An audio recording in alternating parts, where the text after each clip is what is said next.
short, followed by a space and the letter A, which represents my variable. I then print the variable by using the print function, and then I click the run button. The value is first given as 10 because the variable still existed, but after the deletion, it shows an error saying that A is not defined. You just covered variable naming conventions. Now you know how to declare a variable and assign it a value. And you know how to declare any different type of variable in terms of value. You can declare multiple variables and assign them a single value. And you can do multiple assignments. Finally, you also learned how to delete a variable. That brings us to the end of this video. You can now identify variables and recognize how to use them in Python. Computer systems need to interpret different data values. In programming, data can come in different types. By the end of this video, you'll be able to describe the different data types in Python. A data type is an attribute associated with a piece of data that tells a computer system how to interpret its value. Knowing what data types to use ensures that data is collected in the preferred format. It also ensures that the value of each property is as expected. Python offers raw data types to allow data to be assigned to variables or constants.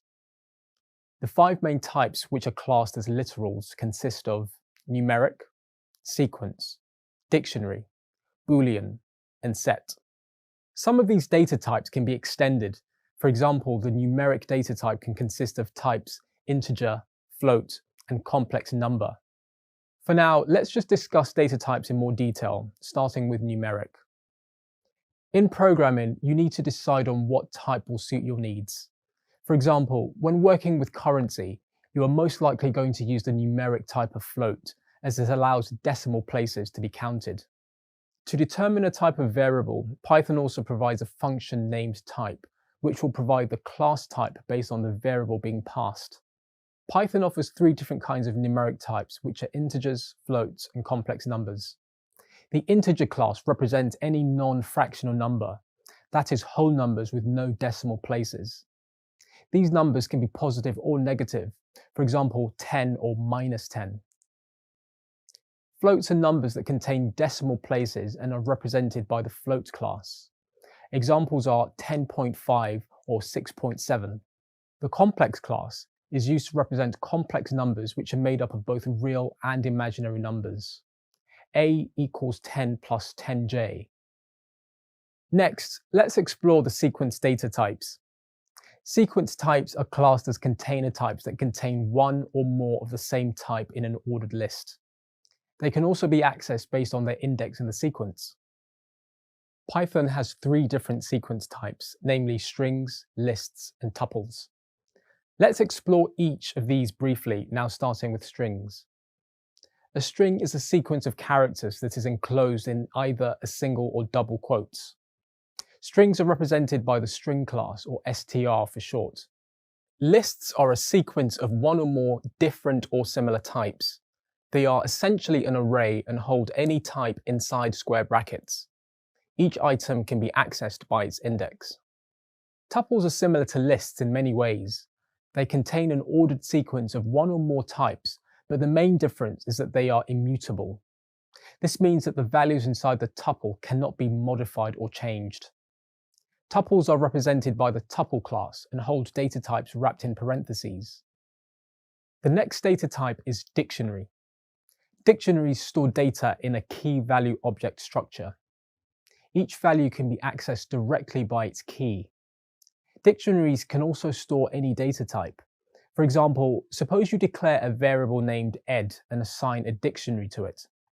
The dictionary contains a grouping of key value pairs. The first pair is A, 22, where A is the key and 22 is a value. The second pair is B, 44.4, where B is a key and 44.4 is the value.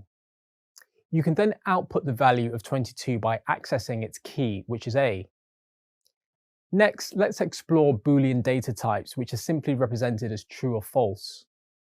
Combined with logical operators, Booleans are used to check whether a condition is true or false. In this example, I'm checking the underlying data type of the values true and false. The class bool is returned, meaning it is Boolean. The last data type is set, which is an unordered and non-indexed collection of non-repeated values. Let me demonstrate an example of this data type. Suppose I assign a set of 4 items to the variable named example set.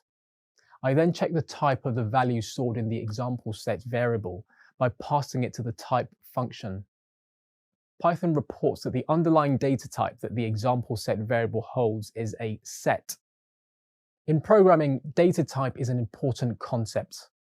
Variables can store data of different types, and different types of data can do different things. Let's explore these in further detail. Whenever you declare a variable in Python, the data type is automatically assigned for you based on the value of that variable.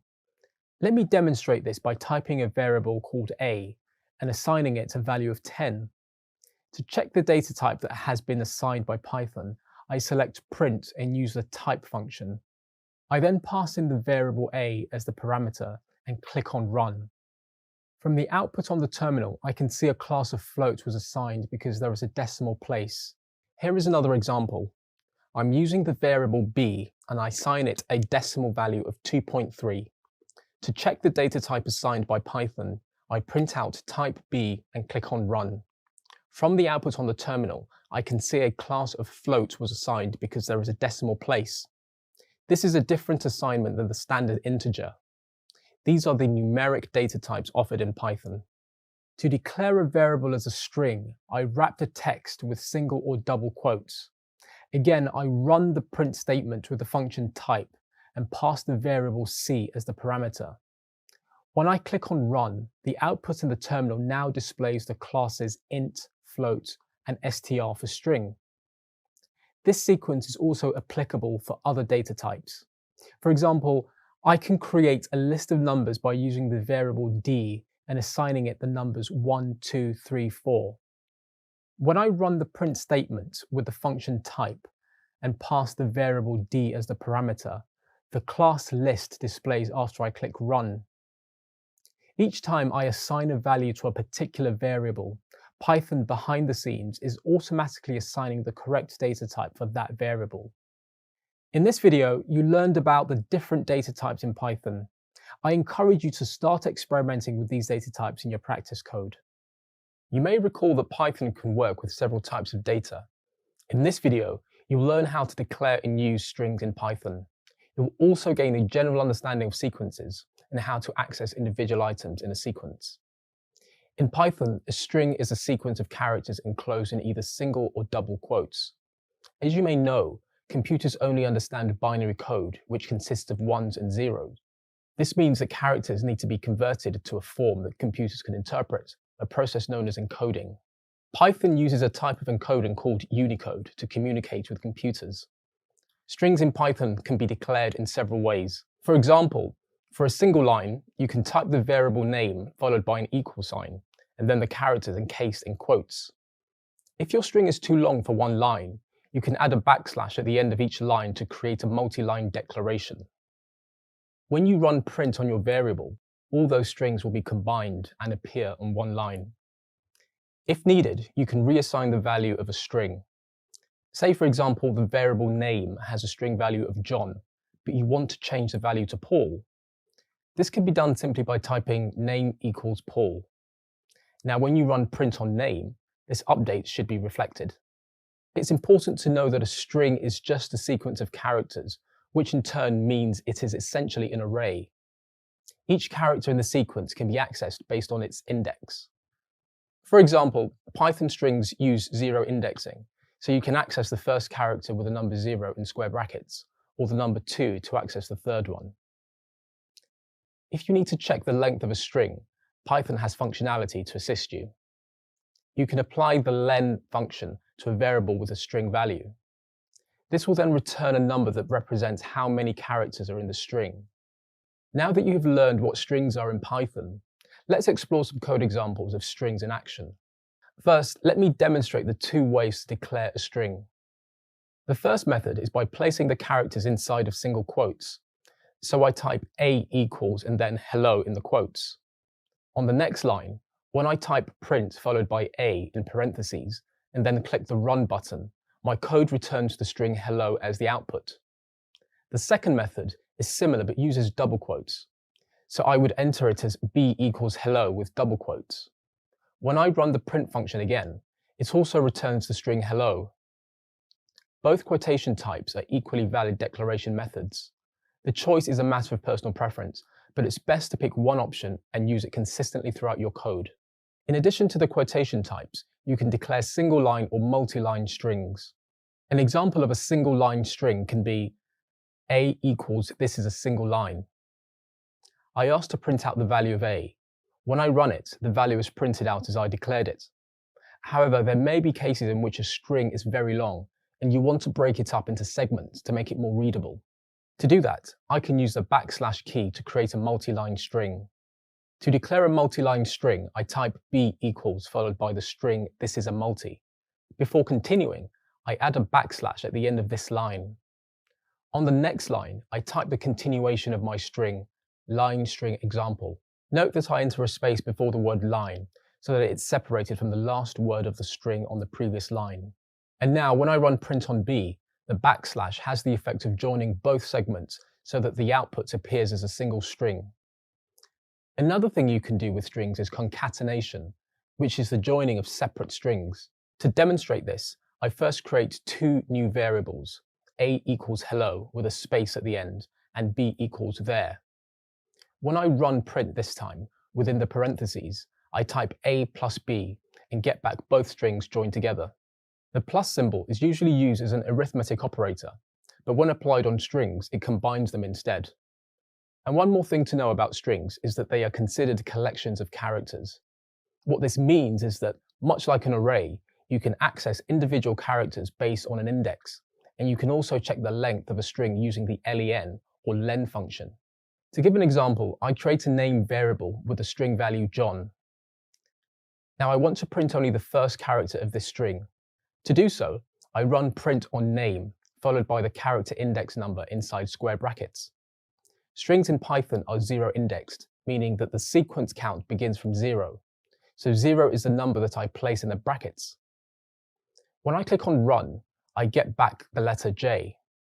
If I change the number to 3 and run it again, I get back the letter N, the fourth character in the string John. Next, let's check how many characters are in this string by using the len function. I start a print function, and in it I type len followed by name inside of parentheses. When I run it, it returns 4 as the length. In this video, you've learned about strings in Python. Specifically, you now know how to declare and use them, and understand that they are sequences of characters. See you in the next video. Python uses different data types to process and use information effectively. Sometimes you need to change the data type of a variable after you've collected values for it. Let's say, for example, a user submits a form on a website, and one of the fields was an integer, but the data was passed as a string. This is a problem because the only way to perform calculations with the number saved as a string is to convert it to an integer data type. To do this, you can use typecasting in Python. In this video, you'll learn about 2 different typecasting methods in Python. You will also learn to apply typecasting using the provided Python functions. So, what is typecasting? Typecasting is the process of converting one data type to another. Python has 2 different types of conversions, implicit and explicit. Let's explore each now in a little more detail, starting with implicit. Implicit data type conversion is performed automatically by Python's compiler to prevent data loss. It will convert, for example, an int to a float if it picks up that the inserted value is a decimal. It's important to note that Python will only be able to convert values if the data types are compatible. Int and float are compatible, but strings and int are not. So if data types are not compatible, Python will throw a type error. Alternatively, developers can perform typecasting with the explicit data type conversion. You do this by using the provided Python functions. There are many functions, but some of the most common are string, integer, and float. Let me take you through some of these functions and how to use them.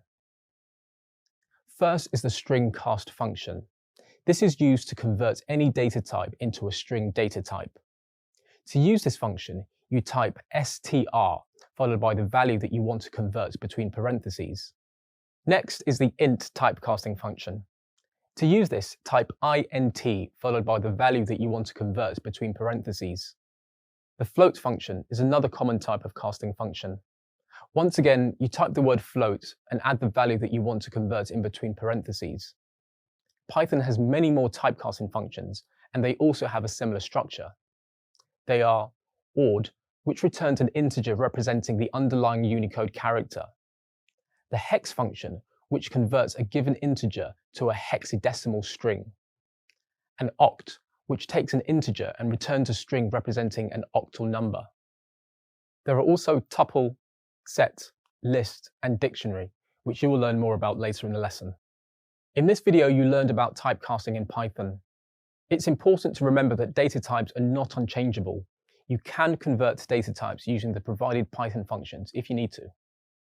Like other programming languages, Python focuses on taking inputs from users or other services and providing output. Python has many helper functions that make it easy to perform both of these actions.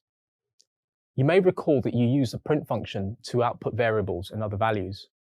In this video, you'll learn more about the print function and how to use another new function called input.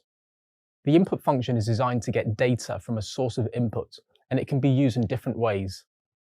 For example, one of its most basic uses is when you use the input function to get data that the user types in the keyboard. This input can then be printed to the screen. In many cases, you want to get input directly from a user. For example, when you ask for a user's email address, let's say you want to use the input function to prompt the user to enter their email address, and then save that input to a variable called email. If you run this code, the user will be presented with a prompt to enter their email. The email variable will then contain the email address. Okay, let's switch back to the print function, which is used for output in Python. It can be used to print all different types of data, and it allows for more complex formatting.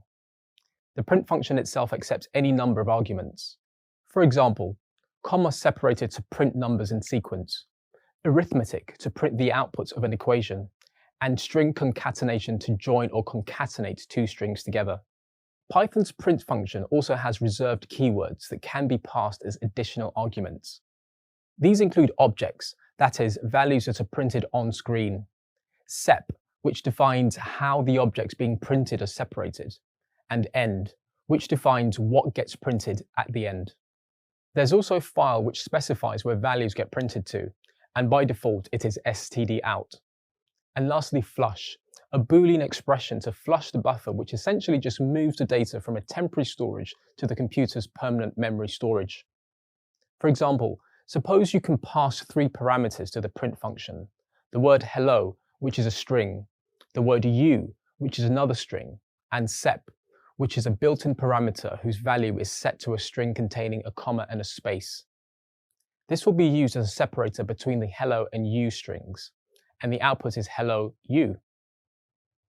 Often while programming, you need to know the value of a variable and output it onto the screen. Python allows for direct formatting inside the print statement. You can also control the order by specifying the numbers inside the curly brackets. For example, if you print the same statement twice but with the numbers switched, the output will differ. Let's move on to a more practical application of what you've just learned using some code examples of input and output. I'll demonstrate how to use input and output in Python. I'll begin by demonstrating the input function.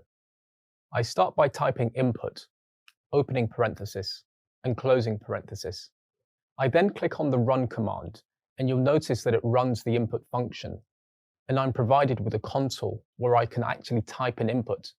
So I type hello there, and I press enter. Nothing happens because I'm not actually collecting data, I'm just triggering the input function. And by default, it'll open up access to the command line or the console and allow me to input data. I can also add a prompt to the input function. For example, I can ask a question to the user such as, please enter a number. So I type, please enter a number in between the parentheses after the word input. First I clear the console, and then I click on run again. You'll notice that the output now asks me to enter a number. I type 5 and press enter. Again, nothing shows up from an output perspective. This is because I haven't actually done anything with the input value. I'm just demonstrating how the input function works. If I want to get the value of the input, I need to assign a variable. So I type in num equals input. Please enter a number. I clear my console screen again, and I click on the Run button. It asks me for a number in the console, and I enter the number 6 this time. Now the num, or number, value will contain the number 6. But in order to see that, I have to output that variable to the screen. I can do this by using another function called a print function.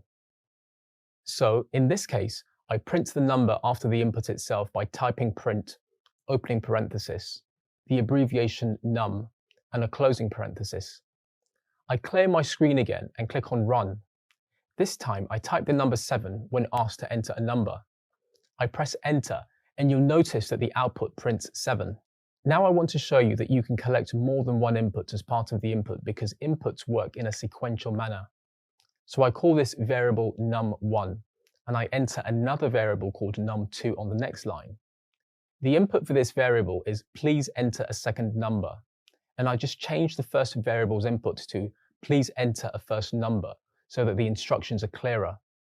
I print out the value of num1 and num2. The print statement accepts both variables because they are separated by a comma, and it'll print out each one in that order. Again, I clear my console and I click Run. I type 4 as the first number. I press Enter and type 5 as the second number, followed by the Enter key again. You'll notice 4 and 5 are printed out. You can also do arithmetic within the print statement. In other words, you can do addition, subtraction, standard multiplication, and division. So instead of using commas in the print statement, I type num1 plus num2. I clear the screen once more and I click Run. I enter the numbers 5 and 4 again, and I get back 54. Now this isn't exactly what I intended to do, and the reason is because both variables are strings. This goes back to what you've learned previously with data types. If I want to do the arithmetic calculation, I'll need to convert each variable into an integer first. So I can use the integer function on num1 and num2. I click on the Run button once more and I enter the same two numbers, 5 and 4. But now what I get back is 9. If I want to see what type the input is, I can check the data type by using the type function. To do this, I type print, opening parenthesis, the word type, opening parenthesis, num1, followed by 2, closing parentheses. Let me just clear the screen. I click on Run and enter the numbers 5 and 4 again in the console, and it says that the class is string and not integer, which is the type I actually want to do arithmetic. So just be mindful when you are using input that you will get a string. You'll most likely need to use the explicit data typecasting to convert it to the data type that you need. The print statement can also be used for concatenation. So instead of num1, I change it to str1 or string1, and I do the same with num2 by changing it to str2. Then I amend the input to read, please enter your first name for string 1, and please enter your second name for string 2. After that, I print out hello, and then use concatenation so that the user can be greeted by their first and second name. Now I want to run this program. I'll just clear the terminal quickly, and then I click on Run. In the console, I type Tom for the first name and Jones for the second name. And the result is the output of hello Tom Jones. So concatenation can be used with a print statement as well. Finally, you can also change how you assign variables. You don't have to use concatenation, you can just use string replacement. I'm going to use a function within Python called format for this. Based on the order of the brackets, you can pass in the variables that you want it to be replaced with. In this case, string 1 and 2. Once more, I click Run and I enter the username of Tom Jones, and hello Tom Jones gets printed. In this video, you've expanded your knowledge by learning about the input and output function in Python. An operator is a symbol that tells Python to perform a certain operation. You can think of them like road signs in real life. For example, suppose you're driving on a dangerous road and you spot an alert sign to reduce speed. Then you encounter a stop sign, and finally, a sign instructing you to turn right. You may not have realized that you were on a dangerous road. These symbols help keep you safe by instructing you to perform a specific operation. Similarly, when Python comes across an operator that you place in your code, it will also perform that specific operation. These operations can be mathematical, logical, and comparison. In this video, you'll learn about math and logical operators in Python. Most of the time, operators work on two values. Math operators are used for simple and complex calculations. It's essentially all the same options as the calculator would have. Let me explain this with examples of math and logical operators. The first operator I want you to know about is the addition or plus operator. The plus sign is a symbol that you must use when adding numbers together. For example, 2 plus 3. To subtract numbers from each other, you use the subtraction or minus operator. Use the minus sign to subtract numbers. An example of this is 3 minus 2. The division operator is next, and the symbol you use for it is a /. Division is an operation in which one number is divided by another. For example, 35 divided by 5. The last operator you need to know about is the multiplication operator, and the symbol you use for that is the star or asterisk key. Use this to multiply numbers with each other. For example, 7 multiplied by 4. Okay, now let's explore logical operators. Logical operators are used in Python on conditional statements to determine a true or false outcome. Let's explore some of these now. The first logical operator is named AND. This operator checks for all conditions to be true. For example, A is greater than 5 and A is less than 10. The second logical operator is named OR. This operator checks for at least one of the conditions to be true. For example, A is greater than 5 or B is greater than 10. The final operator is named NOT. This operator returns a false value if the result is true. For example, A is not greater than 5.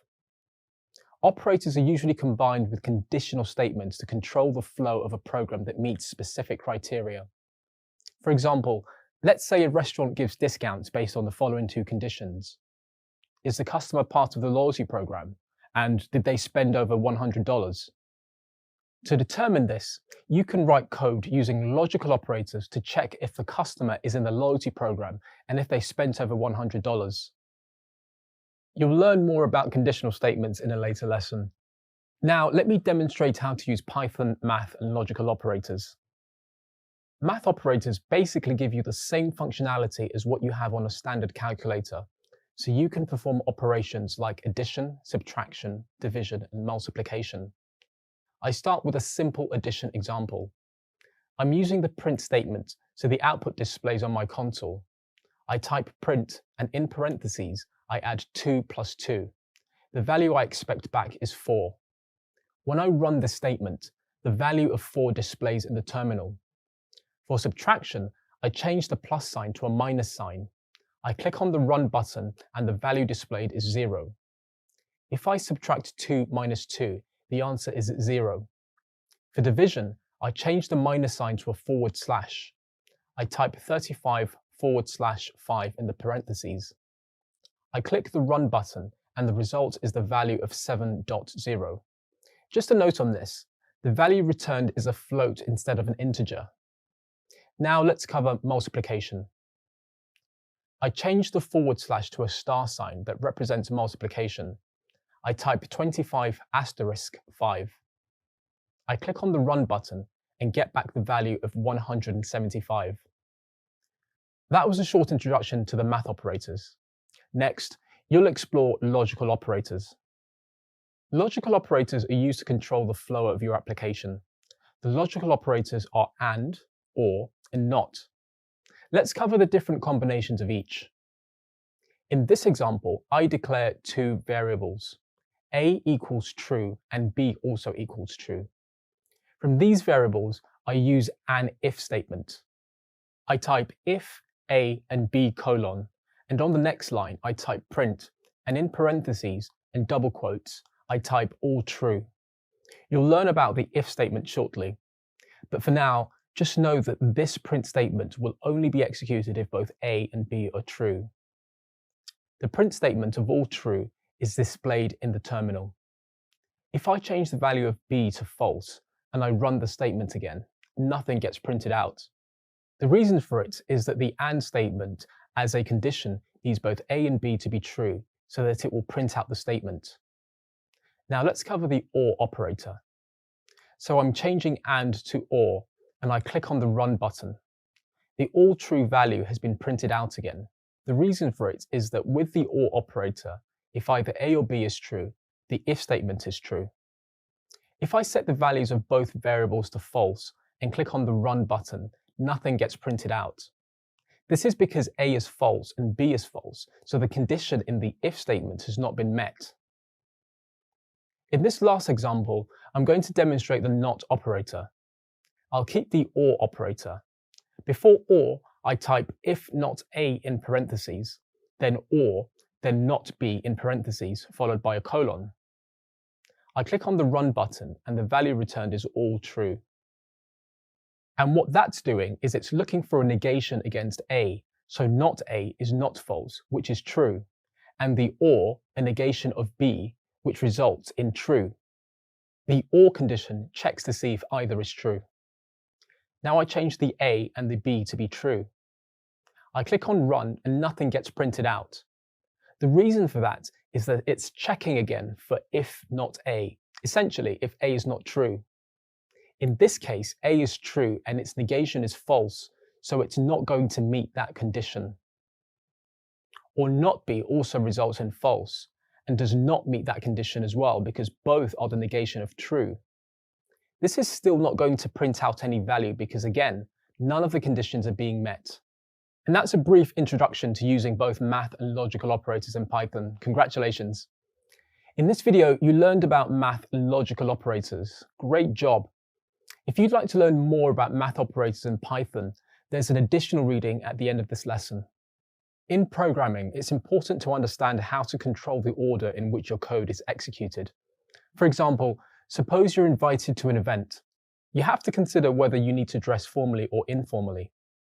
Another example of a control flow is to consider a light switch. The flow is represented by the electrical current and the control as the switch itself with the two states of on and off. The order in which you make decisions matters, and the same applies to writing effective programs. In this video, you'll learn how to use conditional statements to control flow in Python programs. So, what is control flow? Control flow refers to the order in which the instructions in a program are executed. All programs have decisions that need to be made. As a result of this, the program will take different actions or directions. In Python, there are two types of control flows. First, you can use conditional statements such as if, else, and elif, or else if. And second, you can use loops such as the for loop and the while loop. Let's explore these a little further now. The if keyword states that if the condition proves to be true, a function is performed. The else keyword catches anything which isn't caught by the preceding conditions.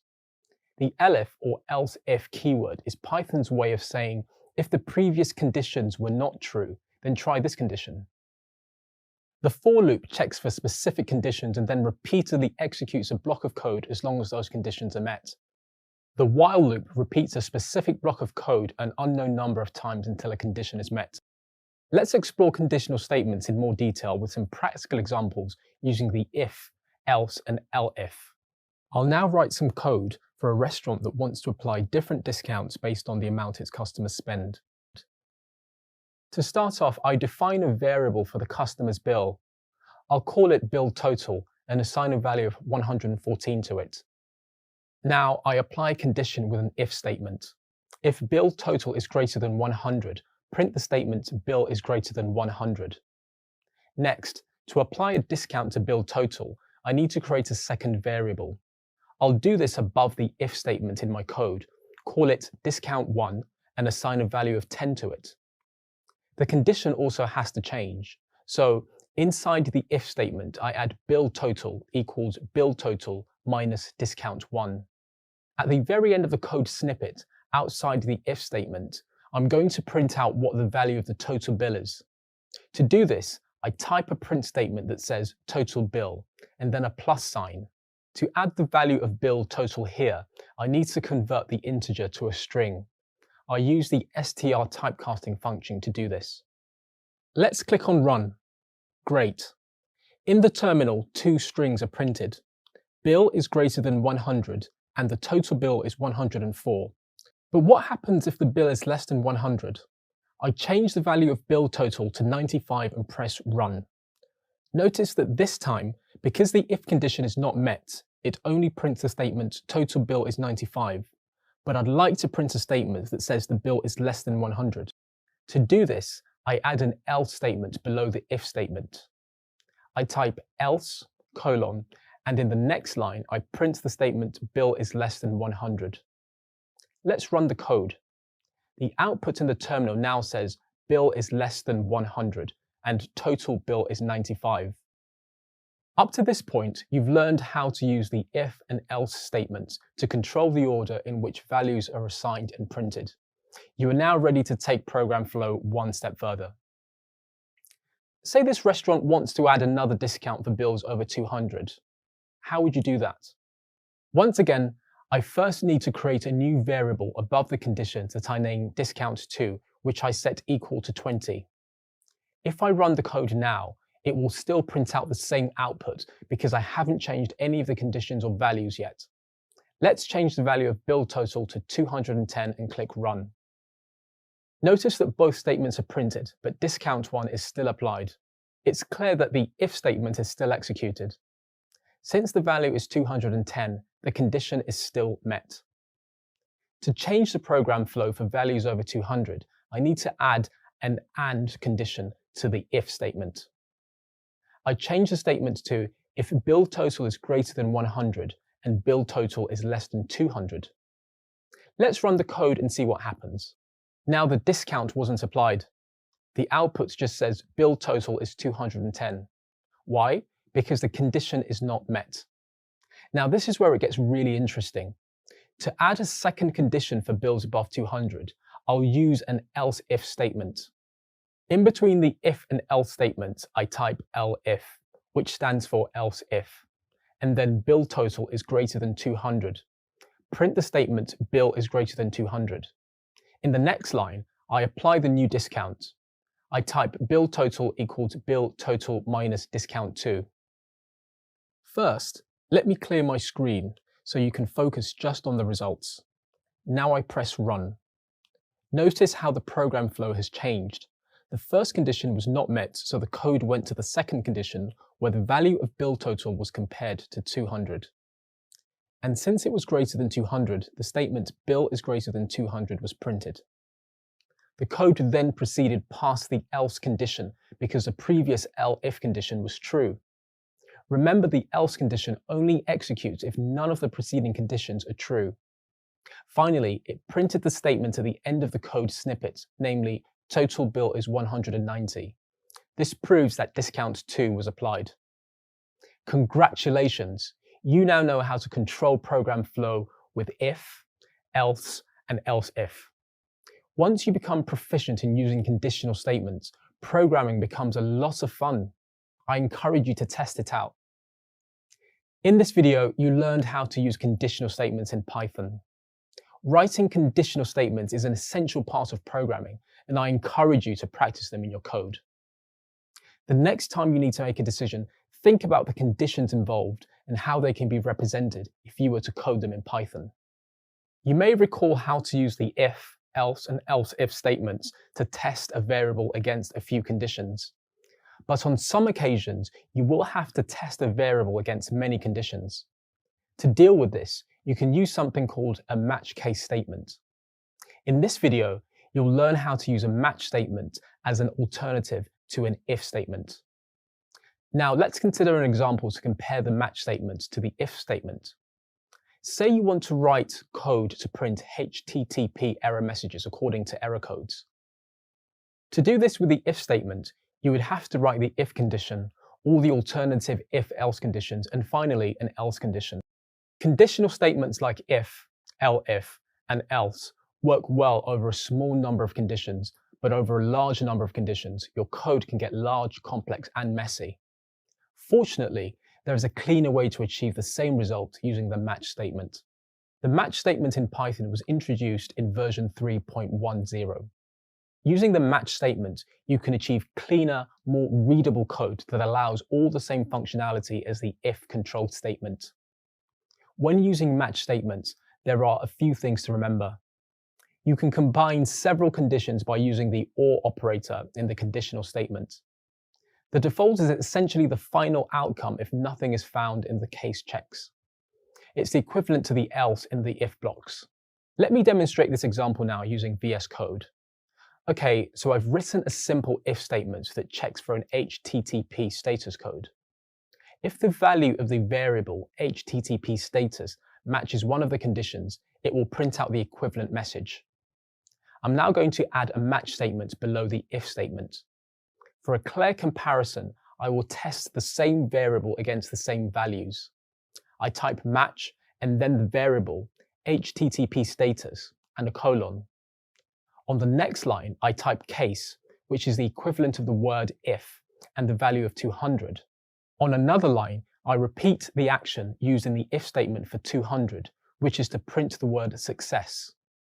So in other words, the variable is matched against the value of 200 and the if values are equal. It will print out the word success. Notice that the value of HTTP status is indeed 200 at the moment. So let's run the code to test how the if and match statements are processed. In the terminal, the word success is printed twice because the value of HTTP status is matched twice in my code run, once for the if statement and once for the match statement. Now let's change the value of HTTP status to 201 and run the code again. In this case, success is only printed once. Why do you think that happens? Because there is an OR condition for the value of 201 in the if statement, but none in the match statement. To do the equivalent in the match statement, you use the OR operator. So I place my cursor in between 200 and the colon and add an OR character and the value of 201. I clean my screen by using CLS and then click on Run again. Now success is printed twice again. So in the match statement, the pipe command is shorthand for if, OR. The great thing is that you can add many case statements in a match statement. But what if none of the values match the variable's value? Now let's change the value of HTTP status to the value of, say, 550 and explore what happens. I click on Run and this time the word unknown is printed. You may be wondering why that is. Because the else statement is like a catch-all. If the value does not match anything within the if or the elif statements, the default will be the else statement, which in this case has a print function for the word unknown. Well, the match statement also has a default class, and you add it by typing the word case underscore colon, and on the next line, print unknown. Let's run the code again. Great, the output is unknown, which means that the default statement in both the if as well as the match statement was actioned. My match statement is coming along well, but it still needs a few tweaks to make it act exactly like the given if statement. To do that, I'll add a few more case statements that will test for the same values as the elif statements. I type case 400 colon, and then I add a print command with the words bad request. I add another case and the value of 500, and I also need to test for 501 like in the elif statement above. So once again, I add an OR character and type 501 colon. On the next line, I add the error message that I want to print, which is server error. The match saves a bit of space by combining the OR statement, so you don't have to do a comparison against a variable each time like in the if statement. Let's change the value of HTTP status one more time to 501. I just clear the screen again and click on Run, and server error is printed for both statements. Now you know that there are some differences between the two, but the match statement does exactly the same as the if statement. In summary, the match statement compares a value to several different conditions until one of these conditions is met.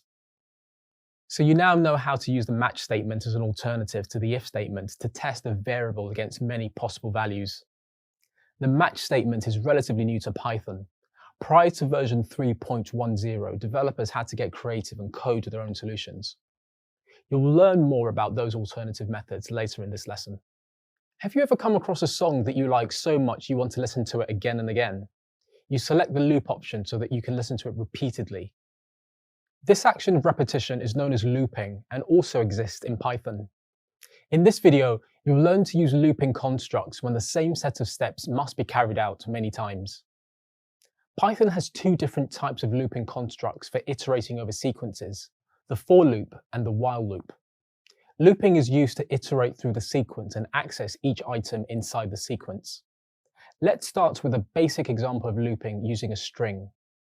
First, you declare a variable called str, which is of type string. Recall that a string in Python is a sequence, which means you can iterate over each character in the string. A sequence is just an ordered set. Now let's break apart the for loop and discover how it works. The variable item is a placeholder that will store the current letter in the sequence. You may also recall that you can access any character in the sequence by its index. The for loop is accessing it in the same way and assigning the current value to the item variable. This allows us to access the current character to print it for output. When the code is run, the output will be the letters of the word looping, each letter on its own line. Now that you know about looping constructs in Python, let me demonstrate how these work further using some code examples to output an array of tasty desserts. Python offers us multiple ways to do loops or looping. You'll now cover the for loop as well as the while loop. Let's start with the basics of a simple for loop.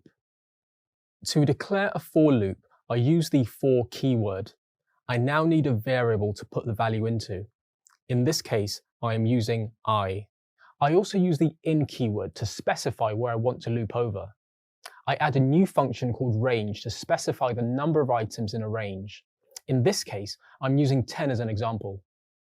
Next, I do a simple print statement by pressing the enter key to move to a new line. I select the print function, and within the brackets, I enter the name looping and the value of I. Then I click on the run button. The output indicates the iteration loops through the range of 0 to 9. It's important to note the three main points.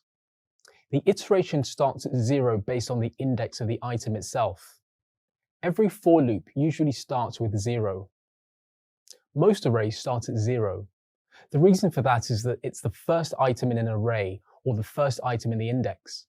In this case, the last item in the array or index will be 9. Now I want to change what I loop through.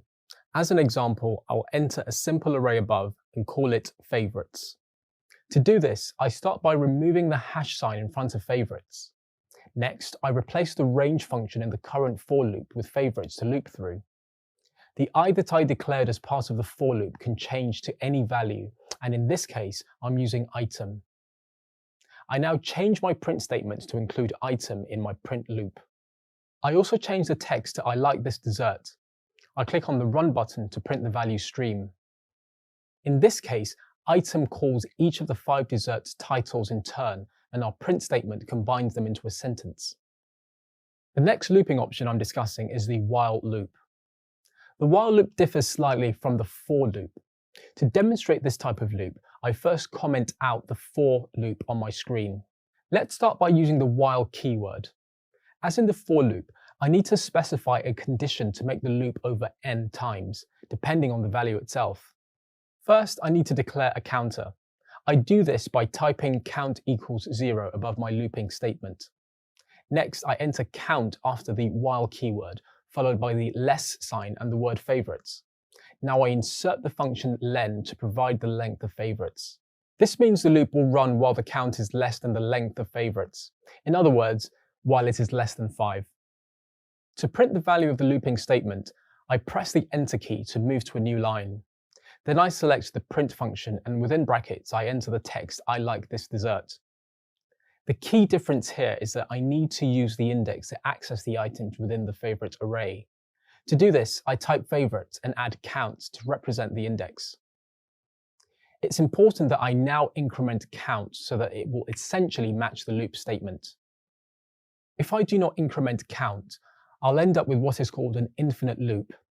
This means it will just keep looping and looping until the compiler stops it from running out of memory. To increment the count, I press Enter to move to a new line and add count plus equals to 1. I clear my screen and click the Run button. I get the same print output as the for loop. It's important to note that in a standard for loop, I don't have access to the index, but I can use the enumerate function to do that. So I change my current for loop statement by adding idx, and it becomes for idx item in. Then I call the enumerate function with favorites in parentheses. On the next line, to print the output, I replace the text "I like this dessert" with idx and click the Run button.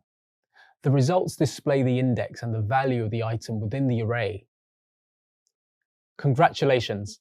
In this video, you learned about looping constructs in Python using the for loop. In Python, nested loops can be used to solve more complex problems. For example, the nested for loop is written by indentation inside the outer loop. Let's explore this further now and break down how a nested loop works. First, the outer loop will start and then step into the inner loop. Then the inner loop will run until its range limit is met, 10 in this case. Once the inner loop completes, it will come back to the outer loop for the next iteration and then step into the inner loop again. This will happen until the outer loop has reached its limit. Now let's explore an example using nested loops to iterate over two lists.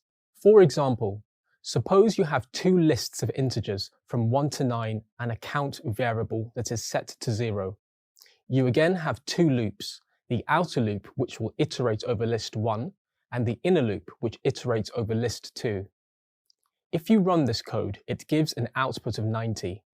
Let me break it down for you. The outer loop runs a total of 9 times. The inner loop runs a total of 9 multiplied by 9, which is 81 times. And 9 plus 81 gives a total of 90.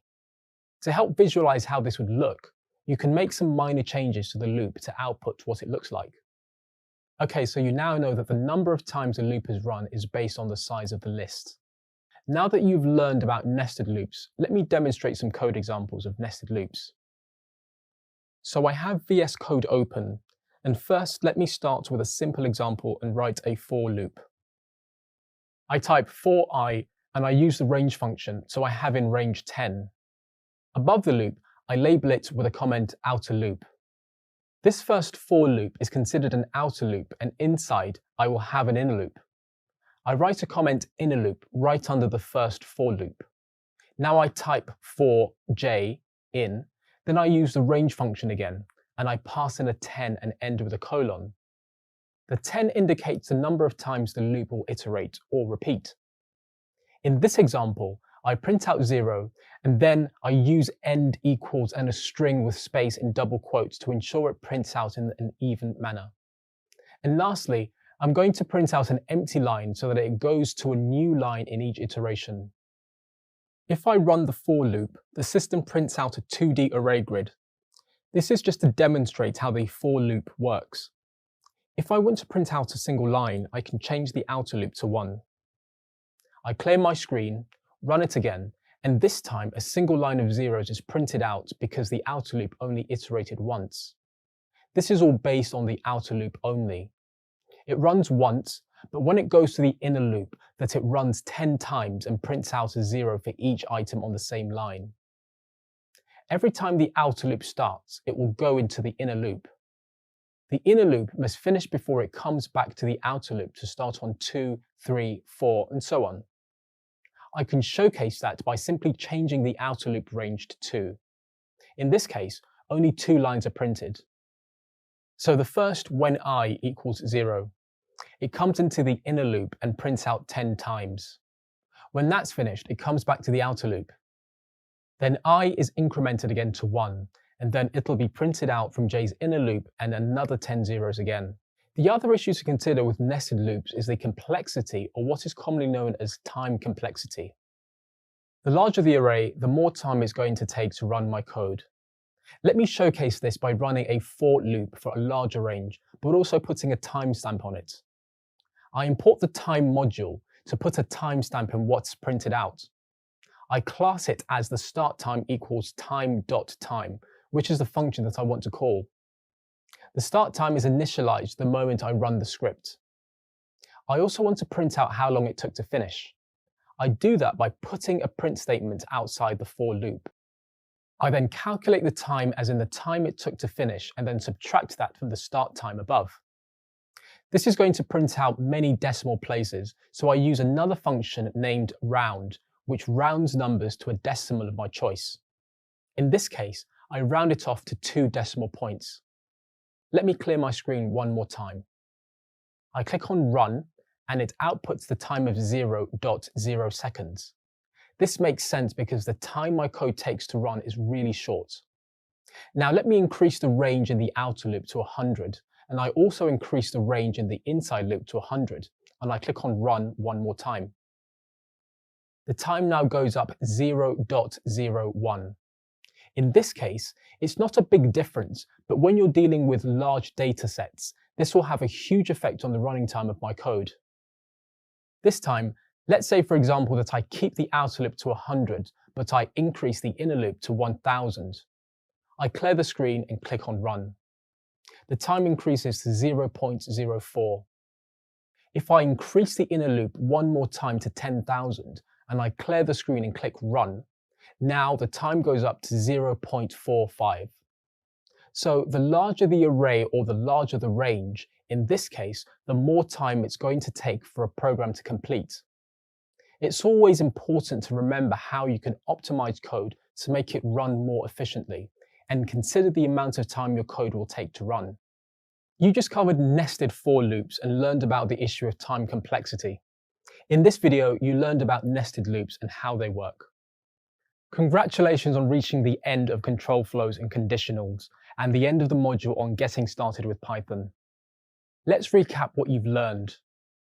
So now you know how to explain the history of programming and how it works in a general sense. Describe the benefits of Python and where it's used. Evaluate if your system is set up correctly for Python development. Identify the differences of running code from the command line via the IDE. Explain the importance of syntax and space in Python. Describe what variables are and how they are used. Identify data types in Python. Explain how to declare and use strings. Describe the 2 types of casting and how to apply them. Describe the basics of user input and console output. Recognize math and logical operators in Python. Use conditional statements to control the flow of programs. Use match case statements as an alternative to if statements. Explain looping constructs and how to use them. And explain nested loops and how they work. You've learned a lot about the structure and rules that guide Python, and now you're ready to create programs. Great work. See you next time. So, what are functions? At the most basic level, you can think of functions as a set of instructions that take an input and return an output. For example, the primary task of the print function is to print a value. This value is usually printed to the screen, and it's passed to the print function as argument. In the example we have here, the string hello world is the value passed to the print function. By the end of this video, you'll be able to declare a function in Python, pass data into a function, and return data from a function. A Python function is a modular piece of code that can be reused repeatedly. You've used some Python functions already in this course, such as print and input. Both are functions, and each one has a specific task or action to complete. The input function will accept parameters too, but will also accept input from the user. So, how do you declare a function? A function is declared using the def keyword, followed by the name and task to complete. Optional parameters can also be added after the function name within a pair of parentheses. Here's an example of creating a function to add 2 values. Type the def keyword, followed by the function name of sum, then enter x and y as parameters. And finally, enter return x plus y as the task to complete. I'll now give a practical demonstration of functions, how to declare them, how they're used, and how they can also simplify your code by putting it into a reusable structure. Let's start with a short example that explains how to calculate a tax amount for a customer based on the total value of that bill. I'll start by declaring 2 variables. I type the first variable called bill and I assign it the number, let's say 175.00. I know this is going to be a data type known as floats because I'm using decimal points, as is the norm for currency. The second variable is the tax rate, which is the percentage tax rates that should be applied to the bill. So I put in 15, and then what I want to do is calculate the amount of tax for the bill itself. What I do is add this into another variable called total tax. I then do the calculation, which is the bill multiplied by the tax rate and then divided by 100 to get a dollar amount. To output the value, I print the total tax and pass the total tax variable and then run the program. Total tax is 26.25, which is 15% of 175. In the real world, the bill value will be different for each customer, and the tax rates may also change. Updating each variable every time is inefficient. To overcome this problem, I'll create a reusable function. To start creating a function, I use the define command, or def for short. Then I'll give it a name that relates to the task it's carrying out.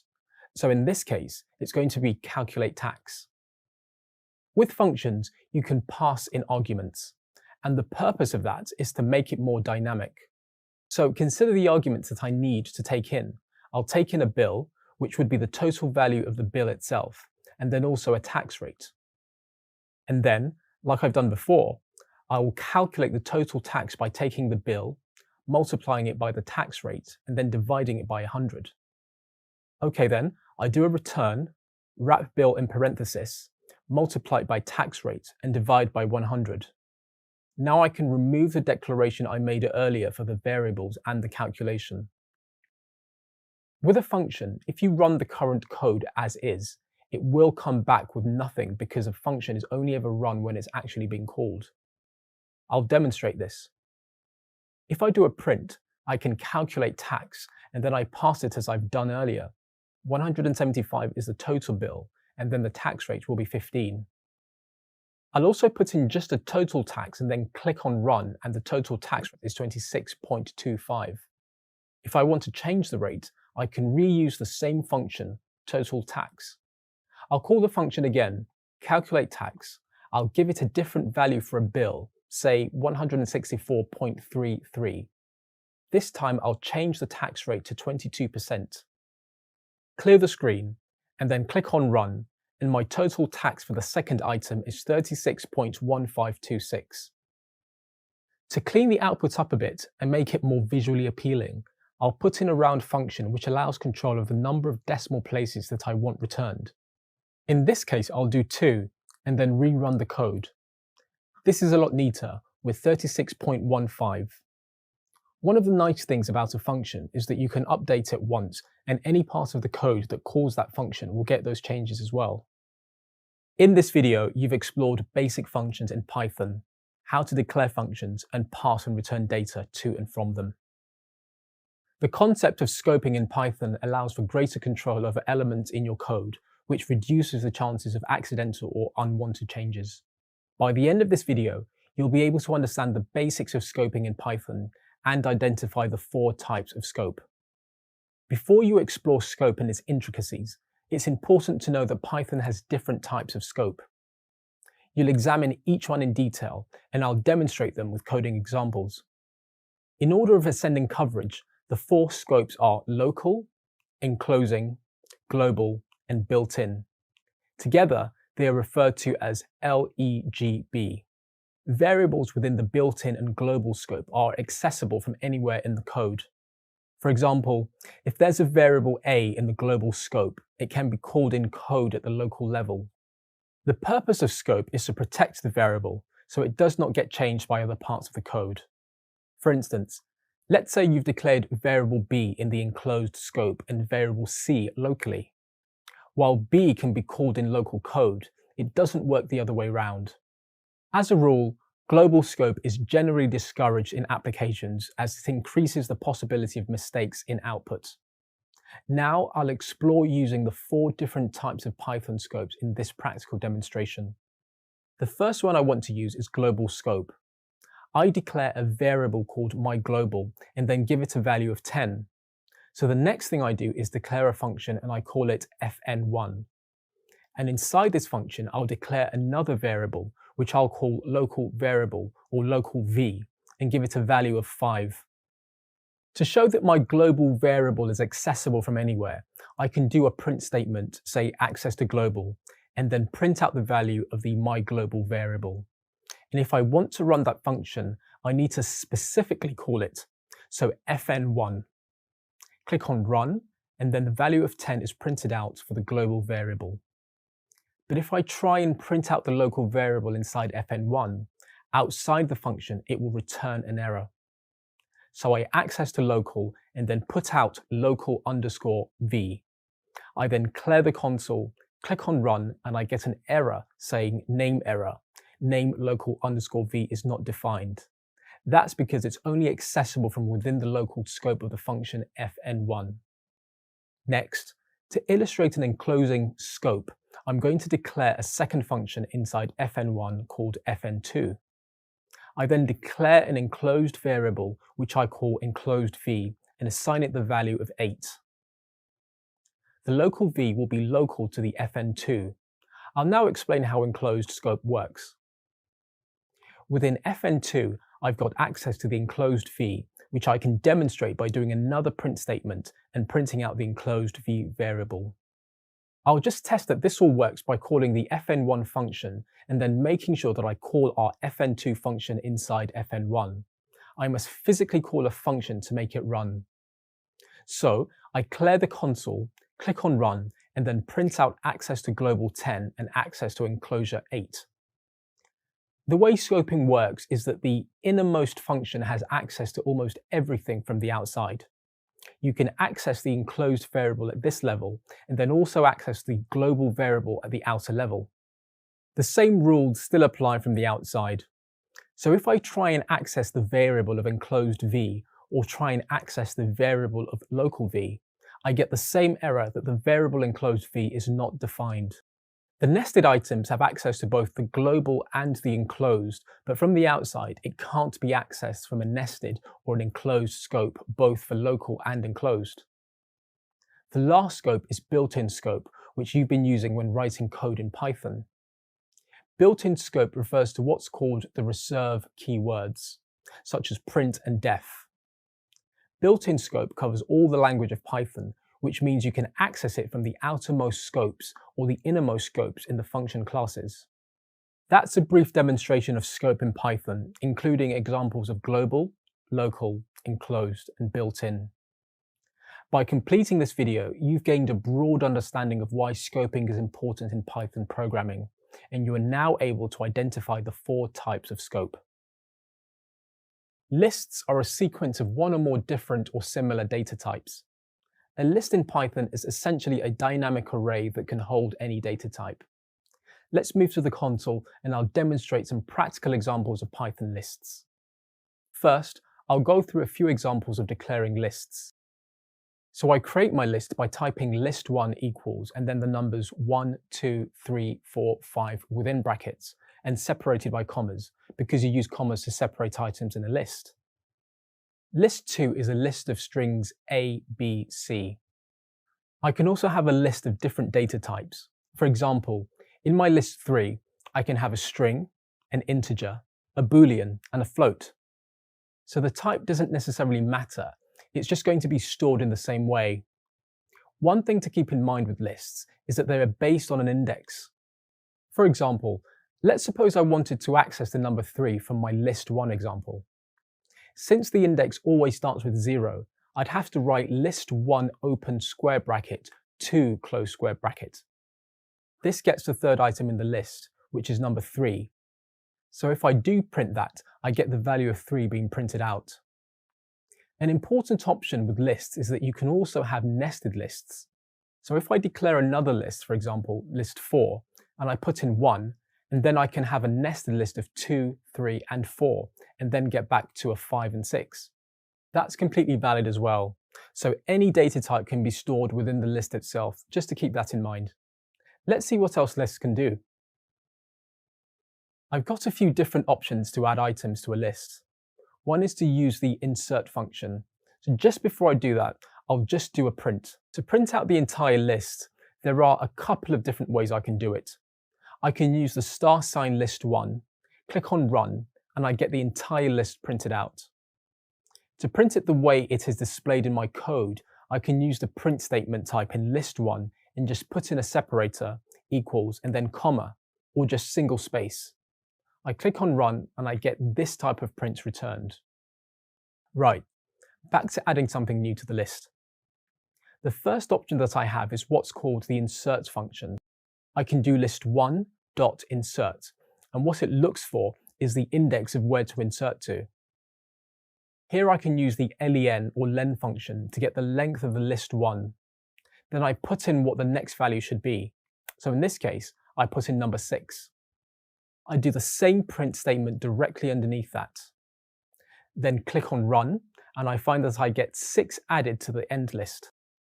I can also use another function called append. Instead of having to specify the index or where the item should be placed, I can just put in the append keyword. So I type append 6 and click on run, and it's added in without having to specify the index. There is another function I can use if I want to add one or more items to the list. It's called extend, and this will accept a list as well. I can put in extend 6, 7, 8, 9, and then click on run, and then my list is extended with 6, 7, 8, and 9. To remove something from a list, there are a few different options. The first way is to use pop, and then specify the index or location of which item I want to remove. To demonstrate pop, I'll say pop4 for index 4. I click on run, and the last item from the list is removed. Remember, within a list, the index always starts at 0. So index 4 means the 5th item being the value 5, and that's what has been removed. Another option is the delete or del keyword. I can say del list1 and then specify the index to delete. In this case, I put in the index of 2, click on run, and the index 2 is removed, which in this case is the number 3. 0, 1, 2 is the number 3. Lastly, I can iterate through a list. One of the main reasons I use lists is that I can iterate through the values and gain access to large amounts of data. So to iterate, I can use a simple for loop. So for x in list 1, and then I can do a simple printout. I'll just remove this one underneath. I'd like to print out the value of x, so I just put in print value and then x. When I click on run, it'll print all values of the list. That's a brief demonstration of what you can accomplish using lists in Python.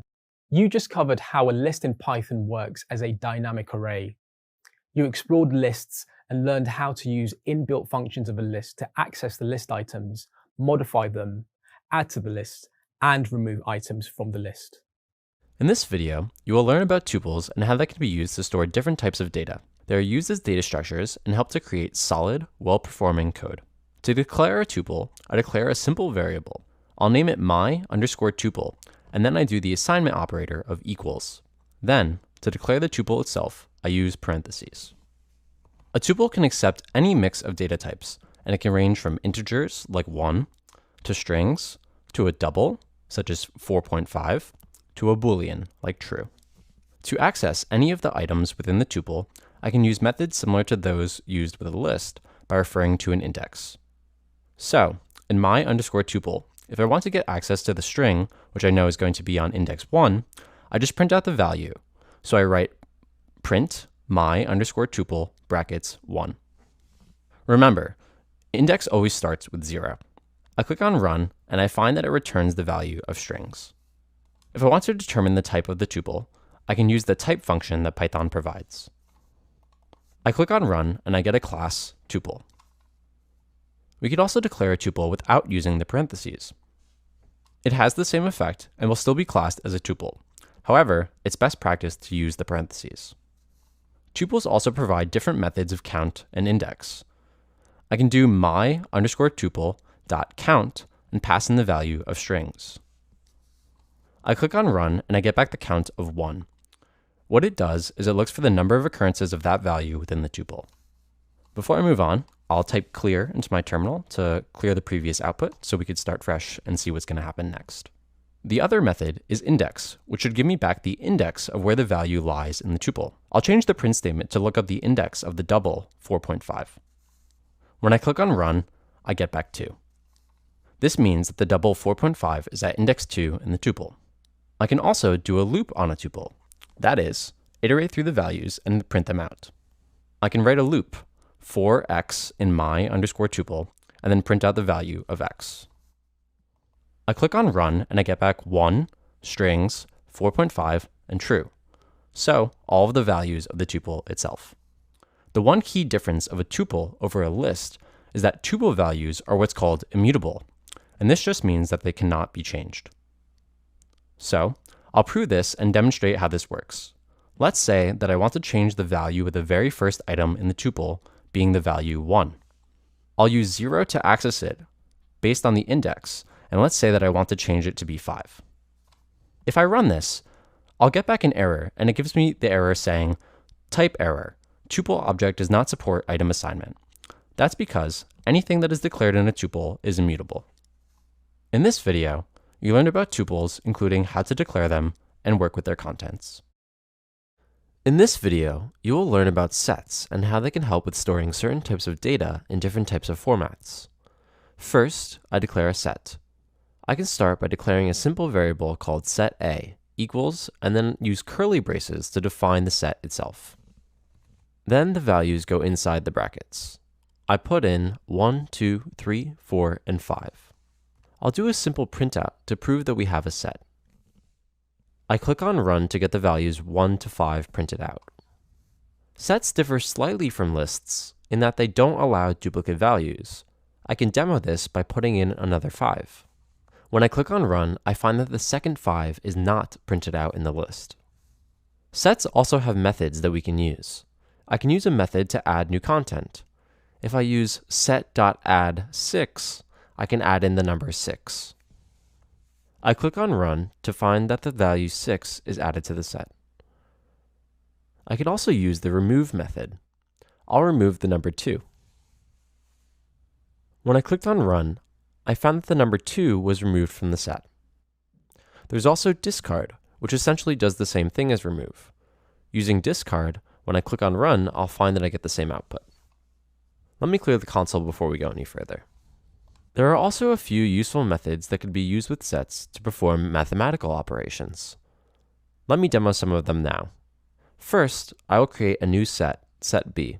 I will put in 4, 5, 6, 7, and 8, and reset the values of set A to the original values. There are two ways I could use mathematical operators. For instance, for a union join, I can do set A dot union and then pass in set B. Then I can click on the run button to see what happens. I discover that it joins the two sets together minus the duplicate values like 4 and 5. Union merges them into one. So you have a set 1, 2, 3, 4, 5, 6, 7, 8. For the other options for union, I can use the vertical line symbol or the OR symbol, and that works in the same way. Let me clear the console before we go on. Another operation I can use is the intersection. I can apply this to set A by writing set A.intersection and passing set B as the argument. When I click run, I get back all the items that match in both set A and set B. Here we have 4 and 5. The intersection can also be represented by the ampersand and will work in the same way. When I click on run, I also got back 4 and 5. Let me clear the console again before we continue. Another mathematical operation I can use is the set difference. To use this, I'll print set A dot difference set B, and this should give me back all the elements that are only in set A and not in set B. When I clicked run, we got the correct output of 1, 2, and 3. I could also represent difference by using the minus symbol. When I click on run, I'll also get back the same values. 1, 2, and 3. The last operation I'll discuss is what's called symmetrical difference. This is represented by the symmetric difference function, which is used in a similar way. When I click on Run, I get back 1, 2, 3, 6, 7, and 8. In other words, all of the elements that are present in set A or set B, but not in both sets. Symmetrical difference can also be represented by the caret operator. When I click on Run, I get back the same values.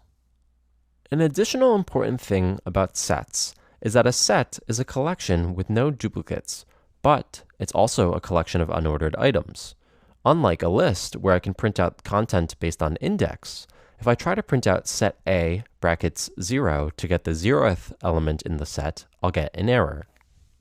Let me clear my console before we attempt to print this output.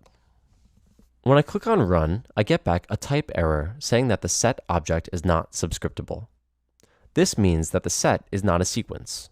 It doesn't contain an ordered index of all elements inside. Okay, that concludes our gentle introduction to sets. Great job. So, what is a dictionary in Python? In many ways, it's very similar to how an actual dictionary works. In a normal dictionary, to locate a word, you look it up by the first letter and then use the alphabetical ordering system to find its location. Likewise, Python dictionaries are optimized to retrieve values. You may remember how useful Python lists are to access an array of values. Dictionaries access values based on keys and not an index position. Therefore, they are faster and more flexible in operation. By the end of this video, you'll be able to explain the purpose and function of dictionaries in Python and identify the performance benefits of dictionaries. With a Python dictionary, a key is assigned to a specific value. This is called the key-value pair. The benefit of this method is that it's much faster than using traditional lists. To find an item in a list, you need to keep reviewing the list until you locate the item. But in a Python dictionary, you can go straight to the item you need by using its key. A dictionary is also mutable in that the values can be changed or updated. For example, you could declare the number 1 as the key and coffee is the item, and then change these to any other number or drink item. But how does this work? How do you access or locate the item you need within a Python dictionary? With the use of the keys. To demonstrate this, I'll access the coffee item within a Python dictionary. First, I declare my dictionary name as sample dictionary, then an equals with a series of key value pairings or keys and items in a pair of curly braces. I also make sure to separate each pairing with a comma. I then type the print function, followed by the name of my dictionary. I need to access coffee item, which has been given a key of 1. So I insert the number 1 in square brackets. I run the print function and it returns coffee as a result, just as I intended. I can also update a dictionary by replacing one item with another. I just need to use the key to reference it while using the assignment operator of equals to assign the value. For example, I can change item 2 in my dictionary from T to mint T. I just write a new line of code that starts with the name of the dictionary followed by the key I want to change in square brackets. Then I add an equals operator followed by the name of the new item. What the coding says is to take item 2 in the sample dictionary and change it to mint T. When I run this function, it changes the item. I can also delete an item from the dictionary. To do this, I write a line of code with the delete function followed by the name of my dictionary. Then I add the key for the item I want to delete in square brackets. In this instance, I want to delete item 3, juice. When I run this delete function, it will remove the juice value from my dictionary. Finally, I can also use 3 different methods to iterate over a dictionary. I can use the standard iteration method, the items function, or the values function. Let's explore these iteration methods and the other dictionary operations functions in more detail. To create my dictionary, I'll start by declaring a simple variable called my_d, and then use the assignment operator and then curly brackets. It can be the same as a set, but by default, that's classed as an empty dictionary. I can print that out by using a print statement, using the type function, and then passing in the my_d variable, clicking on run. The class has actually come back as a type dictionary. So next, I'll add some values into the dictionary, and I need to do it in 2 parts. A dictionary holds what's called a key and a value. The key can be numeric, it can be string, but to signify the assignment, I use a colon and then put in whatever value that I want. In this case, I'll put in a simple string value of test. To signify that I can change or have different keys, strings, integers, or ints, I put in a string key of name and then the value Jim. I print out my dictionary using the print function. I now have a basic dictionary setup with a key of 1, name, and then 1 being test, name being Jim. If I want to access a key in the dictionary, I just have to use the square brackets and then pass in the key value. So in this case of 1, I'll pass in the numeric 1. In the case of the string value, I just need to pass in the actual string value itself, so name. Click on Run, and I get back both test and Jim, which are the values for each corresponding key. If I want to add a new key into the dictionary or update it, I can simply do my D and then add a new assignment, 2 in this case. Test 2, click on Run. The key is then added with the current dictionary. To update a key, I have to call out the value that I want. I'm just going to update the first key, which is number 1 with a value of not a test, instead of test. Click on play and it's updated on the screen. The other thing to note about the dictionary is that if I try and put in a duplicate key, it doesn't allow this. So if I put in a number 1 and then not a test, click on Run, and the key will actually be overridden with the latest one. So number 1 only appears once in the outputs, and it doesn't allow the 2 keys to be printed out because it won't allow duplicate values to be set. If I want to delete a key from the dictionary, I use the del operator. Now I type my D and then specify which key I want to delete. In this case, number 1. It's then removed from the dictionary. With a dictionary, I can also iterate though. For example, I can use the for x in my dictionary and then print out the value of x. Click on Run and I get 1. This only prints out the keys. In a lot of cases, I may need access to both. To do that, I use a method called myItems. With that, I can then gain access to the assignment of both the key and the value. So I do a printout here, key plus value. I'll use some concatenation to print out both the key and the value. Click on Run. I have to be mindful because I'm using an integer with a string. So I wrap that with the type str, click on Run again, and I get the value of the key and the value for each of the items in the dictionary itself. You should now understand the purpose and function of dictionaries in Python and their benefit in terms of performance. In this video, you'll explore args and also kwargs, or keyword args. Using these has the advantage that you could pass in any amount of non-keyword variables and keyword arguments. To start with the short example, I'll define a SUMOF function that accepts 2 parameters, a and b, and then return back the addition a plus b.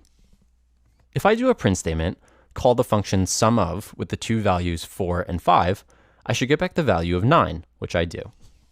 That all works fine, but let's say I want to add in another value, 6 for example. If I click on Run again, I get back an error, and it tells me that the SUMOF function takes 2 positional arguments, but 3 were given. If I want a way around this, this is where args are useful. To define args, I use the star symbol, and I call it args for naming purposes. Instead of passing in just 2 arguments, args will allow n arguments to come through, any number of arguments.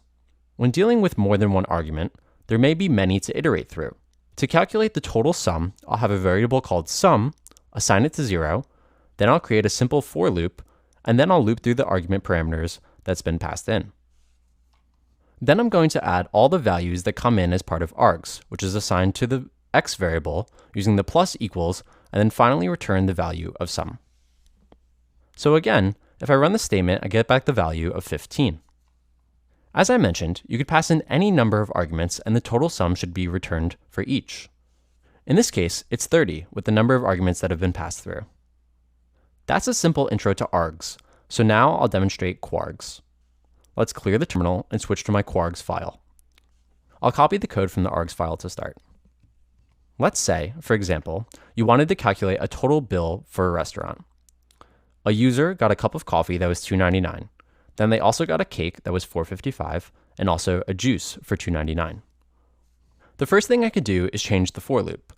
Let's change the argument to kwargs by adding another star and then update the variable in the for loop. Next, I get the key and the value, and then I extend the kwargs with the items function. And then I can simply change the sum to add all the items that are passed through on the value because adding the key makes no sense. It's just a string and it won't give you the actual value you intend to get. When I run this, I get back a value of 10.53 with a bunch of extra zeros. Now I can change the decimal place for the final return statement by using the round function, and I limit it to 2 decimal places. When I click on run again, I get back a total of 1053. To summarize, with args, you could pass in any amount of non-keyword variables. With the kwargs, you can pass in any amount of keyword arguments. That's a simple intro to both args and kwargs. In this video, you'll learn about errors and exceptions, 2 very important aspects of learning Python as a new developer. You'll cover the difference between errors and exceptions and explore what happens when something goes wrong with your code. Errors are a part of coding and they happen for many reasons. Let's start by exploring 2 types of errors. Syntax errors, which are caused by human error, and exceptions, which are known errors that need to be handled. Syntax errors are usually caused by the developer. It could be the result of a misspelling or a typo in the code. Generally, these types of errors have minimal impact because most IDEs, like Visual Studio Code, will warn the developer and give clues about how to fix them. A common error for new developers learning Python is not adding the colon at the end of conditions or statements. If you're using a code editor with syntax checking, errors like this may be highlighted at the point of the error. For example, a missing colon will be highlighted in the code.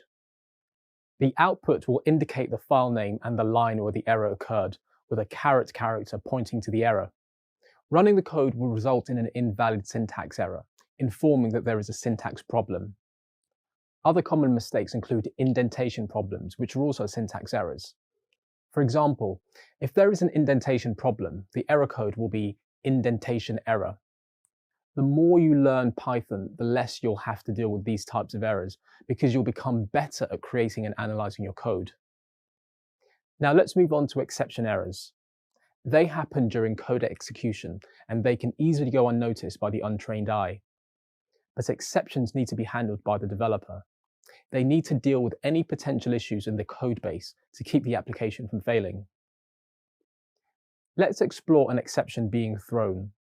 As an example, your code can be syntactically correct, but if it attempts to divide 5 by 0, it doesn't make mathematical sense. Therefore, when you run this program, the 0 division error exception is thrown. Luckily, by default, Python includes many exception errors that you can use to pick up potential issues in your code. In this video, you explored the basics of errors and exceptions, which is a step in the right direction to becoming a better Python programmer. In this video, you'll explore how to handle exceptions in Python. You will learn how to change error messages and how to wrap your code within try and except statements. As an example, I will write a simple math function. I define a new function called divide by and allow it to accept 2 parameters, a and b. The purpose of this function is to return the value of the division of both numbers. So, in the next line, I'll type return a divided by b. Now, I add a print statement for the divide by function. Inside the print statement, I'll also add a new set of parentheses with the value of 40 and 4. These are the values that will be divided by the function. I click on run, and the value returned is 10, which is correct, because 4 goes into 40 10 times. Now let's test what will happen if I pass in the values of 40 and 0. Now when I click on run, I get an error or an exception. The exception in this case says, 0 division error, division by 0. It gives this error because in math, you can't divide a number by 0. You might agree that getting cryptic errors could upset users. So, the question is, how can you handle errors in a more user-friendly way? How can you prevent a user from seeing the actual exception being printed out? You do this with Python's try and except statements. Simply type try, colon, and in the next line, except, colon. You add the code that you want to run within the try statement. So, I delete the print statement at the bottom and cut the divide by 0 function. Within the try statement, I type ans equals and paste the function.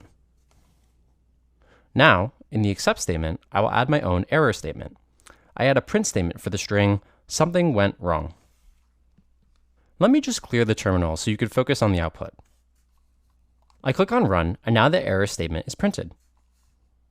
So, what's happening? The try statement will try and execute the code that you added inside it. If an exception occurs, it will trigger the except line and execute any code added underneath the except statement. But Python allows you to make the except statement more specific. If you want to trap the exception itself, you could add the base class exception right after except. The base class exception is used for all exceptions that are written within Python.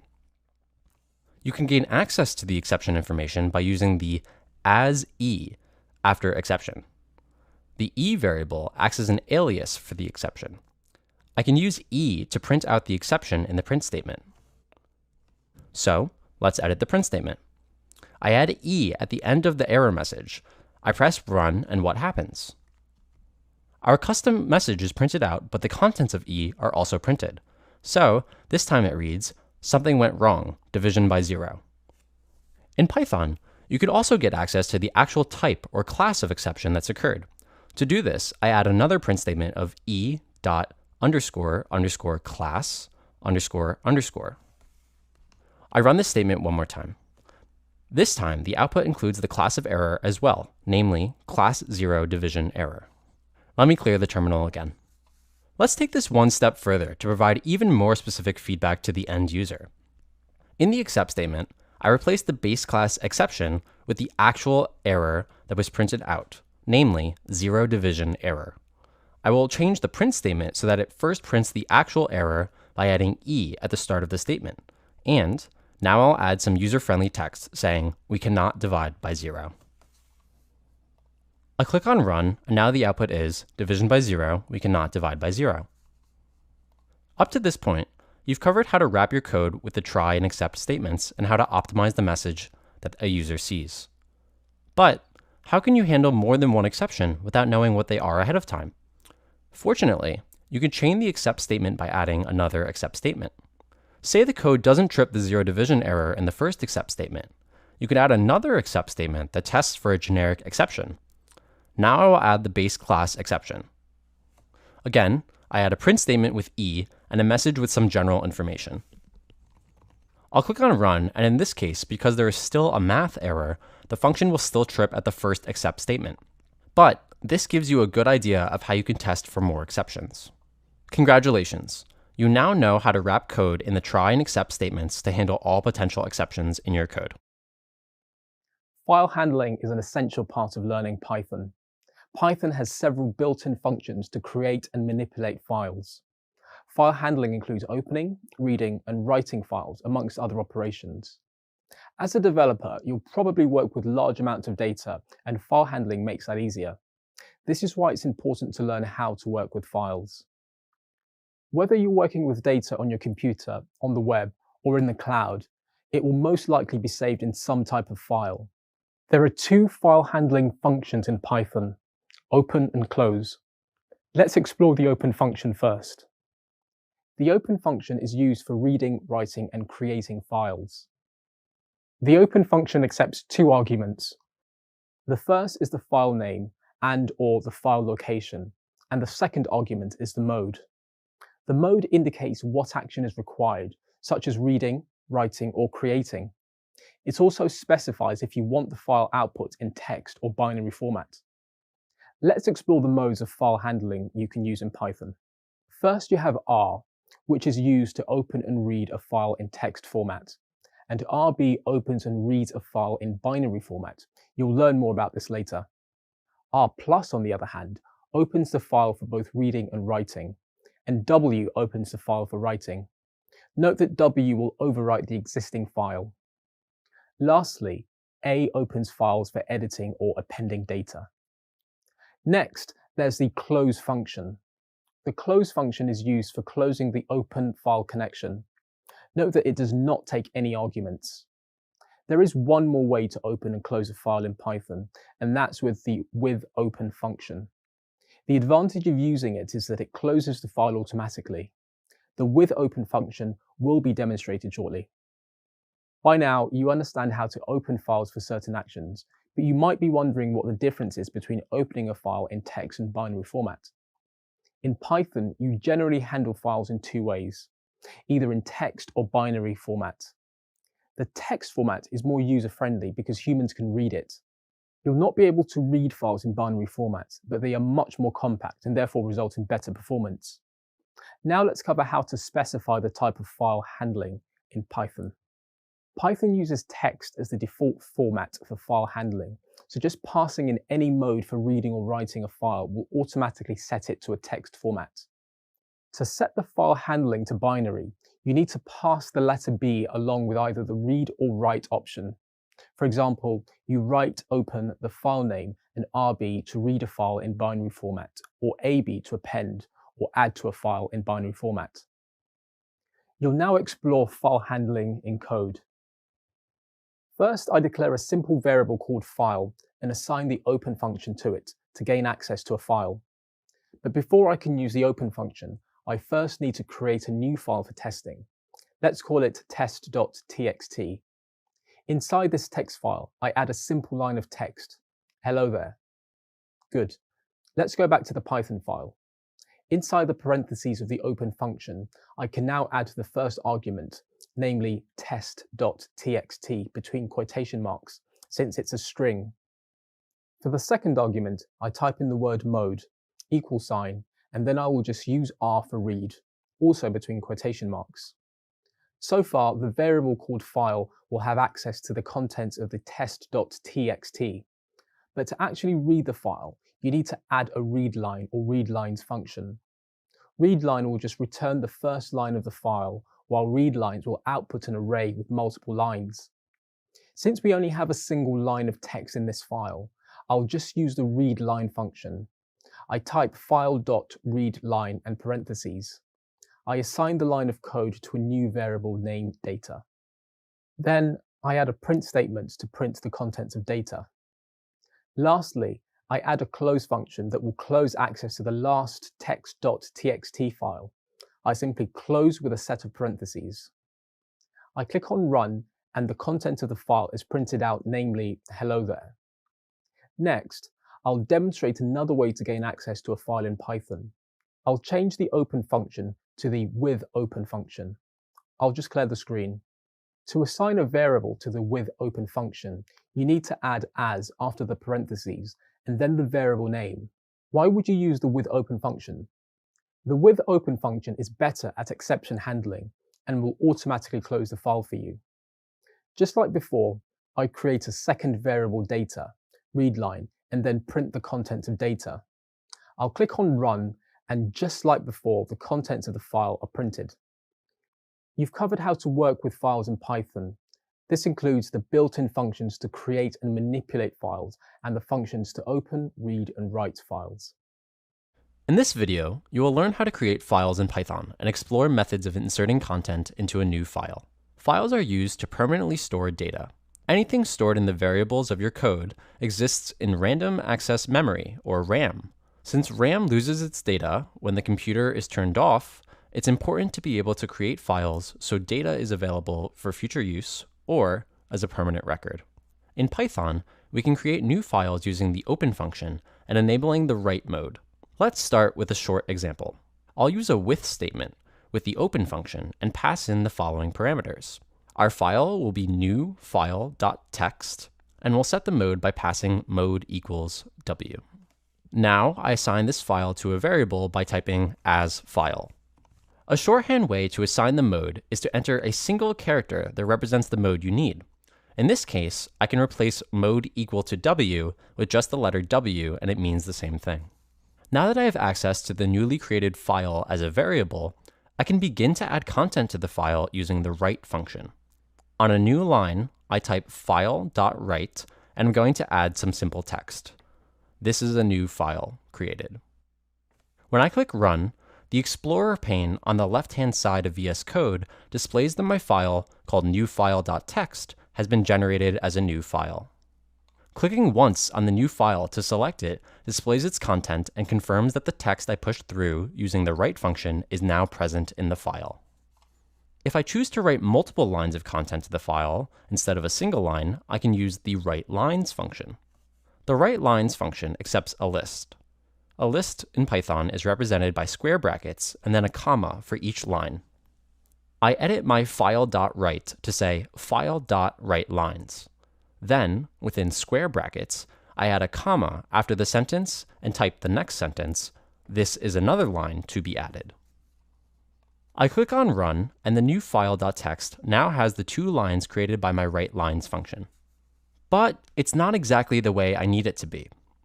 Python will add the contents of the list exactly as it's specified within the list.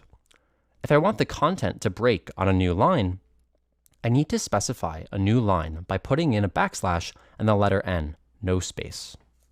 So, just inside the open quote of the second sentence, I add \n.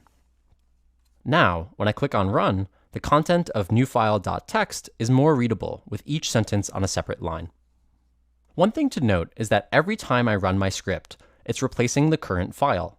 For example, if I insert the number 2 into the first line of text, click on Run, then check my text file, that has now replaced the previous file with one where I just added the number 2 in the first sentence, thus overriding the existing file with a fresh newFile.txt.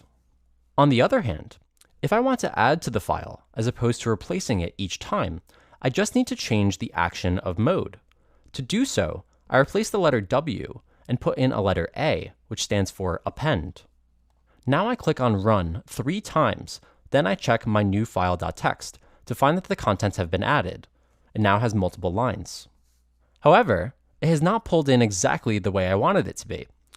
And the reason for that is I don't have a new line specified at the very beginning. So, I add a \n before my first sentence. Since I need to replace the file, I change the mode back to W to ensure I am overwriting the last file. I click on Run, and that replaces the existing lines that were there.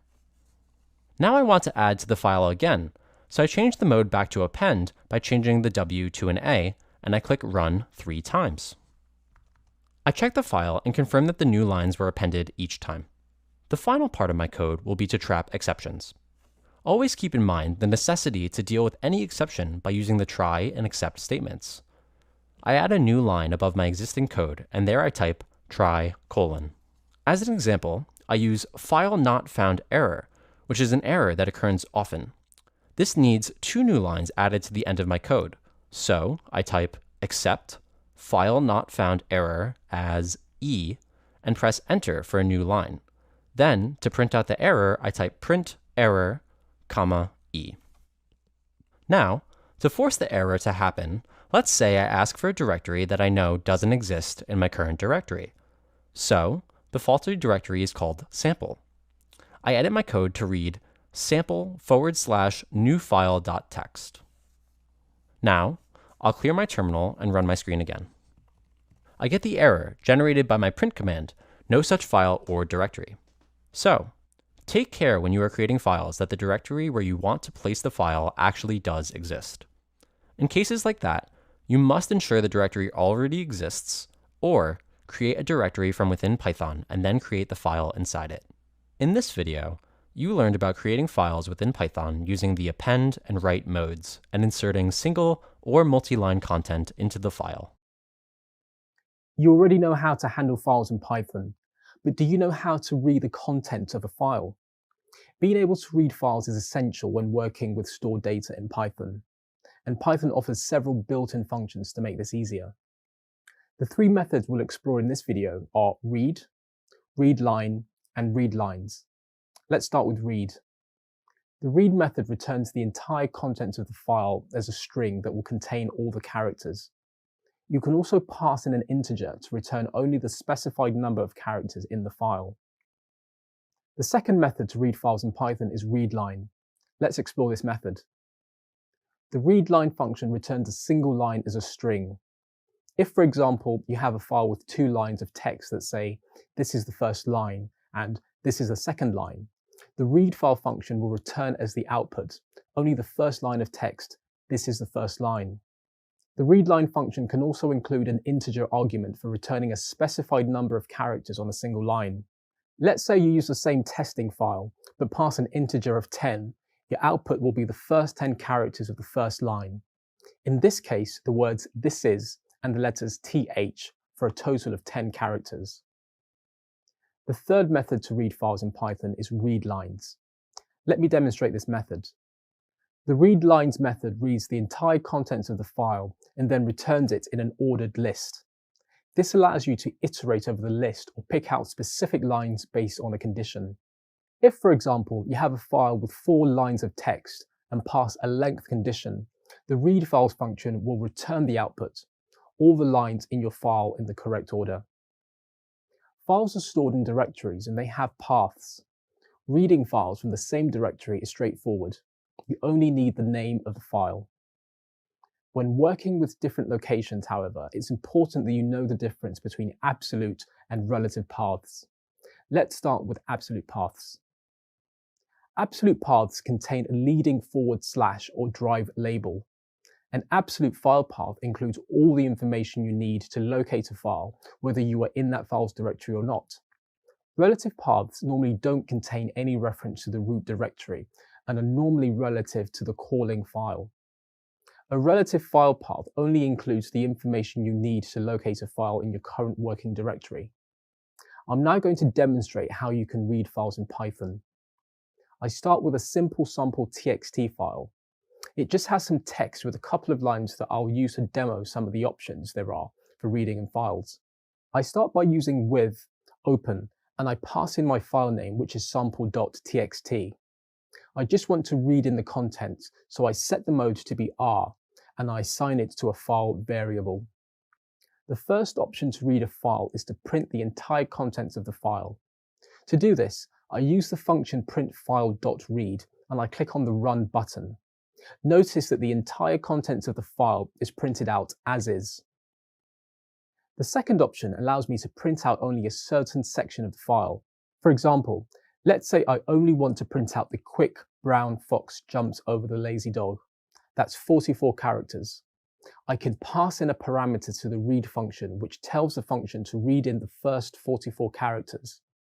To do this, I enter the number 44, and you notice that it prints out only the first line when I click Run. The way this works is that it starts at the very beginning based on the index of 0, and 44 is the last character that needs to be printed out. In this way, I can control what sections are printed out. The third option I have is to read in a line. So the function I want is .readLine, and it will only take in the very first line from the file. I click on Run and it prints out only the first line of text within that file. The fourth option is to use the .readLines function that will return a list of lines. I click on Run and you notice that the text in the file is now wrapped in square brackets. Lastly, because it's a list, I can assign it to a variable.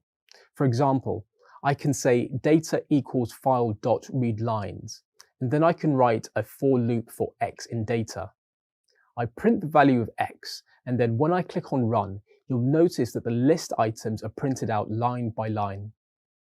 Something to note is that when you use the with open and you get as file, it returns a list by default. I can just change the for loop so that it points to the file variable.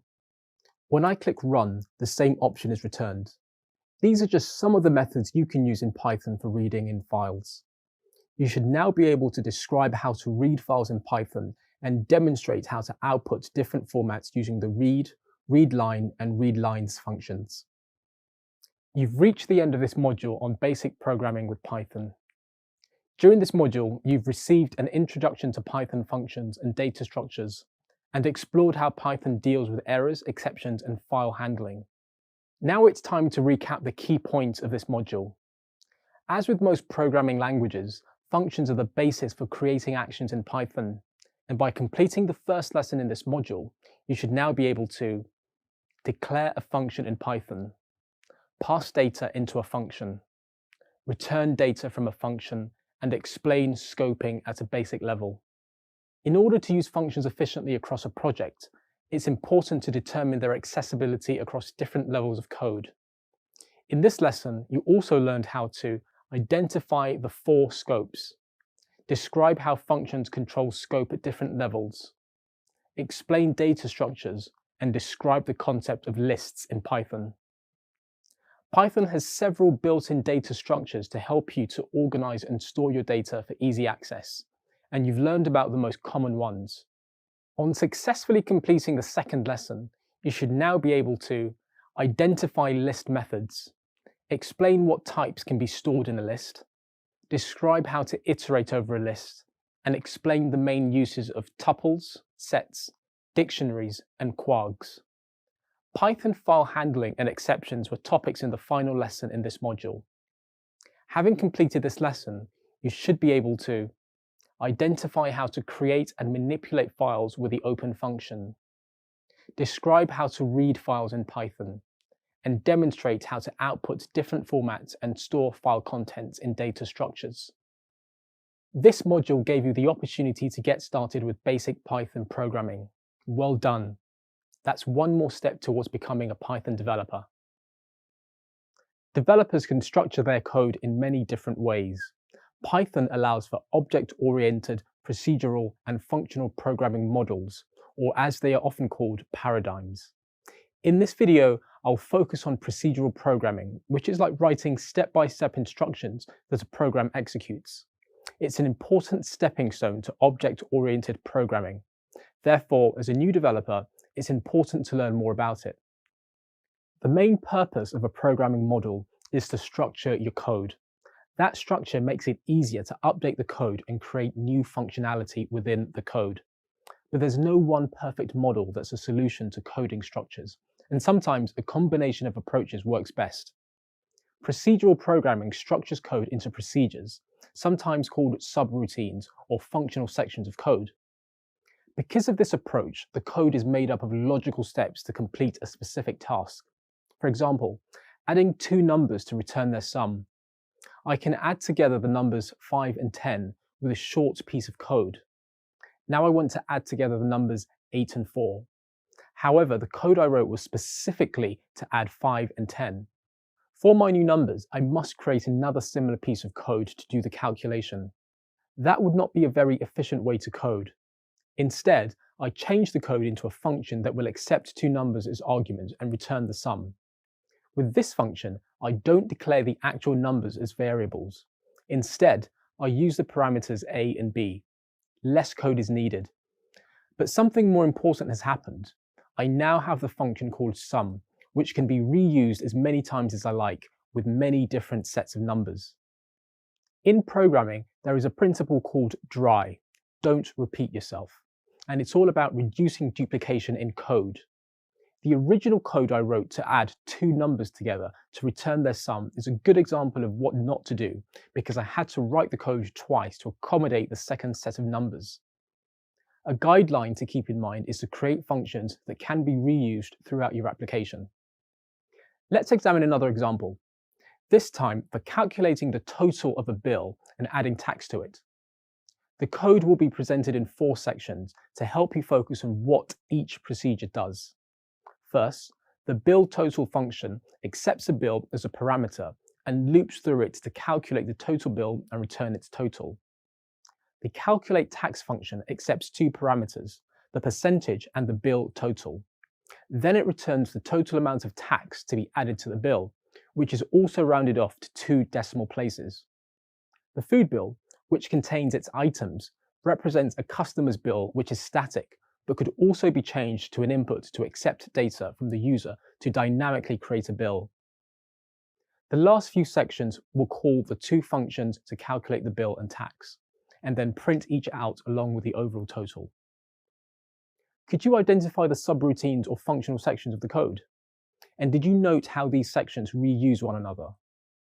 Now, let's put the 4 subroutines together to examine the 4 ways in which the footprint of the code is reduced by procedural programming. It's best to inspect the code by starting at the end. Tax total reuses food total.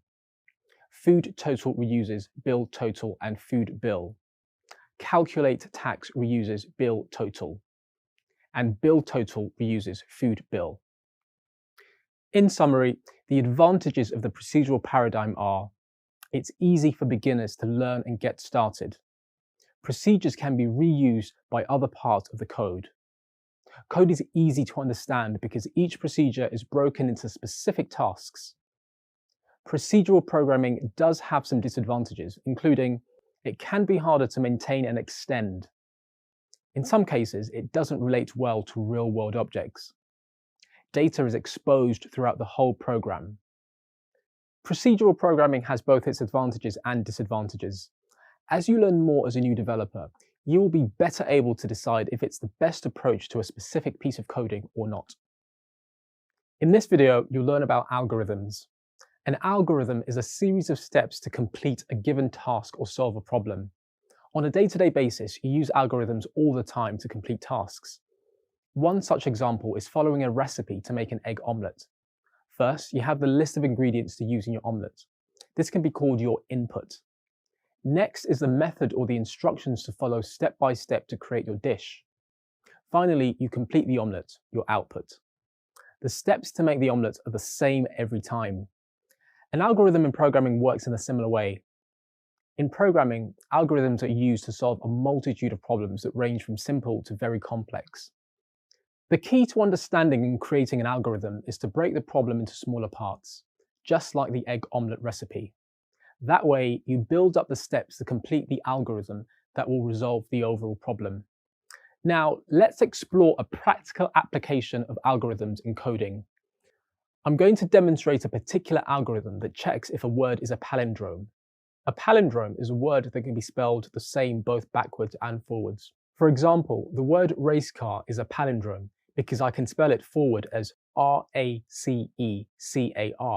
and backwards it's still the same, R-A-C-E-C-A-R. To be able to check if a word is a palindrome, I need to use an algorithm.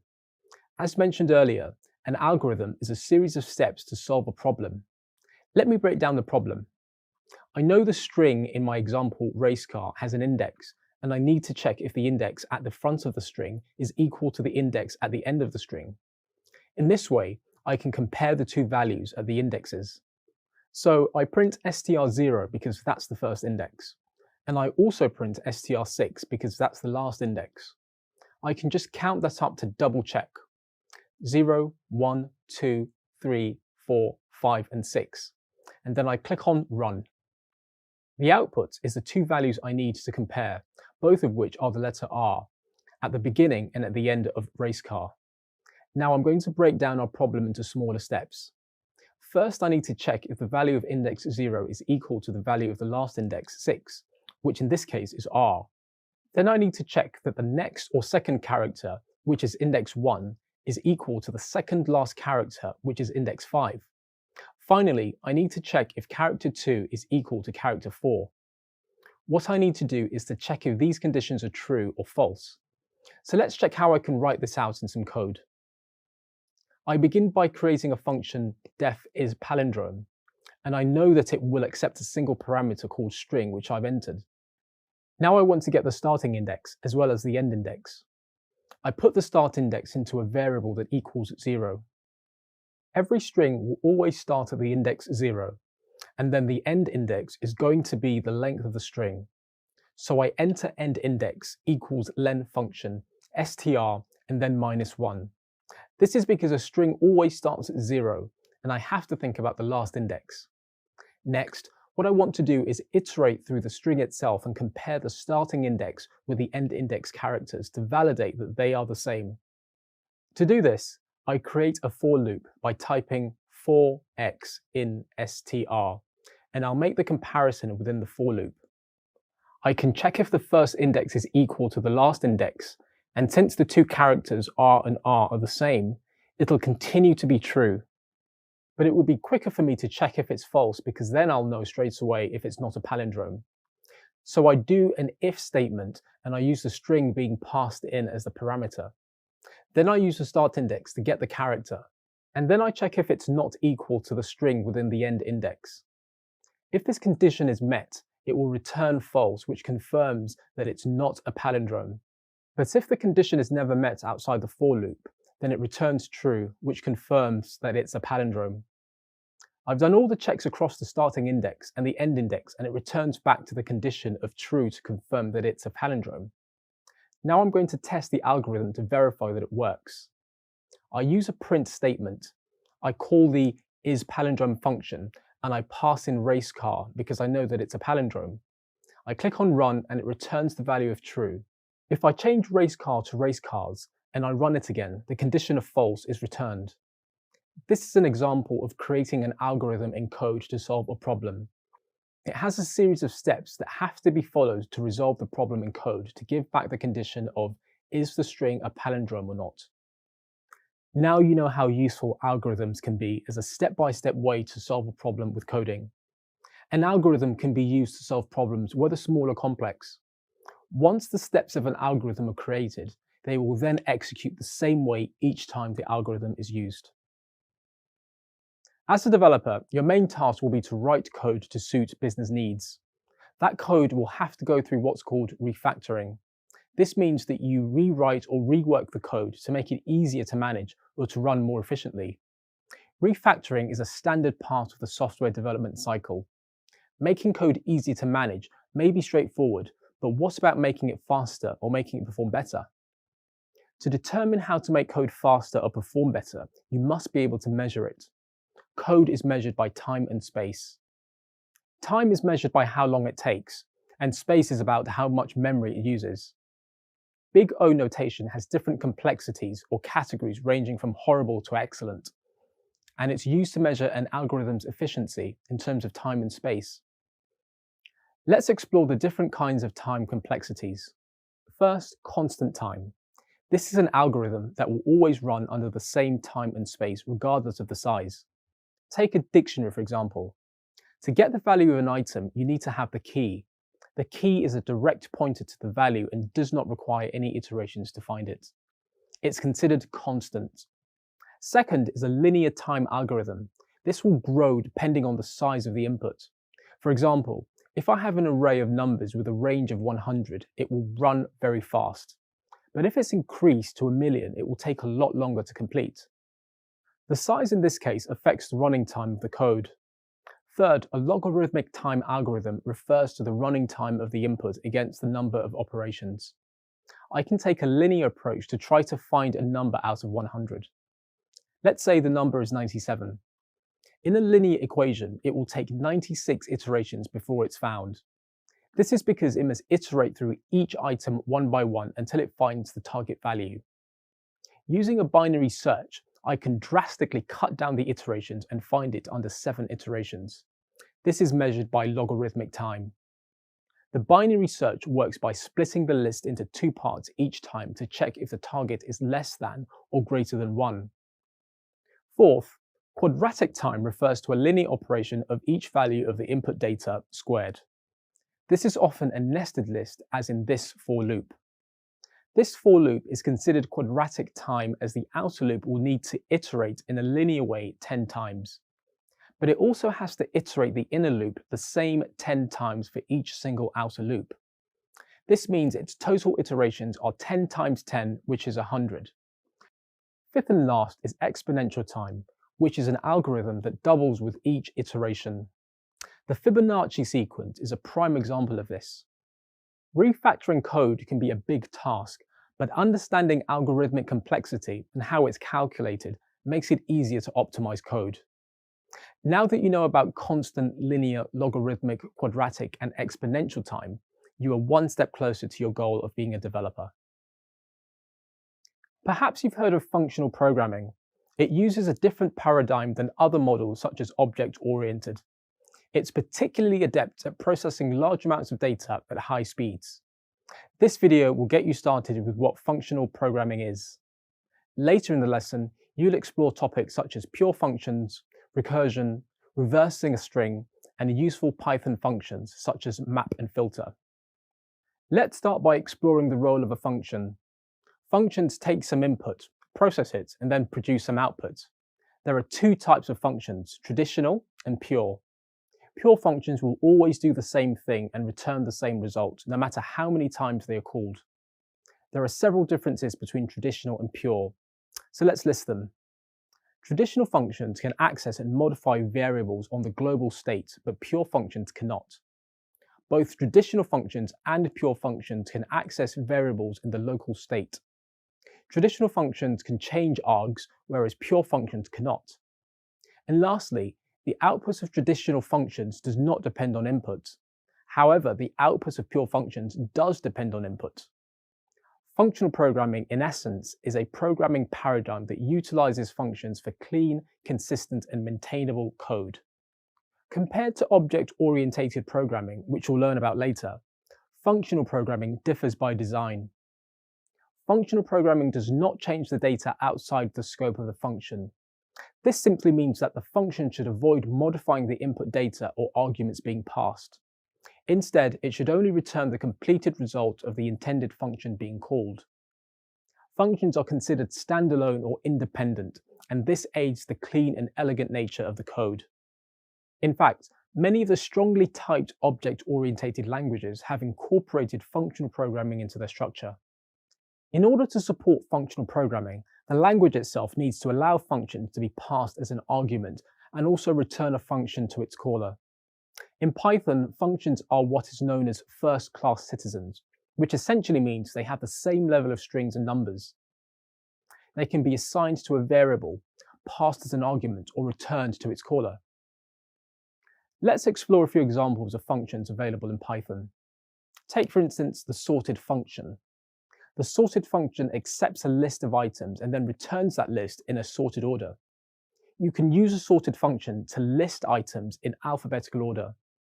By passing a list of coffees to the sorted function, the return sorts the list in alphabetical order. The great thing about functional programming is that the logic behind certain tasks is already built in for you. Functions are reusable and thus save a lot of development time. But did you know that you can also create your own functions specific to your own requirements?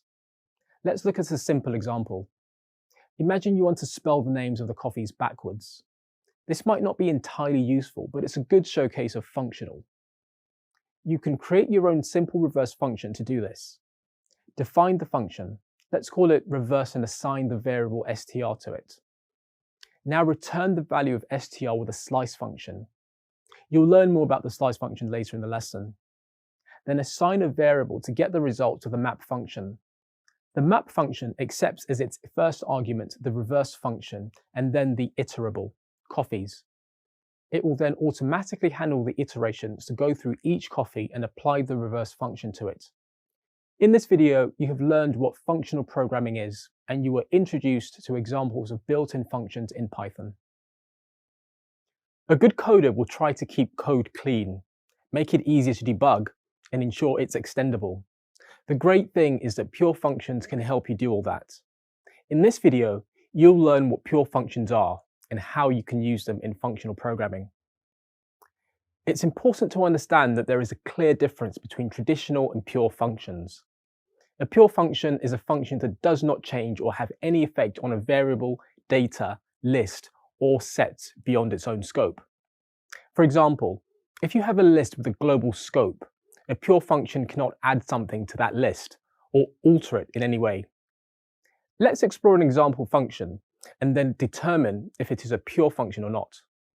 This code includes a list on the global scale and a function called add to a single parameter called item. The value of item is then set to 4. The output is 1, 2, 3, 4. What do you think? Is this a pure function? No. It's not a pure function as it changes the global list by appending the item which is passed as an argument. In order to change it to a pure function, you need to think how to extend the function to accept a list as an argument, add the item to the list without modifying the original list, and how to return a new list with a newly added item. The solution is to create a new list and copy or clone the data from the original list. Let's revisit the code to make some changes. This time, you make a copy of the original list. The new item is added to the new list.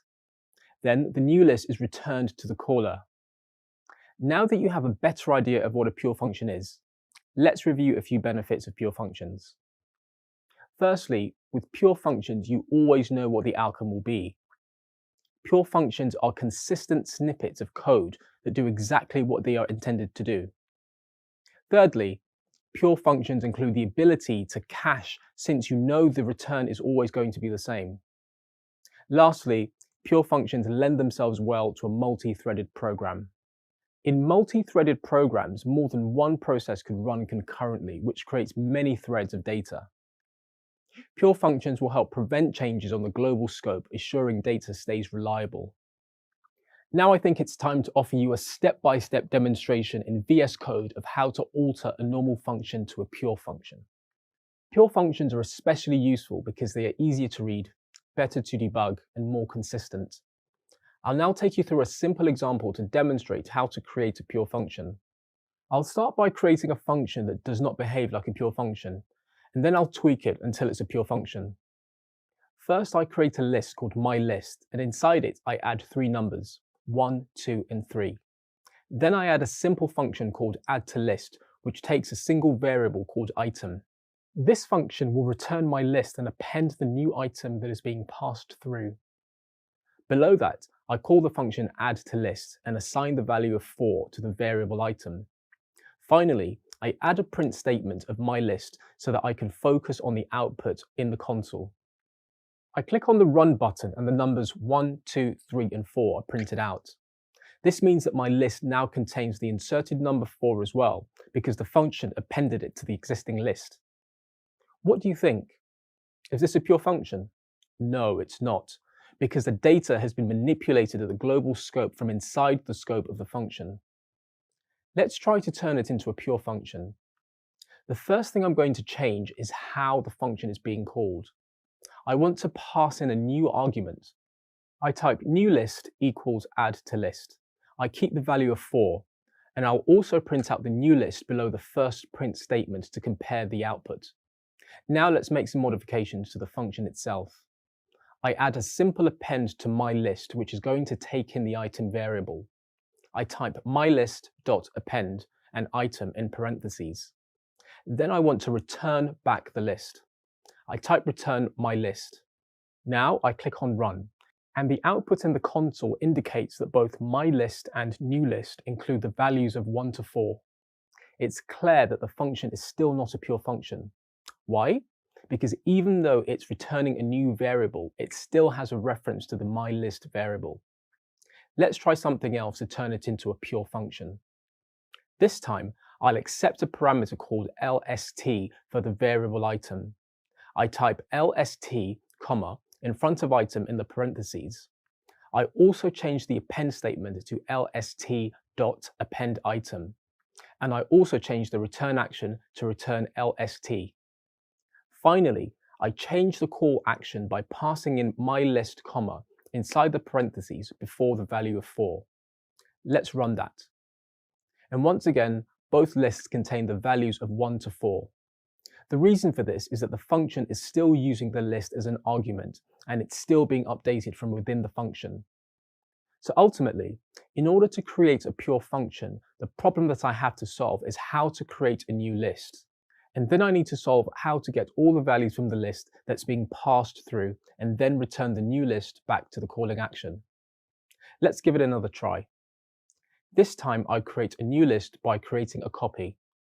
In the function, I type the name of the new list nl equals lst.copy and a set of parentheses. Now, instead of putting the passed values into the LST, I'll put it into the copy. So I type nl.append, and then I also change the return action to return nl. I clear the console screen so that I can focus on the output and click on Run. And finally, I get 2 different results. My list is printed with the values 1, 2, and 3, but the second print statement for newList includes the values of 1 to 4. This function is now a pure function because it adds a value to a list, but it doesn't manipulate the original list outside the function. In this demonstration, you've learned what a pure function is and what you need to do to change a function that's affecting a list on the global scope to a pure function that does not interfere with the original list. It's likely that you'll use pure functions regularly in your programming career because pure functions will keep your code cleaner, easier to debug, and easier to extend. In programming, recursion is used for solving problems that can be broken down into smaller, repetitive problems. It's especially good for working on things that have many possible branches and are too complex for an iterative approach.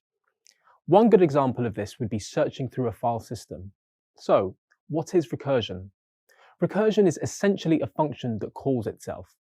Recursion creates a pattern of repeating itself over and over and over. So what does that mean from a coding perspective? In this example, a function accepts a single argument, and inside the function it has some logic to deal with the problem it's trying to solve. The key part is the return. In the code, the return statement is returning the same function. Recursion is quite similar to a for loop. It will iterate, or in the case of a recursive function, call itself multiple times. But a warning, when you create a recursive function, you must always consider the result. If you don't, it will spin into an infinite loop and suck up all the memory until the program eventually crashes or gets terminated. Let's compare how to use a looping and a recursive solution to find the factorial of a number that can be solved. Let's start with the looping solution. The looping function accepts a single integer called n as an argument and first checks if the number is less than 0. If it is, it returns 0 as you can't have a factorial negative number. The else condition sets the factorial to 1 and then loops through the range of the argument, which is 5 in this case. The loop will calculate 1 times 2 times 3 times 4 times 5, which will give the answer as 120, the factor of 5. Now let's explore the recursive solution to the same problem. The recursive function is simpler and more compact. The main reason for this is that you no longer need the for loop to do the iteration of the n argument. The first line of the function verifies that the number is 1 and returns 1 if true. The else condition multiplies the argument n by calling the find factorial recursive function and passing in n minus 1. Recursion can be difficult to understand. By way of explanation, let's demonstrate exactly what happened as the function calls itself. The function is being called over and over, and the part that changes is the value being passed into the function each time. The argument of n, or 5 in this case, is decreased by 1 each time until it finally is 1. This stops the function from being called again and exits out of the recursive process. So how exactly did this code get the result of 120? This is provided by the return statement. It keeps a reference to the incremented value, and this is the final return after it has been completed. Right, it's time to review the advantages and disadvantages of recursion. First, the advantages are recursive code can make your code neater and less bulky. Complex tasks can be broken down into easier to read subproblems. Generation of sequences can be easier to understand than nested loops. But there are disadvantages. It can be harder to follow the logic in recursive code. In terms of memory, they are expensive and sometimes inefficient. It can also be difficult to debug and step through the code. You should now be able to explain what recursion is and how it can be used to solve problems. I believe you'll benefit from using recursions in your code in the future. One of the basic ways to test a Python developer's problem-solving skills is by asking them how they would reverse a string. Knowing how to do this is very useful in the production environment.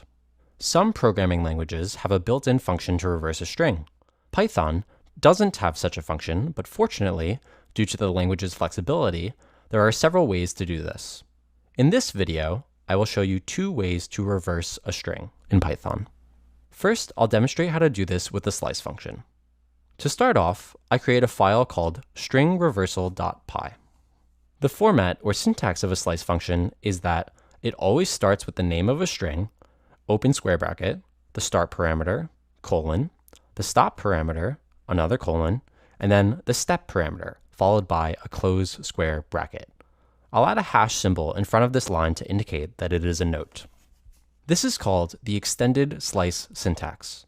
The start and stop parameters are the indices between which the function manipulates the string.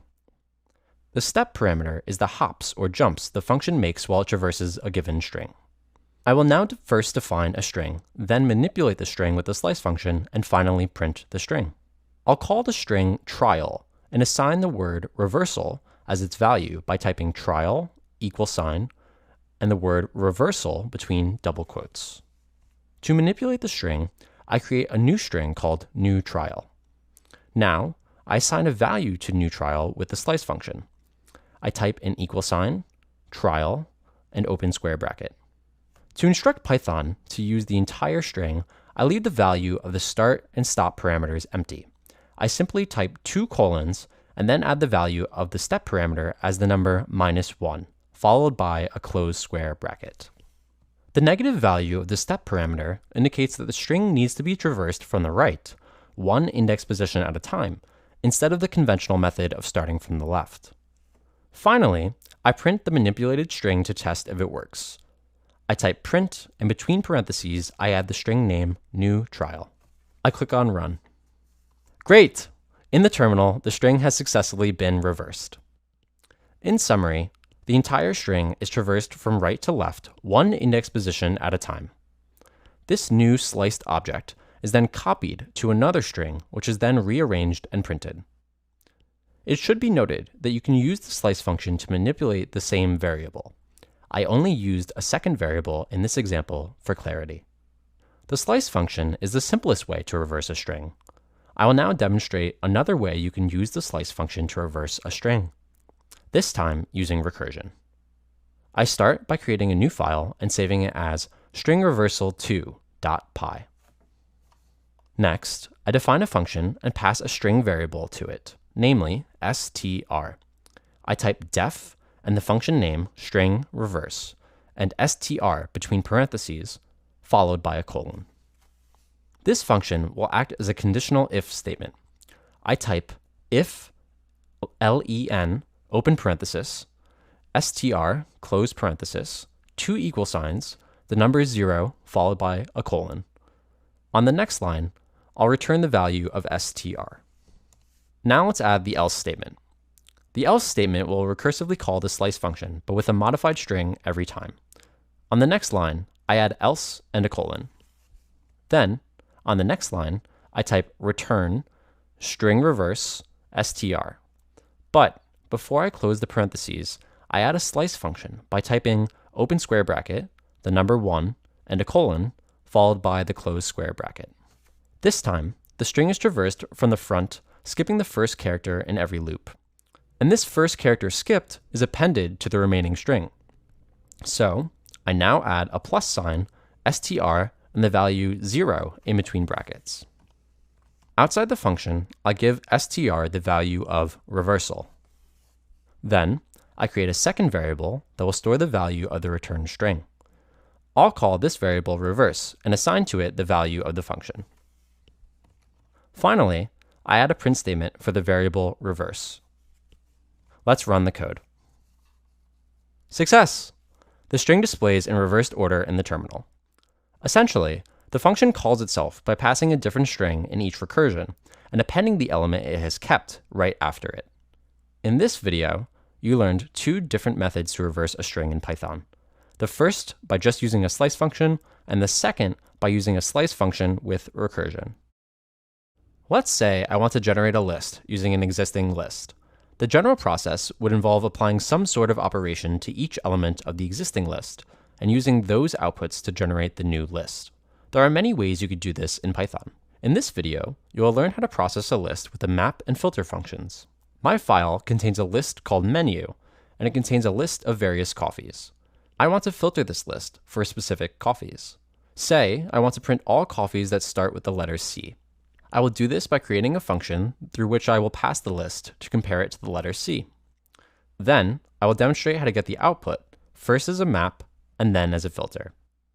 Before I start, let me talk you through the format of a map function, but keep in mind, the filter function follows the same format. To create a map, I type map, and then need to define its arguments. The map function accepts 2 arguments. The first argument is an actual function. In this case, it will be the function that I will use to match values based on a condition. The second argument is the articles that will be passed through that function. In this case, the coffees from my menu list. Now, let's create the function with the condition. I press enter twice to move the map function down. I type def and the name of the function, which is findCoffee. I then add a single parameter coffee between the parentheses and a colon after the closed parenthesis. The The coffee parameter I added will be the coffee from my list. I now need to check if the first character of the items in the list matches the letter C. To do this, I will create an if statement by typing if coffee and pass in 0 to set the action on the first letter of the coffee variable. I then type the equal sign twice, followed by the letter C and a colon. I press enter, and on the next line, I type return coffee if the statement is true. To use the map function, I'm going to assign it to a variable called map coffee. I follow that by entering an equal sign and the map. Now I can pass in the arguments for the map function. Remember, the first argument is the function itself. I enter the function name findCoffee. It is important to note that I am not calling the function. I'm just passing it in like an argument. I add a comma after findCoffee, and then the second argument, the article, in this case, menu.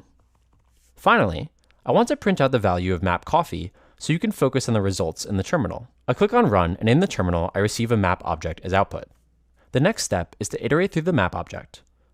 I type for x in mapCoffee, print out the value of x. I click on Run again, and now I get the output as a map. In the terminal, a list appears with a lot of values that say none, except cappuccino and cortado. And that is because cappuccino and cortado are the two matches for the letter C in the function. The great thing about the map function is that I did not have to create a for loop to go through the list. The map function takes the function as an argument and passes the menu list values into the function one by one. So that handles the iteration for me, which makes it quite useful. Next, I'm going to demonstrate how to get the output with the filter function. To start, I'll comment out the section of the code related to the map function and clear my terminal. The filter function works much the same as the map function. I declare a variable called filterCoffee and assign the filter function to it. Again, I add the two arguments, namely the findCoffee function and menu. Then, I print out the variable filterCoffee. I click on Run and receive a filter object as output. Now, I will iterate through the filter object just like I did with the map object. I type for x in filterCoffee, print out the value of x. I'll clear the terminal now and click Run. This time, only cappuccino and cortado are returned. Why is that? Let me explain the difference between a map and a filter function. A map takes all objects in the list and allows you to apply a function to it. A filter also allows you to take in all objects in the list and runs through a function, but it creates a new list and only returns values where the evaluated function returns true. That is why there are no none values displayed in the output for the filter function. You now know how map and filter work in Python, and should be able to also explain the difference between the two functions. Programming languages are built upon certain models to ensure that code behaves predictably. Python primarily follows what is known as an object-oriented paradigm or model. As you'll soon discover, object-oriented programming, or OOP, relies heavily on simplicity and reusability to improve workflow. By the end of this video, you'll be familiar with the object-oriented programming paradigm. You'll also be able to identify the four main concepts that define object-oriented programming. Programming paradigms are a strategy for reducing code complexity and determining the flow of execution. There are several different paradigms such as declarative, procedural, object-oriented, function, logic, event-driven, flow-driven, and more. These paradigms are not mutually exclusive, so programs and programming languages can opt for multiple paradigms. For example, Python is primarily object-oriented, but it's also procedural and functional. In simple terms, a paradigm can be defined as a style of writing or program. OOP is one of the most widely used paradigms today due to the growing popularity of languages that use it, such as Java, Python, C++, and more. But the OOP's ability to translate real-world problems into code is arguably the biggest factor in its success. OOP has high modularity, which makes code easier to understand, makes it reusable, adds layers of abstraction, and allows for code blocks to be moved between projects. To help you better understand OOP, I'll first clarify some of its key components, which are classes, objects, and methods.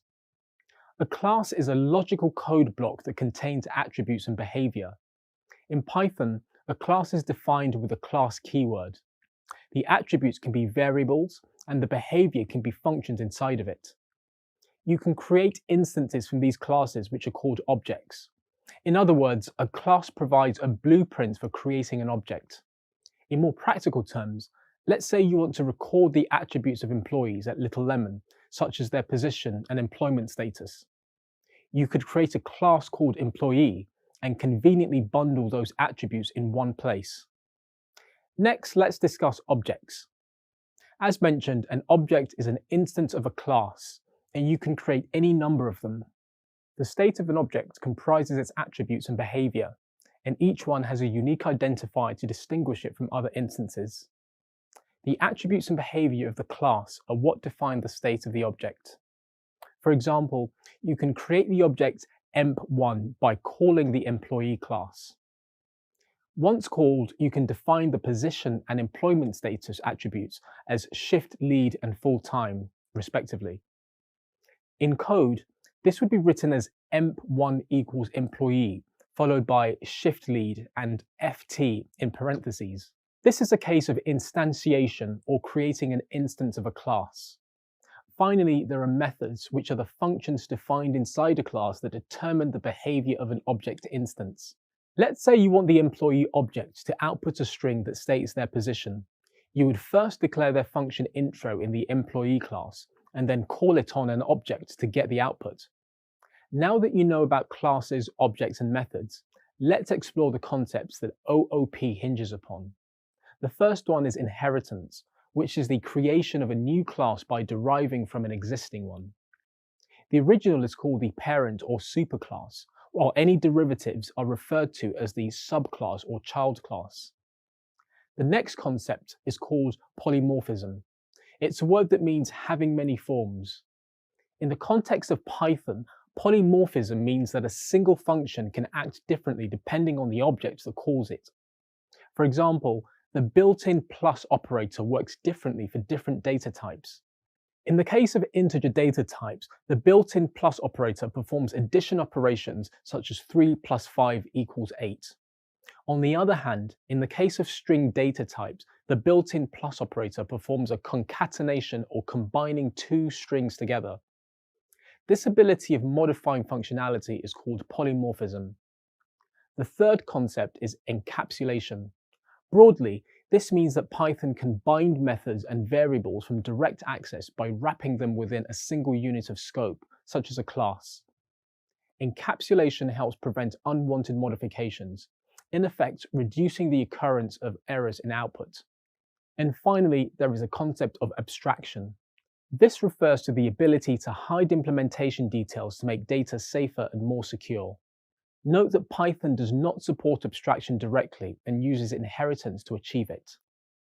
This is something that you'll explore in more detail later. There are some other important concepts in OOP, such as method overloading, method overriding, constructors, and more, which you'll learn about in more detail later. In this video, you became familiar with OOP paradigm and the four concepts that support it: inheritance, polymorphism, encapsulation, and abstraction. See you next time. Classes have the ability to combine data and functionality, which is a very useful feature when you are coding. By the end of this video, you'll be able to explain what classes, instances, and objects are in Python.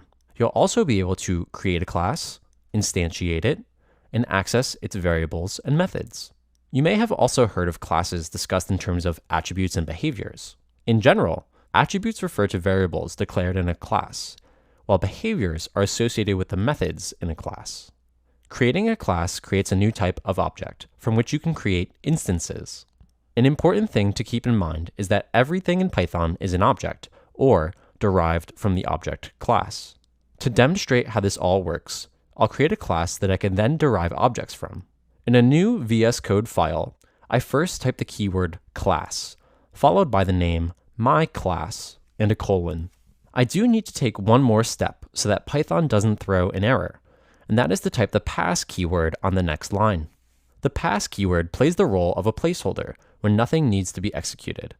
In practice, this tells Python that I won't do anything with this class just yet. Next, let's create an object for this class. I create a variable called myClass, and then assign the class to it by typing equals myClass, followed by parentheses. If I run this code, the output shows that it has executed without errors. However, just to check that it's working as expected, let's add a print statement to the class. So that would be print followed by the string hello in parentheses. When I run the code again, the word hello appears in the output. Let me clear the terminal before continuing. You may have noticed that I use the same name for both the class and its object, but the object name can really be anything. For example, if I change the object name to MYC and run the code once more, it will execute the same as before. Everything I've typed is part of the instantiation process in Python, which involves 3 key steps. 1. Class definition. 2. Creating a new instance. And 3. Initializing the new instance. Since everything in Python is an object, it makes sense to follow naming conventions to make things less confusing later. In this case, I have myClass for the class object and MYC for the instance object. There is a third type of object called the method object, which you can use to call a method whenever it's needed. Classes mainly perform 2 kinds of operations: attribute references and instantiation. I've already written an example of the latter, so let's try building an attribute reference this time. First, I create a variable a for the class object and assign it a value of 5. To print this variable, I first need to refer to the class. So, under the instance object, I type print and then myClass.a. When I run the code, it returns 5 in the output.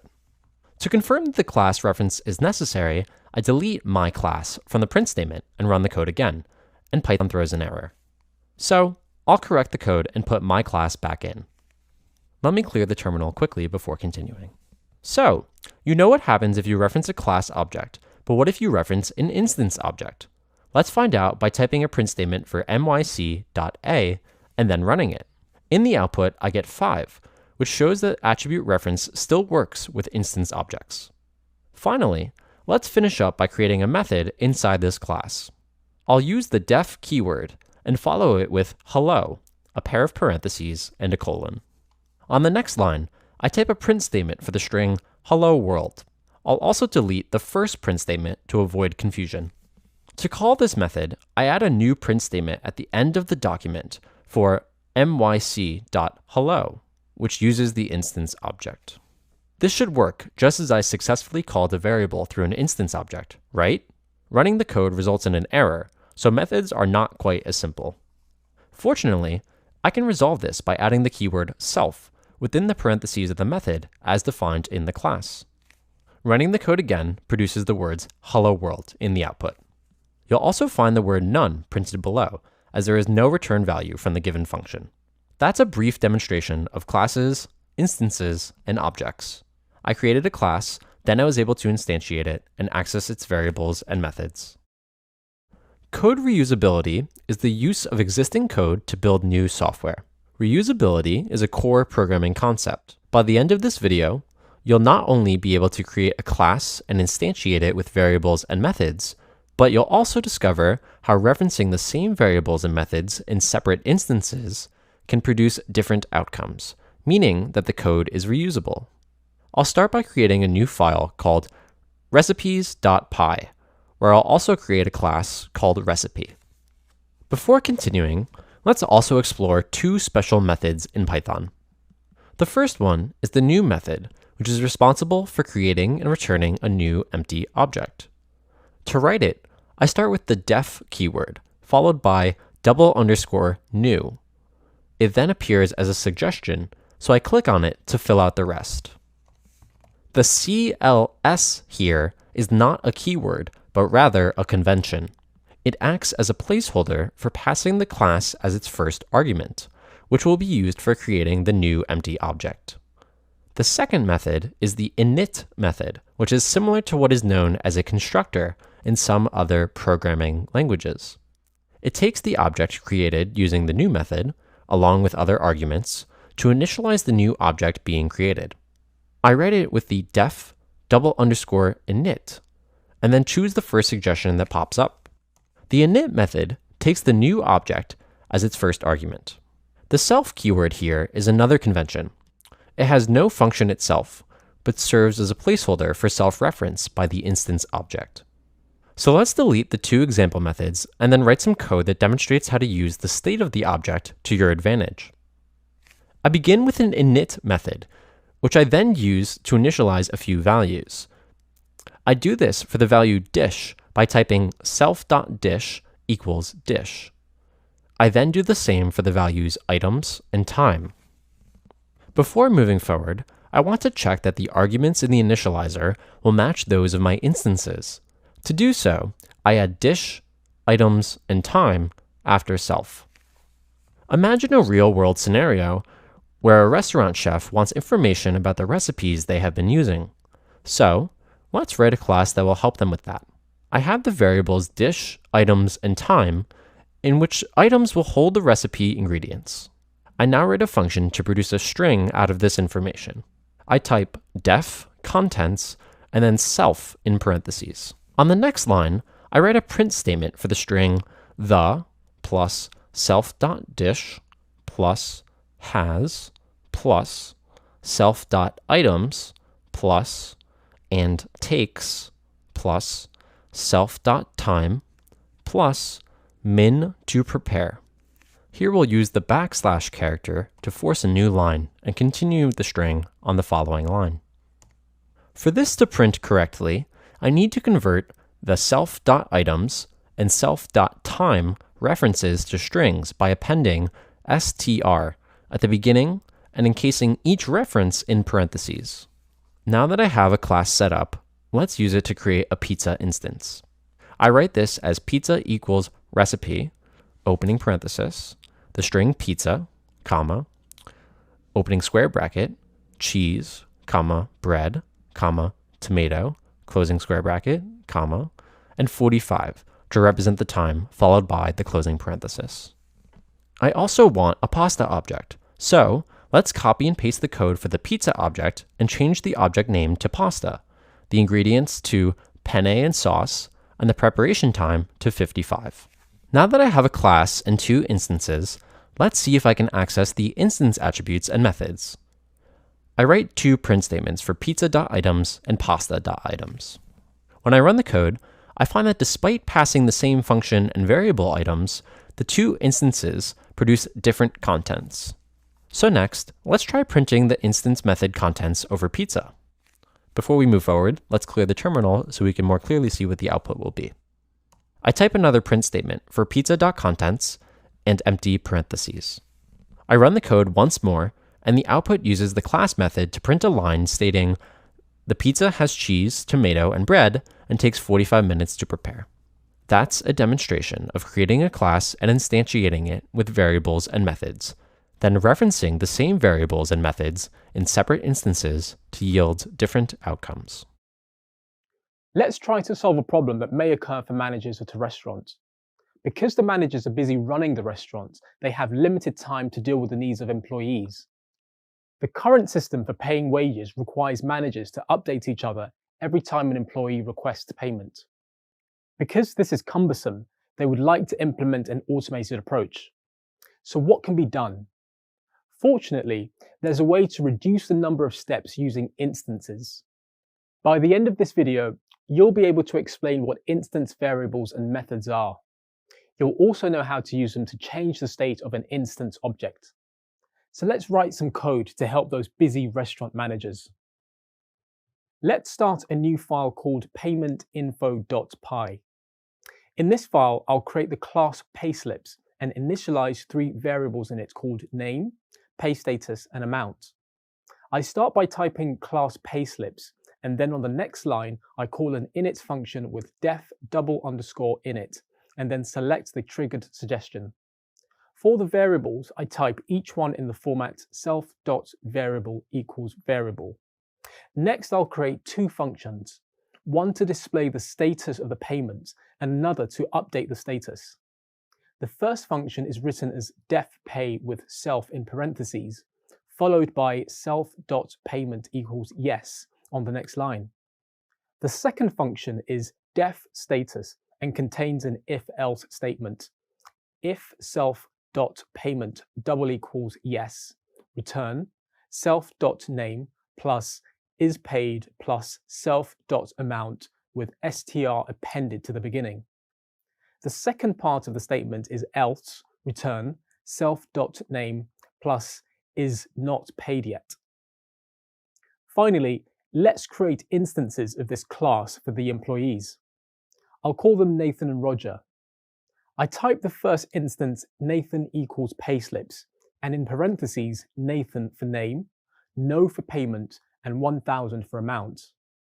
For Roger, I copy and paste this instance and set the values to Roger, no, and 3000 respectively. I also need to make sure to pass these values inside the init method, so I type name, payment, and amount after self. Now I'm ready to call the instance method status to check the status of the payments. I write a print statement for Nathan.status parentheses and for Roger.status parentheses. When I run the code, the output all appears on one line, which is not very presentable. I add a new line character between the items in the print statement, which is \n. This time the output is much cleaner. The output states that neither Nathan nor Roger have been paid. But let's say that one manager decides to pay Nathan, so I'll use the pay function to update the status. Remember that the pay function is set up to update the value of the payment variable. I type Nathan.pay parentheses and then copy and paste the last print statement. Above this line, I type another print statement with the string after payment. I run the code once more, and it now tells me that Nathan was paid 1000, whereas Roger still has not been paid. That's a demonstration of instance methods in action. Now I'll describe the code to you in more detail. Now let's discuss what happened in that coding example in more detail. The two instance objects, which are Nathan and Roger, each have their own states. You may have noticed that when the instance method pay was called to change the state of Nathan, Roger was not affected. This is because the method inside the class is not affected. Rather, it provides a separate blueprint to each instance, which can then be updated for that instance only. In the coding example, I didn't print the variable values after calling the pay function, but if I did, it would show that the payment instance variable for Nathan changed from no to yes, while Roger remained no. Now let's imagine that this code is the basis for an online payment system. It would allow either manager to click on the paid button for an employee, which then updates that employee's status. No more back and forth calls. In this video, you learned how to use instance variables and methods to change the state of an instance object without affecting any other instances. When instantiating objects from a class, you may find that the class is missing some properties that you use frequently. In that case, you could decide to make a new class that replicates the first one, but also adds a few more properties. It would be cumbersome to write everything from scratch, but thanks to inheritance, you don't have to. By the end of this video, you'll become familiar with inheritance in terms of child classes being derived from a parent class. Inheritance is a core concept in object-oriented programming generally, and in particular in Python, and it's a major part of code reusability. You may know that everything in Python is an object, but let's explore that idea more closely. It specifically means that every class in Python inherits from a built-in base class called objects, which is found in built-ins.objects. In other words, a class declaration such as some class with empty parentheses implies some class with object as its argument. When speaking of class derivation, the originating class is known as the parent class, superclass, or base class. The class which inherits from it is the child class, subclass, or derived class. Any name pairing is acceptable, but the important thing to know is that the child class extends the attributes and behaviors of its parent class. This allows you to do two things. You can add new properties to the child class, and you can modify inherited properties in the child class without affecting the parent. So now let's explore an example of how this is done in Python. Here you have a parent class P, which holds the variable a with a value of 7. Then there is the empty child class C, in which class P is passed as an argument. And finally, a lowercase c represents an instance of child class capital C. If you write a print statement for C c.a and run the code, the output is 7. So even though C itself is empty, it still holds the attribute inherited from P. Keep in mind that any changes in the parent class will also affect any child classes. Now that you have an idea of how inheritance works, let's explore an example that demonstrates the flexibility it provides. I begin by creating a new file called employment.py, and my first step is to create a parent class called employees, where I'll define 2 variables for first and last names.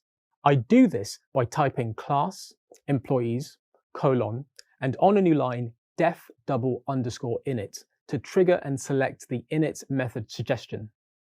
For the first variable, I type self.name equals name on a new line, and for the second, I advance another line and type self.last equals last. I then add name and last to the init argument on line 2 after the word self. Next, I'll create 2 child classes that both extend the employee class. The first one I create is supervisors, and to call the employees class, I type class supervisors open parenthesis employees close parenthesis and a colon. I then need to modify the init method of the supervisors class so that I can add another variable named password. Again, I trigger and select the init method, but this time it already includes the name and last variables. By calling the employees class, the super method has automatically been applied to access the variables there and initialize them within the supervisors class. I proceed with adding the third variable, password, inside of the init method. I then make it an instance variable with the line self.password equals password. Now I'll write another child class called chefs. Again, I extend the employees class by adding employees as a method inside this class. I want this one to contain a new function called leave request. So I type def leave request and then self and days as the variables in parentheses. The purpose of the leave request function is to return a line that specifies the number of days requested. To write this, I type return the string may I take a leave for plus str open parenthesis the word days close parenthesis plus another string days. Now that I have all the classes in place, I'll create a few instances from these classes, one for a supervisor and 2 others for chefs. First, I type Adrian equals supervisors, followed by the values Adrian and A in parentheses. I can then copy and paste this instance 2 more times to serve as a template for the chef's instances. The first chef is Emily and will hold the values Emily and E, while the second chef Juno has the values Juno and J.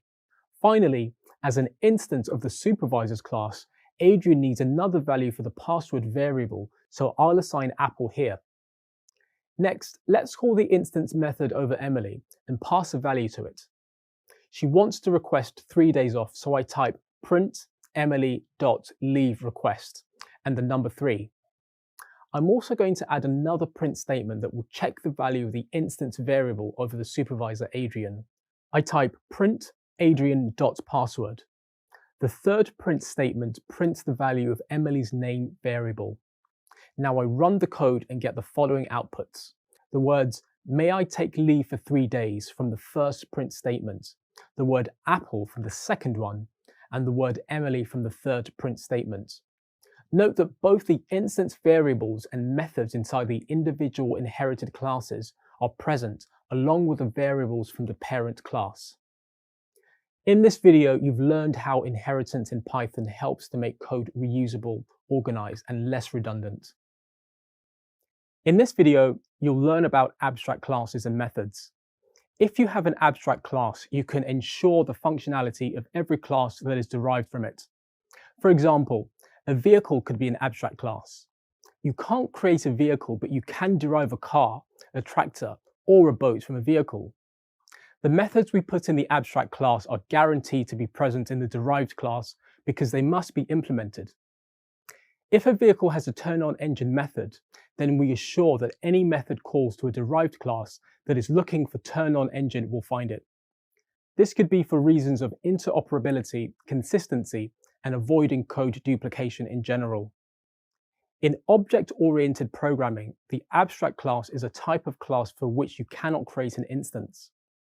Python also does not support abstraction directly, so you need to import a module just to define an abstract class. Furthermore, methods in an abstract class need to be defined before they can be implemented. With all these limitations, one might wonder why you would use abstract classes at all. One of their key advantages is the ability to hide the details of implementation without sacrificing functionality. Implementation in abstract classes can be done in two ways. One is that as base abstract classes lack implementation of their own, their methods must be implemented by the derived class. Another possibility is that the super function can be used, but that's a topic for another time. For now, let's focus on the module for defining an abstract class. You may not be familiar with modules right now, but they will be covered in more detail later. For now, it's okay just to follow along. The module is known as the Abstract Base Class, or ABC, and needs to be imported with some code. After that, you can create a class called SomeAbstractClass and pass in the ABC module so that it inherits that class. The next step is to import the abstract method decorator inside the same module. A decorator is a function that takes another function as its argument and gives a new function as its output. It's denoted by the @ sign. You may not be familiar with decorators, but for now it's enough to know that decorators are like helper functions that add functionality to an already existing function. Finally, here you'll define an abstract method which cannot be called on an object of this class. You will be able to call this method over objects of classes that inherit from this class. Similarly, we can define abstract methods with the help of what we call an abstract method decorator present inside the same module. Any given abstract class can consist of one or more abstract methods. However, a class that has abstract class as its parent cannot be instantiated unless you override all the abstract methods present in it first.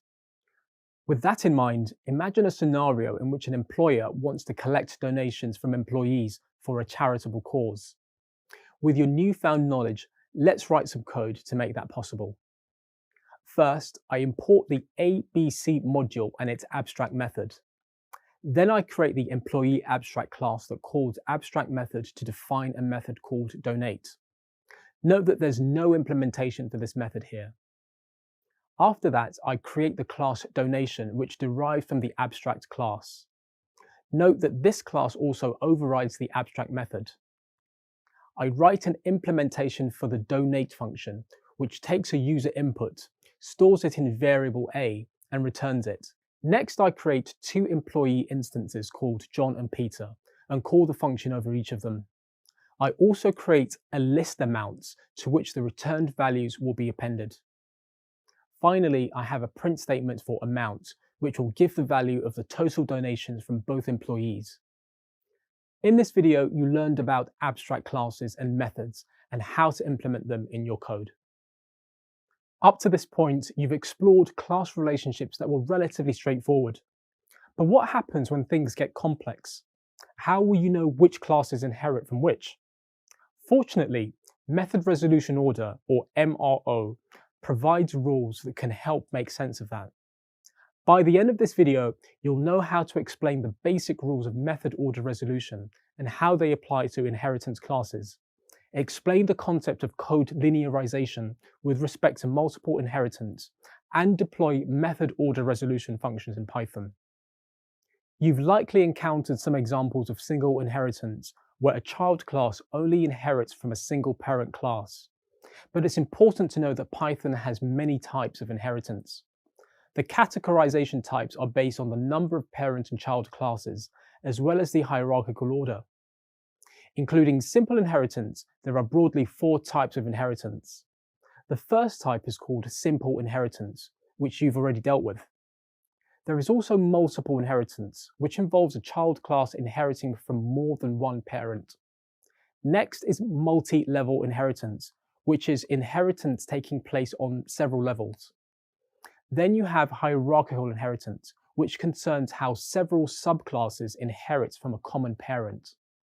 And finally, you could say that there is a fifth type called hybrid inheritance, which mixes characteristics of the others. As these inheritance types demonstrate, inheritance becomes increasingly complex as the number of classes in a project grow and become more interdependent. So how do developers solve this issue? With the use of MRO. MRO determines the order in which a given method or attribute is passed through in a search of the hierarchy of classes for its resolution, or in other words, from where it belongs. The order of the resolution is called linearization of a class, and MRO defines the rules it follows. The default order in Python is bottom to top and left to right when imagining the inheritance of these Python classes in a tree structure. Let's take the simplest example of single inheritance. The object is first searched in the class of that object, and then in its superclass. What about in an example where class Z is inheriting from two classes? Let's say Z is inheriting from classes X and Y. In this instance, the MRO will be Z, Y, and then X. In other words, the MRO works its way bottom to top and then from left to right. But things become much more complicated when more levels are added to the hierarchy. So developers rely on algorithms to build MROs. Old-style classes used in-depth first search algorithm, or DFS. From Python version 3 onwards, Python versions have moved to the new style of classes that rely on the C3 linearization algorithm. The implementation of the C3 linearization algorithm is complex and beyond the scope of this lesson. But for now, here's an overview of a few rules that it follows. The algorithm follows monotonicity, which broadly means that an inherited property cannot skip over direct parent classes. It also follows the inheritance graph of the class, and the superclass is visited only after visiting the methods of the local classes. This logic will make more sense later when you explore more complex class relationships in a future lesson. Next, let's take a moment to explore some methods of finding the MRO of a class. First, I'll begin with a demonstration of the MRO attribute or function. Let's take a multi-level inheritance example comprised of three classes: Class A, Class B, and Class C. Class A is the parent class, with B and C the respective child classes. In other words, B inherits from A, and C inherits from B.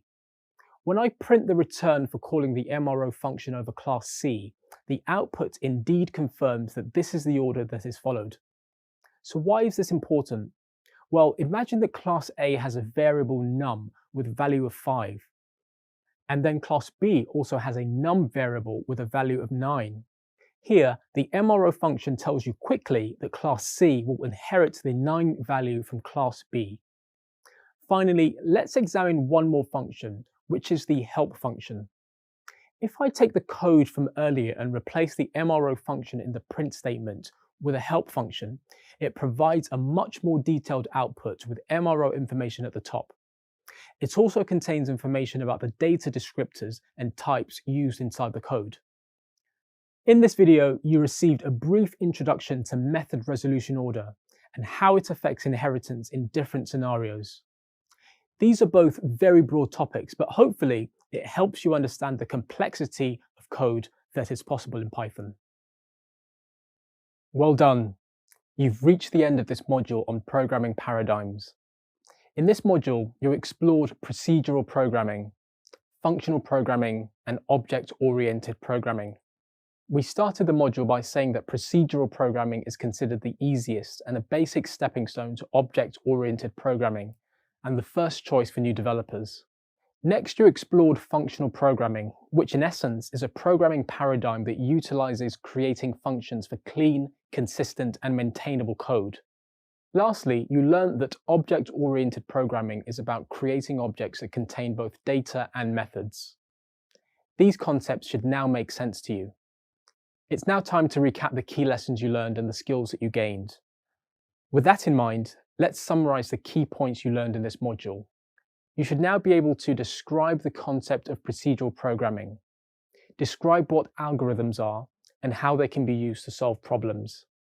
Identify how algorithmic complexity is calculated, and recognize how algorithmic complexity can help in improving performance. You should also be able to describe Big O notation, explain what functional programming is, explain how pure functions are used in functional programming, and explain recursion and how it can be used to solve problems. What you have learned, however, did not stop here. You should therefore also be able to use different methods to reverse a string in Python. Explain the difference between the map and filter functions. Explain object-oriented programming and the four concepts it is built upon, and describe the relationship between classes and instances in Python. Finally, having studied the remaining key points in this module, you should now be able to create classes, instantiate classes, access their variables and methods, and change the state of instance objects by using instance variables and methods. This module gave a comprehensive introduction to different programming paradigms in Python. This is essential knowledge that prepares you to be able to create even better programming code. Cars are a major part of our lives that make it easier to move around. But if you needed your car to do more, such as handle driving in the snow or carry large objects, well, you'd probably modify it by adding winter tires or hitching a trailer to it. In a similar way, Python is a powerful language that allows developers to build amazing things, but it can gain even more functionality with the use of modules. In this video, you'll learn about modules in Python and why they are used. You'll also explore the different types of modules and be able to explain where they can be found. Now, you may wonder what a Python module is. Imagine that modules work like instructions to make a pie. Instead of trying to figure out what the steps are to create your pie, you follow the instructions. Modules work in the same way. They are building blocks for adding functionality to your code, so you don't need to continually redo everything. A Python module contains statements and definitions. So a file like sample.py can be a module named sample and can be imported. Modules in Python can contain both executable statements and functions. But before you explore how they are used, it's important to understand their value, purpose, and advantages. Modules come from modular programming. This means that the functionality of code is broken down into parts or blocks of code. These parts or blocks have great advantages, which are scope, reusability, and simplicity. Let's delve deeper into these. Everything in Python is an object, so the names that you use for functions, variables, and so on become important. Scoping means that modules create a separate namespace, so two different modules can have functions with the same name. And importing a module makes it a part of the global space in the code being executed. Reusability is the most important advantage of modularity. So when you write a piece of code, modules help you avoid the need to write all the functionalities that you may need. Duplication of code duplicates your efforts, uses more computer memory, and it's less efficient. Let's say, for example, you want to import a math package. You automatically get access to a lot of functionalities, such as factorial, the greatest common divisor, used as GCD, and so on, that are reused without defining them. One other feature that using modules brings is simplicity. When modules have a little dependency on each other, it helps achieve simplicity. So each module is built with a simple purpose in mind. Modules are defined by their usage. So you can also use a regular expression or RE module for managing regular expressions. Simplicity also helps in avoiding interdependency among these modules. So if you're working on data visualization, import of a single module like matplotlib is sufficient for visualizing your data. There are different types of modules that exist in Python. The main difference between these modules is the way the modules are accessed. Let's cover built-in modules. Some modules are already built into the standard Python library. When you use a statement like import math in your Python code, for example, the interpreter first tries to find built-in modules. So, how do you import and execute modules in Python? The first important thing to know is that modules are imported only once during execution. If, for example, you import a module that contains print statements, print, open bracket, close bracket, You can verify it only executes the first time you import the module, even if the module is imported multiple times. Since modules are built to help you, standalone modules hold all the functions but will most likely not contain functions that execute without calling. It's only when the user executes the different functions inside that module that they will find the utility of those functions in the code. The module is normally defined at the beginning of the code, but you can define it at any point in the code. Since code execution in Python is serial, you must import the module first before you execute any function inside of it. Modules can also be executed from within the function. This means that the code inside that module can only be used once the function is executed. In this video, you covered modules in Python. You learned about the different types of modules and how they can be used to save you time and make your work more efficient. In Python, you can access different types of modules, such as built-in modules and user-defined modules from different locations. Think of the built-in modules as a house that you want to build using pre-built and packaged floors, walls, and a roof that you can just assemble. This means you don't have to try and find hammers, bricks, plaster, and tiles to build walls and floors, saving you time and making your work more efficient. Accessing built-in and user-defined modules in Python works in the same way and helps to save time and build efficiency while you're coding. Remember that any Python file can be a module. The modules are searched by the interpreter in the following sequence. First, the current directory path. Second, the built-in module directory. Third, the Python path, an environment variable with a list of directories. And finally, it investigates the installation-dependent default directory. Let's explore this in greater detail. In this video, I'll demonstrate how to access different types of modules, such as the built-in modules and user-defined modules from different locations. Let's write some code and learn how to access some built-in modules. I begin by creating a new file called myCalendar in Visual Code. I then use the sys.path function and return the values that I get from it in a variable called locations. I finally print the values using the print function. I now try running this code. Unfortunately, this does not work as Python has no idea what sys is. To resolve this, I'm going to try and import the built-in sys function. I'm going to run the code again. The print function returns all the possible locations that the interpreter is going to look for when searching for modules, including the current working directory. But this doesn't look very clean. I know that I have a list of values, so I'll run a for loop that loops through every location in turn. This returns a much cleaner result by printing each location on its own line in the terminal. Now, it's always good practice to import all the required modules right at the beginning, but I can do this in a different way. I'll import a module here in the middle of the code. I'll import another built-in module called calendar. I'll now use a couple of functions that the calendar has. I'll now use a function called leap days, which has two inputs, year 1 and year 2, and it will be returning another integer value. So what I'm going to do is write the leap days function, write 2 input years, and return the value in a variable called leap days. I'm going to print the value of the variable. I get a return value of 13, which means there are 13 leap days in between 2000 and 2050. Now I'll use another function. This function is called isLeap. It takes one of the years as an input and returns a Boolean value. It tells you if a given year is a leap year. So let's try 2036 and return the value in another variable called isItLeap. This time I get the value of true because 2036 is a leap year. If you decide to explore a little bit, you can hover over calendar. If you use a MacBook, press the Command key, or if using Windows, press the Control key, which will take you to the calendar file by clicking on it. Note how the calendar module itself has imported a few other modules, and other than that, it contains all the functionalities. I now find the location of calendar inside the Python 3.9 package, which is one of the locations listed in the terminal by the print locations loop I ran earlier. You just learned how to access built-in modules and user-defined modules from different locations. I encourage you to start using modules in your code to make your work more efficient.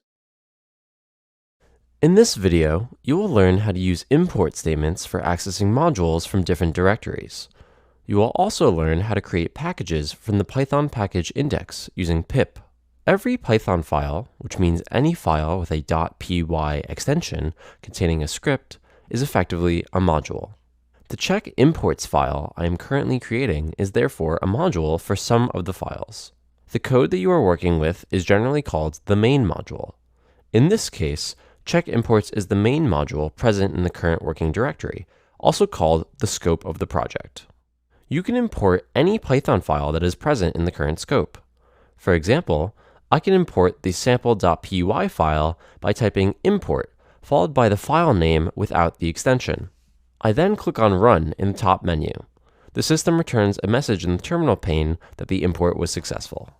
If I try to import a file with a .txt extension, the import will not be successful. For example, if I type import followed by sample text and click on Run, the system will return an error message in the terminal pane as it is not a Python file. Python has a library of standard modules called built-in modules. These modules are directly built into the Python interpreter and don't have to be installed separately. I can import a module like JSON by typing import JSON. Once I execute the command, I can start using its functions directly. The list of built-in modules can be found in the Python standard library. You can think of packages as the structuring of Python modules as a collection. Special files called init.py files are required for Python to treat directories containing the file as packages. Python has a rich collection of community-built packages that I could find on the Python package index, or PyPI. Pip, or pip3, is the default package installer for Python and helps with the installation of packages from PyPI. Since I have already installed NumPy, I can import it directly in Python. I do this by typing import NumPy, clearing my terminal, and clicking Run. If I try to import a package that is not installed, I will get an error message. For instance, if I type import Seaborn and click Run, the message module not found error is returned. If the package Seaborn were installed, I could run the command again in Python without any error messages. To do this, I would run pip install Seaborn in the terminal to download the package from the PyPI index. I can also import files I have created in one of the folders within the current working directory. I have a folder called Workplace, containing a file called trial.py. The file consists of a list with the variable names and 2 entries inside it. I'm going to import this file and access its contents. I start by importing the sys module. Next, I use a path function in sys by typing sys.path.insert. Now, I must enter the path name to my workplace package in the first index location. To do this, right-click on the workplace directory and select Copy Path. I enter this path name as the first index location. When passing the path as an argument, I must use single quotes and type the letter R in front of the path string. The sys.path list now has a new directory where it will look for modules. Now I must import my trial file here by typing import trial and pressing enter. A squiggly line appears below the word trial. This is because the IDE does not know about the path I've added inside sys.path. However, I can still proceed as the interpreter will know about this path. To print the output, I type print followed by trial.names and click the Run button to execute. The values of Adrian and Maria from the names list variable are printed. In this video, you learned how modules can be imported from anywhere within your system. Inserting the path name can, however, be very specific and often tricky and confusing. Don't worry about this too much for now. It is more important to focus on importing files from your current directory. It is nice to know that importing modules from other directories is an option if you need it. It is good practice, though, to move the required files into the directory that you are working in. Let's explore how to use modules with the import statement. I have already created a file called imports.py. I will now import the built-in math module by typing import math. Just to make sure that this code works, I'll use a print statement. I do this by typing print, importing the math module. After this, I'll run the code. The print statement has executed. Most of the modules that you will come across, especially the built-in modules, will not have any print statements. and they will simply be loaded by the interpreter. Now that I've imported the math module, I want to use a function inside of it. Let's choose the square root function, sqrt. To do this, I type the words math.sqrt. When I type the word math, followed by the dot, a list of functions appears in a drop-down menu, and you can select sqrt from this list.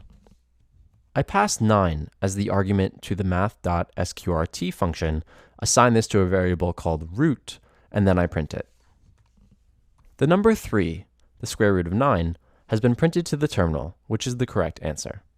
Instead of importing the entire math module as we did above, there is a better way to handle this, by directly importing the square root function inside the scope of the project. This will prevent overloading the interpreter by importing the entire math module. To do this, I type from math import sqrt. When I run this, it displays an error. Now, I remove the word math from the variable declaration and I run the code again. This time, it works. Next, let's discuss something called an alias, which is an excellent way of importing different modules. Here, I assign an alias called m to the math module. I do this by typing import math as m. Then, I type cosine equals m dot. I then select cos, C-O-S, from the list of functions, after which I add the number 0 in parentheses. On the next line, I'll print cosine, and then I run the code. The result is the cosine value of 0, which is 1. This is possible because I used the alias called m. If I tried writing math.cos, it wouldn't work because the math module is now recognized as m instead. Let me remove this code from the screen and clear the terminal before we continue. An alias can also be used for a function that's imported.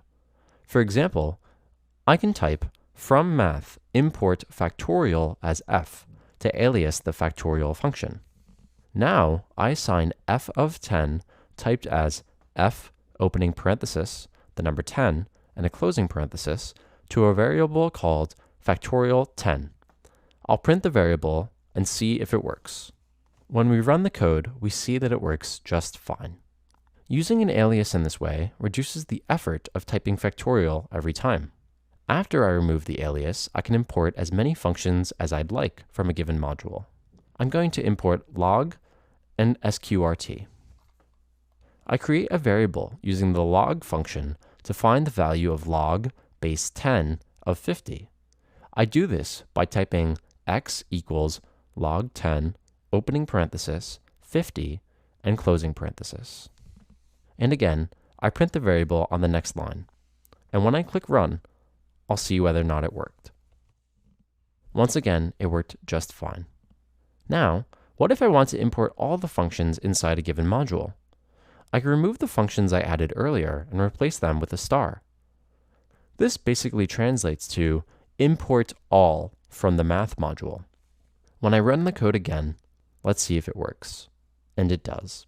However, this practice of using a star is not the best approach in certain cases. For example, this is a small file, and I know that the log10 function is present inside the math module. But when you work with a large codebase, it can be difficult to track where the log10 function came from. Additionally, when you're importing other modules, it may get confusing. Importing packages is very similar to importing modules in Python. Just like you can have imported functions, you could also import variables and classes from a given module. Now I replace the star with a variable called SUMVariable, which may be present inside the given module. Let me try to run the code again. Since the math module doesn't have such a variable, it throws an error when I print it. The interpreter is not able to import SUMVariable from math. In this video, you explored different methods that can be used to import modules in Python using keywords like import from, star, and as. This enables you to use the modular structure of Python in object-oriented programming in general. Now you should be fairly familiar with how modules work. Let's look at another related concept in Python, namespaces and scopes. The official Python documentation defines namespace as mapping from names to objects. and scope is the textual region of a Python program where the namespace is directly accessible.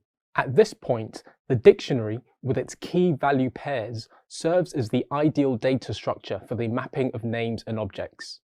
You have also learned how every Python file can be a module.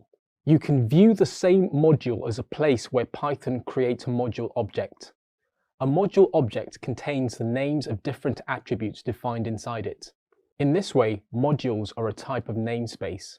Namespaces and scopes can become very confusing very quickly, and so it is important to get as much practice of scopes as possible to ensure a standard of quality.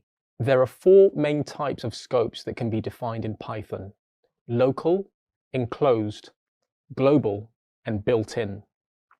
The practice of trying to determine in which scope a certain variable belongs is known as scope resolution.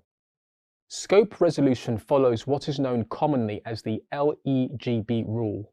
Let's explore these. Local. This is where the first search for a variable is in the local scope. Enclosed. This is defined inside an enclosing or nested functions. Global is defined at the uppermost level or simply outside functions. And built-in, which is the keywords present in the built-in module. In simpler terms, a variable declared inside a function is local, and the ones outside the scope of any function generally are global. Here is an example. The output for the code on screen shows the same variable name Greek in different scopes.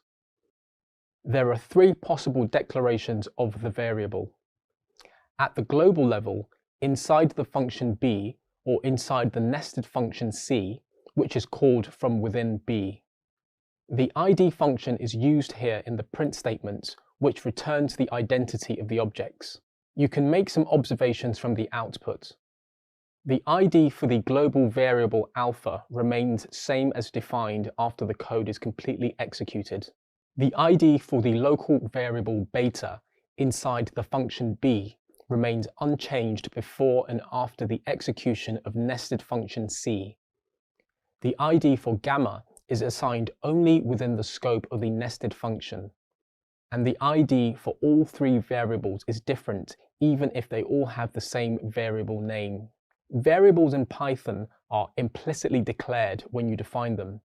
That means, unlike other programming languages, there is no special declaration made in Python for the variable which specifies its data type. What it also implies is that a given variable is local, not global, when it is declared, unless stated otherwise. This contrasts with most other programming languages where variables are global by default. So, when a variable is declared in a global space, it is also local to that space. This can be understood with a simple example. If you look at the content of both of these dictionaries, you can see how the value for the key country is different in both the cases. You have also used 2 special built-in functions called locals and globals that list the contents of the dictionary inside both of these scopes. Here you can see the output. In this example, you can see the global variable declared remains unchanged. While global variables are acceptable, they are discouraged for a number of reasons. When you are working with production code, the project structure can get complex, and working with global variables can be hard to diagnose, which lead to what is called the spaghetti code. Other paradigms such as access modifiers, concurrency, and memory allocation are better handled with local variables. While you are just beginning our journey using Python, it is always a good idea to integrate good practices in your code. There are 2 keywords that can be used to change the scope of the variables: global and non-local. The global keyword helps us access the global variables from within the function. Non-local is a special type of scope defined in Python that is used within the nested functions only in the condition that it has been defined earlier in the enclosed functions. Now you can write a piece of code that will better help you understand the idea of scope for an attribute. You have already created a file called animalfarm.py. You will be defining a function called d, inside which you will be creating another nested function, e. Let's write the rest of the code. You can start by defining a couple of variables, both of which will be called animal. The first one inside the D function and the second one inside the E function. Note how you had to first declare the variable inside the E function as non-local. You will now add a few more print statements for clarification for when you see the output. Finally, you have called the E function here, and you can add one more variable animal outside the D function. This will be a global variable. You can add a call for the D function and a print statement for the global variable. You can save this file and run the code. First, the global animal variable gets assigned camel. Then, call this function, and once inside it, assign elephant to the local animal. Then, declare the inner function E, and proceed by printing before calling functions animal, where the value of animal will be the local value, which is elephant.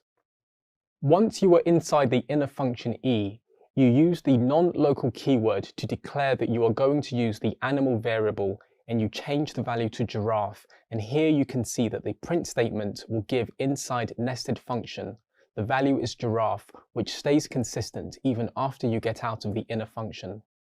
So when you print, after nested function, the value still remains giraffe. Once the function is fully executed, come out to see that the value of global animal will be camel, which you had assigned at the beginning. So you can see the changes that you have made inside are not going to affect the value of the global variable. Let's look at one last thing. If you comment the local variable out, this will throw an error. You can see there is no binding present for non-local animal present inside the D function, which was required here. In this video, I'll cover the reload function that's used with import statements. The reload function reloads an imported module in Python. The only precondition is that the argument passed to it must be a module that has already been successfully imported within the program. Previously, you learned how the import statement is only loaded once by the Python interpreter, but the reload function lets you import and reload it multiple times. I'll demonstrate that. First, I create a new file, sample.py, and I add a simple print statement named hello world. Remember that any file in Python can be used as a module. I'm going to use this file inside another new file, and the new file is named using reloads.py. Now I import the sample.py module. I can add the import statement multiple times, but the interpreter only loads it once. If it had been reloaded, we would have seen hello world several times. However, I can change this with the help of the reload function. Let me remove this code and add the import lib module where the reload function sits. Then, I pass the module name as an argument to this function. Note that the sample module has been imported more than once, and I could do it as many times as I want. Now, to better demonstrate how the reload function can be used, I'm creating another file called filechanges.py. This file is going to list the content of a particular directory. In the following code, I will be updating the contents of the directory and be able to monitor the changes using a file that I will import. Since the interpreter loads the file only once, the reload function will allow us to reload that import and effectively update the changes every time without stopping the execution of running code. I begin by importing the built-in OS module, and I use a function called os.listdir inside it. Next, I pass the current path as an argument by right-clicking the Files tab at the top and selecting Copy Path. I paste this as an argument to the listdir function and add an R before the path. Because I'm looking for a directory and not a file, I remove filechanges.py from here. I'll save the output from the listdir function into a variable called contents. On the next line, I'll add a print function for the contents variable. Before running our program, I'll clear the terminal to make things clearer. The return value should list the files that are present in the given directory. You'll notice that it indeed lists all the files present in this directory once printed. I now go back to the reloads.py file and I clear the file. Then, I once again import the import lib module. After this, I import file changes and create a function called changes. As good practice, I add a try block and use the reload function to pass file changes as an argument. Let me go back to the filechanges.py file and create a function that will print the contents variable. This is now complete, but I'll add another print statement for clarity. I save this file, and then I go back to using reloads.py.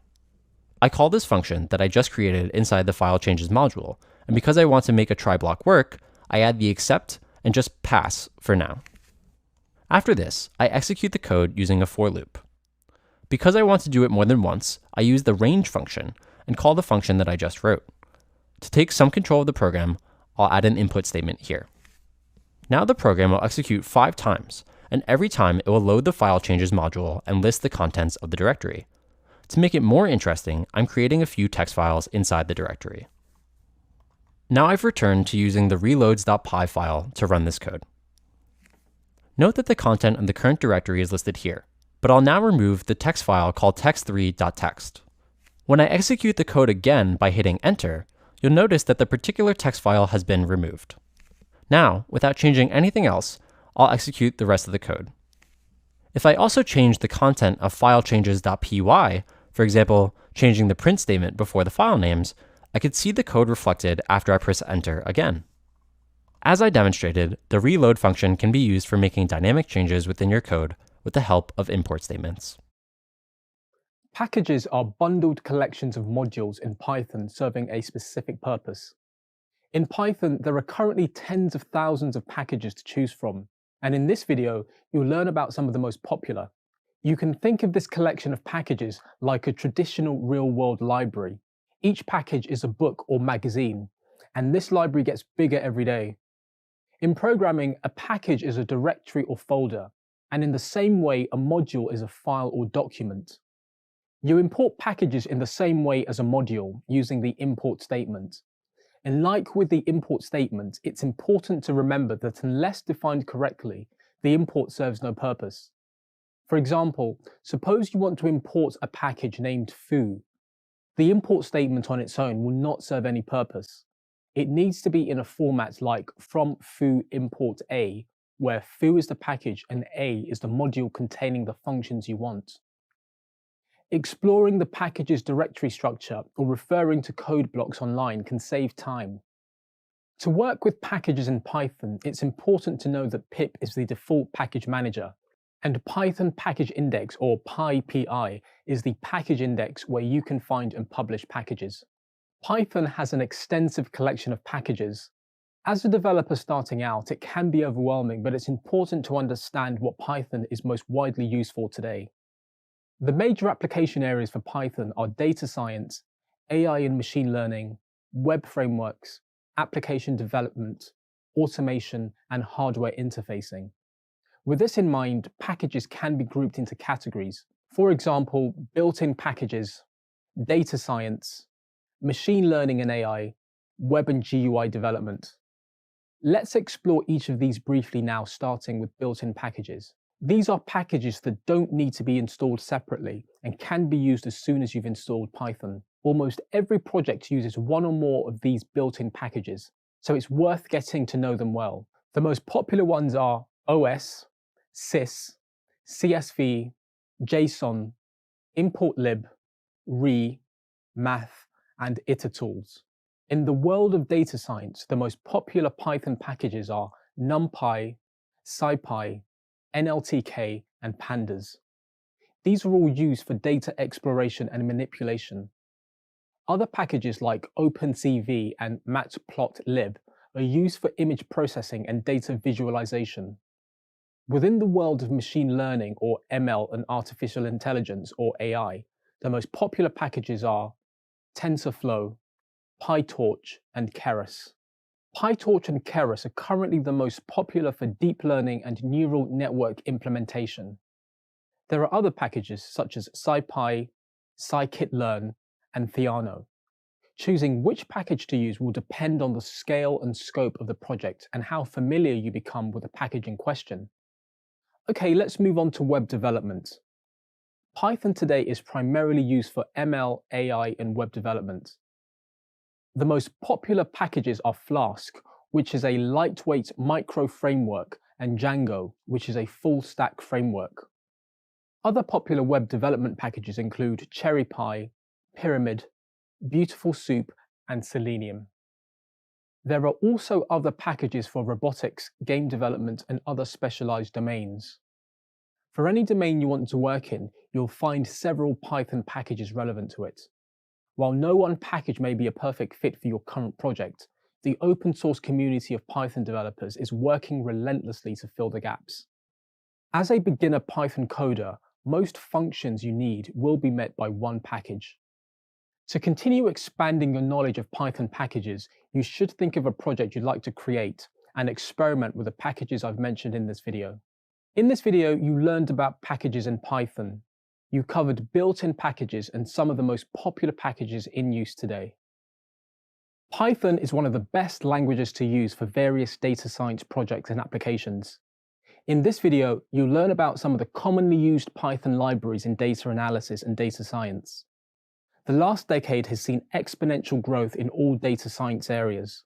The demand for data analysis and scientists is continually increasing, as it's a requirement for developers to incorporate scientific and data analysis into their code.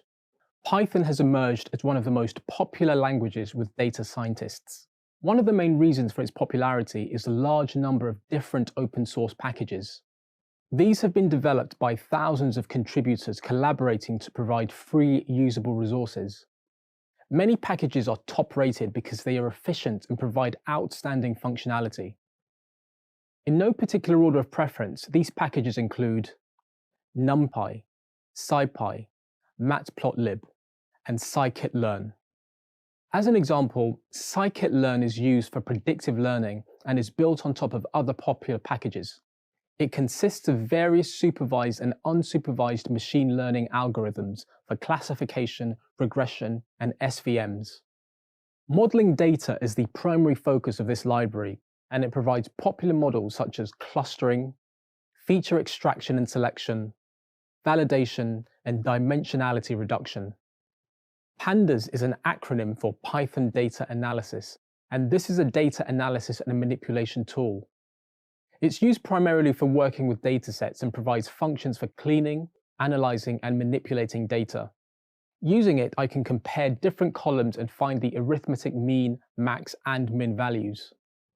The primary data structures used in Pandas are series and data frames.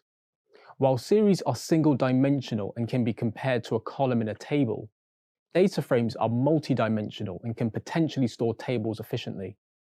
They are agnostic to the data types being stored.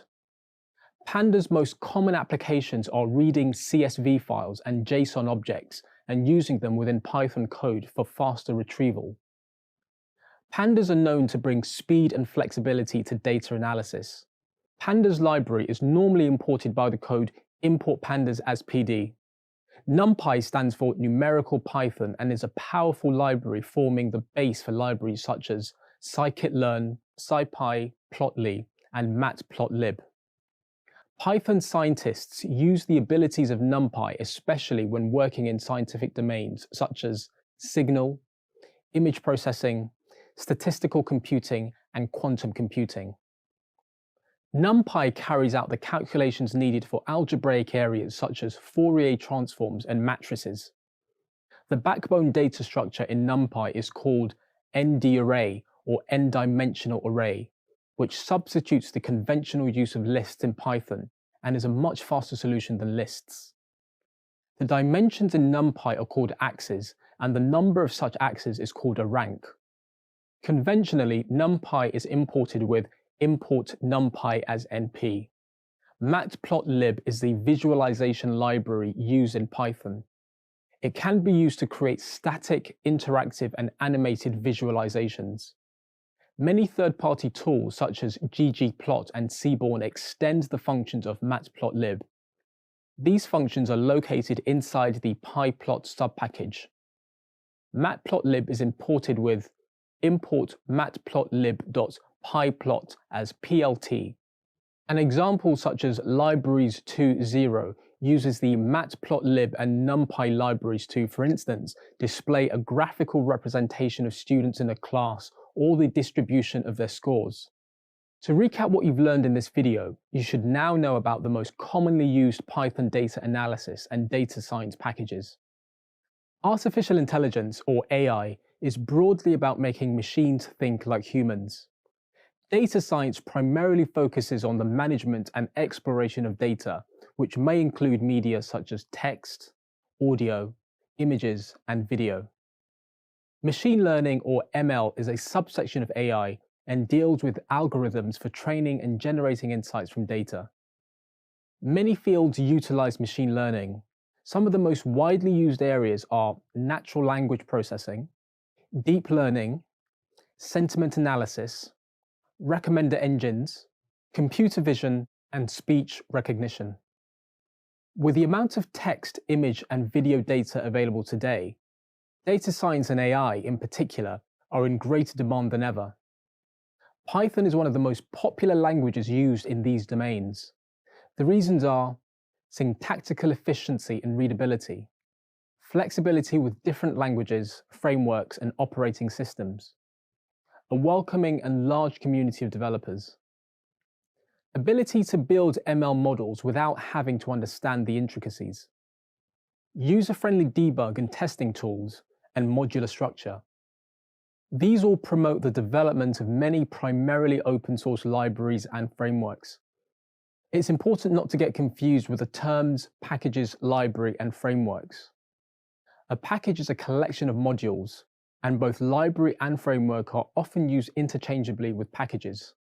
Libraries can also be a collection of packages with specific purpose, whereas the term framework is usually used where certain flow and architecture is involved. It's important to remember that all of these pieces of Python code are used with the help of import statements. Some of the most popular ML libraries in use today are in the areas of deep learning and neural networks, computer vision and image recognition, natural language processing, data visualization, and web scraping. It's important to understand that these are broad categorizations. Most of the libraries associated with them are not restricted to a particular field. Every project is unique and should be treated as such. The right selection of the library can save precious time when coding. In this video, you learned about machine learning libraries. Many fields use machine learning, and those fields, like deep learning and neural networks, rely on open source machine learning libraries that make developers work easier. These libraries are collections of packages, and the selection of the right library can save you time when coding. So in the future, think carefully about which library you should pick for a project to make sure that it suits your needs. Web frameworks are software applications designed to provide us with a standard way to build, deploy, and support web applications that we can use on the web. They help developers to focus on application logic and routines by automating redundant tasks, which helps cut development time. They also provide easy structuring and default models that are reliable, stable, and easily maintainable, saving time and effort. Web frameworks are primarily written in high-level code, which removes the overhead required for understanding concepts such as sockets, threading, and protocols. As a result, time is better spent working on application logic instead of routines. Python is a popular framework in web development thanks to several features such as good documentation, abundant libraries and packages, ease of implementation, code reusability, a secure framework, and easy integrations. The different frameworks in Python are efficient and make it easy to handle tasks such as form processing, routing requests, connection with databases, and user authentication. They also provide debugging and testing tools to handle profiling, test coverage, and test automation, etc. There are mainly three types of web frameworks in Python. These are full stack, micro frameworks, and asynchronous. Let's explore each briefly now. Full stack frameworks are considered a one-stop solution and usually include all the required functionalities.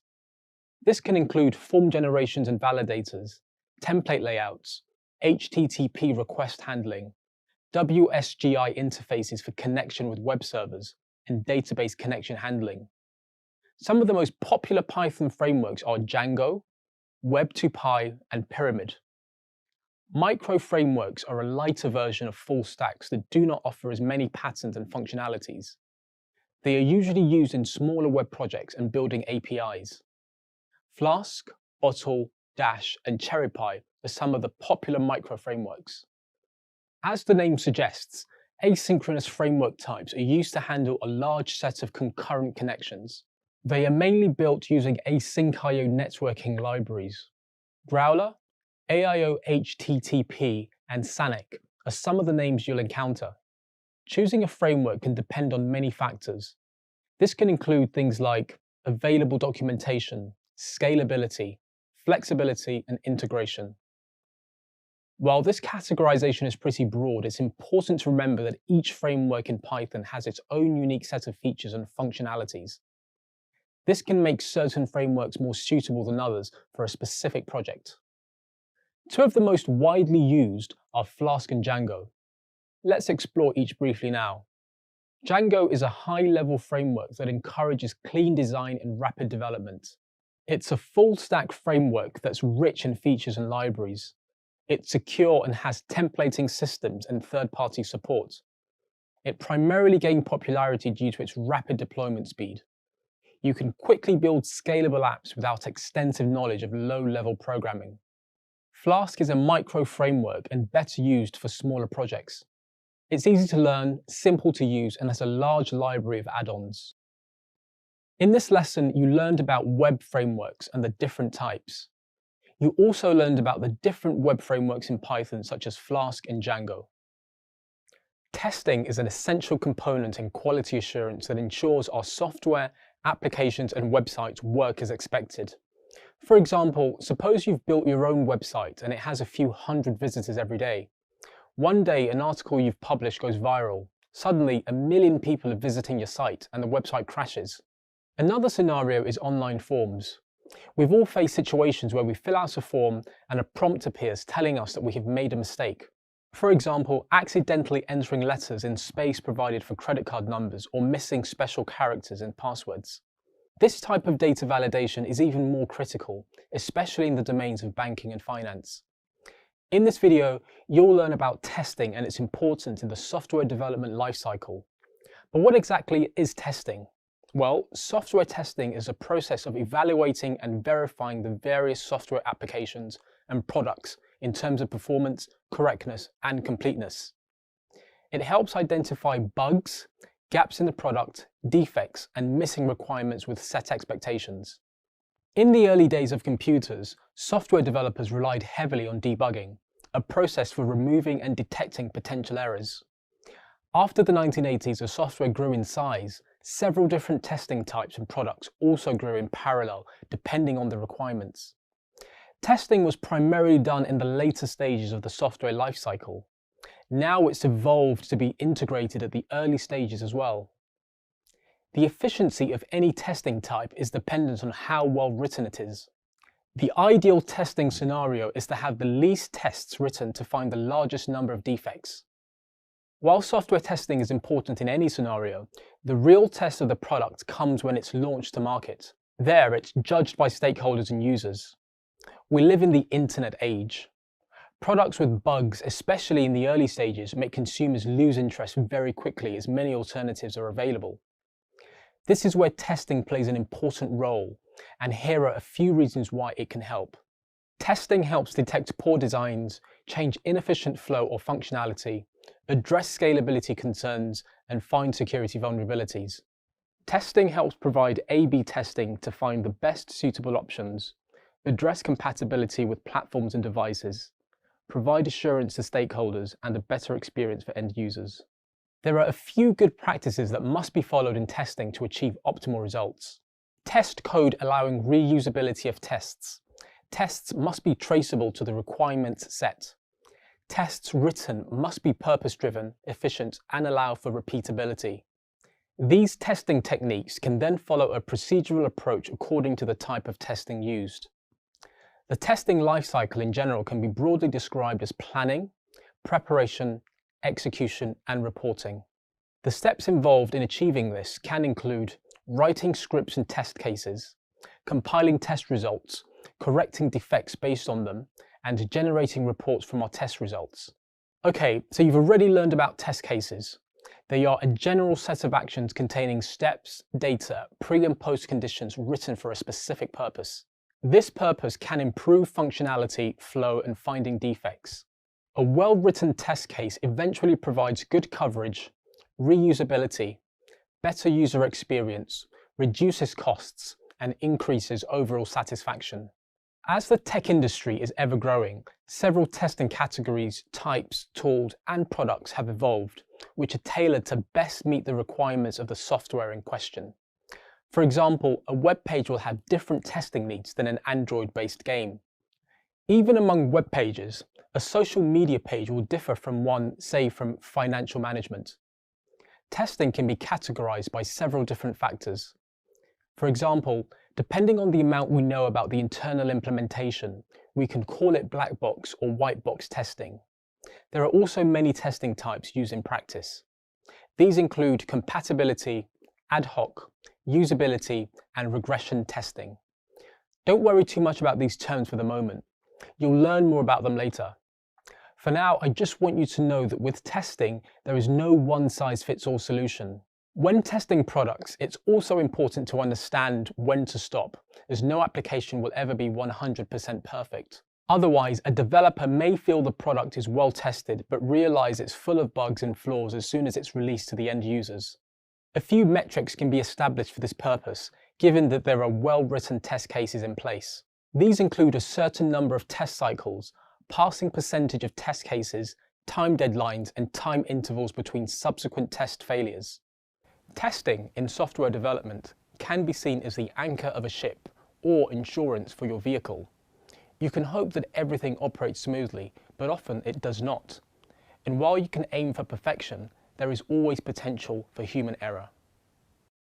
Quality assurance today has become an important component in the software development life cycles. Much of the credit goes to development of testing tools and techniques. The question is, what type of testing should you use? In this video, you'll learn about the types of testing, including the 4 main levels or categories of testing, which is unit, integration, system, and acceptance testing. There are different ways in which you can categorize the different test types. There are white box and black box tests. White box testing is where the tester has knowledge of the code, design, and functionalities. Black box tests function with no such information, and the tester has no idea about the internal implementation. There are also other ways to categorize different tests as functional, non-functional, and maintenance tests. Let's explore these. Functional tests are based on the business requirements stated. They determine if the features and functionalities are in line with the expectations. Non-functional tests are more complex to define and involve metrics such as overall performance and quality of the product. Maintenance tests occur when the system and its operational environment is corrected, changed, or extended. But there are also manual and automated testing methods that are dependent on the scale of the software. The most broadly accepted categorization is in terms of the levels of testing as you move ahead in the software lifecycle. Let's delve deeper into these levels of testing. The 4 main levels of testing are unit or component testing, integration testing, system testing, and acceptance testing. The 4 types of testing levels build on each other and have a sequential flow. Let's explore these now. In unit or component testing, the program tests specific individual components by isolating them. The components are low level, which means that they are closer to the actual written code. They often involve use of automation for continuous integration given their small sizes. So you usually write these tests while writing the code. For example, if the code is in Python, unit tests can be written with packages such as PyTest. Integration testing combines the unit tests and tests the flow of data from one component to another. The keyword here is an interface. This means that you test if the data is correctly fetched from a database within the Python code, and if you have sent it to the web page. There are different approaches to it, such as top-down, bottom-up, and sandwich approaches. Your approach depends on what code-level interfaces you attempt first. It builds on the unit testing, and a tester deals with it. Next is system testing, which tests all the software. You test it against the set requirements and expectations to ensure completeness. This includes measurements of the location of deployed components, such as reliability, performance, security, and load balancing. It also measures operability in the working environment, such as the platform and the operating system. This is the most important stage handled by a team of testers. It's also the most critical stage, as the shipping of software to the stakeholders and end user happens after this phase. The final type of testing is acceptance testing. When the product arrives at this stage, it's generally considered to be ready for deployment.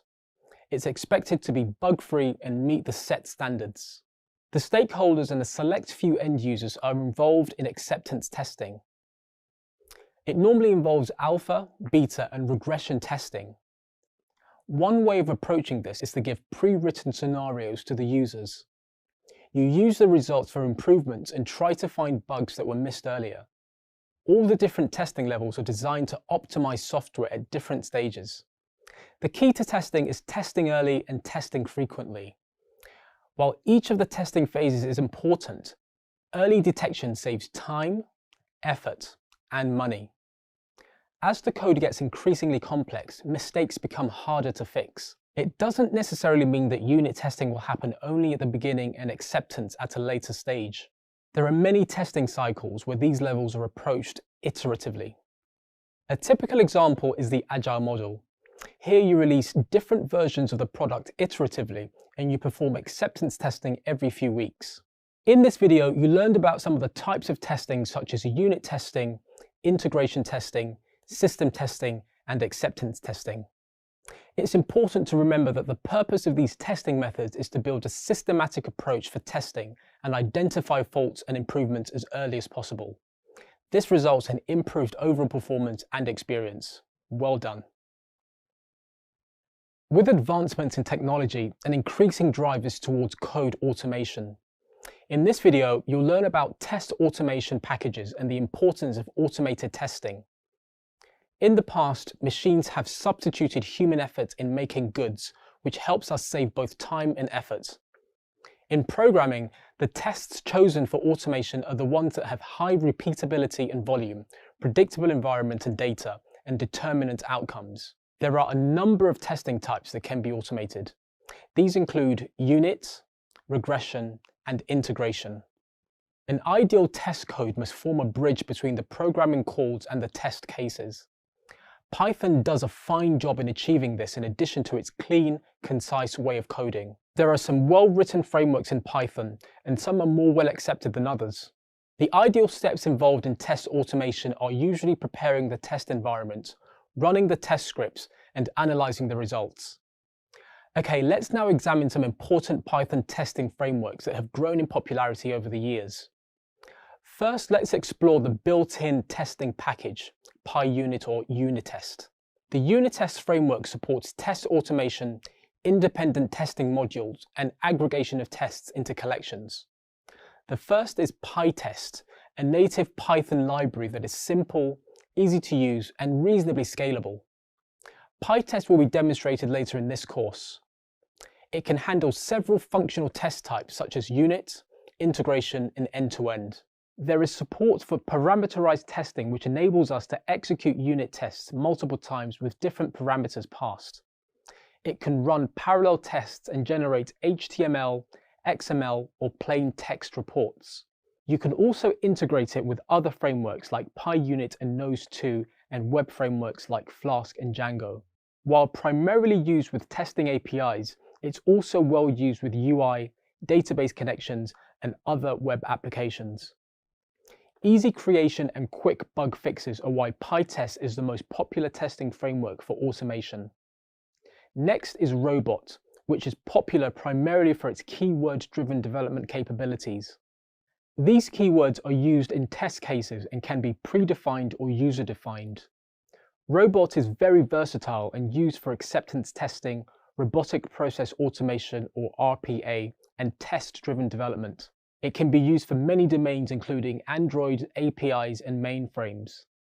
Selenium is another open source testing framework that has gained popularity over time and is primarily driven towards web applications. It has support for the majority of web browsers and OS. There are browser-specific web drivers that enable testing functionalities like login, button clicks, and filling of forms. It allows the tester to select the speed and execution of tests and has an option to run specific tests or test suites. Apart from the popular frameworks PyTest, Robot, and Selenium, there are many more. It's important to know that a number of these testing frameworks are often used with other tools such as plugins, widgets, extensions, test runners, and drivers. These tools help integrate the software pieces being tested and add functionality. Sometimes more than one framework is employed over the code being tested. In this video, you learned about test automation packages. Let's recap quickly. Automation testing is an important reason why the software industry is able to move ahead swiftly and more smoothly. Manual testing provides focused attention and the ability to handle nuances and complex problems with more sophistication. This kind of testing can't be replaced by automated tests yet. It's still some time before test scenarios can be fully automated, but the developments of all these frameworks are in line with that endeavor. In this video, I will demonstrate how to use PyTest to create simple tests for unit testing. PyTest is one of the most popular modules for unit testing in Python. This is because it allows you to do simple tests with minimal effort. And it also has simple, clean code with good documentation. First, I create a file called addition.py. Next, I add a function and pass two variables, a and b, inside it. I'm just going to do a simple calculation that will return the sum of these two variables. Similarly, I create another function called sub, which will perform the subtraction between the two variables. Second, I create another file called testaddition.py, in which I'm going to write my test cases. Now, I import the file that consists of the functions that need to be tested. Next, I'll also import the PyTest module. After that, I define a couple of test cases with the addition and subtraction functions. Each test case should be named test underscore, then the name of the function to be tested. In our case, we'll have test underscore add and test underscore sub. I'll use the assert keyword inside these functions because tests primarily rely on this keyword. It checks for conditions in your code and expects a Boolean value of true or false. When the return value is true, the test passes. When it is false, the test fails. Let's add assert statements to our tests. In our first test, we'll assert that the addition of 4 and 5 is 9. And in the second test, we'll assert that the subtraction of 4 and 5 is -1. Next, I make a split screen so that I could see both files. Now, I run PyTest, and I specify the file over which I'm going to do the testing. To do this, open a new terminal and enter python-m pytest and the name of the test file, testaddition.py. I ran the code and both tests passed. This means that both the assert statements have been confirmed to be true. 4 plus 5 is 9, and 4 minus 5 is -1. These two dots after testaddition.py in the terminal also indicate that both tests passed. Now, I will intentionally make one of these tests fail. I do this by changing the -1 answer to -2. I make sure that I have saved the file, clear my terminal, and I'll run the test again. Note that the first test passed, but the second one didn't. Also note that where there were previously 2 dots, there is now only 1 dot and an F to indicate that the second test failed. The E's at the start of the lines show where the test failed, and it supplies the possible reason as to why it failed. I could also write these tests without the assert statement and just add pass. This passes the test regardless of any errors. When I run the code again, it indicates that both tests passed. You should note that I used an equality operator here, but I could have used less than, greater than, or keywords such as is, in, or not in. All that matters is that the assert statement gets a Boolean value. I can also add multiple assert statements in a single function. So, if I write assert true, that should return the result. And when I run the code again, it passes both tests. But if I make it false, it will show that one test has failed. This indicates that all the assert statements within a given function should return a true value for the test to pass. Note that using the test underscore prefix for both the file name as well as the function name is good practice. Now I'll restore my code and save the file.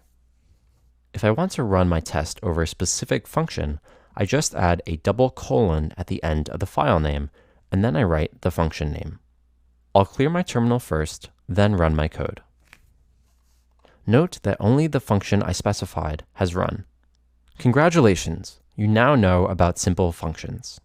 In this video, you learned that you could use PyTest to implement unit testing and how to create and use simple tests for unit testing. Testing has been a relatively recent entry in the software development lifecycle, but its importance has been growing as time passes. Software development is time sensitive, and in the process, developers often find testing gets squeezed into the time remaining after the code is written. This doesn't leave enough time to test and can lead to the software containing bugs that need to be dealt with over time. Test-driven development, or TDD, is an alternative programming practice in which the tests are written first and the code is written so that the tests will pass. This differs from the convention of first writing the code and testing the application progressively. TDD follows an iterative approach beginning with writing the test cases. The initial work requires feature and test planning by the team. With slight variations, let's explore the standard steps. Step 1. You write a test for a feature that fails. In Step 2, you write code in accordance with the tests. Step 3 requires that you run the test expecting them to fail. In Step 4, you evaluate the error and refactor the code as needed. And finally, in Step 5, you rerun the process. This process is also called the red-green refactor cycle. Red implies the failed tests, and green shows the passing tests after refactoring. The whole point of following this cycle is to fail the tests and rewrite until you don't have to. A feature is complete when everything is green, and you no longer need to rerun. You can use a package library such as PyTest when automation becomes a priority. PyTest only requires writing functions, while Unitest requires classes. This means that PyTest has the advantage of being easier because it requires less effort. Okay, now let's explore some of the advantages you gain from TDD. Writing tests first and refactoring code based on it ensures the tests cover the code. You can now write tests with a specific feature and outcome in mind. The need for such forecasting provides clarity from the beginning. The forecasting also plays a role in integrating different components where you add new features and interfaces in accordance with the components that are already there. Working in cycles over the code gives the developer confidence to easily refactor in terms of additional changes. Overall, smaller code with early bug fixes, code extensibility, and eventual ease of debugging are the primary reasons TDD is growing in acceptance. Finally, let's briefly explore some of the differences between TDD and traditional testing. The main difference is that with TDD, the requirements and standards are highlighted from the beginning, making it purposeful. Modern-day development often employs a combination of both these forms of testing, depending on the different parts and stages of the software development cycle. There are several subtypes and variations of test-driven development. These include behavior-driven, acceptance test-driven, scaling, and developer test-driven development. These are all options that can be used in the software development process. Congratulations! In this video, you learned about the process of test-driven development. In this video, you'll learn about how to apply the test-driven development methodology. In conventional testing, you follow the process of writing code and then writing test cases to ensure the integrity of that code. In test-driven development, or TDD, the approach is the other way around, and test cases are where you must begin your thinking. The steps involved are as follows. Write test cases with some functionality in mind. Write code in accordance with the test cases, ensuring that they pass. And refactor code in case the tests fail. Let me demonstrate an example to design a test case that checks student enrollment with data stored in a database. The test needs to check the integrity of the names entered. First, I'll demonstrate how to design the test case and then write some code. Let's say I'm checking student enrollment for a class exam against a list of names that I already have. To keep things straightforward, I'm going to use a Python list with the names instead of a database. I want to make sure that the names I enter are on the list. And I also want to ensure data integrity, which means that I must be sure that the names are entered in the correct format. I've created two files.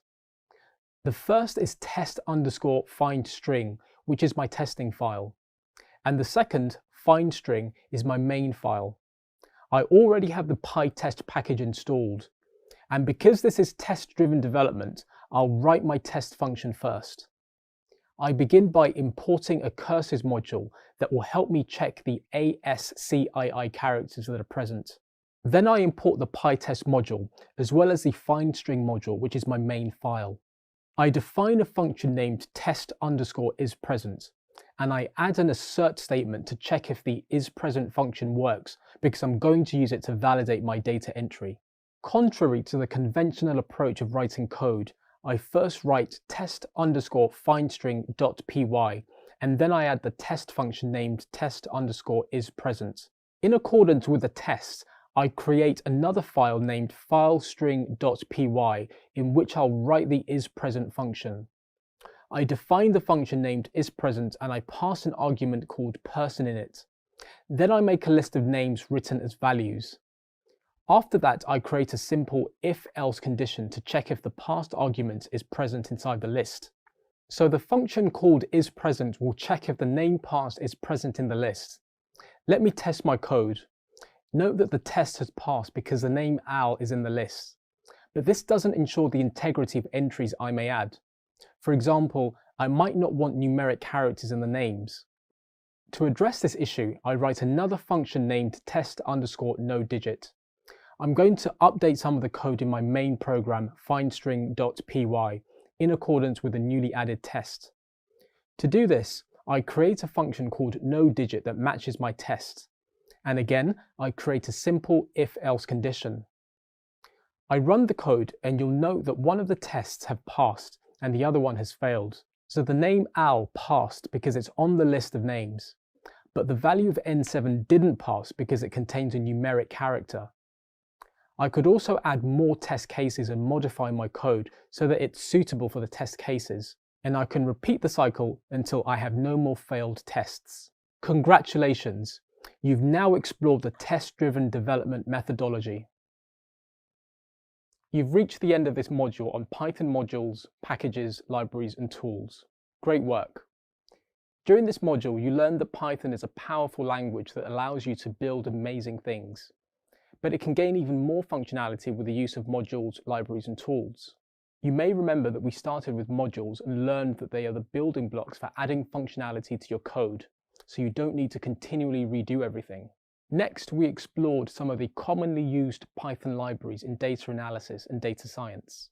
And lastly, you discovered that testing as a tool is an essential component in quality assurance that ensures your software, applications, and websites work as expected.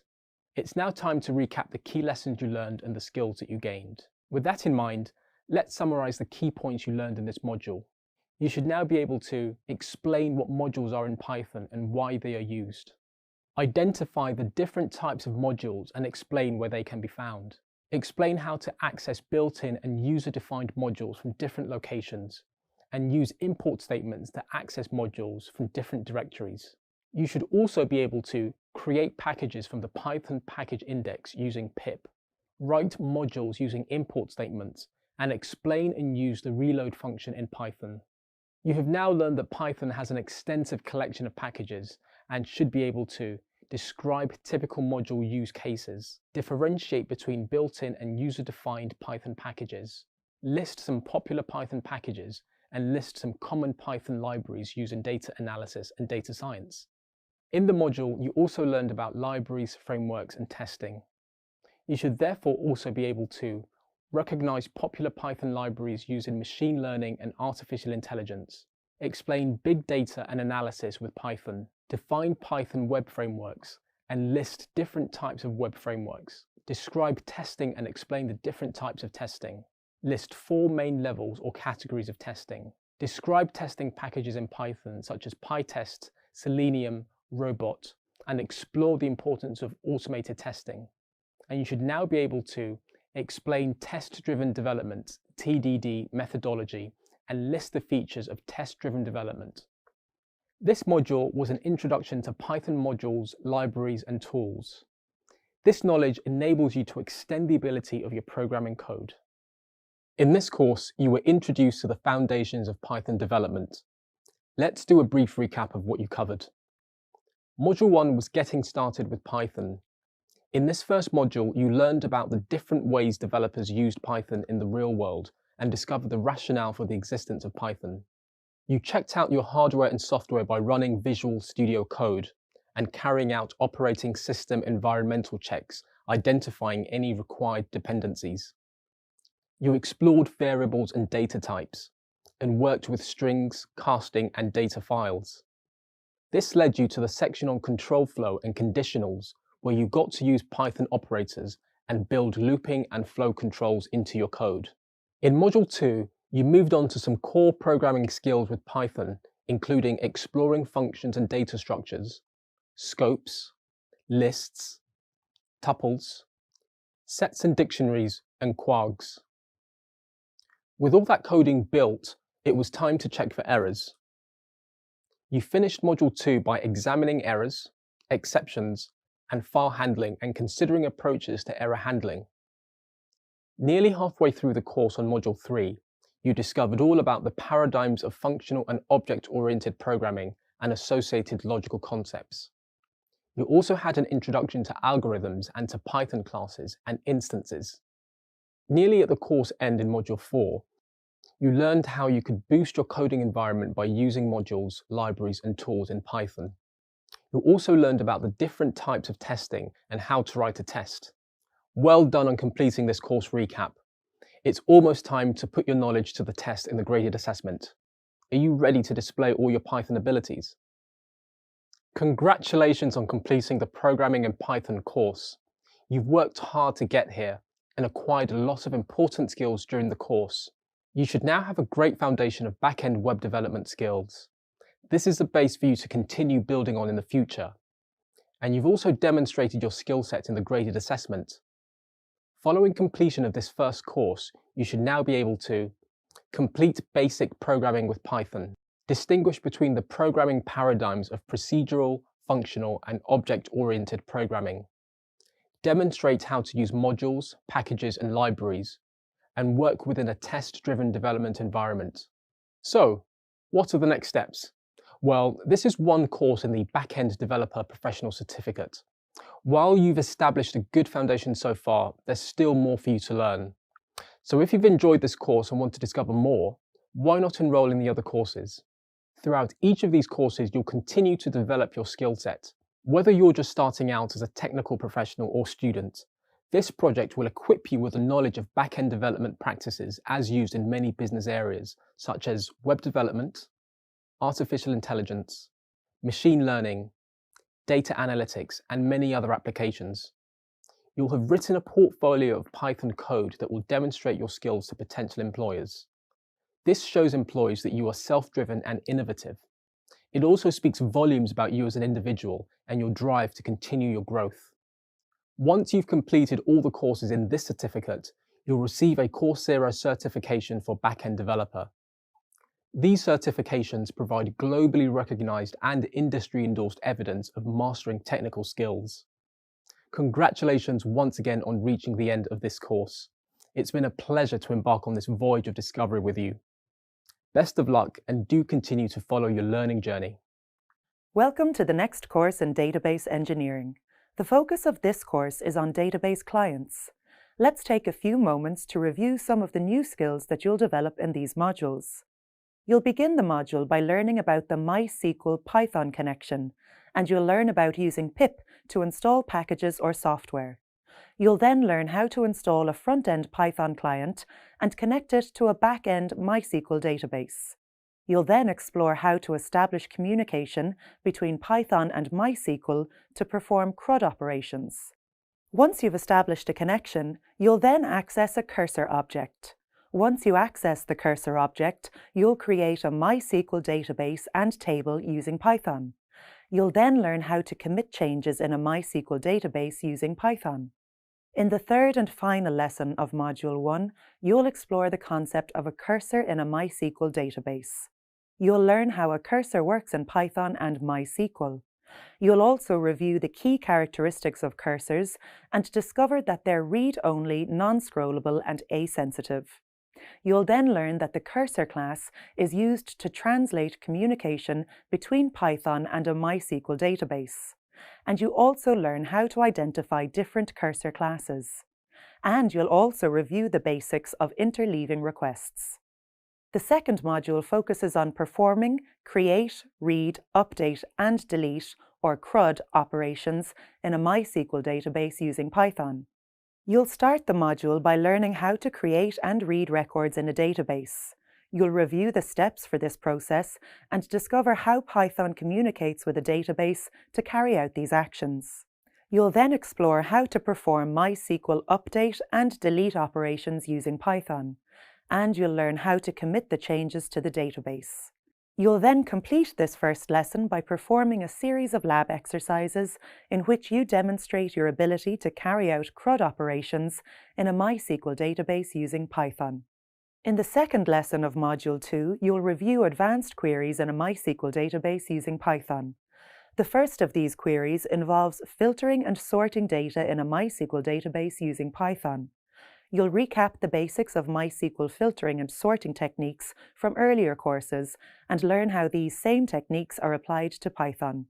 Next, you'll learn how to perform a range of different join operations to combine data from different tables in a MySQL database using Python. You'll receive an opportunity to test your ability to perform advanced queries in MySQL database using Python through a series of labs. Module 3 focuses on advanced database clients. The first lesson in this module begins with an overview of how to use MySQL functions with Python. You'll begin by learning how to identify the importance of MySQL functions, and you'll review the different types of functions available in MySQL. Once you finish recapping the basics of MySQL functions, you'll then learn how to implement or access MySQL functions using Python. You'll also explore datetime functions in Python and learn how to make use of these functions to update a MySQL database using Python. You'll then demonstrate your ability to make use of these functions in lab exercises. In the second lesson in this third module, you'll explore using MySQL stored procedures with Python. You'll recap the basics of stored procedures, learn how they differ from functions, and how they're created in a MySQL database using Python. You'll then learn how to access stored procedures through Python with the use of the callproc method. And you'll also review the use of delimiters. The third and final module focuses on connection pools. You'll begin by developing an understanding of the concept of database connection pooling. You'll learn how database connection pooling works, and you'll find out how to identify the advantages of database connection pooling.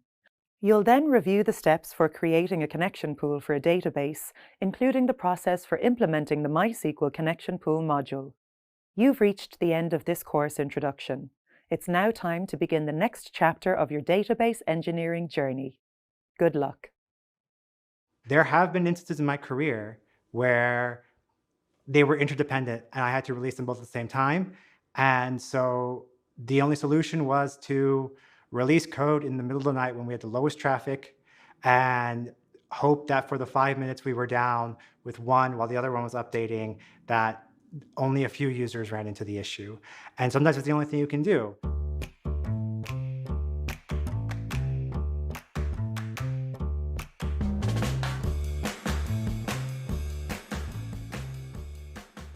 Hi, my name is Moxie Herrera. I use they, them pronouns, and I'm a software engineer at Meta in the Menlo Park office. I work on donations products, so making sure that we are tracking who is donating to which fundraisers, to which charities. This is very important that we don't get this wrong. We want to make sure that we're storing the right data and getting the right data to display to the right user. And what we mean by that is we want to ensure the data validity. We want to ensure that we are making sure that we are only getting the data that the specific user should see, that we are saving the right data. These are very important concepts when designing a database, that you want it to be reliable. You want to make sure the relationships make sense. And we need to make sure that we're not accessing any data that a specific user shouldn't see.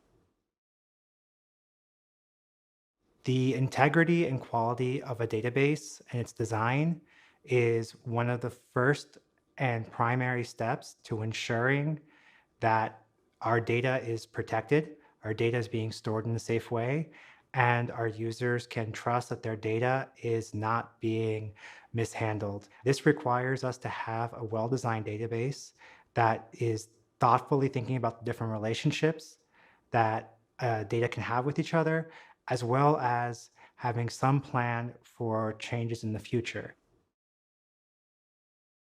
The process I generally follow when designing a database is to first come up with a core data model that I need for a product to work. I start with that because for me, it's the easiest to conceptualize how we're going to access the data we need from a product perspective. And then after that initial data model is built, I start drilling down into specific privacy and validation uh, details that we need. So should certain data be encrypted? Should certain data be only accessible via certain servers? These are all different questions that we are going to have to ask. And depending on the type of data you store, could be credit card information, could be user information.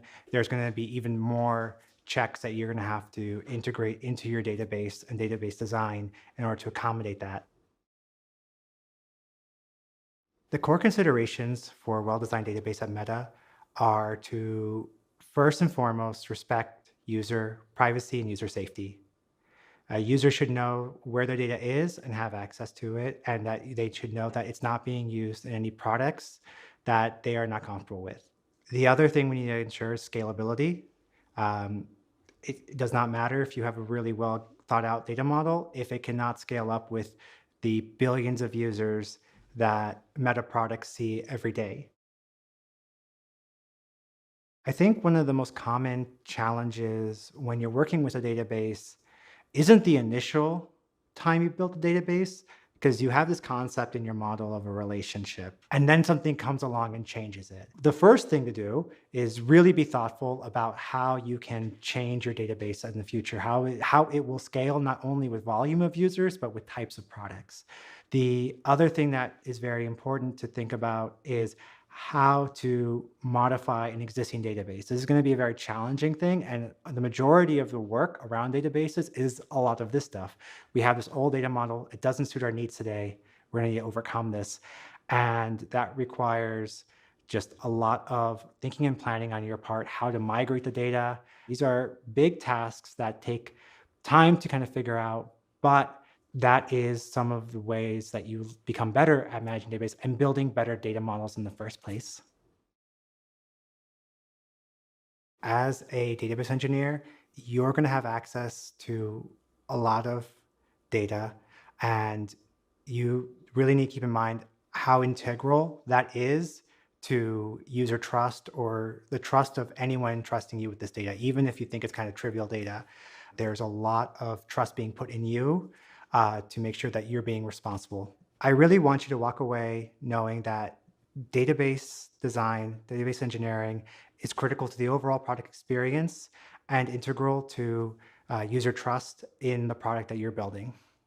Many of the web applications that you use every day rely on a MySQL database to send and store data, and many of these same applications are developed in Python.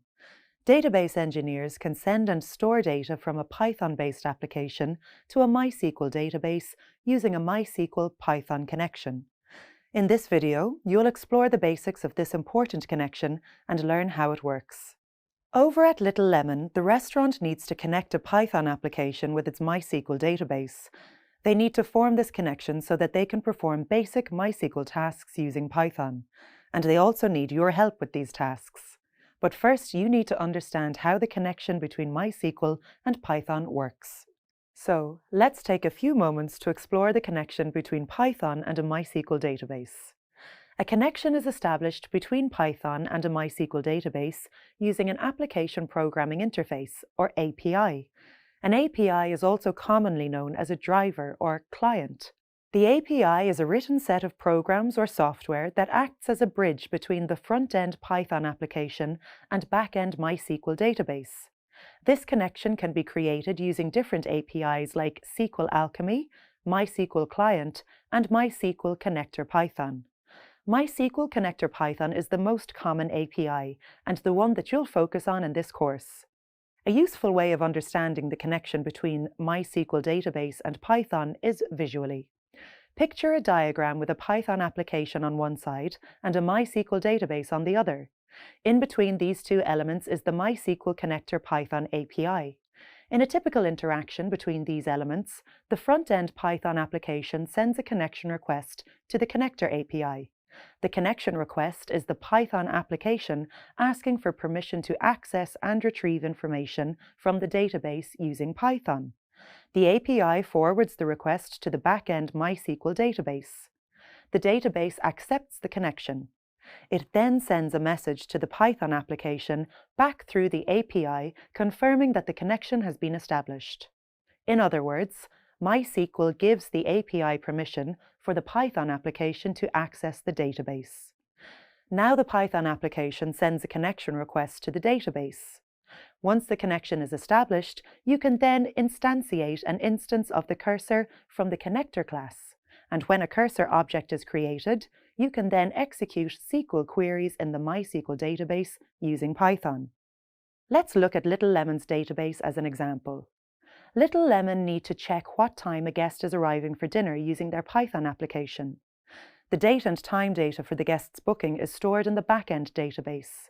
So, the Python application uses the execute module from the cursor object to carry out the customer's demand. The records are returned through the cursor object in the form of tuples that show the booking slots of each guest. Once the request has been fulfilled, the cursor object and database connection can be closed. You should now understand and be able to explain how a connection works between a Python application and a MySQL database. I look forward to teaching you more about the MySQL Python connection in other videos. As a database engineer, you'll frequently work with Python to perform CRUD operations in a MySQL database.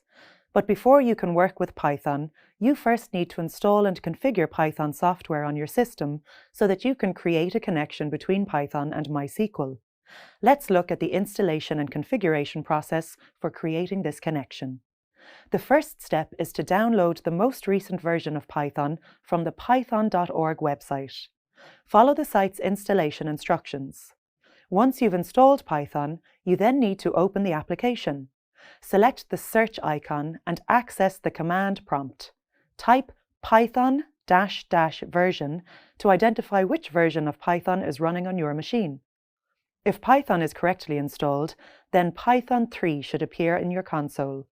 This means that you are running Python 3. There should also be several numbers after the 3 to indicate which version of Python 3 you are running. Make sure these numbers match the most recent version on the python.org website. If you see a message that states Python not found, then review your Python installation or relevant document on the Python website. Now that you've installed Python, you need to choose an IDE or Integrated Development Environment to run your code on. This is software that you can use to display your code. This course uses the Jupyter IDE to demonstrate Python, so it's probably best if you also use the Jupyter environment.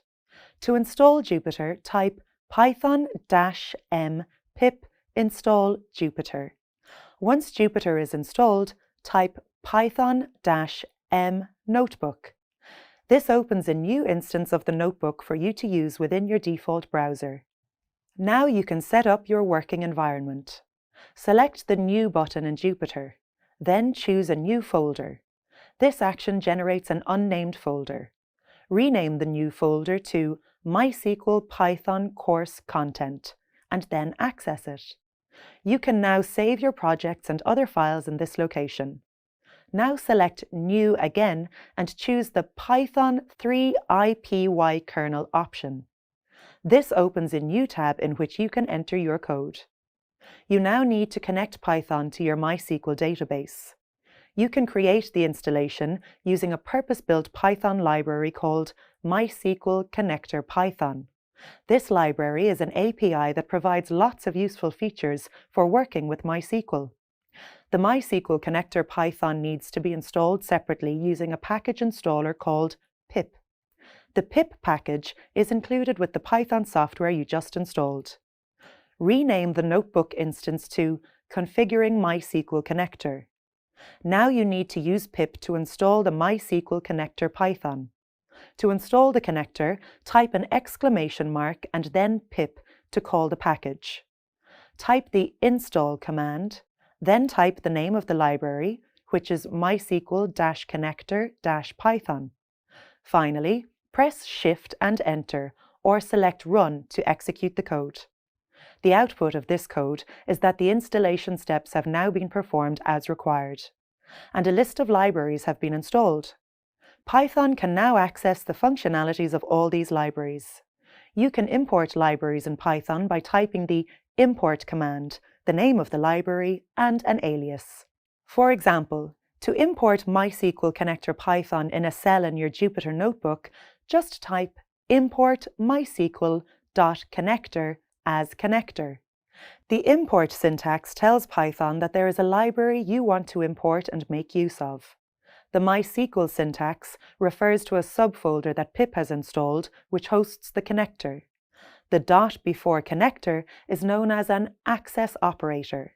It tells Python that you want to access the connector subfolder using the dot operator. Finally, the use of as is a method of renaming the import using aliasing. This is like the aliasing that you encountered in previous database courses when working with joins. Aliasing is a common practice in Python development. You can use custom names, but best practice is to make use of common aliases that other developers are familiar with. Now that you've typed the code, it's time to run it. If there's no output in the console when you run the code, then this means that the connector has been successfully installed. You can now communicate with your database. You should now be familiar with the process of installing MySQL Connector Python to create a bridge between your Python and MySQL environments.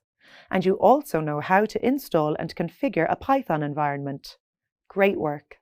A Python-based application needs to be able to communicate with MySQL databases to perform database operations. So, this means that you need to create a connection between Python and MySQL. For example, Little Lemon need to create a connection between their website, which relies on Python, and their MySQL database so that customers can view data like menus and booking slots. Let's take a few minutes to find out how a connection is established between Python and MySQL. At this stage, you may be familiar with the MySQL Python Connector API software package. This API facilitates the connection between Python and MySQL. But first, you need to import it into your Python program. To import the Connector API, type the import command followed by its name, mysql.connector. Then select Run. However, typing the mysql.connector each time you need to work with the API can be tedious. So, let's create an alias instead. You can create an alias for the mysql.connector called connector. You can then make use of this shorthand to make your coding more efficient. To create an alias, you can type import mysql.connector again or use the existing code. But this time include as connector within your statement. The as keyword instructs Python to recognize import mysql.connector using the connector alias in all future code.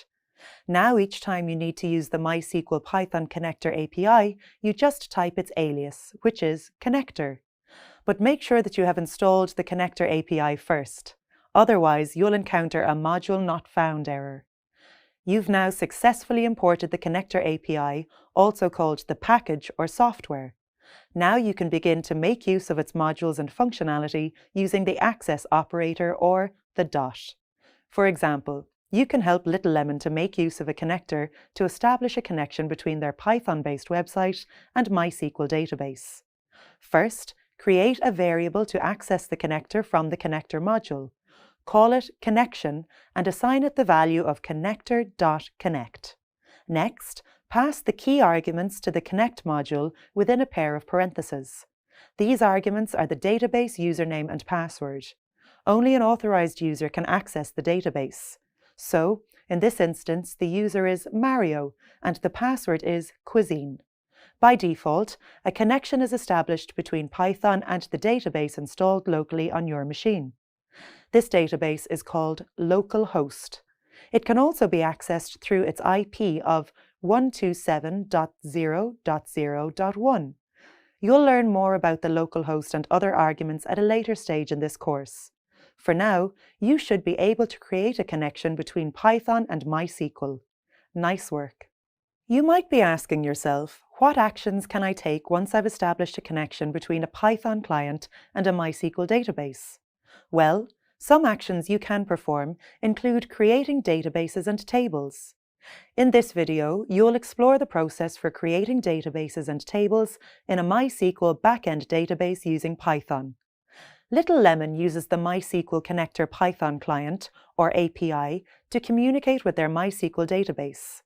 They need to communicate with the MySQL database to create a database and tables in which they can store data. Let's see if you can help them out. The connection between Little Lemon's existing MySQL databases and their Python application has already been established within a connection object. So, the first step is to create a cursor object that lets you communicate with the MySQL database. You'll learn more about cursors in a later lesson.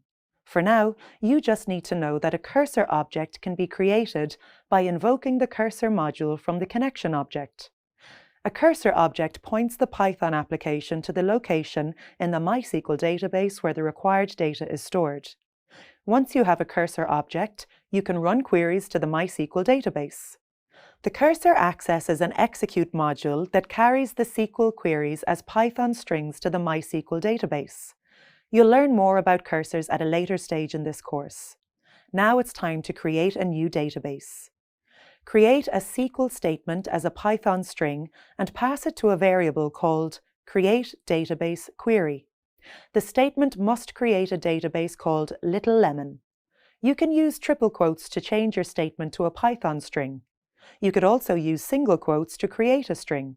But the advantage of triple quotes is that you can use them to split a SQL query into multiple lines. And it's much easier to read and manage a SQL query over multiple lines. You now have a SQL query that you can run using the execute method from the cursor. Pass the variable createDatabaseQuery as an argument to the execute method on the cursor object. Execute this code to create the Little Lemon database. Next, you need to set the database for use. The first step is to create your SQL query as a Python string and pass it to a variable called useDatabaseQuery. The query lets you make use of the Little Lemon database through the use command and the name of the database. Then pass the variable as an argument to the execute method. You now have a new database ready to use. The next step is to create tables for the database. Create a variable called createMenuItemTable for your SQL query. Then create your SQL query as a Python string so that you can pass it to the variable. Create the query using the createTable command to create a table called MenuItems. The columns that Little Lemon need in this table include item ID, name, type, and price. The item ID column must hold the ID for each item on the menu. It's assigned an integer data type and rendered as auto-increment. This means that a new ID is assigned to each item in numeric order. The name and type columns display the name of each item in the menu and the type of cuisine that it's associated with. Both the name and type columns are assigned a data type of varchar and character limits of 200 and 100 respectively. The price column must display the price of each item in the menu. It's assigned an integer data type. The item ID column is assigned the table's primary key. Then execute the createMenuItemTable by invoking the execute module from the cursor object. You can use this same method to create further tables within the database. Just update your SQL query as needed. Little Lemon now have a new database and table in their MySQL database. And you should now be familiar with the process for creating a database and table in a MySQL backend database using Python while developing a Python-based front-end application.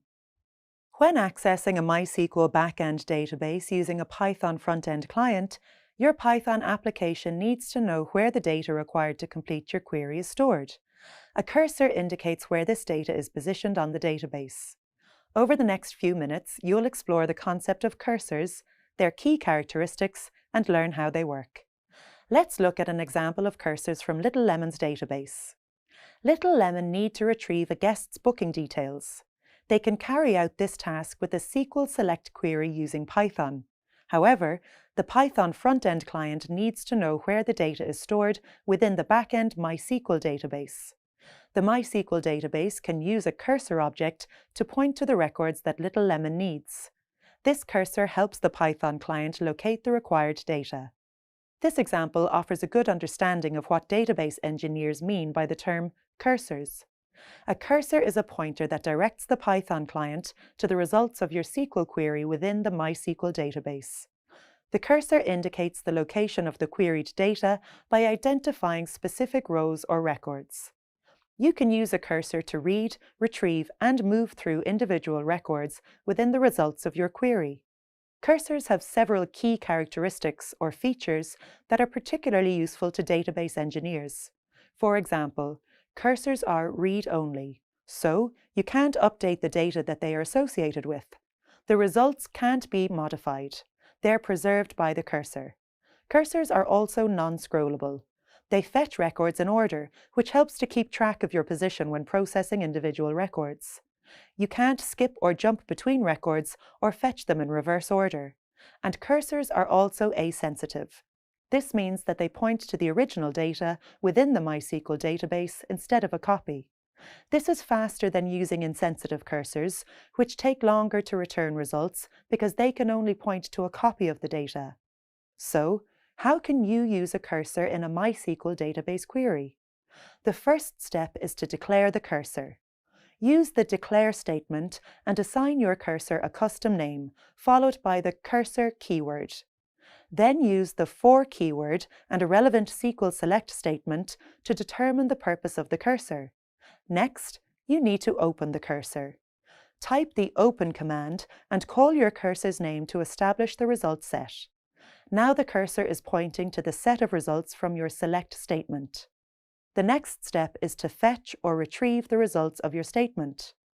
Type the fetch command and the name of your cursor.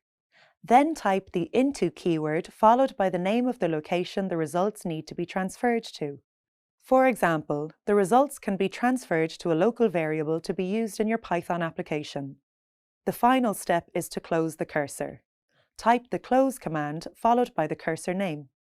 Closing a cursor is always good practice to release the memory associated with it. As you learned earlier, a cursor is non-scrollable. It works through the results set in order, so once it reaches the last result, it no longer needs to remain open. So, close the cursor to free up the memory it uses. Now that you're familiar with how cursors work, let's return to Little Lemon's query. Little Lemon can use a cursor to retrieve the booking data for their guest. First, they declare a new cursor called Guest Booking Details. This is followed by a SQL Select statement that targets the guest's data from the Little Lemon MySQL database. They then open the cursor. Next, they fetch the data and store it in a variable within their Python client called Booking Data. You should now be able to explain what cursors are in a MySQL database, describe their key characteristics, and explain how they work. You'll explore cursors in much more detail as you progress through this course, so this is a great start to your MySQL Python journey. At this stage of the course, you've explored how cursors can be used to point to the location of the data you require in a MySQL database. However, it's also important to understand how Python makes use of the cursor class. The cursor class converts MySQL records to more Python-friendly code.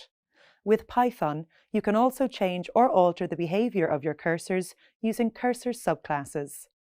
In this video, you'll explore the cursor class and subclasses and develop an understanding of how they work. Little Lemon need to find out how much one of their guests spent on their meal. They can query this data from their MySQL database in a more efficient manner by using cursor subclasses to create their Python strings. Let's take a few moments to find out more, starting with building an understanding of what database engineers mean by the term cursor classes. Cursor classes are a method of translating communications between Python and a back-end MySQL database. Python sends SQL statements to a MySQL database in the form of string objects. Cursor classes take these Python string objects and parse them into MySQL-friendly commands and data types that can be understood by the database. Python then uses the cursor class when retrieving these results to parse them into Python-friendly code. The cursor class contains several subclasses which can be used to parse string objects in different ways depending on your needs. At this stage of the course, you may have seen some examples of subclasses in action in the form of attributes and methods. For example, the column names cursor attribute returns the column name of a result set from a SQL statement. Row count returns an integer that represents the number of rows affected by a select, insert, or update statement. Or there's the execute method. The execute method is the most common cursor function. It binds the parameters of a Python string argument to a MySQL query statement so that it can be executed on a MySQL database. Cursor subclasses inherit the properties of the parent cursor class. In turn, the subclasses vary the parent class to improve the efficiency of the code. Let's explore some examples of cursor subclasses. One example is the cursor raw subclass. This subclass returns the results of your variable without pre-processing them to more Python-friendly interpretations. So, it uses less processing power, leaving you free to create custom conversions of the results. However, the disadvantage is that it requires more coding to process the targeted variable. Little Lemon can use the cursor raw subclass to create their own custom data type conversion. This could save time if the initial conversion type is not the one required. Another example of a subclass is the MySQL Cursor Dictionary class. This returns each row as a dictionary which helps with accessing variables. You can access variables by using direct variable names. Little Lemon can make use of this subclass to return a result set in the form of a dictionary. This lets them use the actual column names of the database columns instead of working through a list of unnamed tuples. And finally, there's the buffered cursor class, which takes a subset of data and stores it in a buffered memory. The advantage to this subclass is that your code doesn't need to repeatedly request each row from the server. The disadvantage is that the data needs to be stored on local memory. So, you can only use this subclass to return small data sets. Little Lemon can use a buffered cursor class to retrieve data. This lets them make interleaving SQL requests. Interleaving of SQL requests is when you take part of a SQL query result and use it to make a subsequent request from a database. Let's take an example where Little Lemon need to find out how much a guest spent on a meal. They can interleave a SQL request to carry out this task. For their first query, they create a MySQL query as a Python string that retrieves the guest's booking ID. Once they have the result of the first query, they then create a second or subsequent query that uses part of the first result, which is the booking ID, to find the cost of the meal. In other words, Little Lemon can use part of their first query within their second query to make a subsequent request from the database. A database can return multiple results from the first query. If you use the first result within your subsequent query before all other results are returned, then MySQL encounters an error called unread result found. So, it's best practice to finish your loop and let all results print from the first query before you make any subsequent queries. However, you can avoid this if you first buffer the results using a buffered cursor. The buffered cursor returns all rows, while a standard cursor requires you to send an individual query to each affected row. Now that you're familiar with the different cursor subclasses, let's look at the syntax for instantiating them. The syntax is very similar across all subclasses. You just pass a keyword argument to the cursor that alters its behavior in a particular way. To create a standard cursor, you create the cursor as an object. So, to instantiate an instance of a cursor subclass, you add the subclass as a keyword argument that alters the behavior of the cursor. For example, you can pass buffered as the keyword to create a buffered cursor, or pass raw as the keyword to create a raw cursor, or dictionary to use a dictionary cursor. Little Lemon can use a cursor subclass to request all data from the orders table in the MySQL database. They can create two cursor instances, one buffered and the other a standard implementation. They pass their SQL select statement as an argument to both cursors. Once executed, the cursors return all items from the orders table. You should now understand the concept of cursor subclasses and how they can be used to alter or change the behavior of a cursor. Great work! Congratulations! You've reached the end of the first module in this course. You should now be familiar with the basics of how to interact with a MySQL database using Python. Let's take a moment to recap some of the key skills you've gained in this module's lessons. In the first lesson, you received an introduction to the course in which you developed an understanding of how a connection is formed between Python and a MySQL database using an Application Programming Interface, or API, also known as a driver. You now know that a front-end Python application sends a connection request to the connector API. The API forwards this connection to the back-end MySQL database. A cursor connection can then be established. Once the connection is established, data can be sent between Python and MySQL. You also learned about the different APIs that can be used to create this connection, and that, as a database engineer, you'll rely on the MySQL Connector Python API. During this first lesson, you also learned how to install and configure Python software on your system so that you could create a connection between Python and MySQL. You learned how to download Python, make use of pip, and import the different packages that you require. And you also learned how to use aliasing to create custom names to facilitate easier communication with the database. You then explored a working example of how to connect to a MySQL database using a Python client.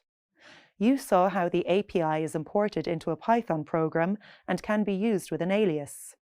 And you now know how to make use of its modules and functionality using the access or dot operator.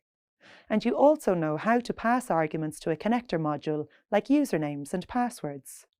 You then ended this lesson with an overview of the process for creating tables in a database using Python. You learned that you need to create a cursor object that you can use to communicate with the MySQL database. The cursor object accesses an execute module that carries queries as Python strings to a MySQL database. Once your connections are set up, you can then create data in a MySQL database using Python, like databases and tables. In the final lesson in this module, you learned about cursors. You learned that cursors are used to indicate where data is positioned in a MySQL database so that it can be accessed by a Python client. The cursor lets you read, retrieve, and move through individual records within the results of your query. You then explored the key characteristics or features of cursors that are particularly useful for database engineers. You learned that cursors are read-only, so they can't be modified and preserve results. You discovered that cursors are also non-scrollable. They fetch records in order, which helps you to keep track of your current position when processing individual records. And you also found out that cursors are asensitive. This means that they point to the original data within the MySQL database instead of a copy. You then explored the code required to use a cursor in a MySQL database. You can now use commands like declare to declare a cursor, the open command to call the cursor's name, the fetch command to fetch results, and the close command to close the cursor. You then explored an example of this process from Little Lemon's database. In the next part of this lesson, you explored different cursor subclasses, and you learned how they can be used to change or alter the behavior of your cursors.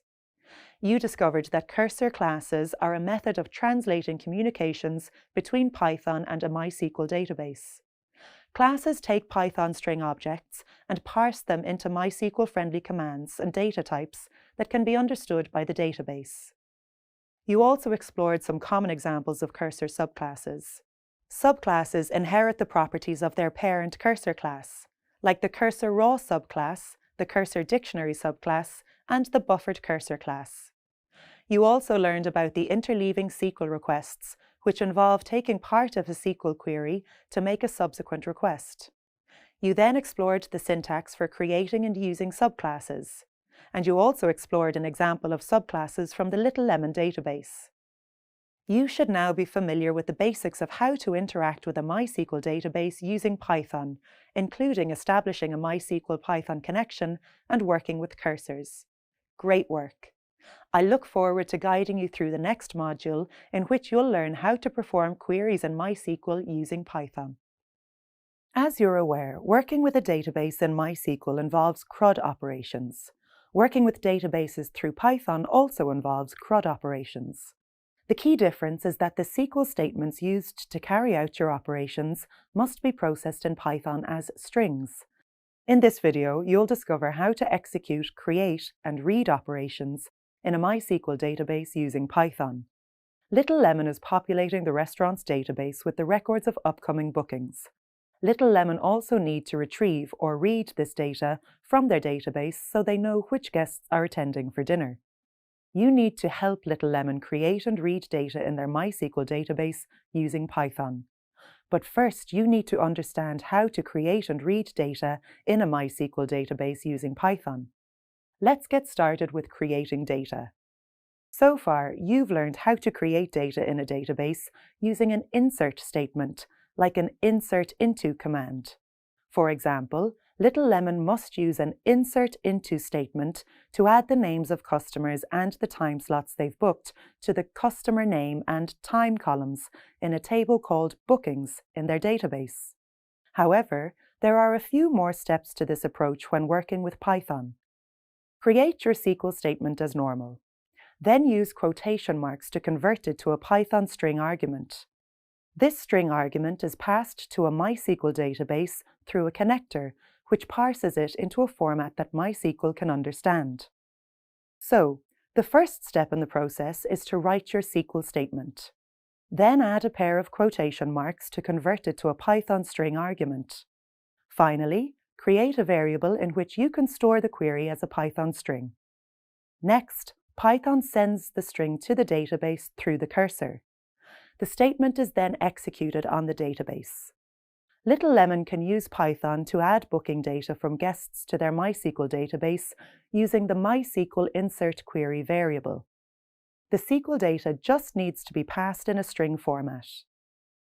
As you should know by now, you can also retrieve or query data from a database using a select statement.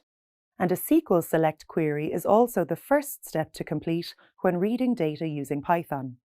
Python can read data from a MySQL database using a select statement. And just like with your insert query, you create a variable in which the query can be stored as a Python string, and you write your select query. Make sure that it's written within quotation marks to convert it to a Python string. Little Lemon can use a read data query string object to retrieve all data from their bookings table. They just need to write the select query as a Python string, then use the execute module from the cursor object. Now that you know how to create and read data using Python, let's see if you can help Little Lemon. For the purpose of this demonstration, a connection has already been established between Python, the API, and the MySQL database through the MySQL Connector Python API. So, your first task is to instantiate the cursor object from the connection using the cursor method. The next step is to execute the MySQL insert query by passing it as an argument to the execute method. Once the query is executed, commit the change to the database using the commit method of the connection object. Now, each new instance of customer data is added to the bookings table in the database through the MySQL insert query. For the next stage of development, Little Lemon needs to read or retrieve the data in their database. Some sample customer data has been added to the database to test the read functionality. You need to develop the functionality and retrieve this data. As you learned earlier, the first step is to create a SQL statement as a Python string that you can pass to a variable. In this case, you need to create a SQL select statement that retrieves all data from the bookings table in the database, and pass this statement as a string to the Python variable called read data query. Now you need to pass your query to the execute module on the cursor, just like you did when creating data. Once the query is executed, you need to retrieve the results using the fetch all method on the cursor. Create a new variable called results, then pass the results of your query to this variable through the cursor object. The results variable is a list data type, and it shows each record in the form of a tuple. So, the results variable is essentially a list of tuples, and each tuple is a single extracted row from the bookings table. In this instance, the items in each tuple in the results variable are ordered in the same way as the columns in the bookings table. They are ordered this way because you're reading all records from the table. You can retrieve the column names by creating a new variable named columns and calling the column names from the cursor object. These values are then stored in the columns variable for later use. Don't forget that it's also good practice to close the cursor object and connection when you no longer need them. You now know how to execute create and read operations in a back-end MySQL database using a front-end Python application. That's a great start. I look forward to guiding you through more CRUD operations in Python. Updating and deleting records in a MySQL database involves routine CRUD operations. They're also common operations for a Python-based application that interacts with the MySQL database. Over the next few minutes, you'll learn how to execute update and delete operations in a back-end MySQL database using Python. Little Lemon needs to update and delete the records of the restaurant guests in the bookings table in their database using Python.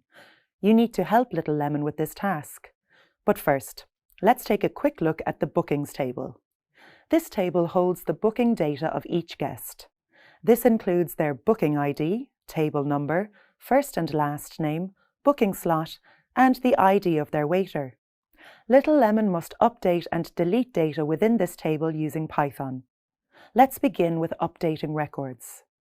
As you know from previous courses, data is updated in a database using update statements.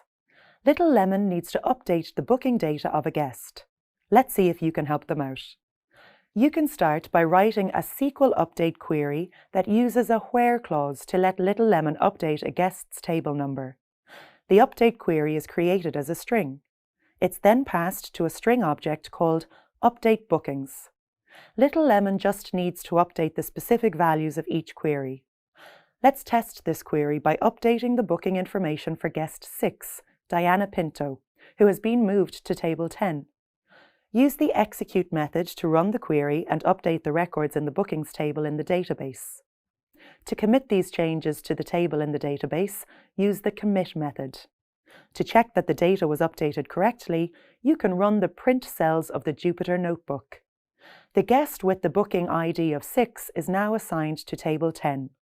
The update query has worked. There are also times when guests cancel their bookings. When this happens, Little Lemon needs to delete their records from the database. To carry out this task, write a SQL delete statement that deletes the record of a specific guest from the bookings table. Your statement can use a where clause of booking ID. The delete statement is created as a Python string. It's then assigned to a string object called delete booking ID. You can test this query by deleting the booking information for Marcos Romero, who was assigned the booking ID of 4. Use the execute method to run the query. Then commit the changes to the database. Now it's time to check that the query worked with another printout. You can rerun the cells with the initial select query from the Jupyter Notebook. The printout changes if the database has been altered. There's no data in the table for Marcos Romero. This means that your delete statement was successful. You can also amend the where clause in your delete statement to check for null values next to table and employee IDs. If the value is null, then you can set the bookings to be deleted. You now know how to perform update and delete operations in a MySQL database using Python. Great work! When you query records in a database, your query can often return hundreds, thousands, or even millions of results, depending on how much data there is. But you might only require a fraction of these results. As you saw in earlier courses, you can use filtering and sorting techniques to target only the data you need from these results. When querying a MySQL database using Python, you can apply these same techniques to ensure that your query targets specific data. Over the next few minutes, you'll recap some basic filtering and sorting techniques and learn how to filter and sort MySQL data using Python. Over at Little Lemon, the restaurant is currently querying the bill records of each customer in its database. They need the records of all bookings with a final bill greater than or equal to $40. They also need the bookings to appear in ascending order with respect to the total bill amount. Filtering and sorting techniques are a great way to carry out this task. Let's find out how these techniques work with Python and then help Little Lemon. One filtering technique that you should be familiar with is the use of the where clause. Let's begin with a quick recap of the where clause.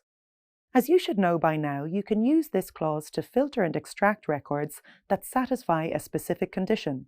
For example, Little Lemon can use the where clause to create a SQL select statement that targets the booking ID and bill amount columns in their orders table.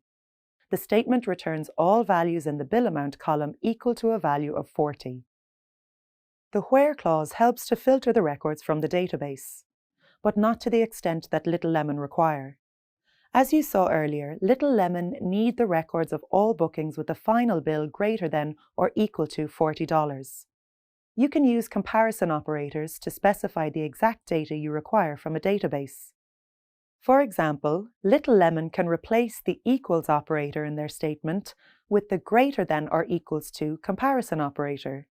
This operator targets all records from a database where the bill amount is greater than or equal to a value of 40.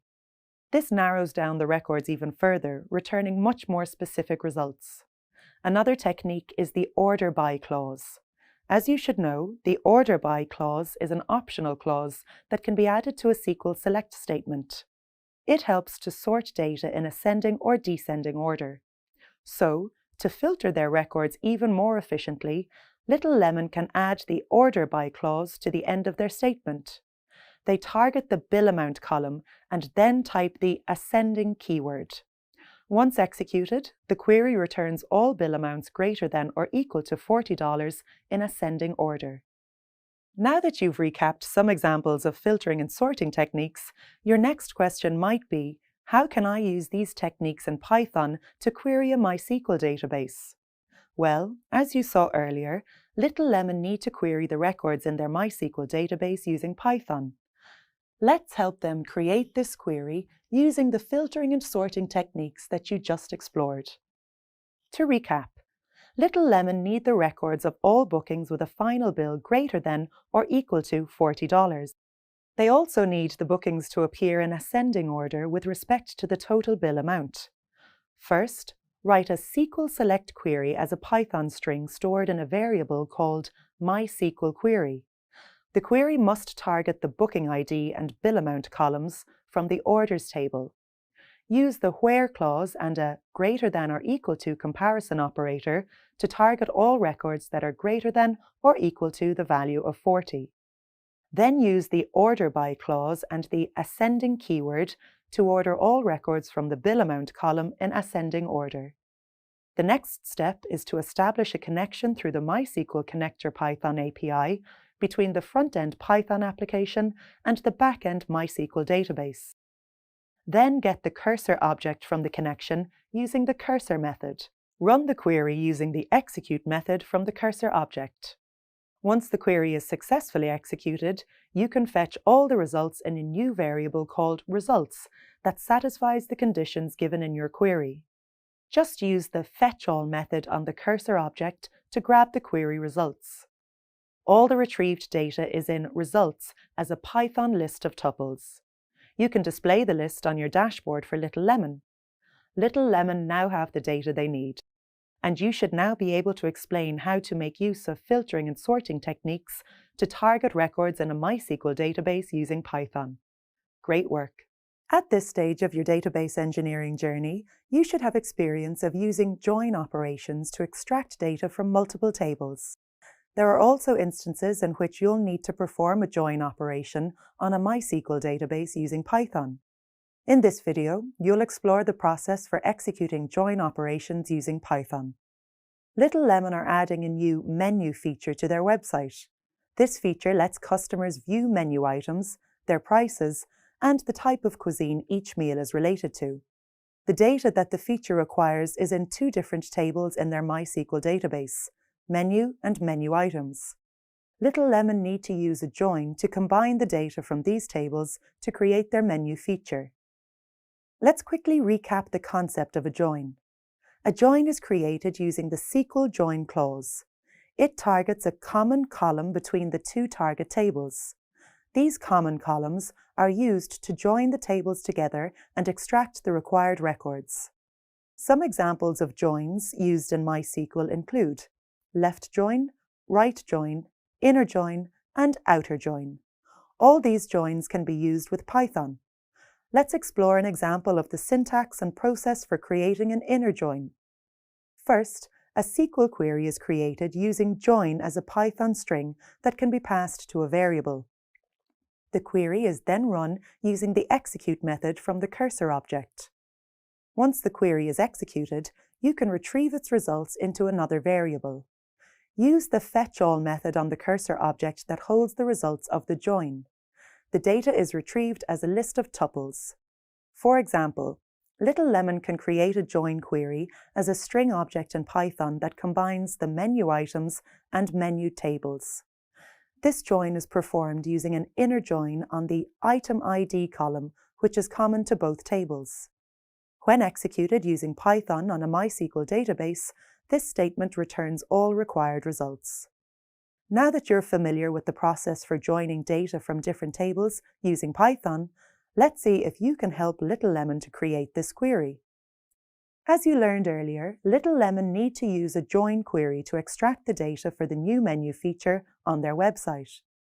They begin by creating the join statement as a string object in Python. Store it in a variable called myJoinQuery. The join query must target the name, type, and price columns from the menu items table, and it must also target the cuisine column from the menu table. An inner join is created on the item ID column, which is common to both tables. Let's assume that the MySQL Connector Python API is running a connection between the front and back end, and that the cursor object is also available. This means that you can now execute your query using the join statement. Run the query using the execute method from the cursor object. When the query is executed, you can fetch all the results from the cursor object in a new variable called results using the fetchAll method. The results are retrieved as a list of tuples, one for each row. Little Lemon can view the order of each individual entry. They just call the column names attribute on the cursor to return the names of the column in order. At this stage of your database engineering journey, you should have experience of using joins to extract data from multiple tables. And you should now be familiar with extracting data from a MySQL database using joins in Python.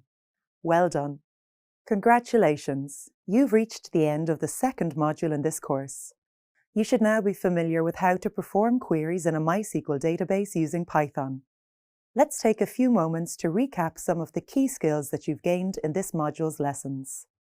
In the first lesson, you learned how to perform create, read, update, and delete, or CRUD operations in a MySQL database using Python. You started this lesson with a recap of how to create data in a MySQL database using an insert statement.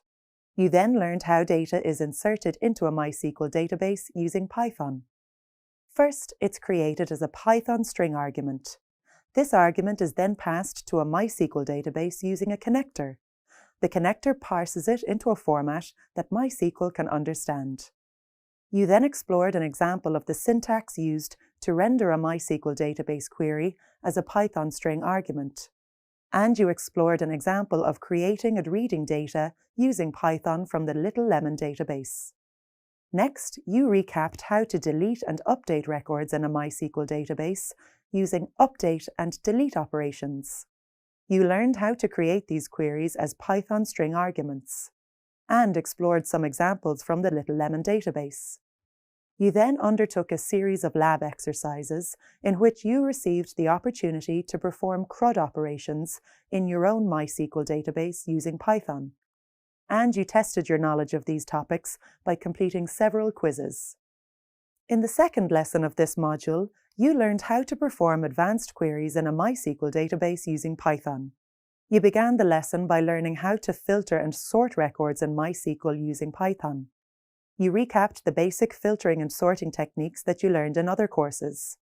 These include the use of the where clause to satisfy one or more specific conditions, utilizing the order by clause to sort data in ascending or descending order, and the inclusion of comparison operators to specify the exact data required.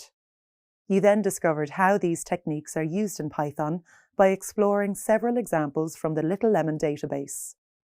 The next part of this lesson focused on joining data from different tables in a MySQL database using Python. You recapped the basics of the join clause and how it can be used to target a common column between two target tables. You then learned how join can be used with Python to extract data from a MySQL database. A SQL query is created using join as a Python string. The string is executed using the execute module on the cursor object.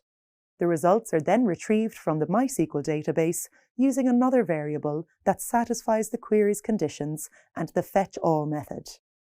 You also explored an example of this process from the Little Lemon database. And, just like the first lesson, you also completed a lab exercise.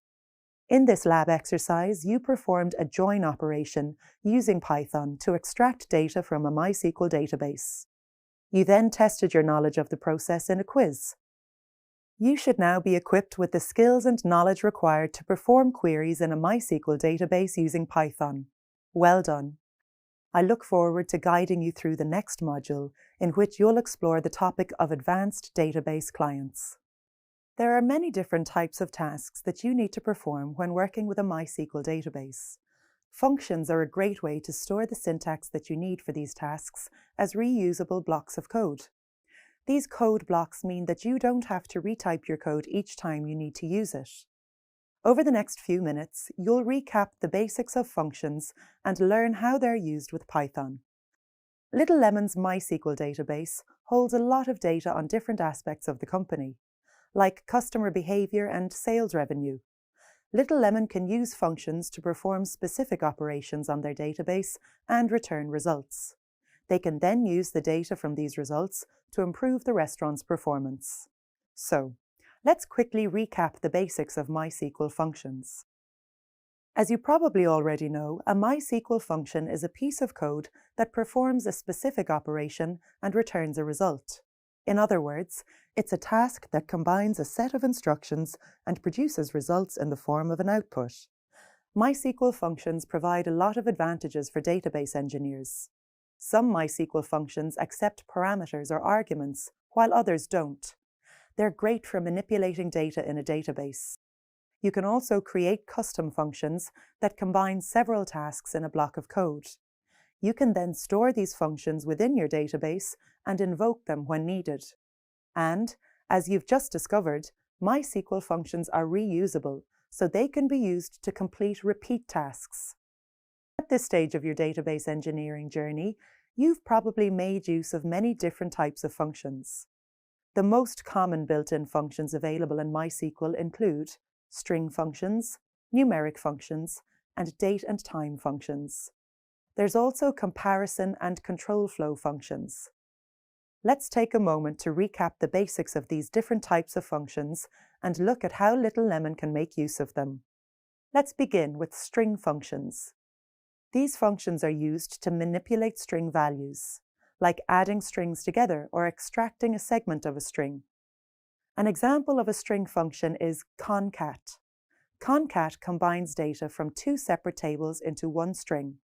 Little Lemon can use a concat string query function on their database records to extract information on each customer, like how much money they spent. You can also use numeric functions in MySQL. Numeric functions include aggregate and math functions. These functions are used to carry out common tasks on numeric datasets. For example, Little Lemon can use the average numeric function to determine the average dollar amount that each customer spends with the business. Another example of MySQL functions includes date and time functions. Date and time functions can be used to query a MySQL database to extract date and time values in a range of different formats, depending on the query. Over at Little Lemon, they often extract date and time data to analyze the behavior of their customers.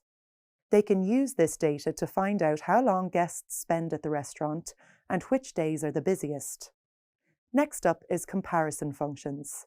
You can use these functions to compare values within a database, and they can be used with many different types of values, like numerical, strings, and characters. Little Lemon make use of comparison functions to identify the best and lowest selling items on their menu by using greatest and least comparison functions on their sales data. And finally, there's control flow functions. Control flow functions are used to evaluate conditions and determine the execution path or flow of a query. For example, as you learned previously, the case function runs through a set of conditions within a case block. It then returns a value once a condition is met, or a null value if no conditions are met. Little Lemon often rely on control flow functions to determine which items on their menu are loss-making and which items have turned a profit. Now that you've recapped the different functions available in MySQL, let's find out how they work with Python. Let's take the example of numeric functions and see how Little Lemon calculate the mean or average bill for each customer. They can create a select query that uses the average function to determine the average bill amount. This query is passed to the database to be executed. Once the query is executed, Little Lemon can access the results and see the average dollar amount each client spent with the business. This is just a basic recap of MySQL functions and a short demonstration of how they work in Python. The rest of this lesson will explore methods for accessing MySQL functions using Python in more detail. I'm looking forward to exploring this topic in more detail with you. As a database engineer, you can use date and time functions to extract time and date values from a database.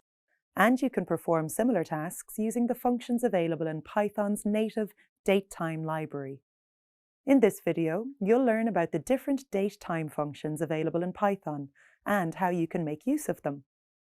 Little Lemon has received several bookings from guests for tonight. However, the restaurant has encountered a scheduling conflict, so they need to push each booking slot forward by 1 hour. Python's datetime functions are a great way to solve this problem. Find out how datetime functions work, then help Little Lemon to update their booking slots. Let's begin with an overview of datetime. Datetime is a Python class with several built-in functions that can be used to format and change time and date variables. It's native to Python, so you can import it without requiring pip. Let's review the functions that Python's datetime library offers. The datetime_now function is used to retrieve today's date. You can also use datetime_date to retrieve just the date, or datetime_time to call the current time. And the time_delta function calculates the difference between two values. Now let's look at the syntax for implementing datetime. To import the datetime Python class, use the import code followed by the library name. Then use the as keyword to create an alias of dt. You can now use this alias to call the library instead of typing datetime every time you need to use a function. You now have a datetime object created within your Python environment. So, let's find out how to make use of its functionality using the datetime_now function. Begin by creating a variable called currentTime. Next, type the dt alias as the module name. Then use it to call the datetime_now function. Finally, instruct Python to print the current date and time values. Execute the code to print the time and date of your location. Python returns the date and then the time.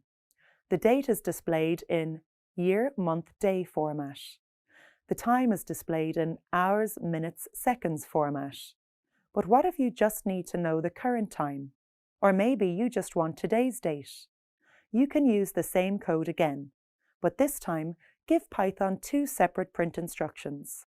The first instruction tells Python to print the current date, and the second instruction tells Python to print the current time.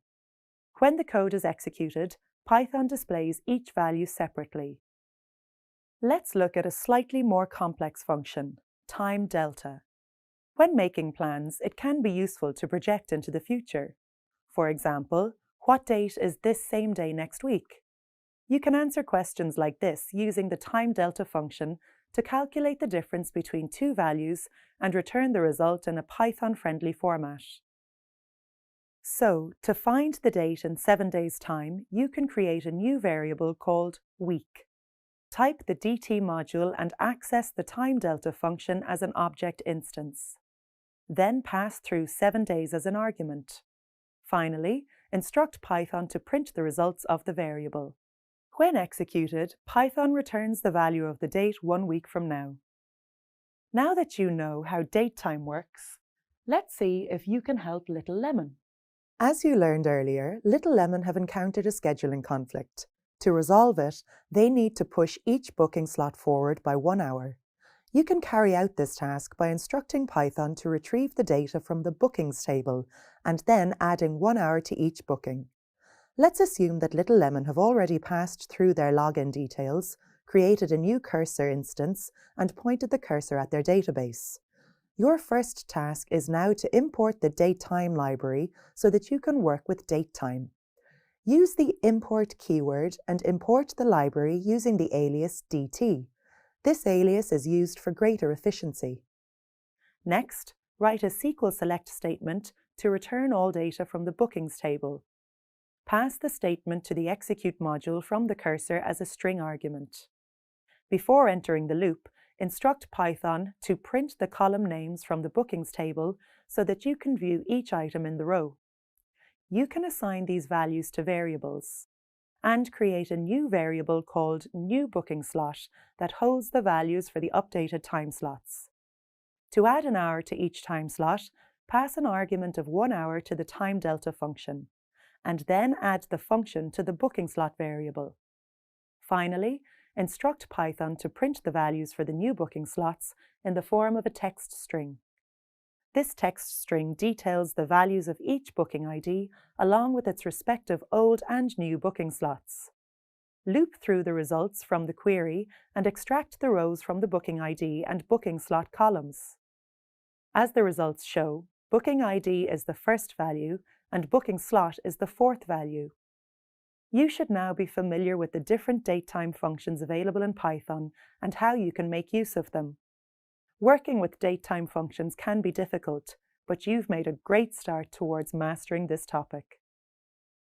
As a database engineer, you can use date and time functions to extract time and date values from a database. And you can perform similar tasks using the functions available in Python's native datetime library.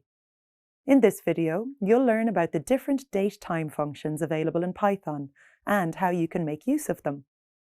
Little Lemon has received several bookings from guests for tonight. However, the restaurant has encountered a scheduling conflict. So they need to push each booking slot forward by 1 hour. Python's datetime functions are a great way to solve this problem. Find out how datetime functions work, then help Little Lemon to update their booking slots. Let's begin with an overview of datetime. Datetime is a Python class with several built-in functions that can be used to format and change time and date variables. It's native to Python, so you can import it without requiring pip. Let's review the functions that Python's datetime library offers. The datetime_now function is used to retrieve today's date. You can also use datetime_date to retrieve just the date, or datetime_time to call the current time. And the time delta function calculates the difference between two values. Now let's look at the syntax for implementing datetime. To import the datetime Python class, use the import code followed by the library name. Then use the as keyword to create an alias of dt. You can now use this alias to call the library instead of typing datetime every time you need to use a function. You now have a datetime object created within your Python environment. So, let's find out how to make use of its functionality using the datetime_now function. Begin by creating a variable called current time. Next, type the dt alias as the module name. Then use it to call the datetime_now function. Finally, instruct Python to print the current date and time values. Execute the code to print the time and date of your location. Python returns the date and then the time. The date is displayed in year, month, day format. The time is displayed in hours, minutes, seconds format. But what if you just need to know the current time? Or maybe you just want today's date? You can use the same code again, but this time give Python two separate print instructions. The first instruction tells Python to print the current date, and the second instruction tells Python to print the current time. When the code is executed, Python displays each value separately. Let's look at a slightly more complex function, time delta. When making plans, it can be useful to project into the future. For example, what date is this same day next week? You can answer questions like this using the time delta function to calculate the difference between two values and return the result in a Python-friendly format. So, to find the date in 7 days' time, you can create a new variable called week. Type the DT module and access the time delta function as an object instance. Then pass through 7 days as an argument. Finally, instruct Python to print the results of the variable. When executed, Python returns the value of the date 1 week from now. Now that you know how datetime works, let's see if you can help Little Lemon. As you learned earlier, Little Lemon have encountered a scheduling conflict. To resolve it, they need to push each booking slot forward by 1 hour. You can carry out this task by instructing Python to retrieve the data from the bookings table and then adding 1 hour to each booking. Begin by creating a connection between the front-end Python client and the back-end database. Then pass through your login details. This creates a new cursor instance and points the cursor at the Little Lemon database. Before you can begin working with datetime, you first need to import the datetime library. Use the import keyword and import the library using the alias DT. This alias is used for greater efficiency. Next, write a SQL select statement to return all data from the bookings table. Pass the statement to the execute module from the cursor as a string argument. Before entering the loop, instruct Python to print the column names from the bookings table so that you can view each item in the row. You can assign these values to variables and create a new variable called new booking slot that holds the values for the updated time slots. To add an hour to each time slot, pass an argument of 1 hour to the time delta function, and then add the function to the booking slot variable. Finally, instruct Python to print the values for the new booking slots in the form of a text string. This text string details the values of each booking ID along with its respective old and new booking slots. Loop through the results from the query and extract the rows from the booking ID and booking slot columns.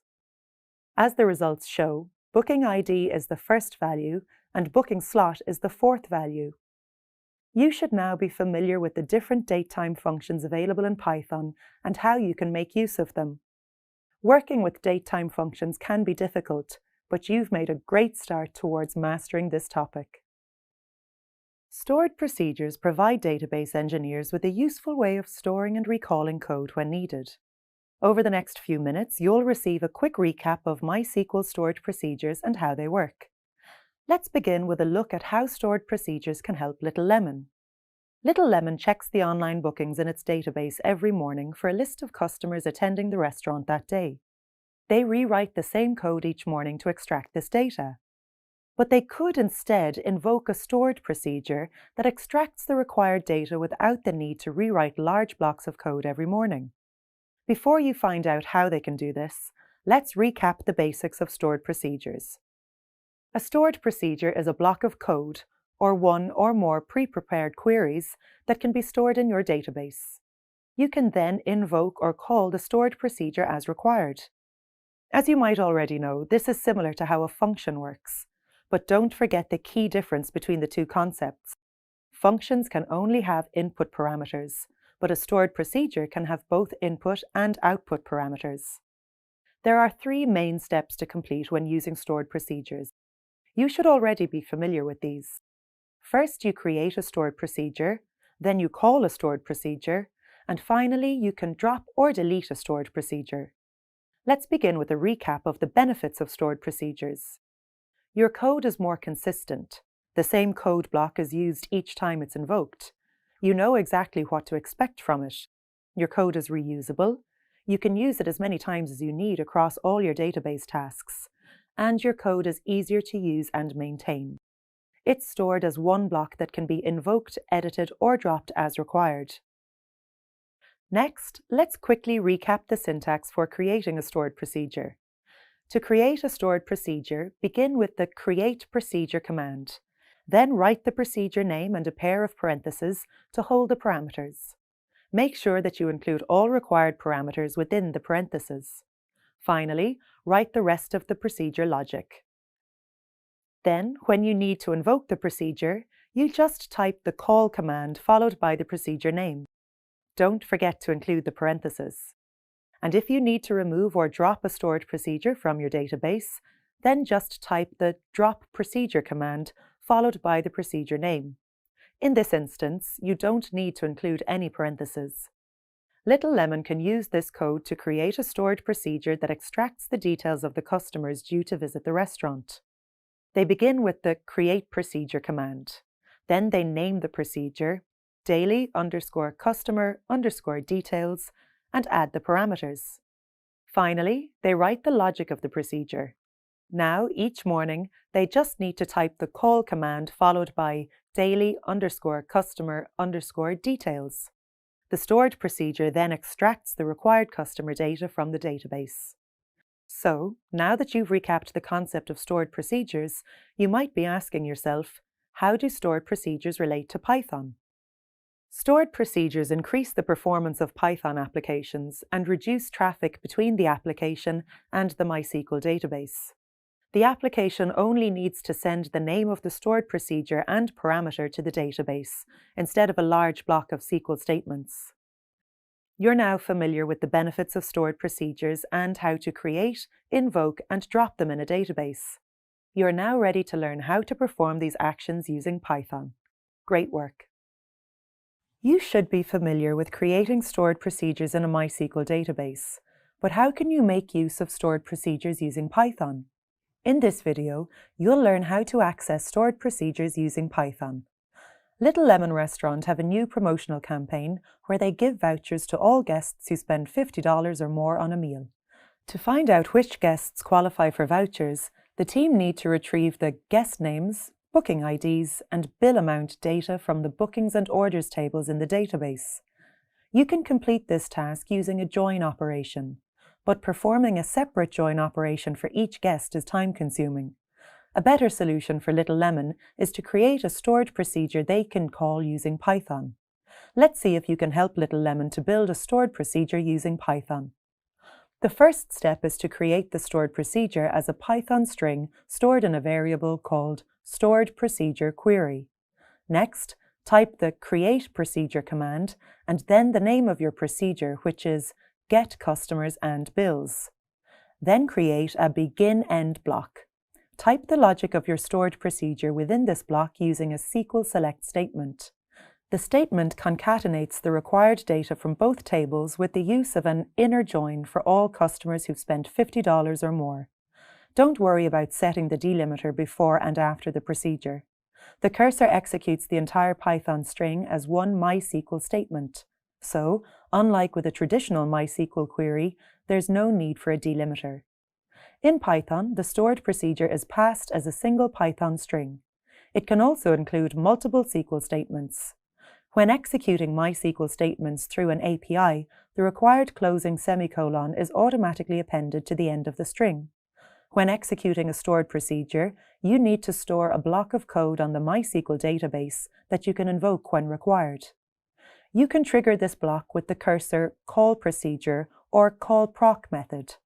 The cursor carries the stored procedure as a string in its execute module and stores it in the MySQL database. You are now ready to execute the stored procedure statement and store it on the MySQL database using Python. Call the execute method from the cursor object and pass the procedure to it as an argument. If executed successfully, the procedure is stored in the MySQL database. Now you can call this procedure. First, you need to call or invoke the procedure. You can do this using the cursor object's callProc method. Pass the name of the procedure to the module on the cursor object as an argument. Next, you need to retrieve the procedure's results. You can make use of Python's built-in next function to complete this task. Invoke the stored results module as an argument to the next function and store them as a Python variable called results. The next function is used to return the next item from the stored results iterator. The entire result set from the MySQL server is then buffered in the results variable. Now you can invoke the fetchAll method on the results variable and save it as dataset. Once the code has been run successfully, the dataset returns a Python list of tuples. Each tuple is an individual record or row from the stored procedure. You can index the dataset or run the for loop to print all records.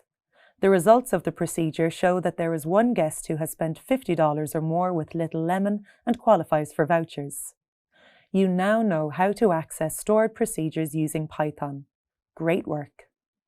A MySQL database needs to provide access to many users at once, and each connection must be secure and stable so that only authenticated users can gain access and there's no risk of their connections failing. But managing secure and stable connections requires many resource-heavy actions. So how can you perform these actions efficiently? The answer lies in database connection pooling. In this video, you'll explore the concept of database connection pooling, investigate how it works, and learn about its advantages. Little Lemon's website has a Python-based application that lets guests book time slots with the restaurant. The application sends the guests' bookings as SQL statements to the Little Lemon database. However, the website needs to provide each guest with a secure and stable connection to the Little Lemon database. This is so that they can input their booking data without any risk of connection failure. Little Lemon can manage these connections with the use of database connection pooling. Let's find out more. Database connection pooling involves creating and managing a pool of connections to run faster, more efficient, and optimized connections between clients and a MySQL database. To gain a better understanding of how connection pooling works, let's explore a visual example. Visualize a pool of 4 open connections to a MySQL database. 2 of the connections are currently being used by clients to access the database. The other 2 connections are free and ready to use by any new user. A new user can arrive and request access to the database. The connection pool then assigns this new user one of the open connections. Shortly after the new user is assigned their connection, the first 2 users complete their tasks, end their sessions, and leave the pool. Even though the users have left the pool, the connections remain open. Technically speaking, the connections aren't closed. They're just placed back in the connection pool where they remain available for new users. There are now 3 free and ready-to-use connections that can be assigned to new users. But what if all 4 connections are in use and a 5th user wants to join? There are only 4 connections available. So how can you serve the 5th user's access request? To avoid this situation, the best approach is to create multiple pools with a specific number of connections assigned to each pool. This means that different users can be assigned to different pools. So, there's always an available connection in at least one pool for new users.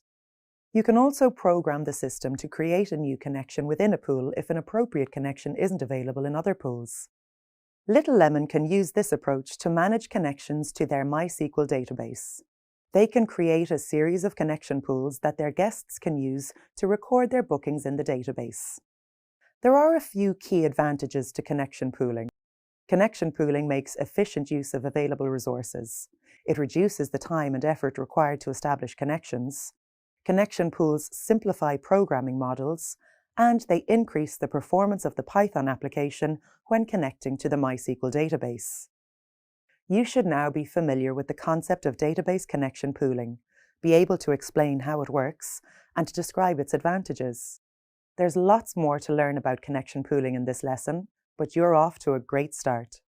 Database connection pools are a great way of providing secure, authenticated connections to a database for multiple users. And the MySQL Connector Python API provides a useful method for developing connection pools in the form of the MySQL Connection Pool module. In this video, you'll learn how to create a connection pool for a database using the MySQL Connection Pool module. Little Lemon need to provide secure, authenticated connections to their database for their team of web developers. They've decided that the most efficient way of providing these connections is through connection pooling. Let's take a few minutes to find out how to build a connection pool. Then use your new skills to help Little Lemon build a secure connection pool. A database connection pool is managed and maintained using a module called MySQL Connection Pool. The module is held in a directory called mysql.connector.pooling. You can import the module into your working environment and access its functionality using the import syntax. And the from keyword is used to identify the module's location. In other words, the code is instructing Python to access the subdirectory and return the MySQL Connection Pool library. The MySQL Connection Pool module has many useful functions and attributes that you can make use of. Let's look at a few of these. The pool name class attribute is used to identify the name of the pool to be used in the connection. If you don't specify a pool, then one is automatically generated instead. You can create as many pools as you need. The pool size attribute states the number of connections that have been created for a pool. The default number of connections is 5, but you can create up to 32 connections for a single pool. And finally, there's the connection ID attribute. This is a unique ID assigned to each connection in the pool. There are also many class methods available in the MySQL Connection Pool module. You can use the getConnection method to request a connection. The pool then assigns a free connection if one is available. If no connection is available, then you'll receive a pool exhausted error instead. The isConnected method is a Boolean function that returns either a true or false value depending on whether a connection has been made. This is a useful way of avoiding errors. Finally, the close method informs the connection pool that a user has completed their session. The user no longer needs the connection, so the connection can be placed back into the pool as an available connection for any new users who need it. Now that you're familiar with the module connection pool, let's see if you can help Little Lemon.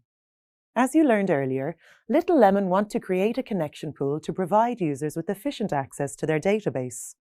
Before you can create a connection pool, you first need to import the MySQL Connection Pool library using the MySQL Connector Python API. Once you've imported the connector, the next step is to make a connection to the database. Call the pool Little Lemon Pool, then use the pool size attribute to specify 4 connections. Use the localhost as your host and place the pool on the Little Lemon database. Then type the username and password. All this code is passed as arguments or parameters to the MySQL Connection Pool module and assigned to the pool.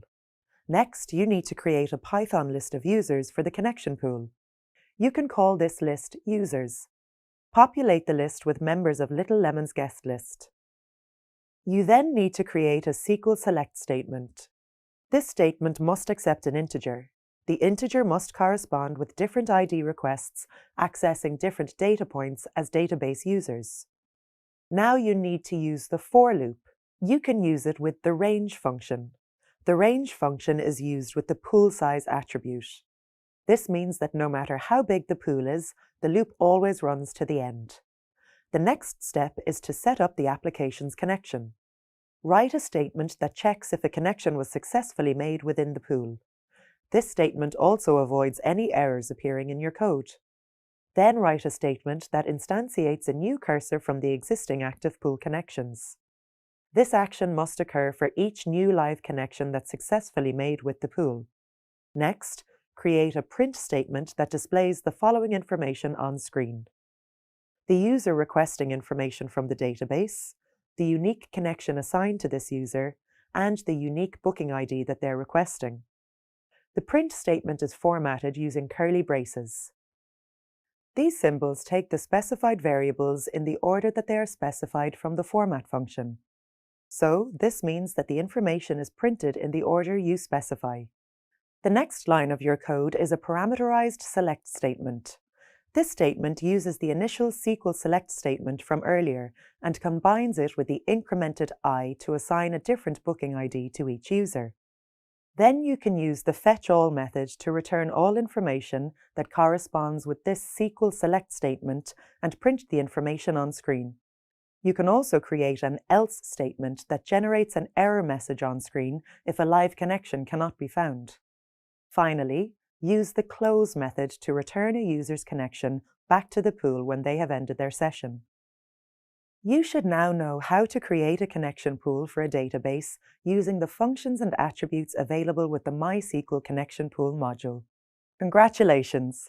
You've reached the end of the third module in this course. You should now be familiar with how to make use of functions and stored procedures in a MySQL database using Python, along with creating and managing database connection pools. Let's take a few moments to recap some of the key skills that you've gained in this module's lessons. In the first lesson of this module, you learned how to make use of MySQL functions using Python. You began with a quick review of MySQL functions by reminding yourself of the advantages that functions offer. Their main advantage is that they eliminate the need to carry out repetitive tasks. You also familiarized yourself with many of the common MySQL functions that you explored in earlier courses. These included string, numeric, and date and time functions, as well as comparison and control flow functions. You recapped how string functions are used to manipulate string values. You learned how to make use of numeric functions to perform tasks on numeric datasets. You saw how you can extract date and time values from a database using date and time functions. You received a reminder of how to compare values within a database using comparison functions. And you reviewed the process steps for using control flow functions to evaluate conditions and determine the execution path or flow of a query. You then learned how to access MySQL functions using Python by exploring examples from the Little Lemon database. And you also demonstrated your new skills and knowledge in the lab and quiz activities.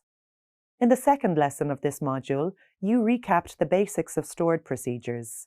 You learned once again that a stored procedure is a block of code that can be stored in your database and invoked as required. Stored procedures offer several advantages, like consistent code, reusable code, and the ability to maintain code as one single block. You then recapped the syntax used to create stored procedures, including the create procedure, call, and drop procedure commands, and the begin-end block.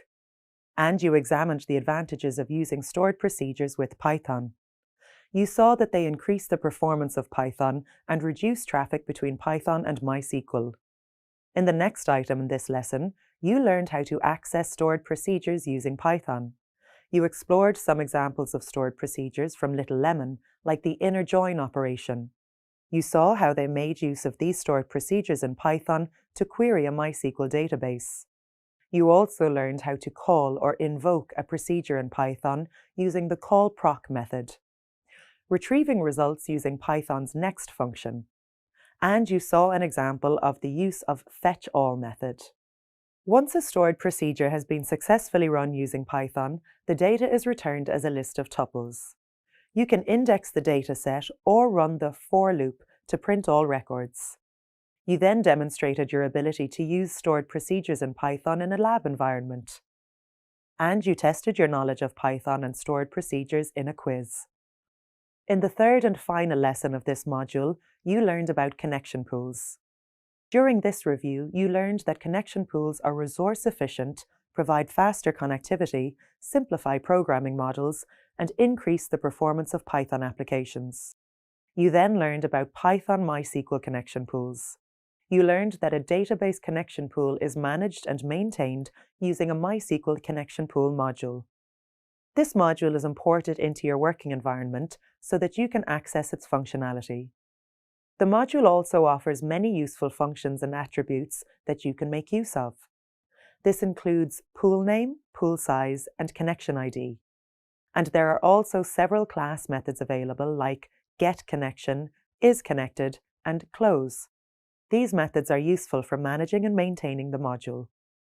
You then explored an example of how to create a MySQL connection pool using the MySQL Connector Python API. You also explored the concept of database connection pooling. You learned that database connection pooling involves creating and managing a pool of connections to run faster, more efficient, and optimized connections between clients and a MySQL database. Connections are managed between clients, and users can drop in and out of sessions by using active connections. And you can create multiple pools with specific numbers of connections so that there's always an available connection for every user.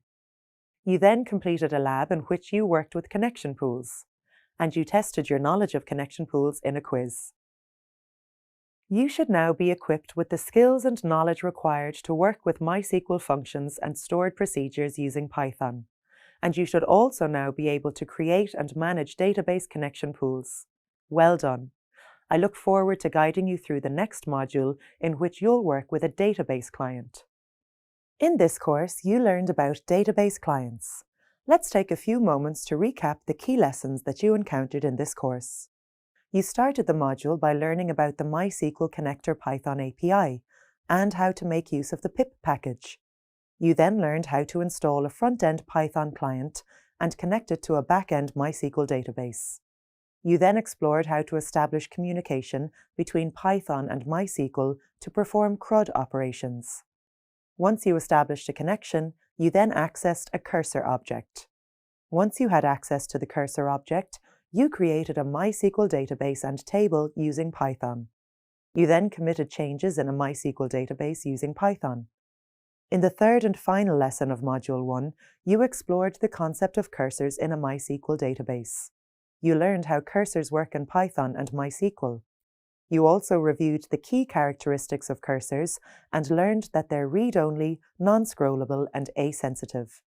You then learned that the cursor class is used to translate communication between Python and a MySQL database. And you also learned how to identify different cursor classes. And you also reviewed the basics of interleaving requests.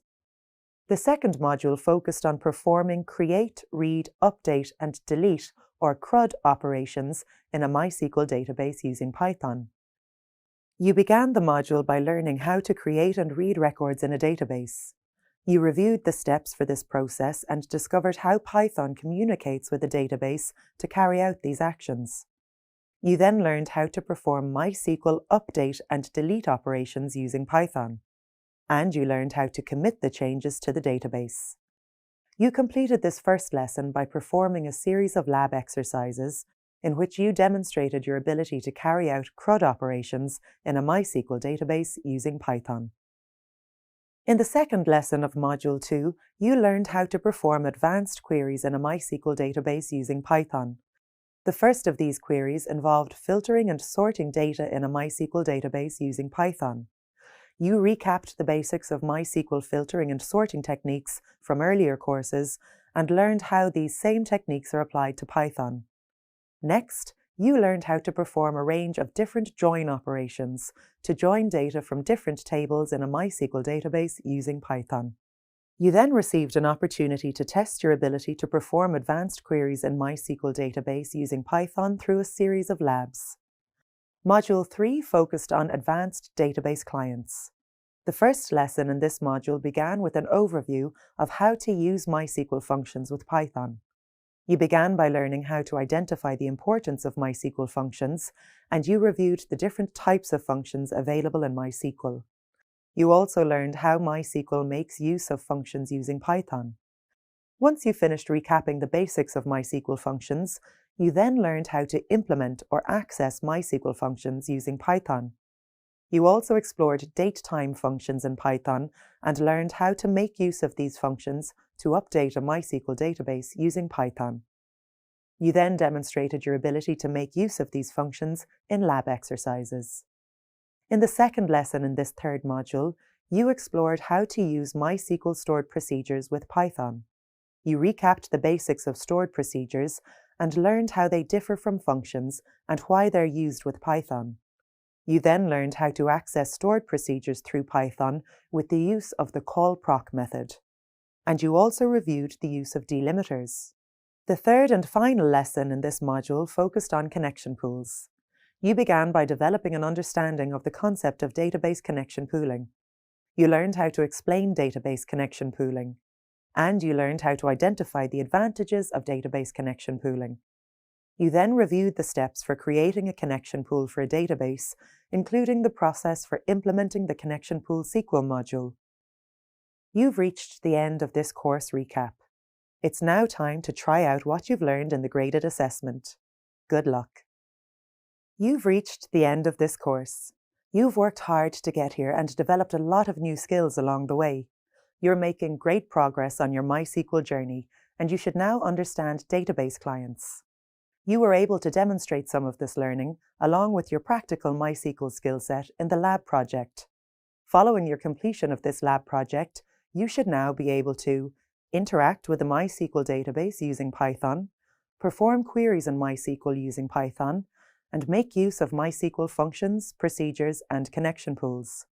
The graded assessment then further tested your knowledge of these skills. However, there's still more for you to learn. So, if you found this course helpful and want to discover more, then why not register for the next one? You'll continue to develop your skill set during each of the Database Engineer courses. In the final lab, you'll apply everything you've learned to create your own fully functional database system. Whether you're just starting out as a technical professional, a student, or a business user, the course end projects prove your knowledge of the value and capabilities of database systems. The lab consolidates your abilities with the practical application of your skills. But the lab also has another important benefit. It means that you'll have a fully operational database that you can reference within your portfolio. This serves to demonstrate your skills to potential employers. And not only does it show employers that you are self-driven and innovative, but it also speaks volumes about you as an individual, as well as your newly obtained knowledge. And once you've completed all the courses in this specialization, you'll receive a certificate in database engineering. The certificate can also be used as a progression to other role-based certificates. Depending on your goals, you may choose to go deep with advanced role-based certificates, or take other fundamental courses once you earn this certificate. Thank you. It's been a pleasure to embark on this journey of discovery with you. Best of luck in the future. Welcome to the next course in Database Engineering. The focus of this course is on advanced data modeling. Let's take a few moments to review some of the new skills that you'll develop in these modules. You'll begin the course with an introduction to the topic of advanced database modeling. You'll learn that a data model provides a visual representation of different data elements and shows how they relate to one another. You'll also discover how data modeling is used at Meta. You'll then explore database modeling in more detail by learning about different kinds of data models. You'll discover that there are 3 levels of database models. There's the conceptual data model, the logical data model, and the physical data model. You'll also review different kinds of models that you can use to design your database. Next, you'll learn how to structure your tables to remove anomalies using database normalization. These include the insertion anomaly, the update anomaly, and the deletion anomaly. You'll also explore an example of a data model and design a database model in an exercise. In the next lesson of this module, you'll receive an introduction to MySQL Workbench. You'll learn that MySQL Workbench is a unified visual tool for database modeling and management. It offers a range of useful features for creating, editing, and managing databases. You'll then discover how MySQL Workbench is used to build a data model diagram. And you'll then learn how MySQL's Workbench Forward Engineer feature is used to turn this model into a database schema in MySQL. You'll also learn how you can use MySQL to reverse engineer a model. This means you can create a data model, or ER diagram, from an existing database. This is essentially the opposite to the forward engineer feature. And you can print the model, share it, or apply changes and push it to the database using the forward engineering method. You'll also complete this lesson with a quiz item and an exercise in which you'll design your own database model in MySQL Workbench. In the next module, you'll explore the topic of data warehousing. In this module, you'll learn about the architecture of a data warehouse and build a dimensional data model. You'll begin with an overview of the concept of data warehousing. You'll learn that a data warehouse is a centralized data repository that loads, integrates, stores, and processes large amounts of data from multiple sources. Users can then query this data to perform data analysis. You'll then discover that a data warehouse is defined by 4 key characteristics. It's subject-oriented, it's integrated, a data warehouse is also non-volatile, and finally, data warehouses are time-variant. You'll also review the different forms of data that a data warehouse handles, including structured data, semi-structured data, and unstructured data. You'll then explore the architecture of a data warehouse and learn that it includes the following components: data sources, the data staging area, which includes the ETL process, the data warehouse itself, and data marts. Once the data has been loaded from the data sources, it is then integrated and stored in the data warehouse. It's then organized in data marts, where users can perform data analysis and present their findings. These components control the flow of data from different sources. They also process and integrate this data so that the user can perform data analysis. You'll also explore a case study of a real-world data project. In the second lesson of this module, you'll explore dimensional data modeling. The lesson begins with an overview of the fundamentals of dimensional data modeling. You'll learn that it's based on dimensions and facts, and it's designed using star and snowflake schemas. You'll then explore some examples of dimensional data modeling in practice and learn that there are 4 key steps to follow when creating a model. Choose the business process to explore, choose the grain or level of granularity, choose the dimensions, and choose the facts. Once you've made all these choices, you can then create the schema. Finally, you'll undertake an exercise in which you'll create your own dimensional model. In the third module of this course, you'll explore data analytics in the context of dimensions and measures, and you'll learn how to perform visualized data analysis using an advanced analytics tool. You'll start with an overview of data analytics. You'll recap the basics of data analytics and the key types of data analytics that you've made use of at other points in your database engineering journey. You'll also learn that there are 2 generic types of data you'll deal with: quantitative data, which refers to numerical data, and qualitative data, which refers to non-numerical data. When you've determined what kind of data you need, you can process and analyze it using 4 measurement scales: the nominal scale, the ordinal scale, the interval scale, and the ratio scale. Next, you'll learn about the topics of data mining and machine learning. You'll learn that data mining is the process of detecting patterns in data, while machine learning is the process of teaching a computer how to learn. Machine learning makes use of data mining models to process data like classification analysis, the associate rule, clustering analysis, and regression analysis. You'll then learn about data visualization. You'll learn that when visualizing your data, you must consider your audience and the information they're looking for. You'll then need to choose an appropriate chart that best communicates this information. Finally, you'll conclude this lesson with a discussion around what kind of data analytics reports you make use of. In the final lesson of this module, you'll review the topic of data analytics and learn how to make use of data analytics tools like Tableau. As part of your introduction to Tableau, you'll learn what its key features are and how they help you perform data analytics. You'll then learn how to use Tableau to analyze data. You'll learn how to download, launch, and navigate Tableau, load and prepare data for analysis, filter and visualize data, and create an interactive dashboard. Finally, you'll complete an exercise in which you'll perform data analysis in Tableau. Now that you've reached the end of this course introduction, it's time to get started on your advanced data modeling journey. Good luck. The way the industry has developed with the internet, Web3, the metaverse, you are going to be working on systems that connect to a database. There are very few jobs that won't require this, so this is one of the most important fundamental skills that you can learn for a successful career.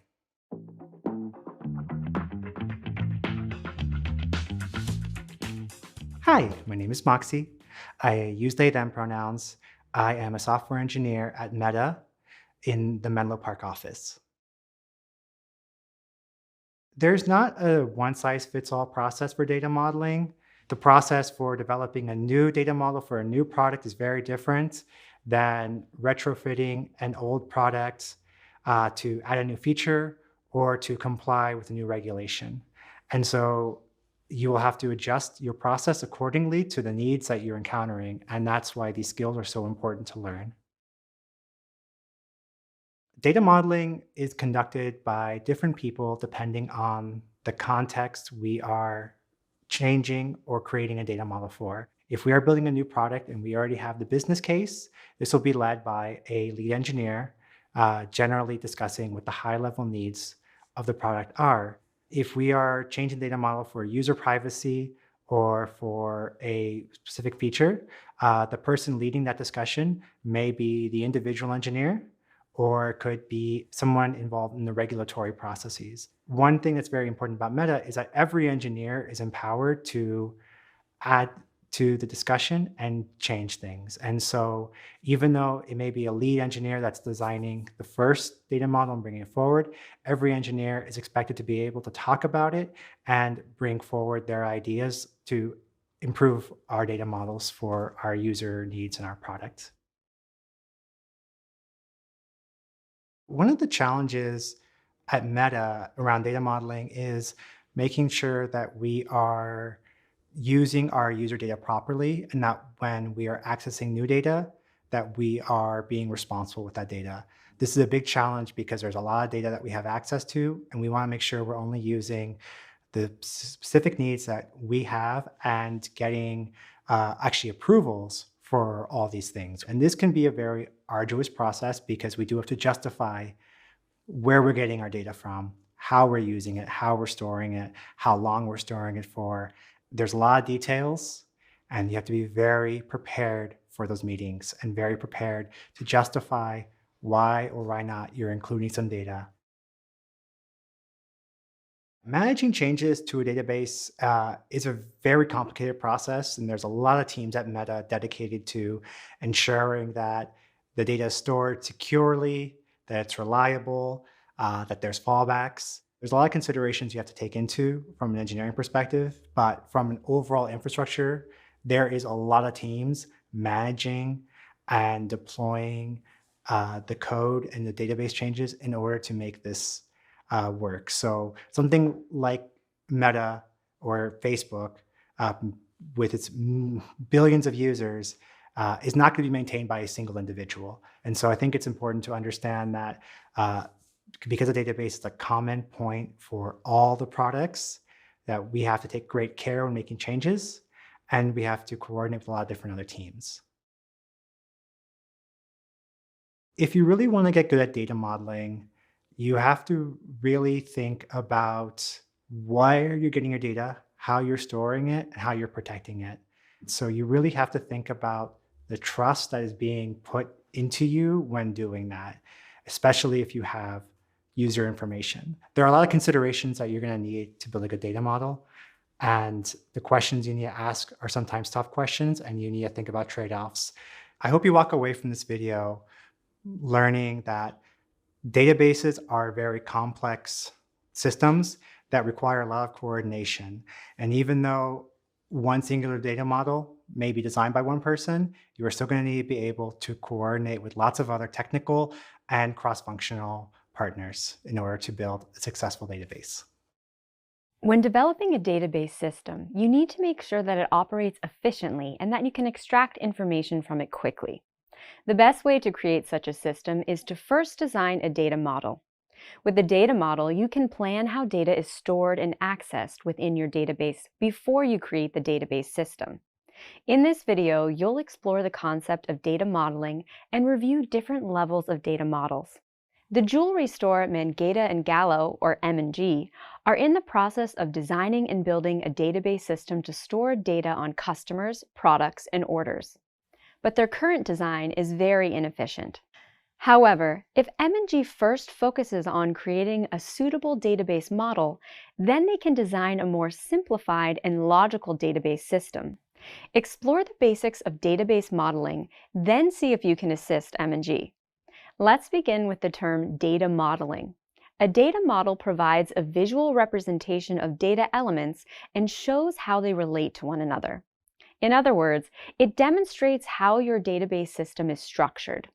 This structure helps you to understand how data is stored, accessed, updated, and queried within the database. And it also ensures a consistent structure and high-quality data. Data modeling is used to develop all kinds of databases, particularly entity relational databases. These databases are planned with the use of an entity relationship diagram. There are 3 different levels of data modeling: conceptual data models, logical data models, and physical data models. Let's take a few moments to explore these different types. You might already be familiar with conceptual data models from previous courses. A conceptual data model consists of high abstract level of data elements called entities. The relationship between the data elements, or entities, links related records of data within your database system. The purpose of a conceptual model is to present a high-level overview of the database system through a visual representation of the entities it contains and their relationship to one another. M&G can make use of a conceptual data model to create their database system. They can present their customers, products, and orders as entities, then document how these entities are related. The conceptual model provides the basis for the logical data model. Again, you should have a basic familiarity with examples of a logical data model from previous courses. The logical data model builds on the conceptual model by providing a more detailed overview of the entities and their respective relationships. It identifies the attributes of each entity, defines the primary keys, and specifies the foreign keys. M&G can build on their conceptual data model by using it to create a logical data model. Their logical data model must include all attributes required for each entity, like a list of the attributes each entity contains. It then needs to define which of these columns serve as the primary key for each table. For example, the client ID column is the primary key for the clients table. And M&G's logical data model also specifies the foreign keys they're using to create relationships between the tables. In the current model, the client table is connected to the orders table through the client ID foreign key. A physical data model is used to create the internal SQL schema of the database, which is implemented in the database management system. The physical data model must outline features like the data types, constraints, and attributes. For example, M&G need to define a specific data type for each attribute, like varchar for the full name attribute in the client's table, or integer for the contact number attribute. They also need to apply relevant constraints. They can impose a constraint of not null for each column in the client's table to make sure that each one contains data. There are also a range of tools available to generate and execute the internal schema of a physical data model. You'll cover these tools in later lessons. You should now be familiar with the basics of data modeling and the importance of the role that it plays in the development of a database system. You should also be able to differentiate between different levels of data models and explain how each one contributes to the creation of a database system. Great work! When creating a database system, you first need to design a data model, but there are many kinds of data models that you can choose from. So how can you determine which one is best for your database system? In this video, you'll learn how to choose between different types of database models and find out how they can be used to create databases. Mangeta and Gallo, or M&G, need to build their database system so that it meets the needs of their business. So, they need to choose a data model that fulfills their data requirements. Explore the different types of data models, including their advantages and disadvantages, and see if you can help M&G figure out which model is best for their business. There are many kinds of models that can be used to build a database system. In this video, you'll explore the following data models: the relational data model, the entity relationship model, and the hierarchical data model. You'll also review the object-oriented model and the dimensional data model. Let's begin with a look at the relational data model. You might already be familiar with the relational data model from previous courses. It's a popular and widely used database model. It represents the database as a collection of relations. Each relation is presented as a table that stores information in the form of rows and columns. A key advantage of this model is that it's much simpler to use than other models. You can quickly identify and access data. But the relationships between the data in this model can become more difficult to navigate with complex relational database systems. And you might also need to structure and organize the data differently when performing data analytics. Next is the entity relationship model. This model is similar to the relational data model. The key difference is that you can present each table as a separate entity by assigning each one its own set of attributes. The model also covers many different types of relationships between entities, such as one-to-one, one-to-many, and many-to-many relationships. For example, M&G can use an entity relationship model to visualize the relationship between their clients and orders tables. The two entities are connected through the client ID column using a one-to-many relationship. In other words, one or more orders belong to a specific client. There's also the hierarchical data model. The hierarchical data model organizes data in a tree-like or parent-child structure. Each record of data has a parent node, and it can also have its own child node. The main disadvantage is that it can only be used to record one-to-many relationships between nodes. Each child node can only have one parent node. M&G can use this model to depict the relationship between their orders and clients' entities. Clients are connected to their root node, and each order is connected to the related client, while each client can be connected to many orders. M&G can continue to add nodes as required. Another option for database developers is the object-oriented model. This model is based on the object-oriented concept. This is where each object is translated to a class that defines the object's characteristics and behavior. A key advantage of this model is that you can define different types of associations between objects, like aggregations, compositions, and inheritance. This makes object-oriented databases suitable for complicated projects that require an object-oriented approach. This model also relies heavily on the inheritance feature. This is where one class inherits its attributes from another. You can create a parent or superclass, also called a base, to hold the common attributes. Each child class that follows inherits the attributes of the parent class. However, if you do make use of this model, then you need a good understanding of object-oriented principles and related programming skills. M&G can make use of an object-oriented model to retain attributes between classes. They can create a base or parent class called person entity that contains attributes and operations. The staff and client classes then inherit these attributes and operations from the person entity class. So each staff member and client are a person. Finally, there's the dimensional data model. This model is based on two key concepts, dimensions and facts. Facts are measurements obtained from a process. For example, sales facts obtained from M&G's business data. Dimensions define the context of these measurements, like a specific sales period. So, sales facts measure how many quantities of a particular product M&G sold in each week. The key advantage of this model is that it optimizes the database for faster data retrieval and restructures data for more efficient data analytics. You'll explore the dimensional data model in more detail later in this course. You should now be familiar with the different types of data models that can be used to build a database system, and some of their key advantages and disadvantages. You're making great progress on your database modeling journey. At this stage of your database engineering journey, you should be familiar with the concept of database normalization. When working with database tables, you can often encounter anomalies that can lead to inconsistent data. You can solve these anomalies by applying the normalization process. Over the next few minutes, you'll recap the importance of database normalization and the methods for applying it within your databases. Mangeita and Gallo, or M&G, are building a database that holds data related to product orders. They've built some tables that contain order, product, and client data. But these tables also contain several challenges around anomalies. Review the database normalization process. Then help M&G to resolve these anomalies within their database tables. Let's begin with a quick recap of database normalization. Normalization is an important process used in database systems.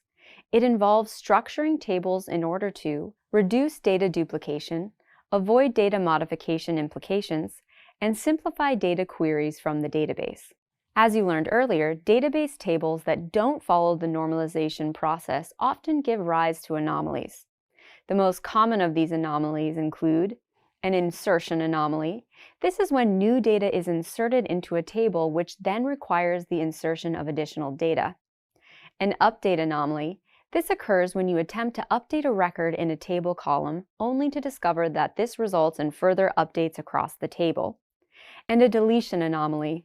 This is when the deletion of a record of data causes the deletion of more than one set of data required in the database. So, let's quickly recap how the 3 levels of data normalization can be used to help resolve or avoid these anomalies. First, normal form, sometimes referred to as 1NF, enforces data atomicity and eliminates unnecessary repeating groups of data in database tables. In other words, there must only be one instance of a value per field.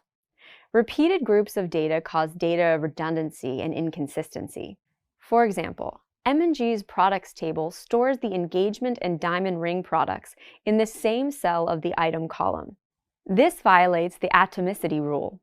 There should only be one instance of a value per column. You can resolve this issue by creating 2 new tables. First, create a products table that holds all data related to the product entity. Assign the table a products ID column to identify each unique record. Then, create a clients table that holds all data related to the client's entity. And once again, create an ID column to identify each unique record. This solution removes all unnecessary repeated data from your tables. Next, let's look at second normal form. For a table to meet second normal form, or 2NF, it must already be in first normal form. It also cannot contain any relationships built on functional or partial dependency. The table must be defined with a composite primary key. For example, the delivery status table from M&G has a composite primary key that consists of the order ID and the product ID. To comply with the second normal form, you must identify if there's any non-key attributes that depend on one part of the composite key. The order data in the delivery status table is a non-key attribute. It can be determined by using the order ID column only. This is called partial dependency. This isn't permitted in second normal form because all non-key attributes must be determined by using both parts of the composite key. This can be fixed by removing the order date attribute from the delivery status table. In other words, keep the order date column in the orders table. Your table now meets second normal form. All non-primary key attributes depend only on the primary key value. Finally, there's third normal form. Third normal form, or 3NF, removes unnecessary data duplication. This ensures data consistency and integrity. Again, a table must adhere to first and second normal form before you can apply third normal form. Third normal form resolves issues of transitive dependency. This is when non-key attributes are dependent on one another. For example, the city and zip code in the M&G orders table are non-key attributes. However, it's possible to determine the city value based on the zip code value. And if you change the zip code value, you need to change the city name value. This means a non-key attribute depends on another non-key attribute, which violates the third normal form. To solve this, you can split the table into 2 tables, an orders table with all related data, and a city table with 2 columns, the zip code and city name. All non-key attributes are now determined only by the primary key in each table, so the tables now meet the requirements of 3NF. Applying the 3 fundamental forms of normalization is a good way to resolve any anomalies that could arise within your database. You can resolve any issues of data redundancy and inconsistency by modeling your database so that it's easy to use, access, and query. You should now be familiar with the process of normalization and how to apply it to your database. Great work! As a database engineer, you need to create, implement, and manage a database system that meets the specific requirements of your business or organization. These can be complicated tasks to carry out, but there are a range of tools and technologies you can use to support your work.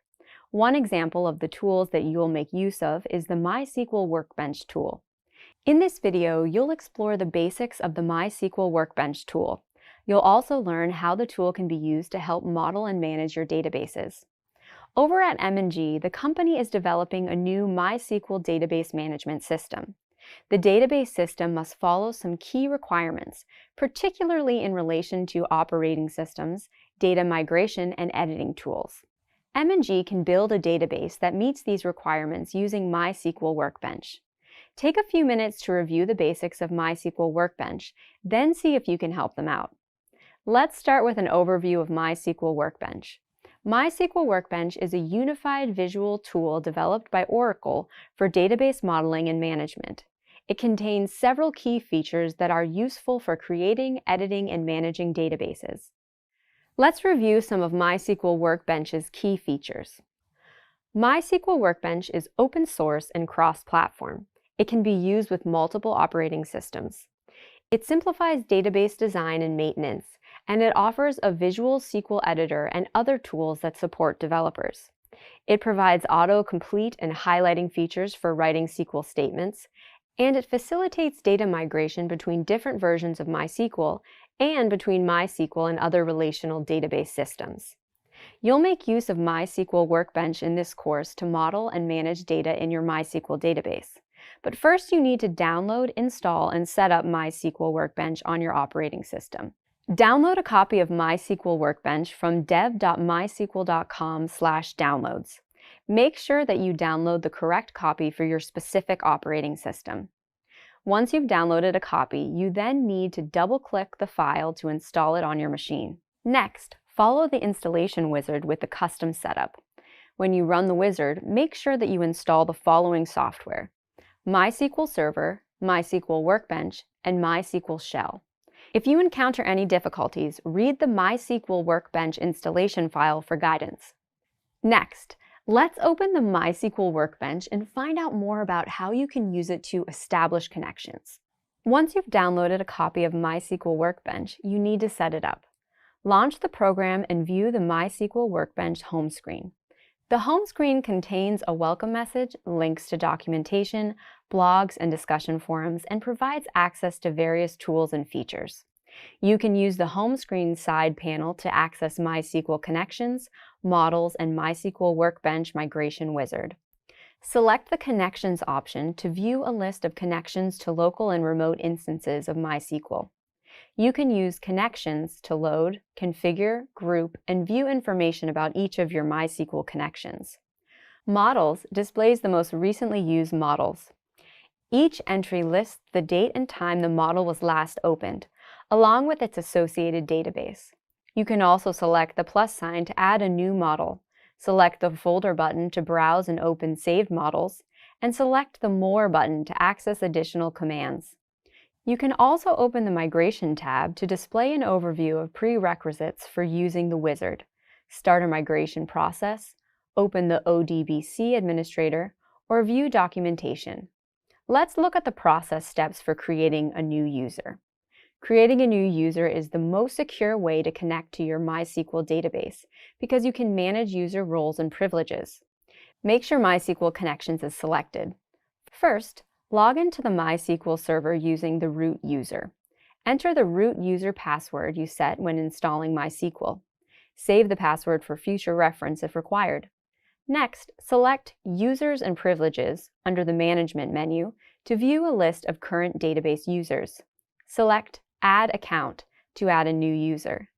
This opens a new window in which you can enter the new user details. Name the new user, admin1. Enter a password, confirm the password. You can also use this window to control user privileges. Let's review these privileges. Account limits is used to limit a user's maximum number of queries, updates, and connections. The Administrative Roles tab lets you assign a role to a new user or assign them associate privileges. In this case, select DBA that grants the right to perform all tasks. Schema privileges lets you control new user access privileges. Select the Apply button to create the new user. The next task is to create a new MySQL connection. From the MySQL Workbench home screen, select the plus icon to open the Setup New Connection form. Fill in the form to create a new server instance. You can now use the following values. Use test server as the server instance name. In the username text field, type admin1. You can use the default settings for all other parts of the form. Finally, make sure your hostname is 127.0.0.1 and the port number is 3306. Click the Test Connection button to check that the settings work as required. Enter the password you set for admin1 user. If you set it up correctly, then MySQL Workbench should confirm that the connection was successful. If not, return to the form and check that you've entered the information correctly. Select OK to save the connection. Your new MySQL connection is added to the home screen. You can now use this connection to begin working with database schemas and SQL queries. You should now be familiar with the basic features of the MySQL Workbench tool and know how to use it to help model and manage your databases. You're well on your way to understanding advanced data modeling. As a database engineer, you'll frequently need to create complex and robust database systems. This can be a difficult task, but luckily you can use tools like MySQL Workbench to create database systems quickly and efficiently. In this video, you'll learn how to use MySQL Workbench to create databases and tables and view, insert, and select data. Over at M&G, they need to create a database system to manage staff records. They've decided to create this new database using MySQL Workbench because of its SQL editor, GUI, and other useful features. Let's help M&G to create their new database using MySQL Workbench. The first task is to create a new database schema. Choose a MySQL Server instance and select the Schema menu. To create a new schema, select the Create Schema option from the menu pane in the Schema toolbar. This action opens a new window. Within this new window, enter mg_schema in the database name text field. Select Apply. This generates a SQL script called Create Schema mg_schema. You are then asked to review the SQL script to be applied to your new database. Click on the Apply button within the review window if you're satisfied with the script. A new window screen appears asking if you'd like to execute the Create Schema statement. Select the Finish button to create the mg_schema. The schema has now been successfully created and is listed in the Schema menu. You might need to select the refresh icon from the menu to view new schemas. To view information on the mg_schema, select it and click the Information icon. This action brings up a new window that contains several options like tables, columns, triggers, and more. You can also double-click the schema name to view a submenu of all created tables, views, procedures, and functions. If you want to delete the schema, right-click the name and select the Drop Schema option. The next task is to create a new table inside the mg_schema to hold the staff information. Right-click the Tables option in the submenu, select Create Table from the list of options that appear. This brings up a new table form. Enter staff in the table name text field. Use the default settings for all other fields. Fill the column details in the middle window as required. Change the name of the first column to Staff ID. Define the column as integer and set it as the primary key using the checkboxes. Add the following remaining columns using the same method: full name, contact number, role, and email. Set each column's data type. Then declare each column as either null or not null as required. Finally, click the Apply button to generate the relevant SQL statement. You should now be able to review the SQL statement that creates the staff table. Click the Apply button to generate the relevant SQL statement. Review the SQL statement and click Apply to execute the statement. Then select Finish to save your changes. You can now view the staff table in the mg_schema database. Select the Information icon to view the table's structure. The Information window appears and shows options for columns, indexes, and other table elements. Click the Columns tab to show the column structure. Another method is to type describe staff in the SQL editor. Then click the Run button to execute the statement. This displays the details of the staff table structure. Your next task is to create a virtual table in the schema called Staff View. First, right-click the View submenu of the MG schema. Select the Create View option to open the SQL editor. Type a Create View SQL statement to create the virtual table. Create a basic view to show the staff full names and contact numbers. Click the Apply button to bring up the review window. You'll see some SQL code with suggestions that you can either accept or amend as required. For now, amend the table by creating aliases for the columns so that they're easier to view when querying the table. Finally, click the Apply button. Then click Finish to create the table. You can now view the virtual table in the MG Schema submenu. Next, MG needs you to populate the staff table with data. To insert data in the staff table, you'd usually use the Insert SQL statement in the SQL editor. However, with MySQL Workbench, you can populate the table grid directly. First, right-click the staff table, then select Rows from the list of options that appear. Enter the MG staff records into the table.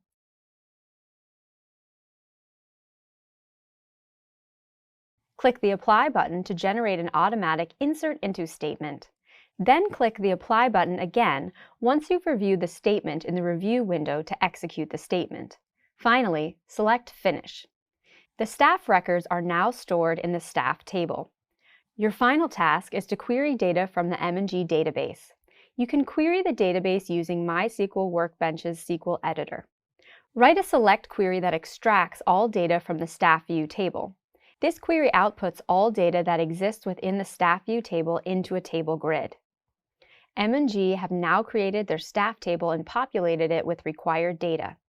M&G have now created their staff table and populated it with the required data. And you should now be familiar with how to use MySQL Workbench to create databases and tables, as well as view, insert, and select data. Great work! At this stage of the course, you understand the importance of database models. But how do you create these models? You can create database models using professional data modeling tools such as MySQL Workbench. In this video, you'll learn how to use MySQL Workbench and make use of the forward and the reverse engineer features. M&G need to develop a basic database to maintain information about their customers and orders. They can use MySQL Workbench to create the model. Then they can use MySQL Workbench's forward engineer feature to transform the data model into a SQL schema and implement it automatically into MySQL. Let's help M&G create their database using MySQL Workbench. In the MySQL Workbench home screen, click the Models view from the left sidebar. Then click the plus icon next to the models to display a new window. This action creates a new schema called MyDB. Double-click the schema name and change it to Mangata_Gallo. The next step is to create the data model diagram. This diagram is essential for using the forward engineer feature. You can create the data model in MySQL Workbench and then transform it into a SQL schema that can be implemented automatically in MySQL. First, double-click Add Diagram to create the ER diagram. This action opens the ER Diagram Designer page. Now you need to create the tables. Click the Add Table icon and then click a square within the view. This action creates a table entity. Double-click the entity to load the table editor. Change the default Table 1 name to Customers. Now you need to add columns to the Customers table. Double-click a cell. This creates a default ID Customers column. Change its name to Customer ID. Keep the data type as integer. Check the primary key, not null, and auto increment boxes. Then add 3 more columns: full name, contact number, and email. Set the data types as required and mark all 3 columns as not null. Follow the same steps to create the orders table and set the data types as required.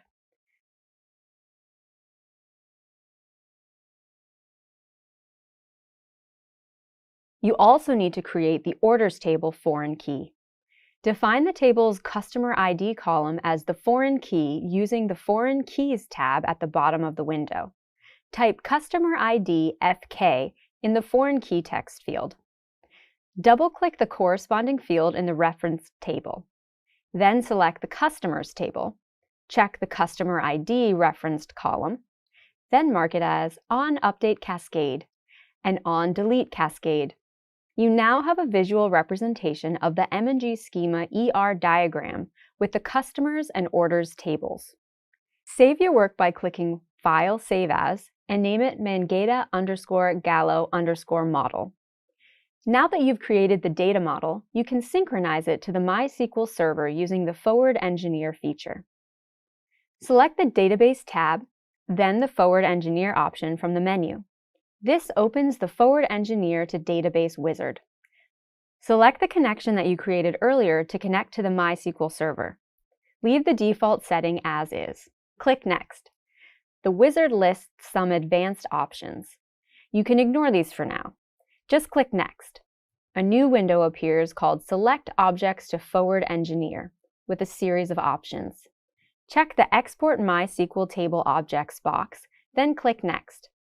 The next step displays the SQL script to be executed on the MySQL server to create the internal schema. Review the script to ensure that it creates the schema as required. Click Next to forward engineer the SQL script. A message appears stating Forward Engineer finished successfully. Click Close to close the wizard. The M&G database has now been created in MySQL.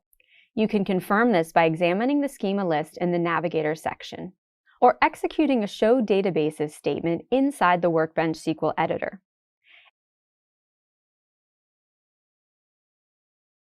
M&G also need to use MySQL Workbench to reverse engineer a data model. This means building a data model ER diagram from an existing database. The first step is to go to the Database tab, then select the Reverse Engineer option. Once you're happy with the connection details, click Next. Each connection must be configured appropriately to connect with MySQL Server.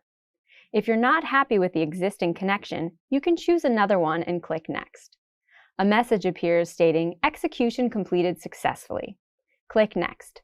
A list of available schemas on the server is displayed. Select the database schema you want to reverse engineer. Then click Next. A message appears on screen stating Retrieval completed successfully. Click Next. A new screen appears in which you are presented with the option to select all objects. The screen confirms that all objects have been retrieved. Click Execute. Once the retrieval process has been successfully executed, a message is displayed which states Operation completed successfully. The selected objects have now been reverse engineered successfully. Click Next again. A final screen is displayed which shows a summary of the import. Click Finish to complete the process. MySQL Workbench creates the new ER diagram from the internal MySQL schema. You can print the data model as a PNG image, share it with others, or apply changes and push it to the database using the Forward Engineer feature.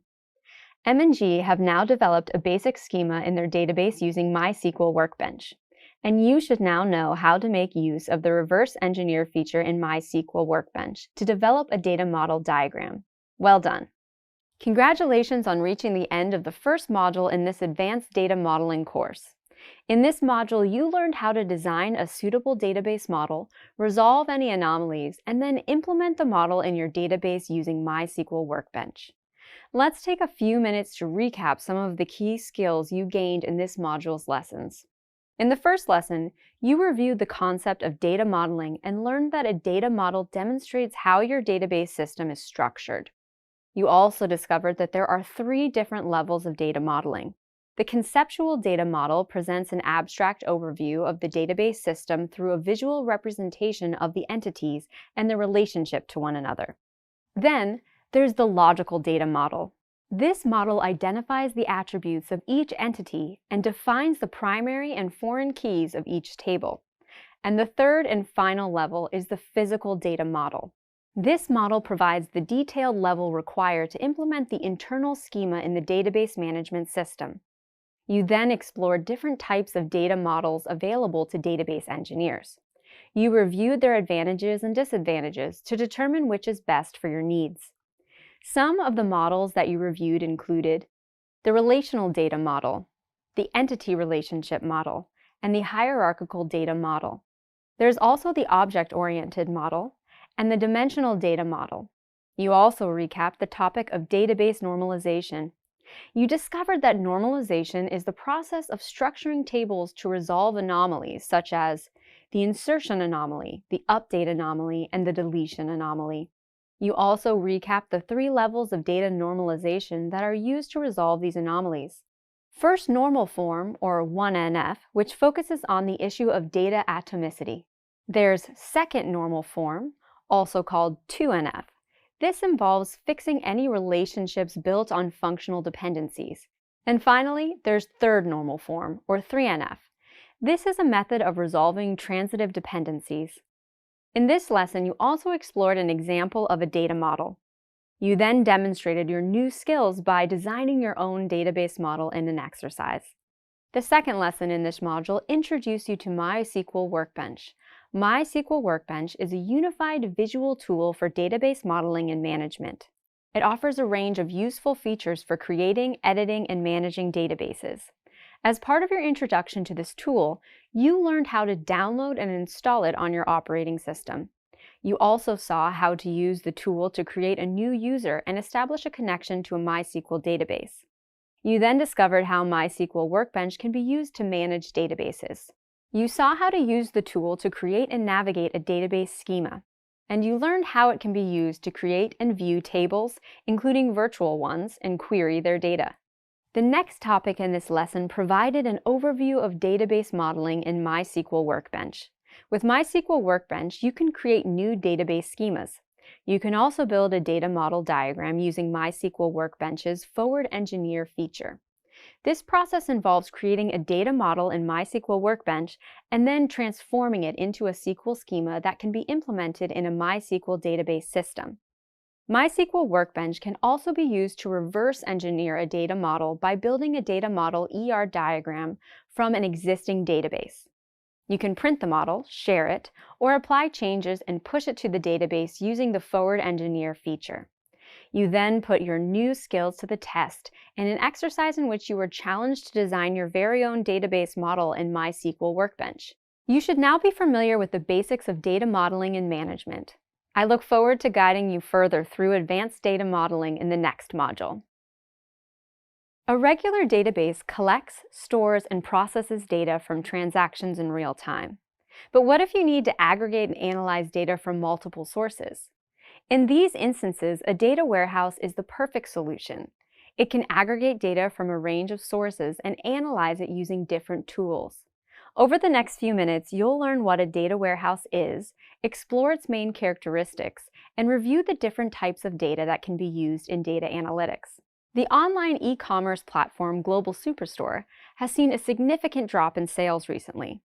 They want to perform data analytics to identify the reasons behind this downturn. The company has large amounts of data from multiple different sources like online transactions, social media interactions, and website data. Analyzing all this data requires powerful tools. A data warehouse is the perfect solution. Let's explore the concept of data warehousing in more detail and find out how Global Superstore can make use of it. A data warehouse is a centralized data repository that aggregates, stores, and processes large amounts of data from multiple sources. It separates the data analysis workload from the standard transaction workload of a regular database management system.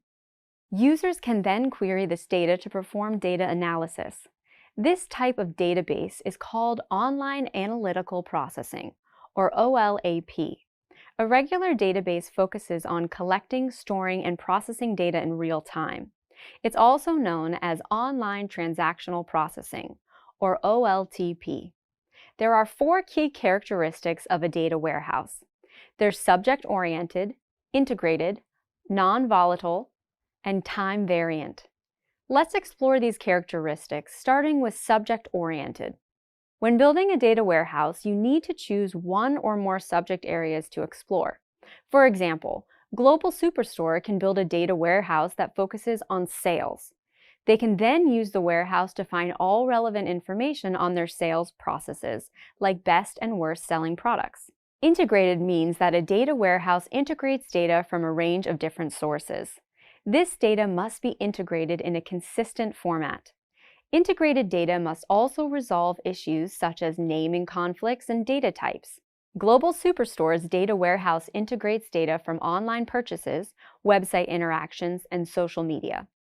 The next characteristic is non-volatile. Non-volatile means data should not be deleted once it's loaded to the data warehouse. The purpose of a data warehouse is to analyze data as it exists. The more data you have, the better the results of your analysis. So, the data that Global Superstore integrates must not be deleted. The final characteristic is time variant. A data warehouse aggregates data over a long period so that it can measure changes in data over time. This helps users to discover trends, patterns, and relationships between data elements. For example, Global Superstore can use data from the last few years of sales to find out why their profits have declined. Now that you're familiar with the characteristics of a data warehouse, let's look at the different forms of data that it encounters. There's structured data, semi-structured data, and unstructured data. Let's start with a look at structured data. This is data that's presented in a structured format within a well-defined data model. The relational database model is commonly used for structured data. The organized tables help users to access, manage, and search for data using SQL. A data warehouse typically uses structured data. This data type is organized for a specific purpose, so it's easier to gain insights from and uncover answers to specific questions. Semi-structured data is data that's only partially structured. It requires more effort to perform data analysis. An example of semi-structured data is an email message. It can contain structured data like a sender and subject. But the body is unstructured and can contain several different kinds of data like text, images, and videos. The final type of data is unstructured data. This data type doesn't adhere to any specific predefined data model. It can include any kind of data like text, video, or audio. This data can be collected and stored without applying any form of data model. But analyzing unstructured data requires advanced data analytics mechanisms like machine learning and data mining. You'll explore these techniques later in this course. Semi-structured and unstructured data are more suited to a data lake. This is like a data warehouse, but it can handle unstructured data. Data lake is used more widely by data scientists. Businesses prefer working with structured data in data warehouses because of its accuracy. You should now be able to explain what a data warehouse is, outline its main characteristics, and the different types of data that can be used in data analytics. That's great progress. I look forward to guiding you further through these topics. At this stage of the course, you should be familiar with the concept of a data warehouse, but you might still have questions like, what does a data warehouse look like, and how does it work? In this video, you'll explore the architecture of a data warehouse and understand how its components work together to facilitate data collection, integration, and analysis. Over at Global Superstore, they've begun building a data warehouse that can aggregate, integrate, and analyze data to help inform their business activities. As a database engineer, it's important that you understand the architecture of a data warehouse. So let's explore the architecture of Global Superstore's data warehouse and discover how it works. Let's begin with a quick overview of the purpose and basic composition of a typical data warehouse's architecture. A data warehouse's architecture must be constructed so that it can control the flow of data from different sources. It needs to be able to process the data it encounters and integrate it in a consistent format. This is so that the users of the data warehouse can perform data analysis and extract useful insights. To facilitate this process, the architecture of a data warehouse is comprised of several different components. Each of these components plays a key role within the data warehouse to support data analytics. These components include data sources, data staging area, the data warehouse itself, and data marts. Once the data has been collected and integrated within these components, the data warehouse users can then perform data analysis and present their findings. Let's explore these components and find out more about how they contribute to the data analysis process. The first component of a data warehouse's architecture is the sources of data that it relies on for its insights. These include external sources like Global Superstore's online surveys or social media data. Internal sources, like information collected within the company database on customers and products. Operational data produced by day-to-day business activities like customer orders, and data sources can also include flat files. These are files without an internal structure, like customers' online behavior or data log entries. Make sure that the data sources are accurate so that you can avoid irrelevant or poor data analytics. The next component is data staging. The data staging area includes a set of processes known as the ETL, or Extract, Transform, and Load pipeline. You'll explore these terms in more detail later in this lesson. Now that you've sourced and staged the data, the next stage is to store it. Data is stored in the data storage component. This is a central database repository that serves as the foundation of the data warehouse. It organizes data in relational databases. It also includes a metadata repository that holds different kinds of information about the data, like where it was sourced from, the features of the data, and the tables the data is stored in, along with their attributes. What does metadata mean in the context of a data warehouse? Metadata is essentially a table of contents for the data in the data warehouse. It helps database engineers manage and keep track of the changes within their source systems, methods, and processes. For example, Global Superstore's metadata contains information like where the data was sourced from. It also shows when each file was created, who created it, and other important information. The next component in the data warehouse is data marts. These are subject-oriented databases that meet the demands of a specific group of users. Each mart contains a subset of data that focuses on particular parts of the business or organization. For example, Global Superstore's data marts relate to specific departments and business functions. They can use these marts to perform focused analytical processes on specific parts of the business. Finally, once the data is ready, you can perform data analytics. Data analytics is performed using different analytics techniques like data mining. Once you've analyzed the data, you can then present it. The data can be presented in the form of reports like interactive reports, analytics reports, or static reports. Global Superstore's data analysts can analyze the data within their repository using different techniques. They can then produce reports that provide information on sales, profits, and other important aspects of the business. Now that you're familiar with the components of a data warehouse, let's take a quick look at some best practices to follow when creating and working with the architecture. First, always separate the analytical and transactional operations. Make use of scalable solutions so the data warehouse can process increasingly larger amounts of data. And build a flexible architecture that can incorporate and implement new functionality. There are also several other best practices you should follow. For example, make sure your architecture contains data security features.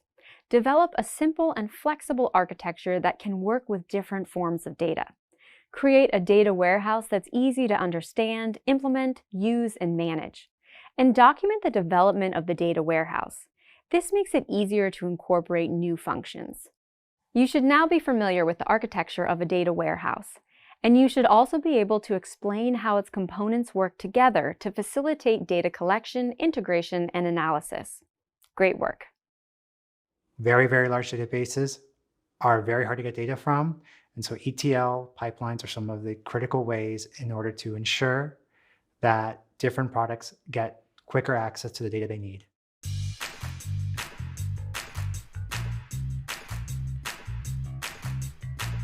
Hi, my name is Moxie Herrera.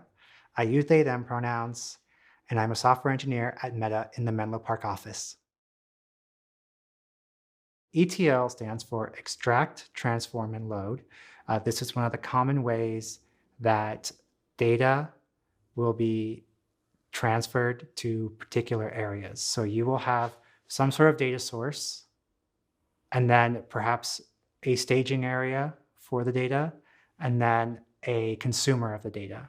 So splitting it up into different data consumers allows you to do two things. One, have the raw data stored in a backup in a warehouse, and then it's extracted, then transformed to the data that you need so that it can be loaded by the consumers that need that data at the time of use. The purpose of an ETL pipeline can vary depending on your uses, but fundamentally, the point is either to bring together a whole bunch of different data sources or have very large data sources abstracted away from the consumers of the data. The extract is bringing together all those data sources. The transform is doing the data validation, the scrubbing, the cleaning, maybe encryption. And then finally, the loading is where the end consumers are actually taking the data. The exact usage depends on the case. But what this means is that an ETL pipeline is a very common process that's used to solve many different data problems. Part of the point of an ETL pipeline is to take all these different sources that may be built under different systems and bring them into one system that specific consumers can use. This allows for parallelization. And so the decisions are often made around what do the end consumers need, where am I getting the data from, how am I organizing this, and what would lead to the most performant approach to this. One of the most common problems when dealing with data pipelines is sometimes handling the volume of data and the varied sources of data. This can make it very difficult to ensure that your pipeline is up to date and has the data that is needed at the time of use. Understanding the delay and how these pipelines work are very critical to ensure that you are not expecting data consumers to be able to grab data that it's not actually available to them. A change to the database may then trigger a need for a change in the data pipelines that you have built, depending on the needs of the consumer and what the database change is. So what this requires is a strong understanding of the need of that pipeline, what its goals are, and a strong sense of ownership by the stakeholders of that pipeline. These kind of updates happen all the time, and this could trigger all sorts of different changes in the product team. And so this requires a lot of ownership and responsibility and understanding of ETL pipelines for when those changes occur and what changes you need to make to accommodate that. There's a lot of data in the world. In fact, too much data to store in a single database. So ETL pipelines are an absolutely fundamental point in this world of big data, cloud computing, and the metaverse. So far in your database engineering journey, you've studied and worked with different data models like entity relationship and object-oriented. But these models are built for real-time transactions. When working with a data warehouse or data analytics, you need a model that can optimize data access and queries for specific analysis. In this video, you'll explore the fundamentals of dimensional data modeling. This is a model used to build databases in a data warehouse for data analytics. Global Superstore are in the process of creating their data warehouse. Their next step is to design a data model for their database system that can handle data analytics. The dimensional data model is a good fit. Let's find out more about this model and see how Global Superstore can build it into their data warehouse. A dimensional data model is a data model based on the two key concepts of dimensions and facts. Let's take a closer look at these two concepts. The dimensions represent the different elements of your data.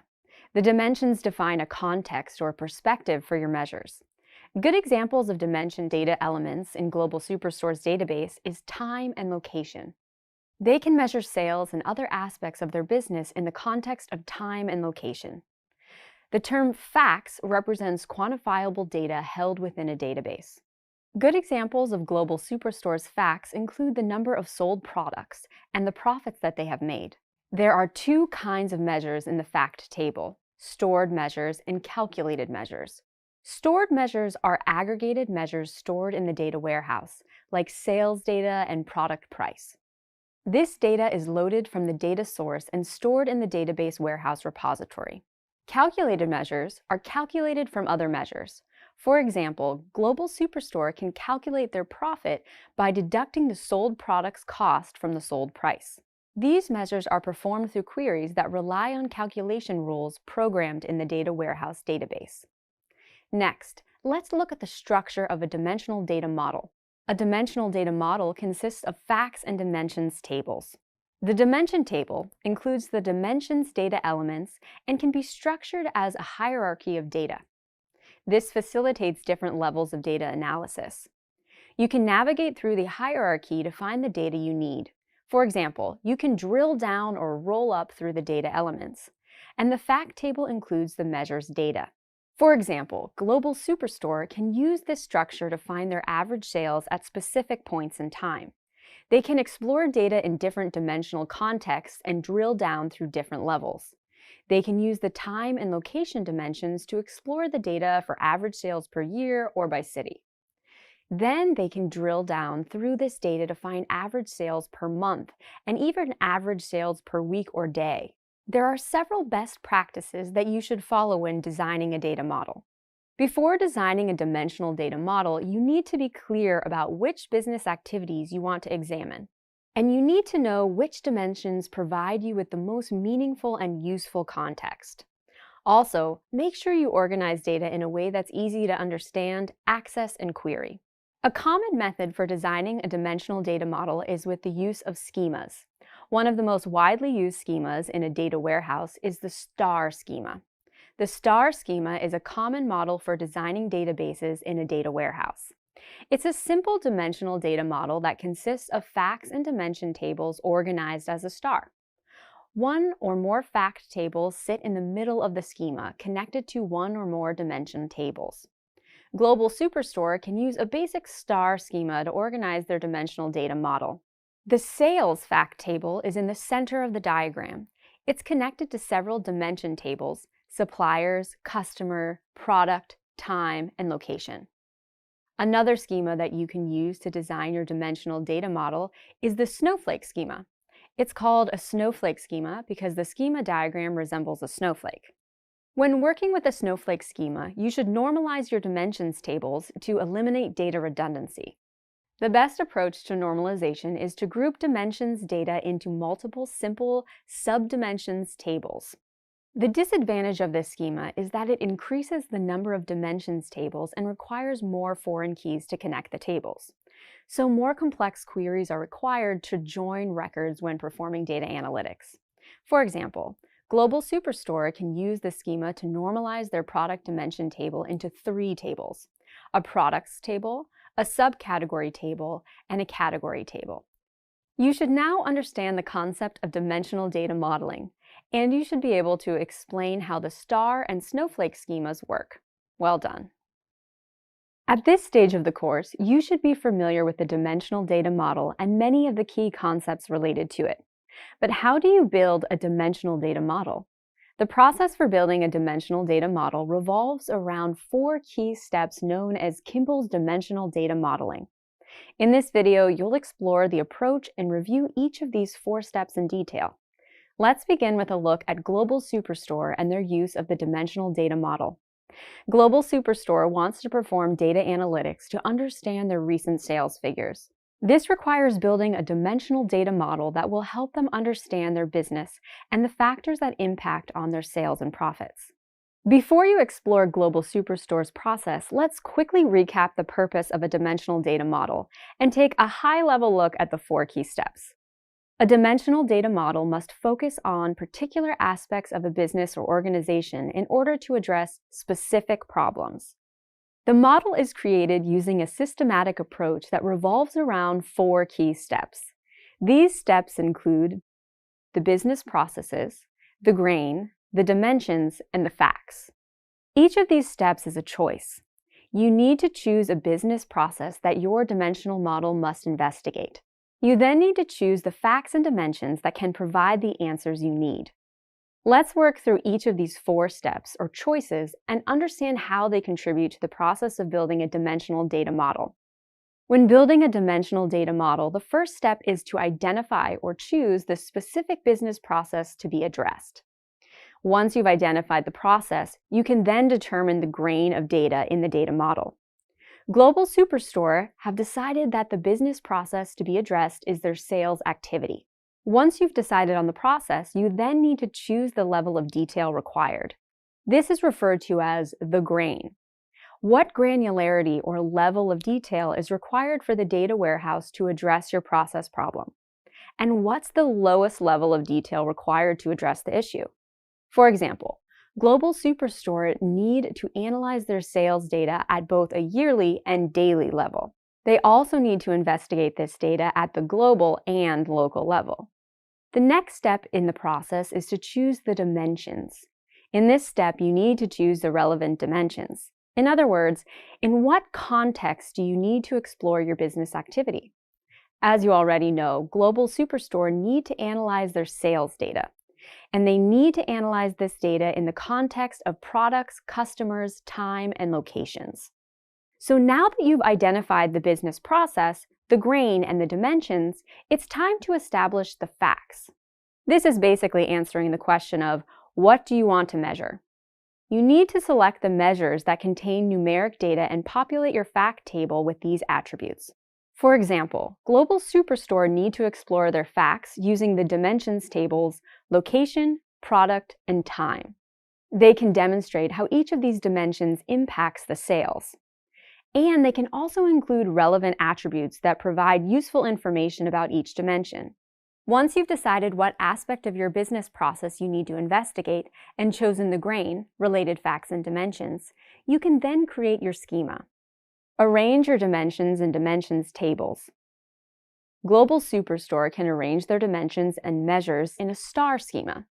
Their schema examines the performance of their sales activity in the context of 4 different dimensions: customers, products, locations, and time.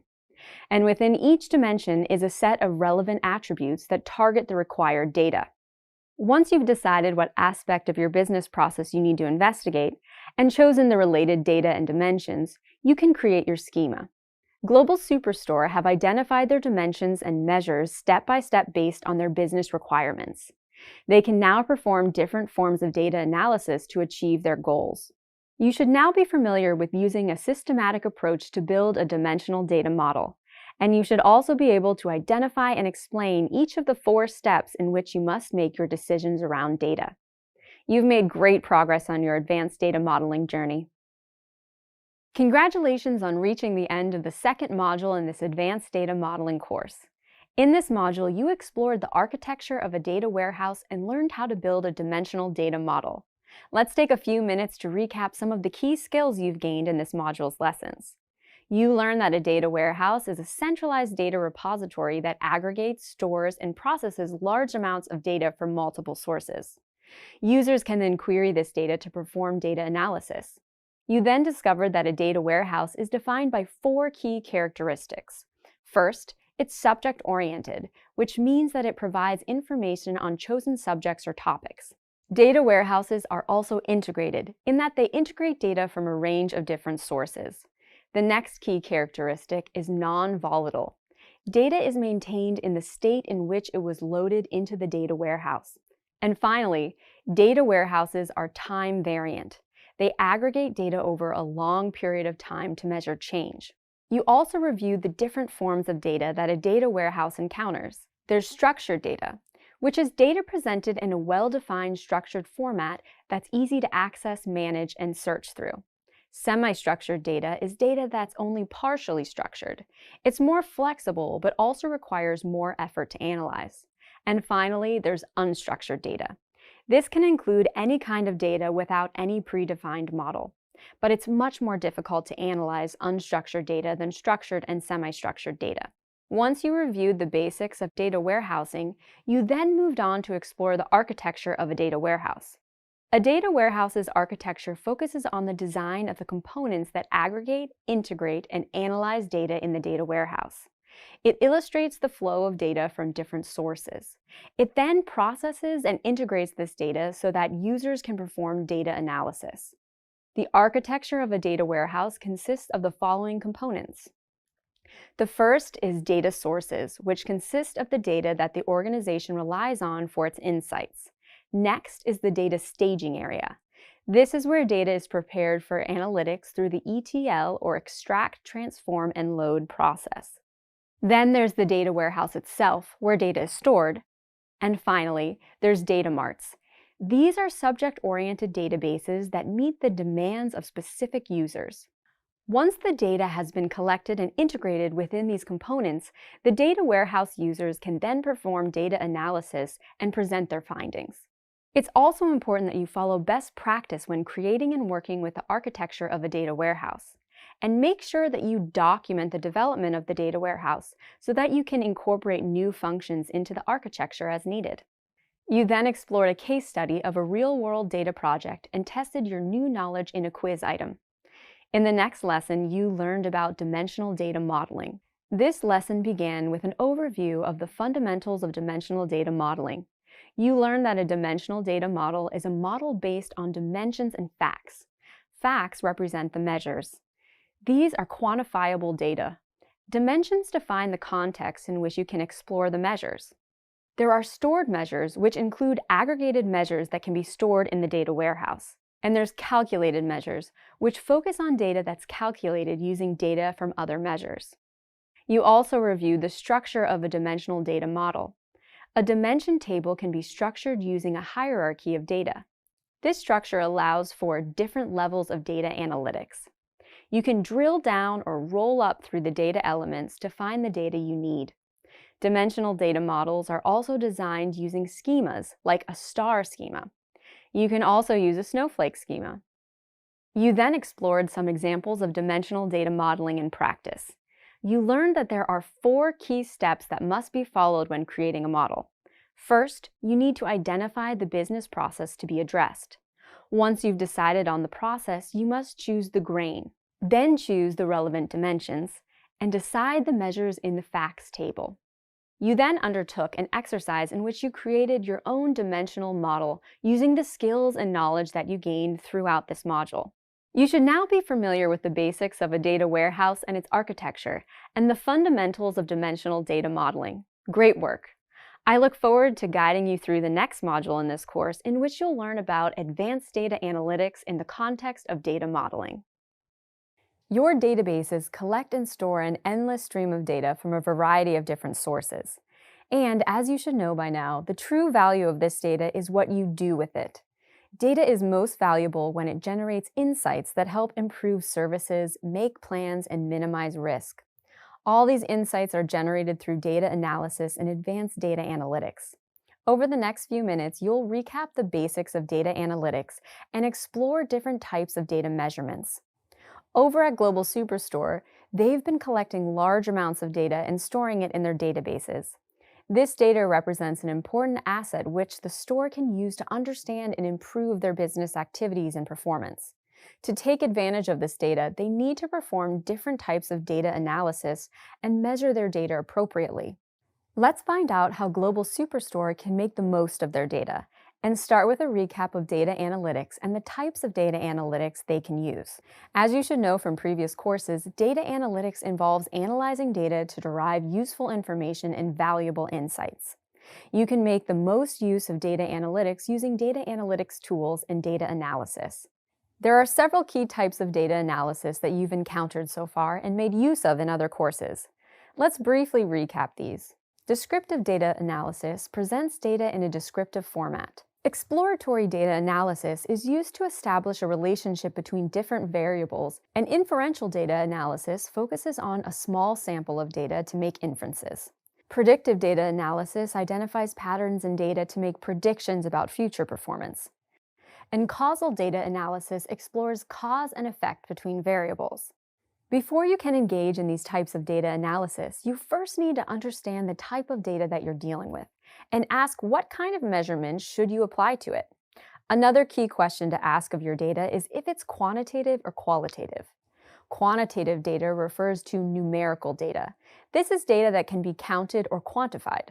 In the case of Global Superstore, this includes the average number of customers who make purchases each day or the average cost of each purchase made.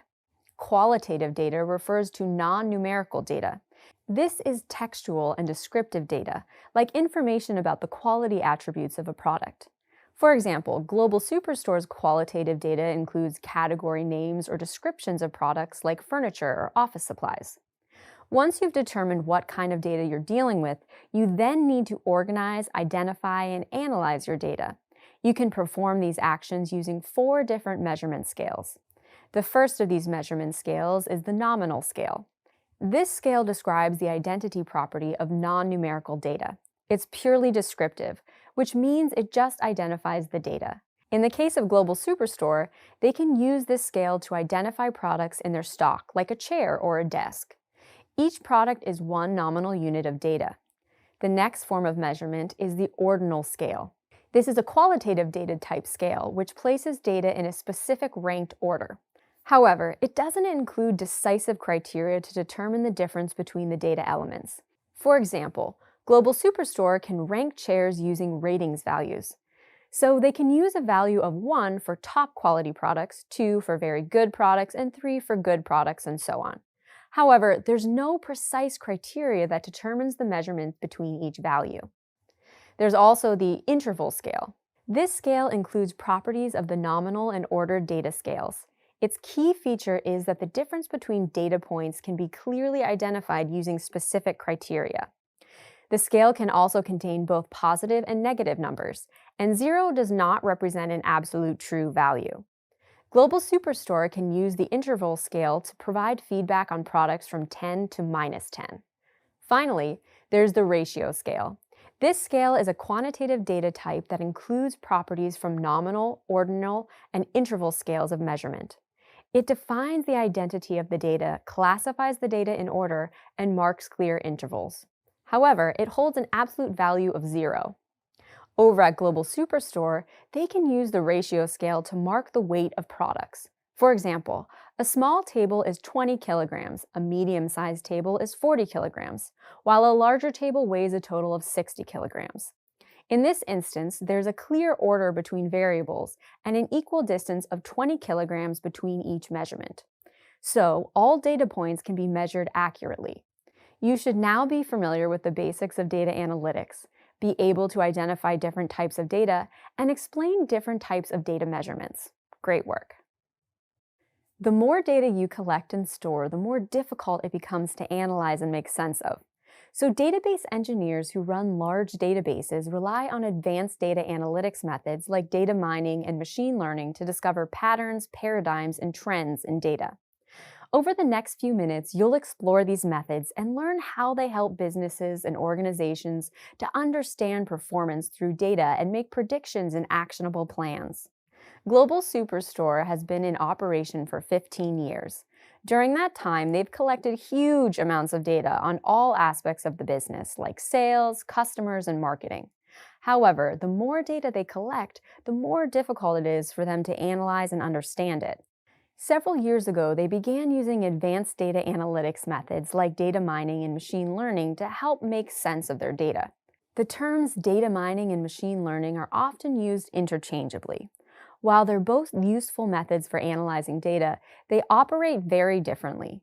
Data mining is the process of detecting patterns in data. You can then gain insights, make judgments, and deliver predictions based on these patterns.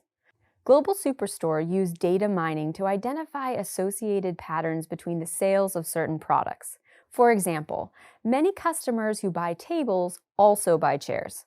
So this data suggests that the store might benefit from advertising or selling these products together.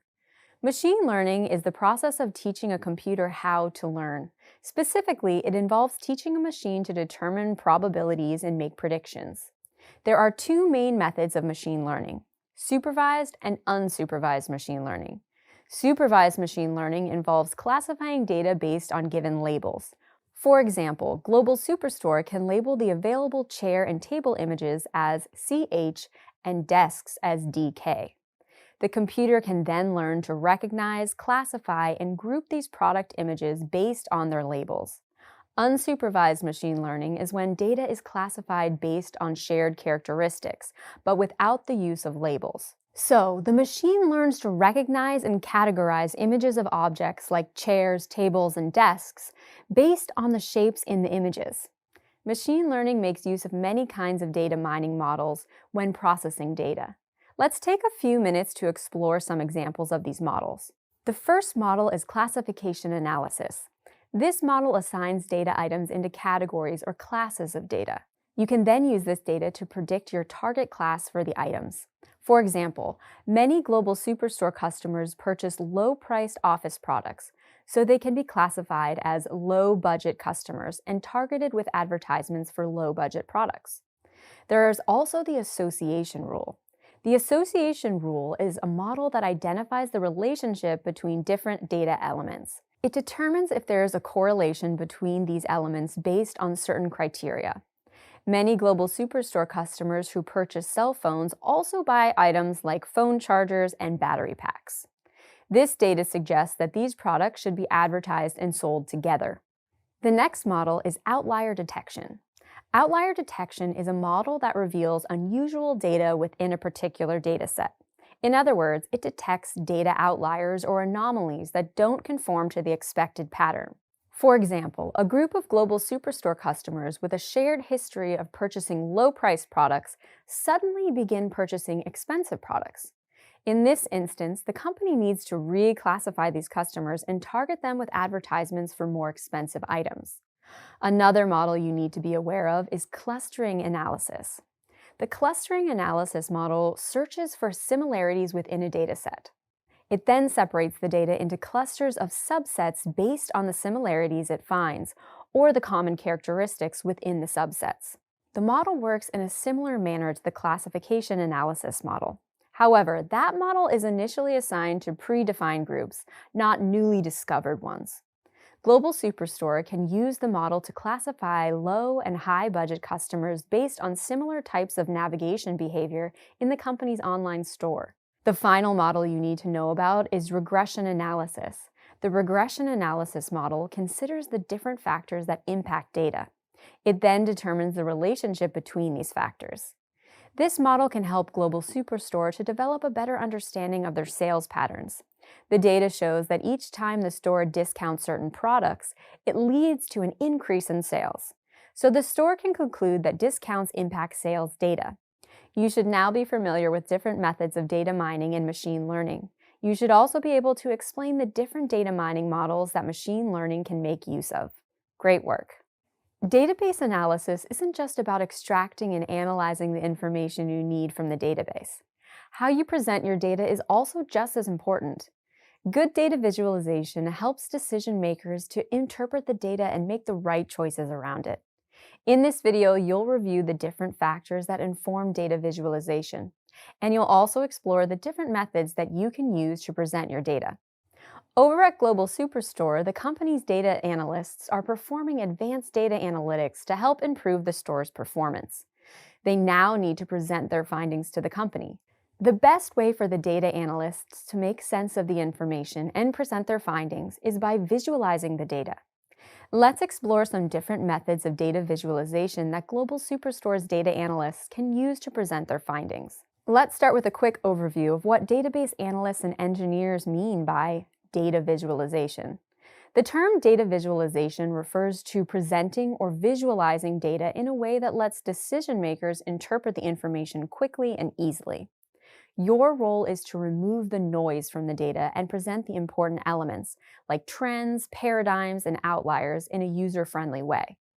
In other words, how can you tell an informative and engaging story through your data? There are 4 factors to consider when deciding what type of visual data to represent. The first of these is your target audience. Who are you presenting this data to? What's their background? What's their level of understanding of the issues or topics to be investigated? Factor these questions into your presentation. You also need to carefully consider what information your visualization includes, what information answers your audience's questions, and what information is redundant. Another issue to consider is time. How much time do you want your audience to spend examining each chart? Should they be able to understand a chart after just a few minutes of observation, or should it take them longer? And finally, think about the level of accuracy your audience is looking for. Does your audience just need to understand the data in a general sense, or do they need to drill down into finer levels of detail? Once you've answered the key questions, identified your audience, and determined what kind of data you need to show, it's time to decide on your data visualization charts. Each type of chart has a different purpose, and each chart can be used to solve a different type of problem or communicate a different kind of message. What's most important is to select a chart that tells your audience the story of your data in the most appropriate way. Let's explore a few examples of commonly used data visualization charts and find out what kind of message each one communicates. One of the most frequently used charts is a bar chart. This is a comparison chart type. It helps audiences to recognize differences or similarities between data values. You can present data horizontally or vertically to show numerical comparisons across categories. Global Superstore uses a bar chart to depict the sale of products against profit ratio. This shows how much profit is made in each product category. The line graph is another common chart. A line graph shows quantitative data over a continuous interval or time period. Line graphs work by showing connections between the data points on a Cartesian coordinate system. Over at Global Superstore, they use line graphs to show the trend in profits over the last number of years. There's also the bubble chart. A bubble chart shows the relationship between numeric variables. Each variable is assigned its own bubble. Audiences can understand what a bubble chart is saying by comparing the sizes, positions, and colors of the bubbles. For example, the larger bubbles in Global Superstore's bubble chart indicate that the departments each bubble depicts are more profitable than the departments assigned to the smaller bubbles. Next is the map chart. A map chart presents data in geographical areas. Each data variable can be reflected in the map using a variety of different methods, like colors and labels. Global Superstore used map charts to visualize sales across different global regions. And finally, there's the scatter plot graph. This graph plots variables as points on a Cartesian coordinate grid.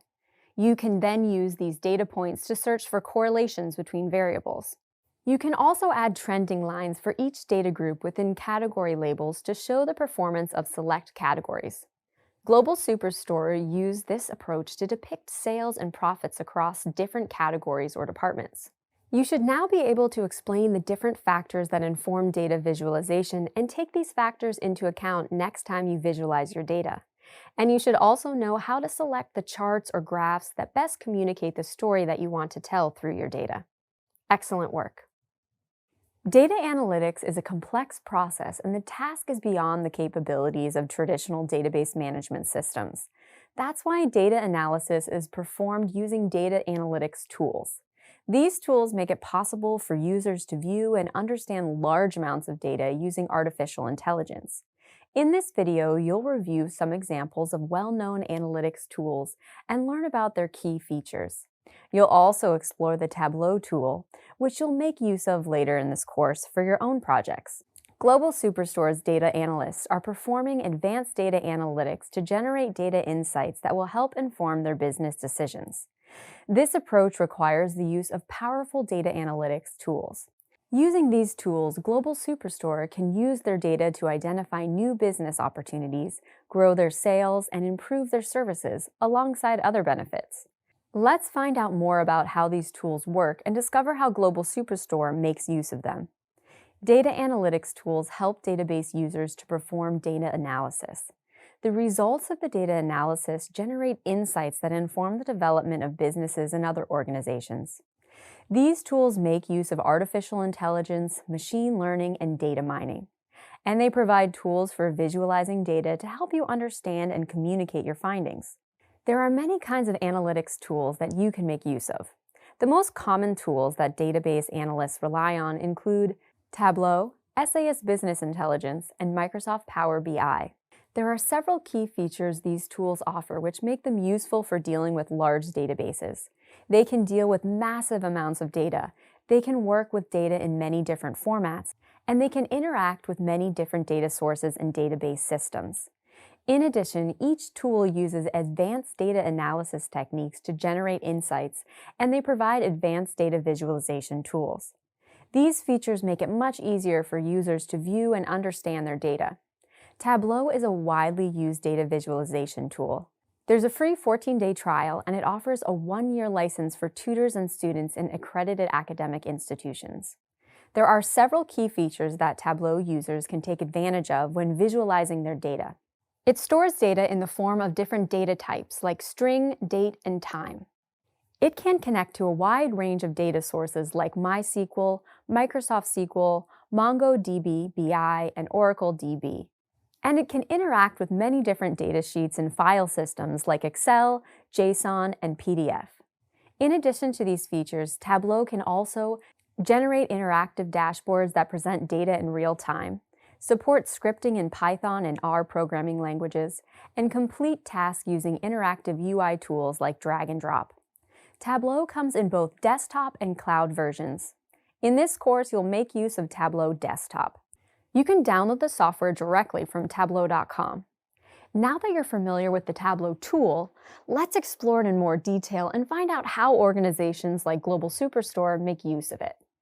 First, launch Tableau by clicking on the Tableau desktop icon. This opens the Tableau launch page. The launch page offers several different options. Open existing workbooks using Open a Workbook.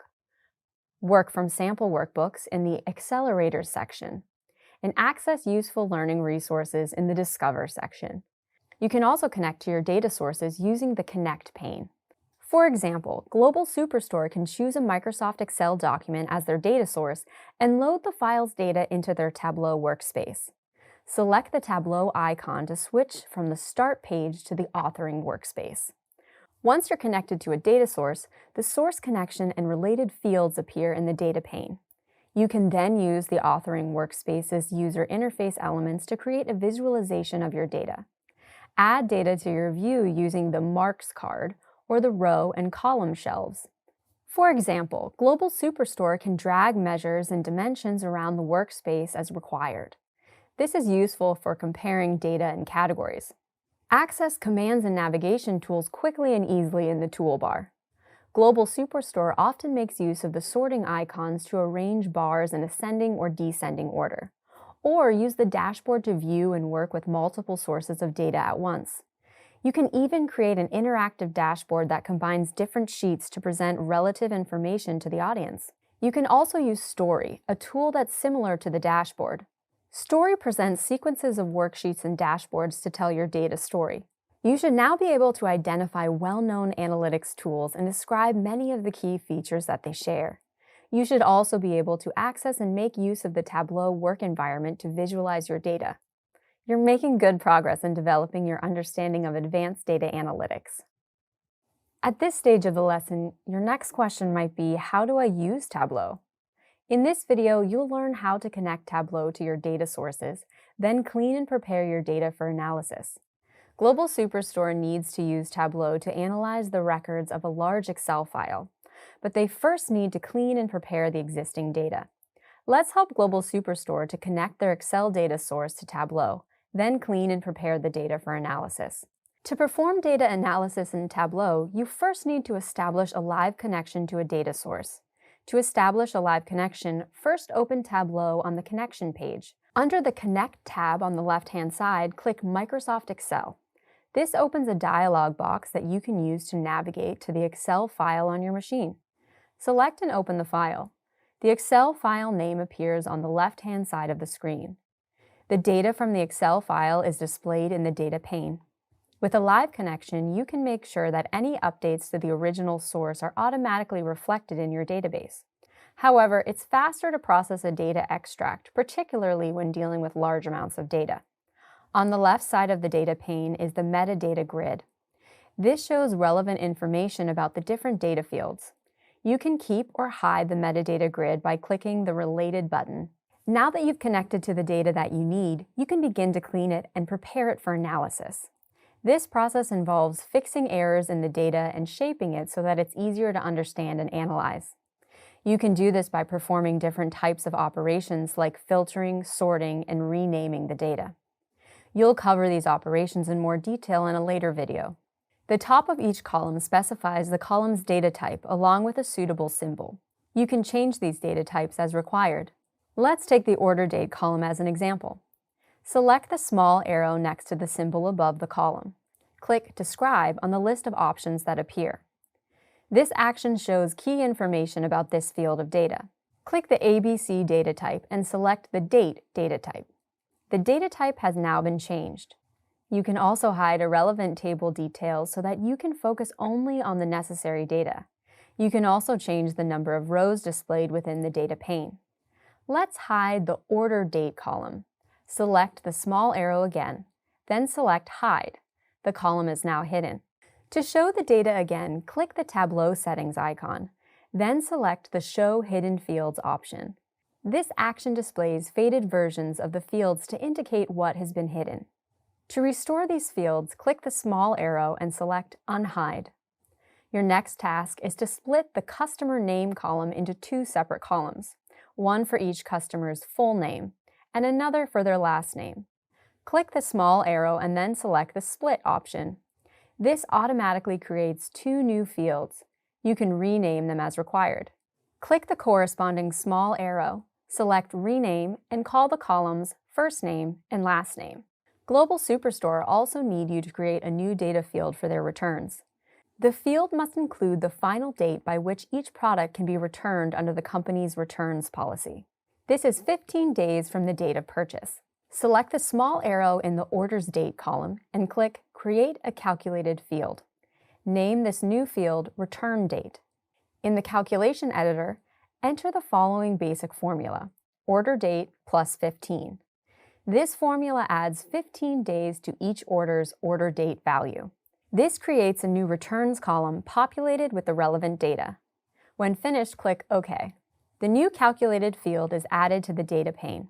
Global Superstore's data has now been cleaned and prepared for analysis. And you should now be familiar with how to connect to data sources in Tableau and clean and prepare your own data for data analysis. Great work! Once you've imported your data into Tableau, you then need to prepare it for analysis. However, the process is more efficient if you focus only on the data you need to analyze. With Tableau, you can focus on relevant data using the software's filtering and visualization features. In this video, you'll learn how to filter data and create a data analysis chart in Tableau. Over at Global Superstore, they're preparing to launch a new marketing campaign in Canada. But first, they need to analyze their sales data to optimize their campaign. They can use data filtering techniques to arrange and exclude data so that their records are focused only on Canada. This provides a more relevant, reliable, and accurate level of information.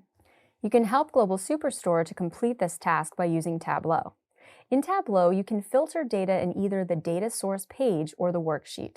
However, filtering data directly in the data source page limits your data analysis in all worksheets to the filtered criteria only. For example, if Global Superstore filter their categories to include only office furniture, then they can't perform data analytics in other categories in the worksheet. Let's begin by applying data filtering in the data source page.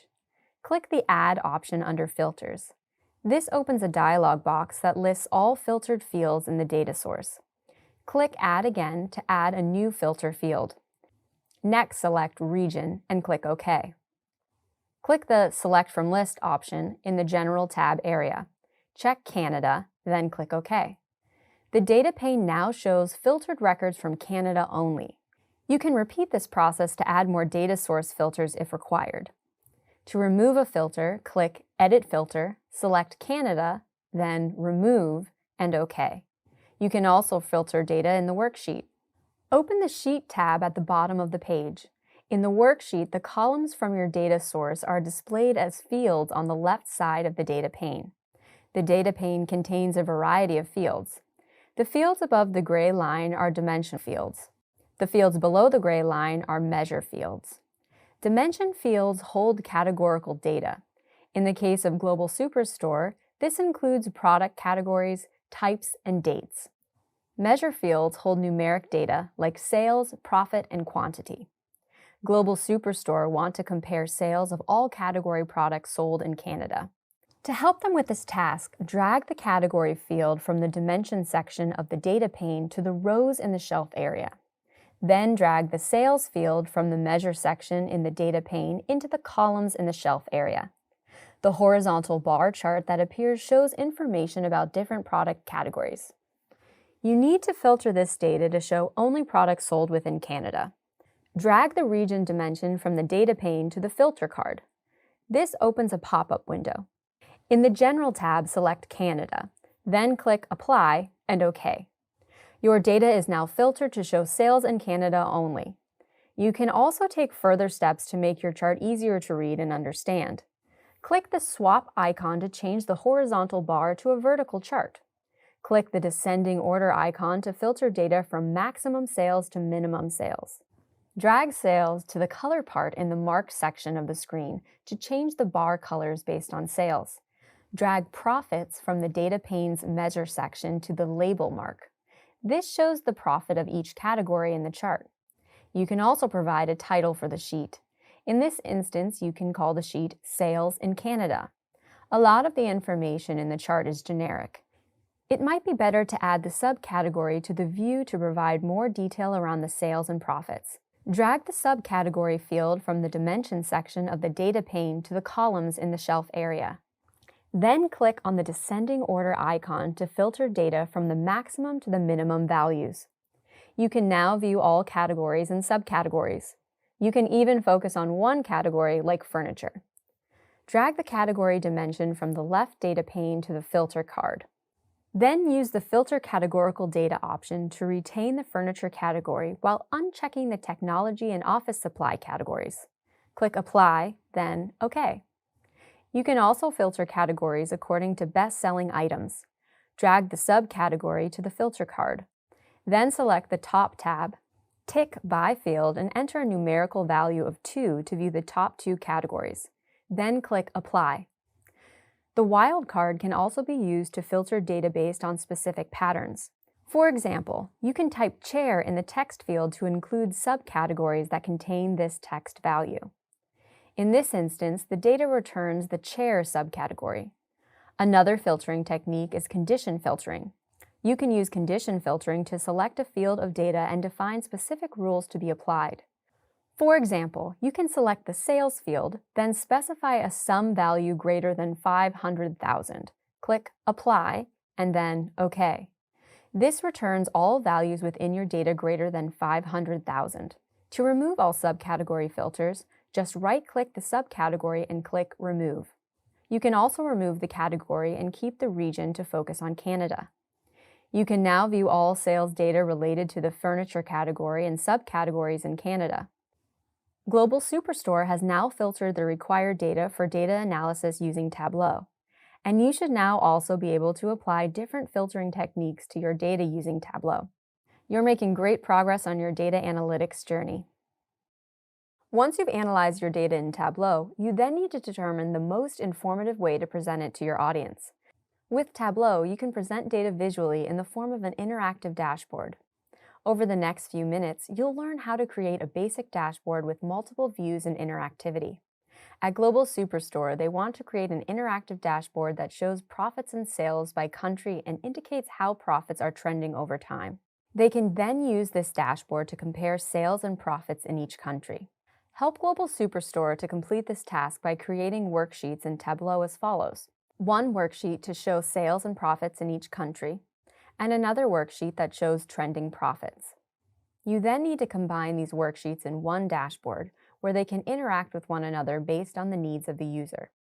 This tutorial assumes that you already connected to the data source and that all necessary data has been cleaned and prepared for analysis. Let's begin with the map chart. Click the Sheet tab and change the default title to Profit and Sales Map by Country. Double-click Country in the data pane. The map view is automatically created because the country field is a geographic field. Drag the profits field from the data pane to the color on the marks card. Change the color so that it's easier to identify this data. Next, drag the sales field from the data pane to the tooltip on the marks card. Select Maps, then Background Maps. In the background pane, click the Normal option. Roll over each country using your mouse to display the name, profits, and sales data.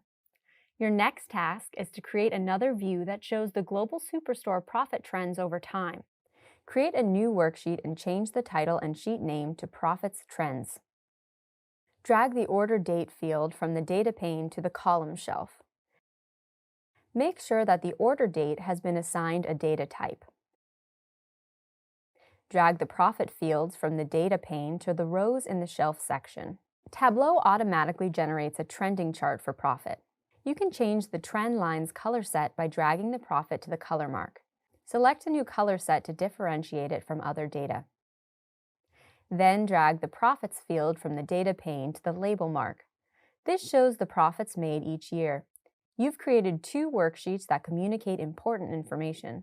You now need to combine the 2 sheets within one dashboard to show how profits are trending within each country. The first step is to set up your dashboard. Click the Dashboard tab, then the New Dashboard option. You can also use the dashboard icon at the bottom of the page. Call your new dashboard Profits Dashboard. To the side of the dashboard pane, you can access the sheets you've already created. Drag the map chart to the empty view within the dashboard. And drag the profits chart below the map chart. The dashboard now has 2 related charts. Global Superstore can use it to compare profit and sales by country. However, it would also be useful to add some interactivity to this chart. For example, you can add interactivity to view profit trends by clicking on each country. Select the map from the dashboard, then click the Use as Filter icon. Select a country within the map, like Argentina. This shows the sales and profits in the map chart, and it also shows the trend in profits within the selected country. You can repeat these actions for each country. Thanks to your worksheets, Global Superstore can now compare their sales by country. And you should now be able to create a basic interactive dashboard with multiple views and interactivity. You're making great progress. Congratulations on reaching the end of the 3rd module in this Advanced Data Modeling course. In this module, you explored data analytics in the context of data modeling and learned how to perform data analysis using a visual analytics tool. Let's take a few minutes to recap some of the key skills you've gained in this module's lessons. You began the first lesson in this module with an overview of data analytics. You learned that data analytics involves converting and processing aggregated data into useful and meaningful information. You also explored the topic of data analysis. There are several key types of data analysis that you've encountered throughout your database engineering journey. Descriptive data analysis presents data in a descriptive format. Exploratory data analysis is used to establish a relationship between different variables. And inferential data analysis focuses on a small sample of data to make inferences. Predictive data analysis identifies patterns in data to make predictions about future performance. And causal data analysis explores cause and effect between variables. And you also learned that there are 2 types of data you'll deal with: quantitative data, which refers to numerical data, and qualitative data, which refers to non-numerical data. Once you've determined what kind of data you're dealing with, you then need to organize, identify, and analyze it. You can perform these actions using 4 measurement scales. The nominal scale is used to label data without assigning any quantitative value or order, and the ordinal scale places data in a specific ranked order. The interval scale identifies clear differences between data points using specific criteria. It also can represent negative values. And finally, the ratio scale defines the identity of the data, classifies the data in order, and marks clear intervals. It cannot represent negative values. You then explore the topics of data mining and machine learning. You learn that data mining is the process of detecting patterns in data, while machine learning is the process of teaching a computer how to learn. This can be done through either supervised or unsupervised machine learning. Machine learning makes use of several different kinds of data mining models when processing data. Classification analysis assigns data items into categories. The associate rule identifies relationships or associations between different data elements. Outlier detection is a model that detects data outliers or anomalies that don't conform to the expected pattern. Clustering analysis searches for similarities in data sets, then separates them into clusters. And finally, regression analysis considers the different factors that impact data, then determines the relationship between these factors. In the next part of this lesson, you learned about the importance of data visualization. This means that you must present or visualize your data in a way that lets decision makers interpret the information quickly and easily. When visualizing your data, you must consider the following questions. Who's your audience? What information do they need to know? How much time should they spend examining this information? And what level of accuracy do they require? Once you've answered these questions, you can then choose an appropriate data visualization chart. There are many different types of charts to choose from, including a bar chart, a line graph, and a bubble chart. You can also use a map chart or a scatter plot graph. Each chart serves a different purpose. What's most important is to select the chart that best informs your audience. You then concluded this lesson with a discussion in which you considered what kind of data analytics reports you engage with and how they help you in your tasks. In the next lesson of this module, you reviewed the topic of advanced data analytics. You learned that data analytics tools help database users to perform data analysis. The results of this data analysis inform the development of their businesses or organization. The data analysis tool you worked with in this course is Tableau. Its key features are as follows. It stores data in the form of different data types, it can connect to a wide range of data sources, and it can interact with many different data sheets and file systems. In addition to these features, Tableau can also generate interactive dashboards, support scripting in multiple languages, and it also offers interactive UI tools like drag and drop. You first learned how to download, launch, and navigate Tableau. Then you learned how to import and prepare data in Tableau. This involves setting up a live connection to your data source or importing data into the tool, and cleaning and preparing your data for analysis. This second step often involves actions like filtering irrelevant data, splitting data for greater accessibility, creating new data fields as required, and fixing data types. Once you've connected to the data source or imported your data, you can then filter, analyze, and visualize the data in Tableau. You can filter data using either the data source page or the worksheet. Tableau also lets you filter data using conditions or by adding subcategories. You then learned how to create an interactive dashboard using Tableau worksheets. And finally, you undertook an exercise in which you performed data analysis in Tableau. You should now be familiar with data analytics and data analysis software. That's great progress. I look forward to guiding you through the next module in which you'll undertake a data modeling project. In this course, you explored the topic of advanced data modeling. Let's take a few moments to recap the key lessons that you encountered in this course. You began the course with an introduction to the topic of advanced database modeling. You learned that a data model provides a visual representation of different data elements and shows how they relate to one another. You then explored database modeling in more detail by learning about different levels and types of data models. You discovered that there are 3 levels of database models. There's the conceptual data model, the logical data model, and the physical data model. You also reviewed different types of data models that you can use to design your database, like entity relationship and object-oriented. Next, you learned how to structure your tables to deal with the data anomalies using the 3 main forms of database normalization. These include the insertion anomaly, the update anomaly, and the deletion anomaly. You also explored an example of a data model and designed a database model in an exercise. In the next lesson of this module, you were introduced to MySQL Workbench. You learned that MySQL Workbench is a unified visual tool for database modeling and management. It offers a range of useful features for creating, editing, and managing databases. You then discovered how MySQL Workbench is used to build a data model diagram using the software's Forward Engineer feature. You also learned how you can use MySQL to reverse engineer a model. This means you can create a data model from an existing MySQL database schema. This is essentially the opposite of the Forward Engineer feature. And you can print the model, share it, or apply changes and push it to the database using forward engineering. You also completed this lesson with a quiz item and an exercise in which you designed your own database model in MySQL Workbench. In the next module, you explored the topic of data warehousing. In this module, you learned about the architecture of a data warehouse and built a dimensional data model. You began with an overview of the concept of data warehousing. You learned that a data warehouse is a centralized data repository that aggregates, integrates, stores, and processes large amounts of data from multiple sources. Users can then query this data to perform data analysis. You then discovered that a data warehouse is defined by 4 key characteristics. It's subject-oriented, it's integrated, a data warehouse is also non-volatile, and finally, data warehouses are time-variant.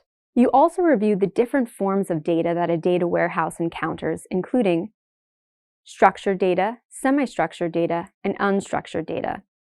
You then explored the architecture of a data warehouse and learned that it includes the following components: data sources, the data staging area, which includes the ETL process, the data warehouse itself, and data marts. Once the data has been aggregated from the data sources, it is then integrated and stored in the data warehouse. It's then organized in data marts where users can perform data analysis and present their findings. These components control the flow of data from different sources for data analysis and reporting. They also process and integrate this data so that users can perform data analysis. You also explored a case study of a real-world data project. In the second lesson of this module, you explored dimensional data modeling. The lesson began with an overview of the fundamentals of dimensional data modeling. You learned that a dimensional data model is based on dimensions and facts, and it's designed using star and snowflake schemas. You then explored some examples of dimensional data modeling in practice and learned that there are 4 key steps when creating a model. Choose the business process, then the grain, followed by the dimensions, and finally choose the facts. Finally, you undertook an exercise in which you created your own dimensional model. In the third module of this course, you explored data analytics in the context of dimensions and measures, and you learned how to perform visualized data analysis using an advanced analytics tool. You started with an overview of data analytics.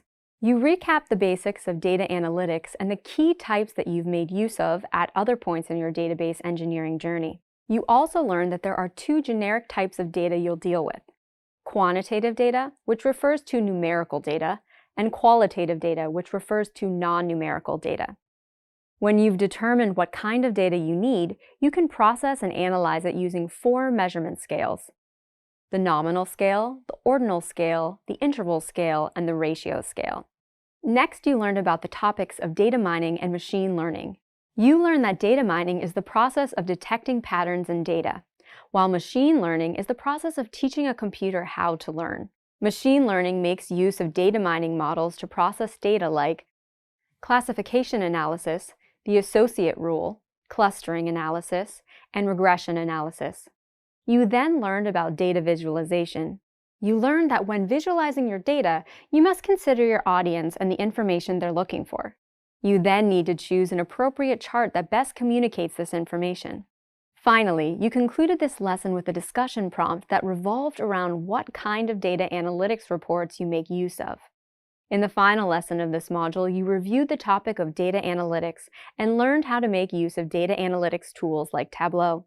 As part of your introduction to Tableau, you learned what its key features are and how they help you perform data analytics. You then learned how to use Tableau to analyze data. This included the following steps: download, launch, and navigate Tableau, load and prepare data for analysis, filter and visualize data, and create an interactive dashboard. Finally, you undertook a lab exercise in which you performed data analysis in Tableau. You've reached the end of this course recap. It's now time to try out what you've learned in the graded assessment. Good luck. Congratulations, you've reached the end of this course. You've worked hard to get here and developed a lot of new skills along the way. You're making great progress on your advanced data modeling journey, and you should now possess an advanced understanding of database modeling. You were able to demonstrate some of this learning in an exercise. Following your completion of this exercise, you should now be able to design a database model in MySQL Workbench, understand the role of the data warehouse in the data analytics process, create a dimensional data model using a data warehouse, and perform data analysis using Tableau and present your results using data visualization techniques. The graded assessment then further tested your knowledge of these skills. However, there's still more for you to learn. So if you found this course helpful and want to discover more, then why not register for the next one? You'll continue to develop your skill set during each of the Database Engineer courses. In the final project, you'll apply everything you've learned to create your own fully functional database system. Whether you're just starting out as a technical professional, a student, or a business user, the course and projects prove your knowledge of the value and capabilities of database systems. The project consolidates your abilities with the practical application of your skills. But the project also has another important benefit. It means that you'll have a fully operational database that you can reference within your portfolio. This serves to demonstrate your skills to potential employers, and not only does it show employers that you are self-driven and innovative, but it also speaks volumes about you as an individual, as well as your newly obtained knowledge. And once you've completed all the courses in this specialization, you'll receive a certificate in database engineering. The certificate can also be used as a progression to other role-based certificates. Depending on your goals, you may choose to go deep with advanced role-based certificates or take other fundamental courses once you earn the certificate. Thank you. It's been a pleasure to embark on this journey of discovery with you. Best of luck in the future. Welcome to the Capstone course. You're now within reaching distance of the end of your database engineering journey. In this final course, you need to prove your new skills by helping Little Lemon complete a series of database-related tasks. These tasks include setting up a database in MySQL Workbench using a MySQL instance server, creating an entity relationship or ER diagram and implementing it in MySQL Workbench, and you need to commit the project using Git. You also need to help them create sales reports from the data in their database, build a table booking system, generate data insights using data analytics, and create a database client. Let's take a few minutes to review the processes and tools that you'll use to complete these exercises. In the first set of tasks, you'll help Little Lemon to build a relational database system by designing a well-structured entity model or ER diagram that conforms to the 3 fundamental normal forms. You'll design the ER diagram using MySQL Workbench, a unified visual tool used for database modeling and management. A key feature of MySQL Workbench that you'll make use of is the ability to transform your data model in a physical database schema in a MySQL server. Once you've created the Little Lemon database, you'll then commit your project using Git, the version control system. You'll also make use of GitHub to store your Git repositories. Your next task is then to create sales reports from the data in the Little Lemon database. You'll create these sales reports using database queries, procedures, and prepared statements. Let's look at these in more detail. You'll use virtual tables to make use of data that exists in other tables and simplify data access and queries. You'll also make use of different kinds of join clauses to link records of data between one or more tables based on a common column. You'll help Little Lemon to use stored procedures to create reusable code that can be invoked and executed as required. And you'll also rely on prepared statements that can be used repeatedly without the need for compiling or using valuable MySQL resources. Another task you'll assist Little Lemon with is building a table booking system in their database that they can use to keep track of guests visiting the restaurant. This task mainly consists of using SQL queries and transactions. Let's review some examples of the SQL queries and transactions that you'll use. You'll create data using standard insert into statements. You'll change data in the database using update statements. You'll also delete or drop data using delete statements. And finally, you'll read your data using read queries like select statements. You'll also make use of triggers to store a set of actions in the form of a stored program that you can then invoke automatically when certain events occur. Once you're confident that your code is correct, you'll commit your progress to Git. In the next task, you'll help Little Lemon use their data to generate business insights. You'll carry out this task using Tableau, the data visualization tool. Let's review the process steps that you'll follow to complete this task. You'll first connect your data sources to Tableau. You'll then prepare your data for analysis and focus on the most relevant data. The next step is to create a visualization of your data using its UI elements. Finally, you'll use Tableau to produce interactive real-time data visualizations in the form of dashboards. These process steps will help to provide clear and relevant answers to Little Lemon's important business questions. Your final task is to help Little Lemon create a database client so that they can interact with their database using a Python-based application. To begin, you'll first need to identify which version of Python is running on your machine. Once you've confirmed that you're running the most recent iteration of Python, you'll need to install the Jupyter IDE to run your code on. You can then open a new instance of the Jupyter Notebook and use it to connect Python to the Little Lemon MySQL database. You can establish this connection using the Python library, MySQL connector, and the pip software package. Once you've set up your Python environment, you can begin working with your database client. So now that you're familiar with the tasks you need to complete, it's time to get started. Don't worry, I'll be here to provide you with guidance along the way. You can also refer to the relevant learning material from previous courses if you need more help. Best of luck. In this lesson, you need to help Little Lemon set up their database project. There are 3 key steps required to set up the project. Set up the database in MySQL Workbench using a MySQL instance server. Create an entity relationship diagram and implement it in MySQL Workbench. And then commit the project. Over the next few minutes, you'll recap these topics and learn how you can make use of them in the lesson. To help Little Lemon build their relational database system, you'll first need to design a well-structured entity relationship data model, or ER diagram. You'll need to make sure that the diagram conforms to the 3 fundamental normal forms. By conforming to these forms, you'll ensure the integrity of your database and avoid the insertion, update, and delete anomalies. As you've discovered in previous courses, there are many professional tools that you can use to design an ER diagram. In this project, you'll work with MySQL Workbench. You should be familiar with MySQL Workbench from other courses, so for now, let's just quickly recap the basics. MySQL Workbench is a unified visual tool that's used for database modeling and data management. Its key advantages are that it's open source, cross-platform, and provides support for a visual SQL editor. It also lets you transform your data model in a physical database schema in a MySQL server. If you haven't already installed MySQL Workbench on your operating system, then you can download and install a copy from dev.mysql.com/downloads. Once you've downloaded a copy of MySQL Workbench, run the installer file and make sure to install the following: MySQL Server, MySQL Workbench, and MySQL Shell. The installation process is relatively straightforward. However, if you do face any challenges, you can refer to the installation material in the previous courses, or visit the Oracle website for a detailed set of instructions. Once you've created the Little Lemon database, you then need to commit your project. You can commit a project using Git. Git is a free, open-source distributed version control system. You can use it to manage all source code history.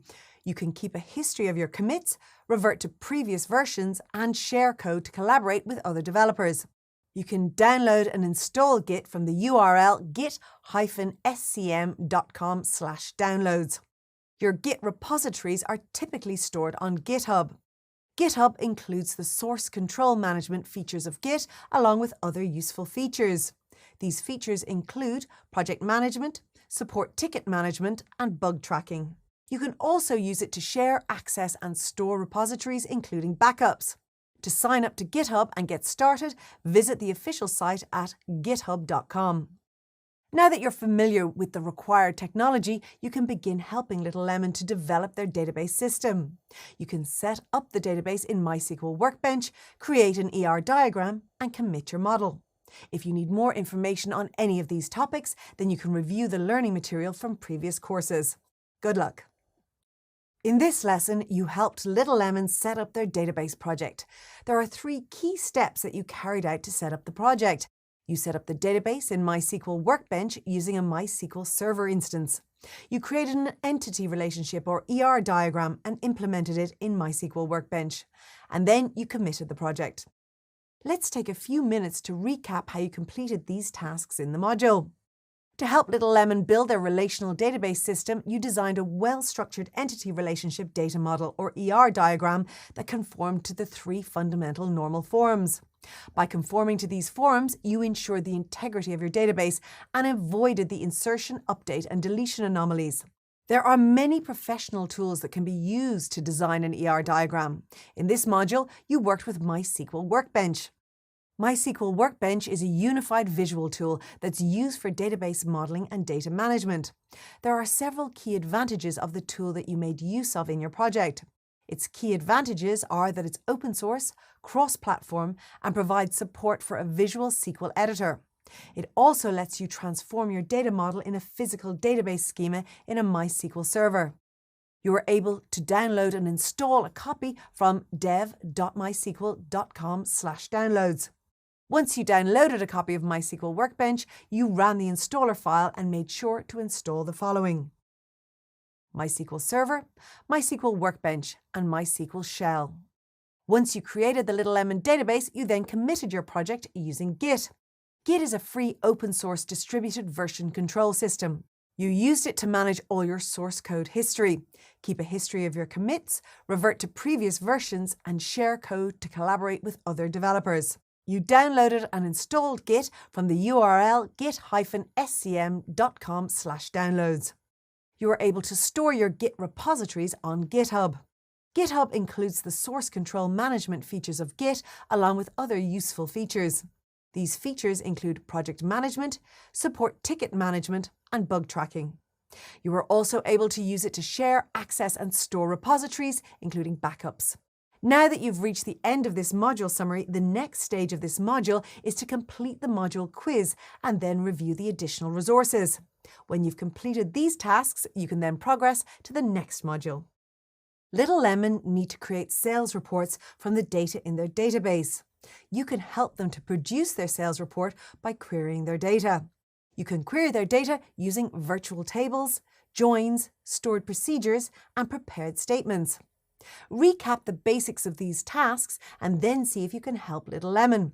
Little Lemon can query their database using a virtual table. As you should know from previous courses, a virtual table makes use of data that exists in other tables. It doesn't physically store any data. It's more like an interface that provides access to data in the database. There are several benefits to these tables. They simplify data access and queries. They can be used to create a join from virtual and base tables. You can use them to efficiently manipulate and filter data, and they support database security. When creating virtual tables, you'll make use of joins to build a view from multiple tables. Joins are used to link records of data between one or more tables based on a common column. You might use a join to find information about a specific activity or object within the database, or you might need to find where the relevant information exists in more than one table. There are several types of joins that you've explored within these courses. These include inner join, left join, and right join. There's also the self join and the full outer join. You can make use of these joins to query Little Lemon's database and retrieve the information they need. You'll also need to help Little Lemon using stored procedures. The main purpose of stored procedures is to create reusable code that can be invoked and executed efficiently. This makes your code more consistent, reusable, and easier to use and maintain. So instead of typing the same code repeatedly, you can save your blocks of code as stored procedures that you can then invoke when required. You can create as many procedures as you need, and they can include multiple parameters. Your code can also include various types of SQL code. Just make sure each one has a unique name. Remember that how you create a stored procedure depends on the task that you need to achieve. You'll also assist Little Lemon with the use of prepared statements. Each time you create SQL statements, they need to be compiled and parsed by MySQL before they can be executed.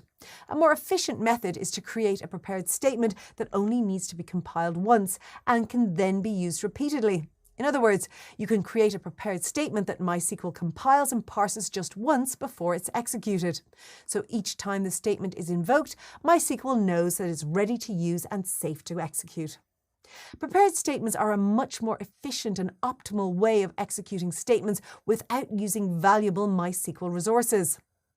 You should now be familiar with the techniques and methods that you can use to create a sales report for Little Lemon.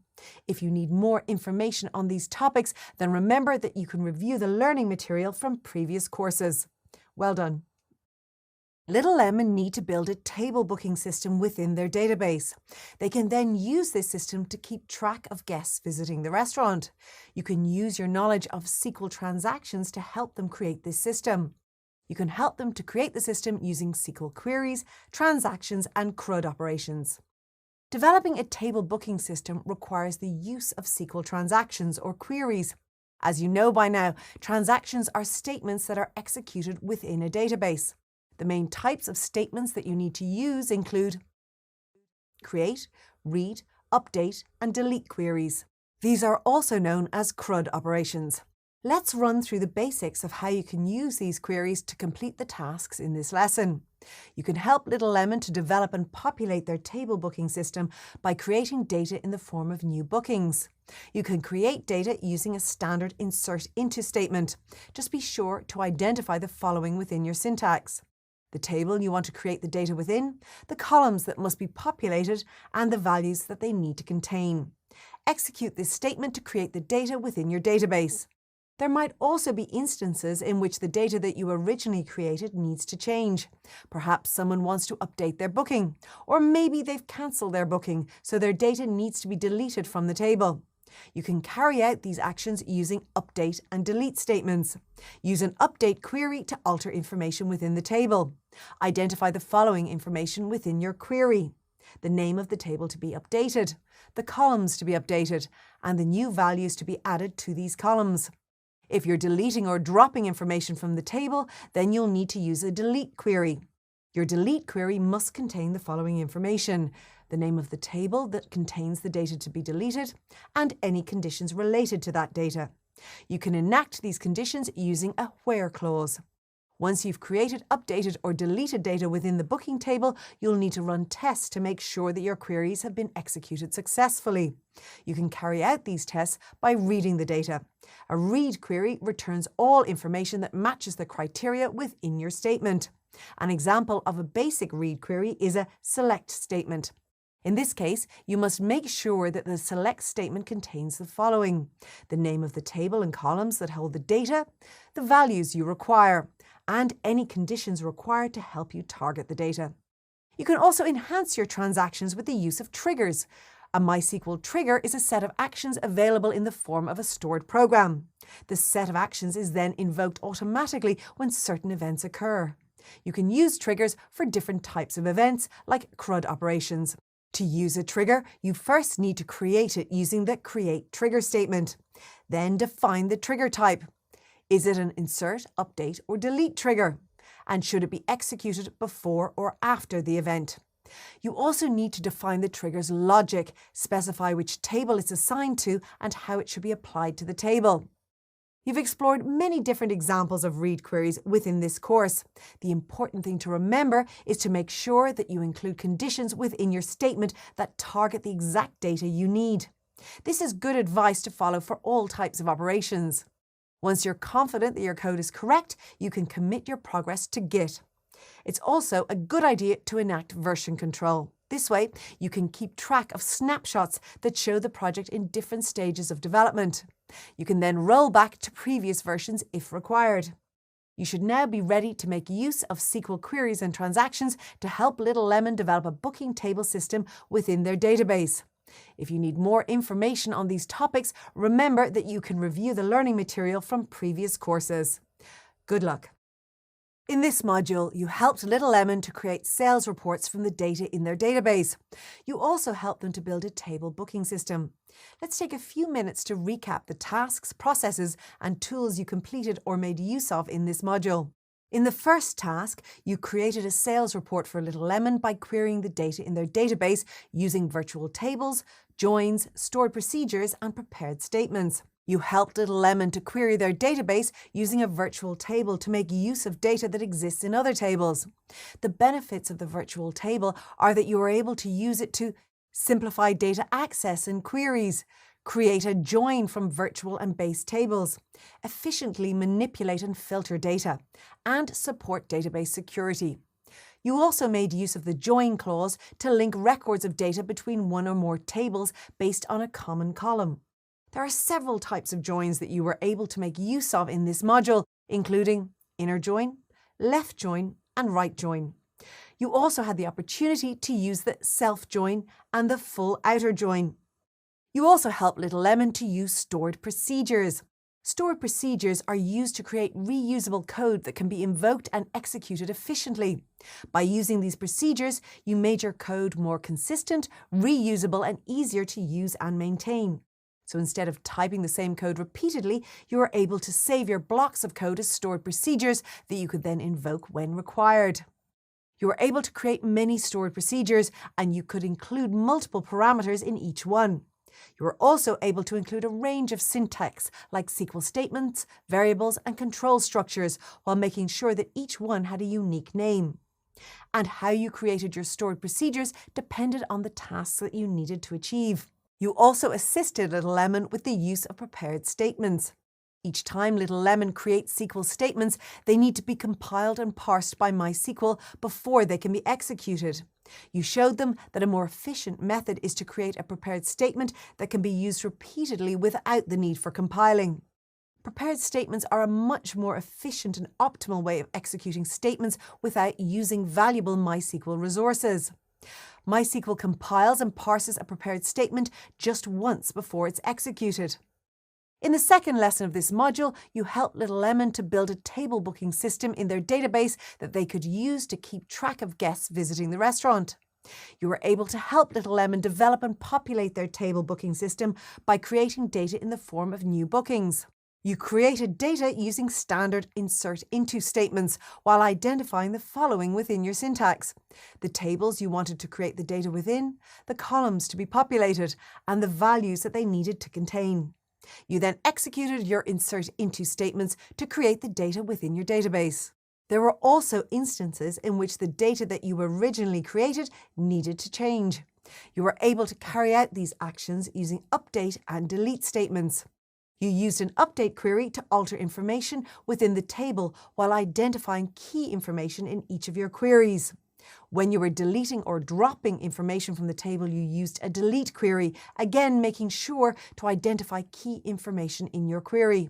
Once you created, updated, or deleted data within the booking table, you ran tests to make sure that your queries were executed successfully. You carried out these tests using read queries like select statements. In this case, you made sure that your select statements contained the following: the name of the table and columns that held the data, the values you required, and any conditions required to help you target the data. You also made use of triggers to store a set of actions in the form of a stored program that you could then invoke automatically when certain events occur.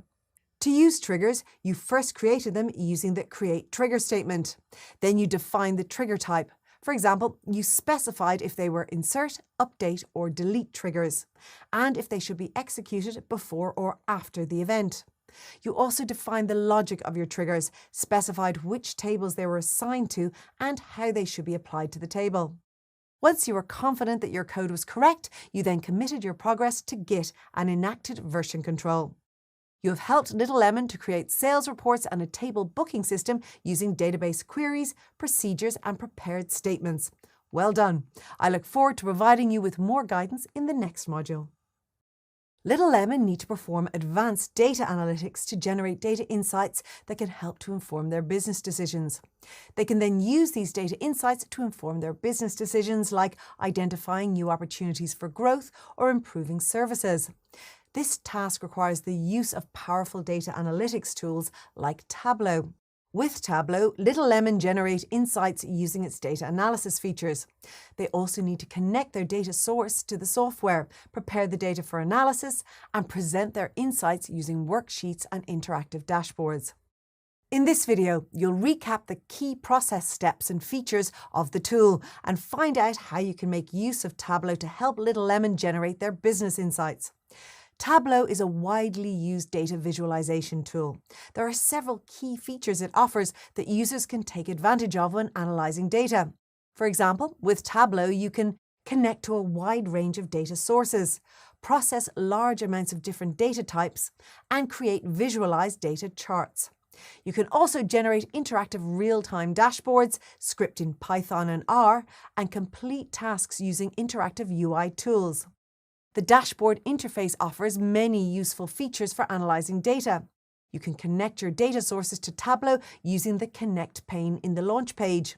Once you connected to a data source, the related fields appear in the data pane. You can then use the authoring workspace's UI elements to create a visualization of your data using worksheets, dashboards, and story.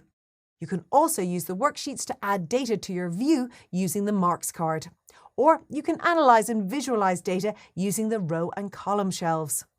You can make use of Tableau's other useful features to access commands and tools in the toolbar menu, work with multiple sources of data in the dashboard view, arrange data in ascending or descending order using sorting icons, and you can use Story to present worksheets and dashboards.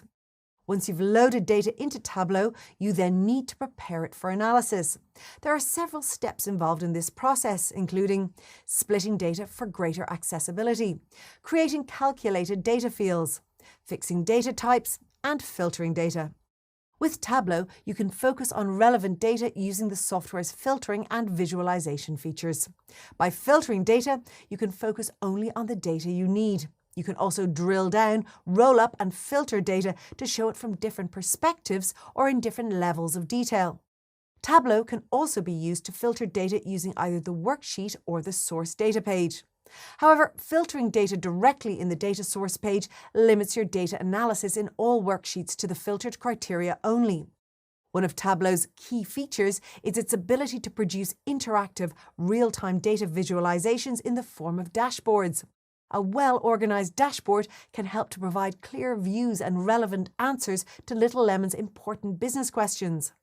Once you've analysed data in Tableau's worksheets, you can then combine data from multiple sources. You can add filters or drill down or roll up into specific information. You've now recapped the key features of the Tableau tool. You should now know how to make use of this tool to create worksheets and interactive dashboards that can help Little Lemon to generate business insights from their data. If you need more information on any of these topics, then remember that you can review the learning material from previous courses. Good luck. Little Lemon need to create a database client so that they can interact with their database using a Python-based application. You can help them by completing the following tasks. Review the version of Python installed on your machine. Install a suitable integrated development environment or IDE for Python. And connect Python to the Little Lemon MySQL database. Let's take a few minutes to review these tasks. As you just saw, the first task is to identify which version of Python is running on your machine. Open the command prompt and type Python --version to check which version of Python is running on your operating machine. If Python is correctly installed, then Python 3 should appear on your console screen. This means that you're running Python version 3. There should also be several numbers after 3 to indicate which iteration of Python 3 you're running. Make sure that these numbers match the most recent version on the python.org website. If you search for Python and see a message that says Python is not recognized as an internal or external command, then review your Python installation or the relevant documentation on the Python website. Once you've installed Python or confirmed that you're running the correct version, you then need to choose an IDE to run your code on. An IDE is software that you can use to display your code. In this course, you'll use the Jupyter IDE to demonstrate Python. To install Jupyter, type python-m pip install Jupyter within your Python environment. Then follow the Jupyter installation process. Once you've installed Jupyter, type Jupyter Notebook to open a new instance of the Jupyter Notebook to use within your default browser. The next task is to connect Python to your MySQL database. You can create the installation using a purpose-built Python library called MySQL Connector. This library is an API that provides useful features for working with MySQL. The MySQL Connector must be installed separately using a package installer called pip. The pip package is included with the Python software that you installed. Create a new notebook instance and name it Configuring MySQL Connector. Then install the connector using pip. To install the connector, type an exclamation mark and pip to call the package. Then type the install command. Next, type the name of the library, which is MySQL-connector-Python. Make sure you type Python with a lowercase p. Then press Shift and Enter or select Run to execute the code. The final step is to check that your environment has been correctly configured. Type import mysql.connector as connector and click Run. If there's no output in the cell, then the library has been imported successfully. You should now know how to install and configure your environment to help create and connect a database client to Little Lemon's database. If there's any parts of this lesson that you need more guidance on, then you can review the specific learning material in previous courses. Great work! In this module, you help Little Lemon to perform advanced data analytics to generate data insights to inform their business decisions. You also help them to create a database client that they could use to interact with their database using a Python-based application. Let's take a few minutes to recap the tasks, processes, and tools that you used in this module. In the first lesson, you used Tableau to help Little Lemon generate insights using the tool's data analysis features. Tableau is a widely used data visualization tool. There are several key features it offers that you were able to take advantage of when analyzing data. For example, with Tableau, you were able to connect to a wide range of data sources, process large amounts of different data types, and create visualized data charts.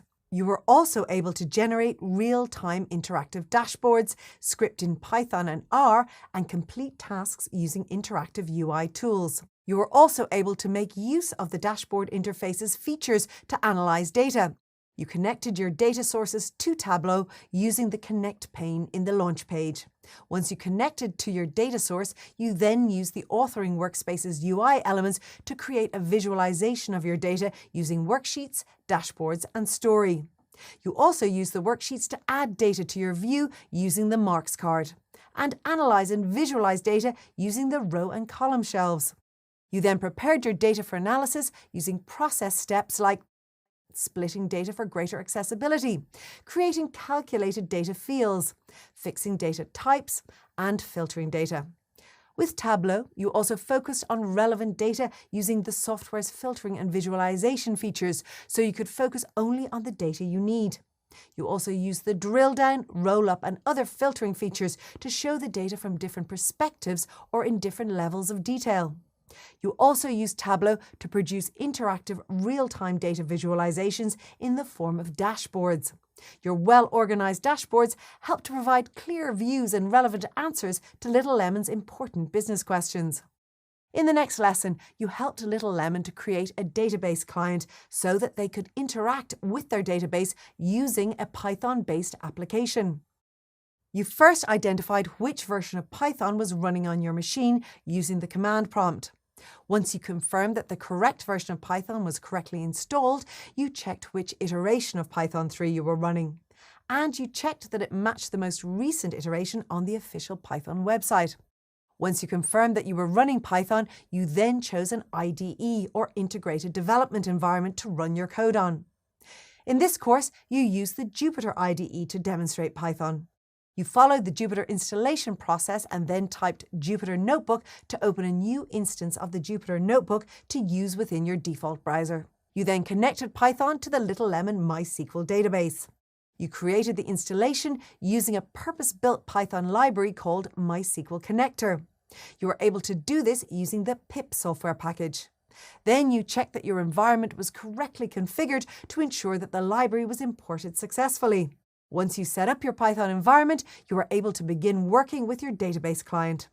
You completed an exercise in which you added or implemented query functions using Python to query the Little Lemon database. Finally, you committed your progress to Git.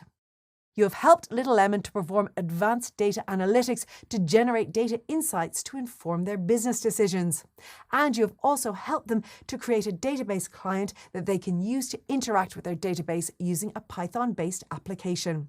Well done. I look forward to providing you with more guidance in the next module.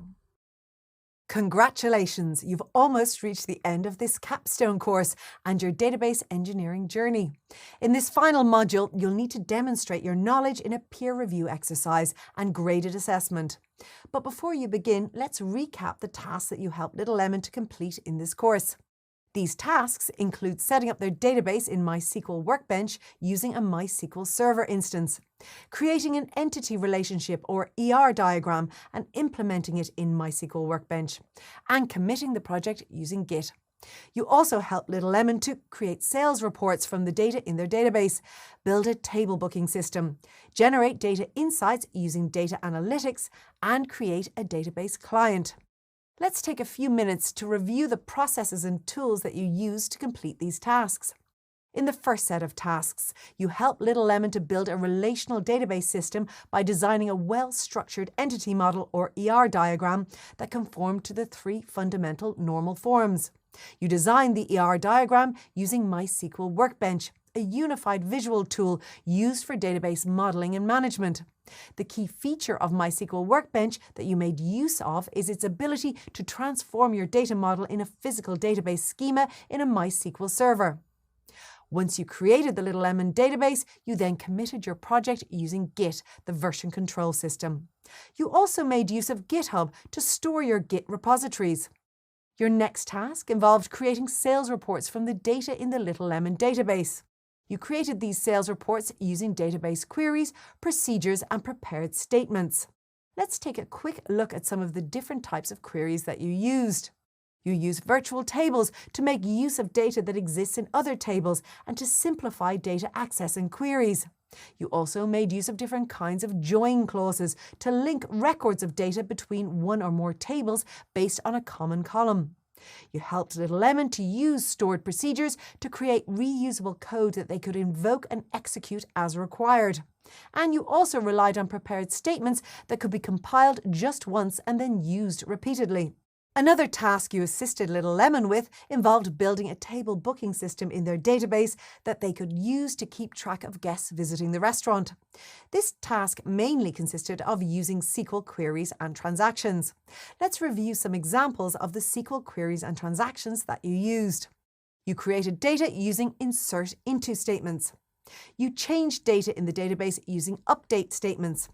You also deleted or dropped data using delete statements. And finally, you read your data using read queries like select statements. You also made use of triggers to store a set of actions in the form of a stored program that you could then invoke automatically when certain events occurred. Once you were confident that your code was correct, you committed your progress to Git and enacted version control. In the next task, you helped Little Lemon use their data to generate business insights. You carried out this task using Tableau, the data visualization tool. Let's review the process steps that you followed to complete this task. You first connected your data sources to Tableau. You then prepared your data for analysis and focused on the most relevant data. The next step was to create a visualization of your data using its UI elements. Finally, you used Tableau to produce interactive real-time data visualizations in the form of dashboards. These process steps help to provide clear and relevant answers to Little Lemon's important business questions. Your final task was to help Little Lemon create a database client so that they could interact with their database using a Python-based application. To begin, you first identified which version of Python was running on your machine. Once you confirmed that you were running the most recent iteration of Python, you installed the Jupyter IDE to run your code on. You then opened a new instance of the Jupyter Notebook and used it to connect Python to the Little Lemon MySQL database. You established this connection using the Python library, MySQL Connector, and the pip software package. Once you set up your Python environment, you then began working with your database client. So, now that you've recapped the tasks you completed, it's time to begin the peer review project. Don't worry, you've worked hard to make it this far, so I'm sure you'll do your very best in the project. Best of luck.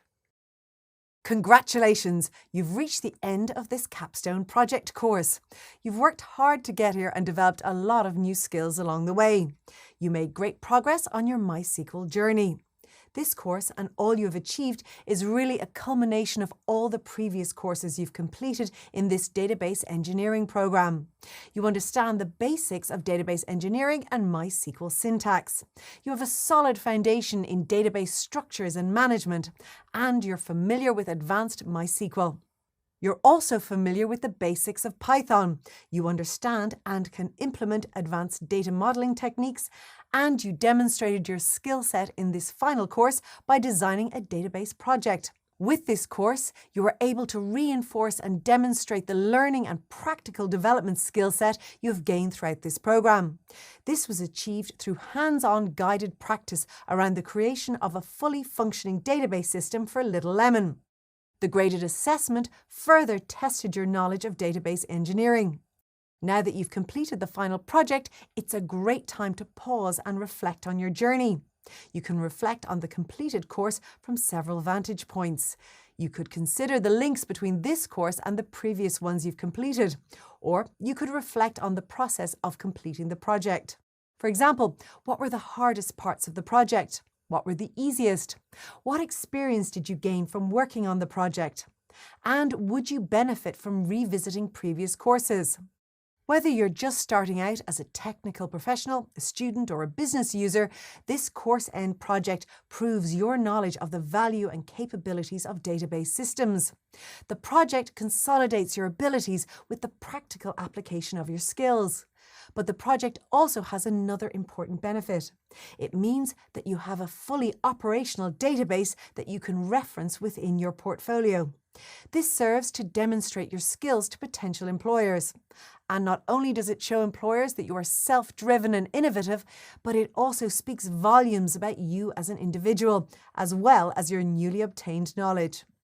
You've completed all the courses in this specialisation and earned your certificate in database engineering. The certificate can also be used as a progression to other role-based certificates. Depending on your goals, you may choose to go deep with advanced role-based certificates or take other fundamental courses. Certifications provide globally recognised and industry-endorsed evidence of mastering technical skills. You've done a great job and you should be proud of your progress. The experience you've gained shows potential employers that you are motivated, capable and not afraid to learn new things. Thank you. It's been a pleasure to embark on this journey of discovery with you. Best of luck in the future. Hello and welcome to this coding interview preparation course. This course will help prepare you for the unique and challenging aspects of a potential coding interview, including some of the approaches to problem solving and computer science foundations that you may need to be aware of or apply. Let's take a moment to preview some of the key concepts and skills that you'll learn. In the first module, you'll start by discovering what a coding interview is, what it can consist of, and the types of coding interviews that you might encounter. You'll also explore how you can prepare yourself for a coding interview, including a focus on communication, such as explaining your thought process, handling mistakes, and the STAR method. You'll also learn about how to work with pseudocode to demonstrate how you might reach a solution, some important tips that might help with any practical solution design, and how to test your solutions. Next, you'll get an introduction to computer science, starting with the fundamental concepts of binary, and how binary relates to real-life hardware and computing. You will explore memory and the key components of computer memory, read access memory, RAM, and read-only memory, ROM, and how your computer uses memory to perform its tasks, processes information, and store data. Next, you will take a dive into time complexity and the key concept that underpins this, Big O notation. And you will discover some of the types of Big O notation and how this applies to algorithmic processing. You will explore space complexity, which is essentially the space required to compute a result. In the second module, you will learn about data structures and how each one comes with certain benefits and limitations. So understanding each of these can be really important when designing a solution. You will start with basic data structures by addressing the implementation and capabilities of data structures between various programming languages and the similar patterns of the overarching architecture. You will explore the main basic data structures, strings, integers, booleans, arrays, and objects. You will go on to examine some collection data structures, starting with lists and sets. Then you will learn about stacks, queues, and trees, before moving on to some advanced data structures, namely hash tables, heaps, and graphs. In the third module, you will get an introduction to algorithms, including the types of algorithms available to you and how best to work with them to sort and search your data. You will start by exploring sorting algorithms and how working with sorted data or having the ability to sort your own data can result in significant time savings. And you will explore the three main types of sorting: selection sort, insertion sort, and quick sort. And you will learn that each approach has its trade-offs and is more effective in some environments than others. Next, you will discover searching algorithms and how each type provides its own framework for problem solving. You will also gain insight into time and space complexity in both searching and sorting algorithms. You will take a deep dive into the processes and underlying mechanisms involved with divide and conquer, recursion, dynamic programming, and greedy algorithms. Finally, in the last module, you will get the chance to recap on everything you've learned throughout the course before taking the graded course quiz, which will test you on all of the key concepts and skills you have learned throughout the course. In this video, you have had a broad overview of the course.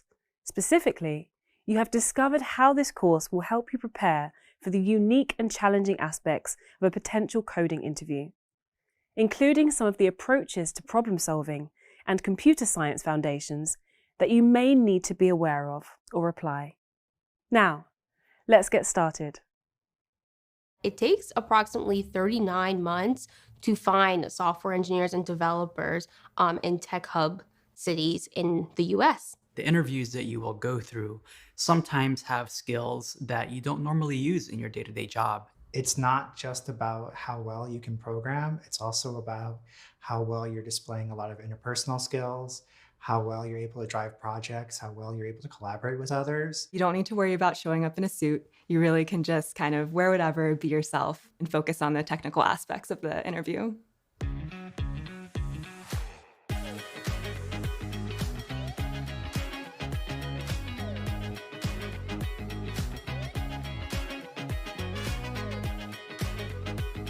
Hi, my name is Julie, and I am a software engineer on the IG shopping team at Meta New York. Hi, my name is Moxie Herrera. I use they, them pronouns. I'm a software engineer in the social impact org at Meta, and I work out of the Menlo Park office. My name is Chanel Johnson. I work remotely in Maryland for Meta, and I'm a software engineer for the Facebook App Core Architecture team, where we work on infrastructure for the Facebook mobile app. My name is Mari Batulando. I am a software engineer for the Web3 monetization team within Meta, and I work on different ways creators and influencers can make a living off of the Facebook platform using Web3 technologies like NFTs and cryptocurrency. I think it can be broken up into three general areas. One is the application process, one is actual interviewing, and one is the calibration process when they discuss your packet and give you an offer.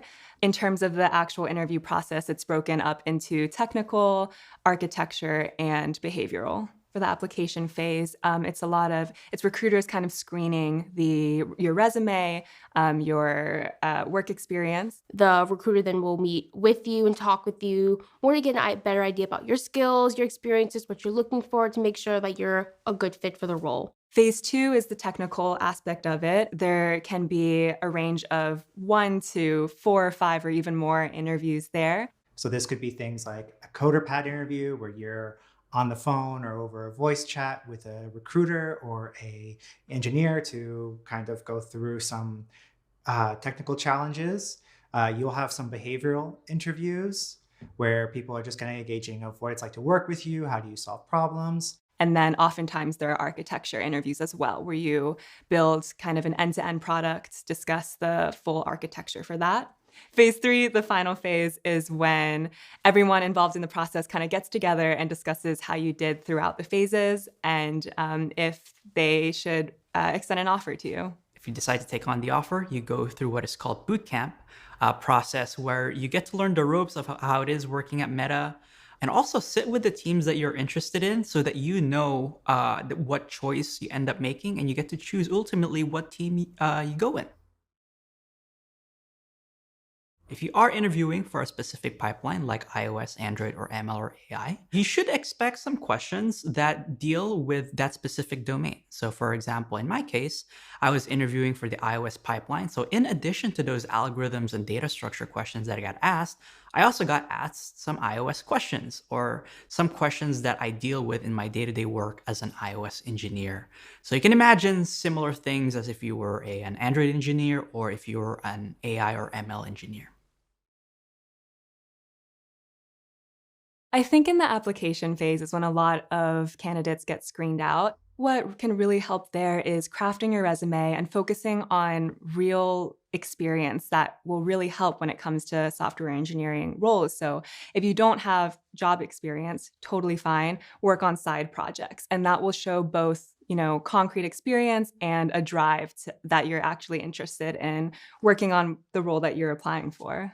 I would say the coding interview portion is where a lot of people get disqualified. There can be many reasons for it, but the biggest reason I see is that sometimes when you're writing out your code, the person being interviewed is not explaining their thought process, what's going on. They're not asking clarifying questions. Sometimes if the interviewer gives them a hint, they're not listening. So communication skills is where I also see a lot of people getting disqualified in the coding interview portion. Some candidates I see do not have a structured process for answering problems they may not have heard or seen before. And they kind of just go cowboy coding and just start coding without even knowing what they're supposed to solve. So I think having a robust problem-solving process for questions you may or may not have seen before is very important in doing well in these coding interviews. One common problem is people get stuck and they get so wrapped up in it that they're unable to kind of take feedback. What interviewers are looking for are a holistic approach to the problem. So it's not just about solving the problem, it's about how you go about it. It's about collaboration with the interviewer. So that's a really important piece to remember. The biggest thing that I've learned is to really be myself. I have found it much more successful and way less stressful to just be who I am unapologetically. But it also means whenever I come forward as like a candidate, like I am presenting myself as I am and not trying to hide anything, given that this is who I want to be at work. This is who I want to be in my life. And I think having that mentality has made it so much easier regardless of the outcome of the process. Think really hard about what you want and choose companies that resonate with what you value. There are other things other than compensation and just the prestige of a company that matters in how happy you are with the company. So make sure you make a list of those and consider that whenever you are choosing companies. My biggest piece of advice is just going through as much practice as possible. So 2 main ways to do that, I think, is 1, while you go through leet code problems or mock interviewing, doing the whole thing end to end. Even if you're unable to solve the problem, you get stuck, you don't know what to do, finishing it out as if it's a real interview, it'll give you really good practice for when you actually get to the interview. And then the second thing is apply to as many places as possible. It gives you the best chance of getting interviews. And then once you're in a real life interview situation, it's a lot easier if you've already had experience doing that before. It really helps calm the nerves and it helps you get more practice in. There's not all just only like one particular person that we're looking for when it comes to tech. We want different backgrounds and different perspectives and experiences because that's the only way we're going to make our products better. We need that. It's such a rewarding process to make an impact and actually for the better and just meet with people and keep learning. You will never get bored at this job, never. As you start to interview, you will face many ups and downs. And these are all experiences you can learn from. If you keep pushing, keep learning, you will eventually get to a role where you can start an amazing career in technology. The amount of preparation you're going to do is going to lead you to having a really big impact in the world because software is just everywhere and it's used by millions and billions of people. So I think it's well worth the preparation, the amount of effort it takes to land a job at a very influential and impactful tech company. A technical interview is where you demonstrate your competency to code. Normally, you would have completed a screening call and demonstrated that your soft skills are suitable for the company. Soft skills relate to your ability to conduct yourself socially. This includes communicating clearly, having a good work ethic, and that your presentation aligns with the company values. The technical interview is to determine that you are technically capable of the responsibilities of the role. In this video, you will learn how to approach the technical interview. When going for a coding interview, it will help you to keep the following steps in mind. Prepare to succeed. Solve the problem conceptually first. Employ appropriate tools. And lastly, optimize the solution.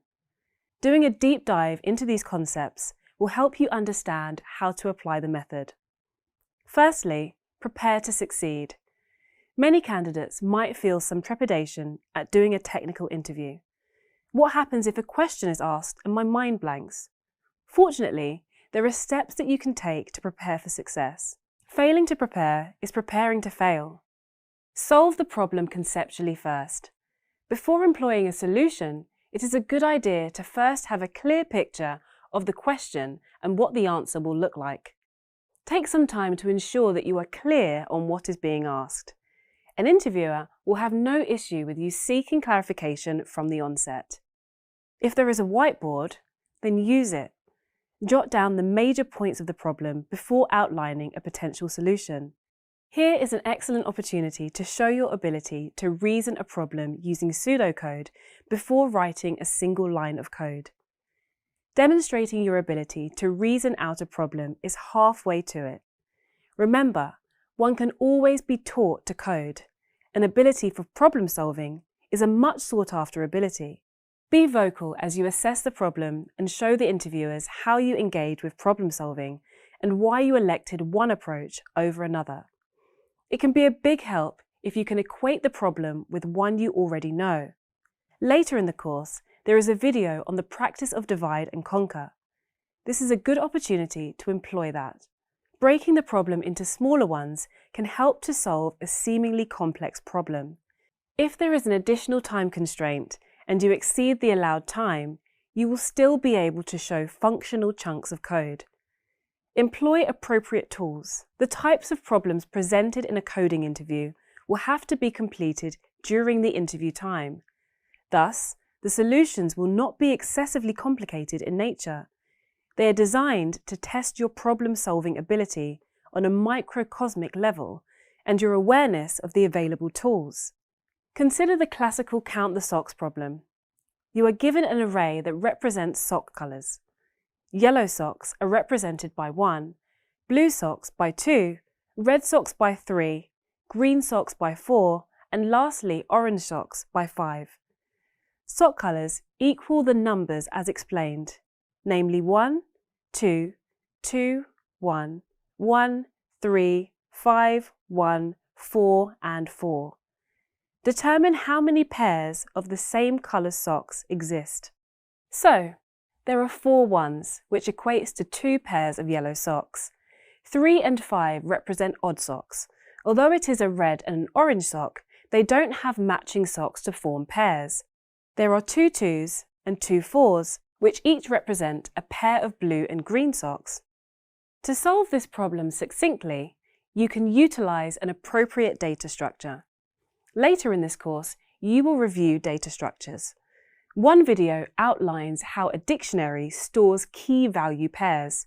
A solution would be to use the sock colours as keys and the count as values. Then, iterate over the dictionary and retrieve all odd numbers, which indicates the presence of any odd socks. While there are many programmatic ways of solving this, the use of existing structures minimises the code required and demonstrates familiarity with fundamental building blocks.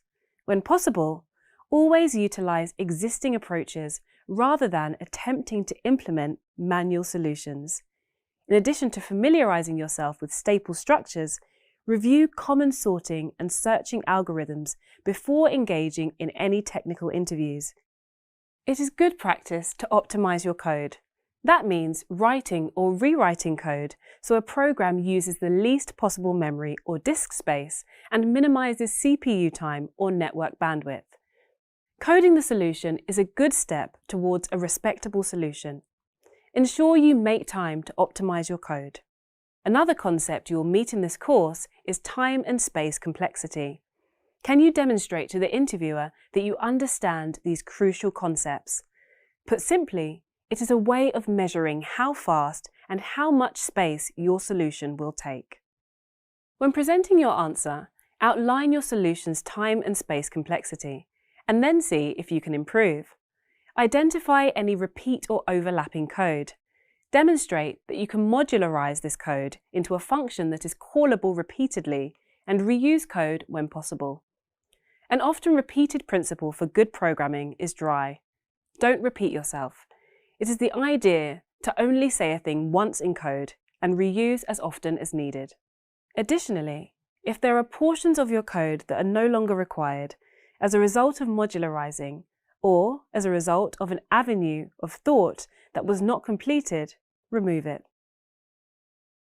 Avoid excessive compiler calls. If you are searching for a value in an array, terminate the loop when the item is found.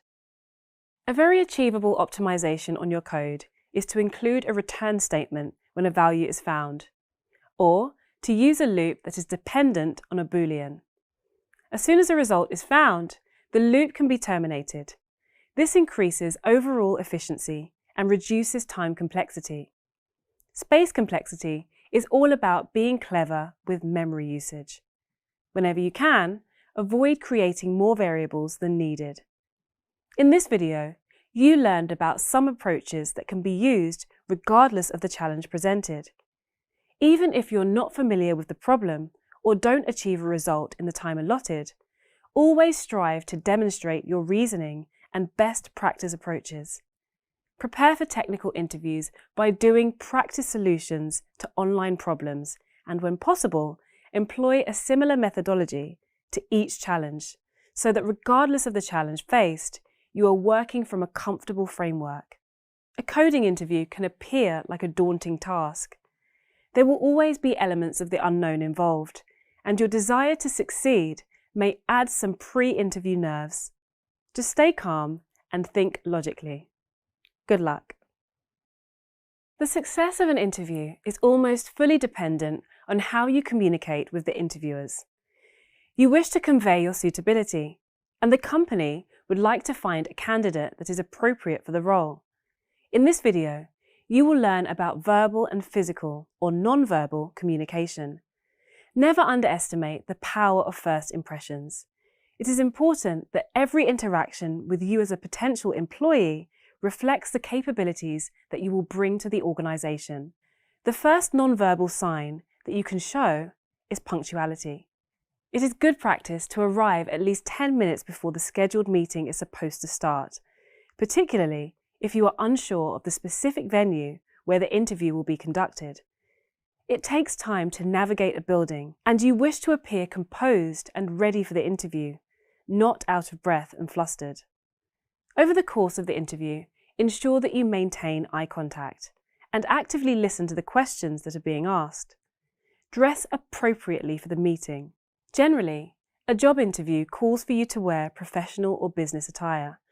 Make sure your clothes are clean and neat. That shows respect and reflects positively on yourself. Finally, maintain a good posture and refrain from squirming and needlessly touching the face or wringing the hands. While being nervous about and during a meeting is understandable, these gestures may unintentionally convey a sense that you don't feel up for the task. A great way to settle the nerves is to have done your due diligence prior to the meeting. Make sure you understand what the job entails and what the company does and stands for. Although it is important to understand the importance of nonverbal communication, verbal communication is equally important. You need to be able to speak to your interviewers. A good indicator of how to conduct yourself in an interview is to observe the interviewers. Listen carefully. They will lead with questions to see if you fit the required skills and personality profile. Typically, an interviewer will aim for the 80-20 rule, speaking for 20% of the time and allowing you to present yourself for the other 80%. So, allow the interviewer to direct the question to you completely before answering. Use clear and concise language in your answers. The temptation, particularly if you have done diligent preparation, is to try and respond to a question with everything you know on the topic. This may lead to some rambling. A better answer is one that stays on topic and allows for the opportunity for further questions. A good interviewer will follow up with related questions, so this allows for the conversation to flow. Refrain from exaggerating your abilities or being negative towards yourself. Be careful not to use emotive terms that can convey negative attitudes about yourself. For example, rather than saying, "I failed at that task," you could say, "That task was challenging, but provided me with some ideas for future areas of research to explore." Additionally, avoid excessive slang, cursing, or inappropriate humour. A good methodology to follow when conducting an interview is the STAR method. Initially, the interviewer will attempt to make you feel welcome by giving you an opportunity to talk about yourself. What is on your CV? What do you know about the company or the role? As the interview progresses, the discussion will focus more on your abilities and suitability for the role. It is important that you can convey why you are a good fit. Typically, questions will focus on the business needs, either technologies that are being used or problems that have had to be overcome. The interviewer wants to know how you would respond to issues that arise when engaged with the job. Therefore, try to answer questions using the STAR method. Include the following 4 points when answering a question: the situation, the task, the action, and lastly, the result. Here are some examples to demonstrate the method more clearly. What is the context of the situation? What is the project? And what are the challenges faced? Looking at the task, what would your responsibilities and assignments be? What actions will you take to rectify or address the challenges? What are the results or outcomes of your actions? How did taking this approach impact the result? Using this approach as a template for an answer will give depth to your responses. It provides a workable framework for an answer. It also gives the interviewer a chance to respond with more related questions on areas you feel comfortable discussing. Let's recap what you have learned in this video. An interviewer will be on the lookout for candidates that can clearly convey a concept. Your first task is to communicate why you are suitable for the role. This is done verbally and non-verbally. Finally, the STAR method is a very efficient framework for engaging with technical questions that will arise over the course of an interview. In this video, you have learned that verbal and non-verbal communication is key during an interview. In any given role in a company, you may have to deal with the stakeholders, whether it be complications with the role or why a given solution is the optimal path to take. So, take what you have learned about communication and apply the principles with confidence. Almost half of software developers, according to data from a popular employment website, find the coding interview portion the most stressful portion out of all of the technical interview. You are going to be asked a lot of technical problems, a lot of architectural problems, organizational problems. They really want to know who you are as a person and what you value. When I was interviewing, one way that I practiced was I had an actual stuffed animal that I would talk to. And this just really forced me to practice the interview end to end, as if I was actually talking out loud. I think the interviewers at Meta have been trained very well to make the interviewee feel welcome and comfortable in solving problems together.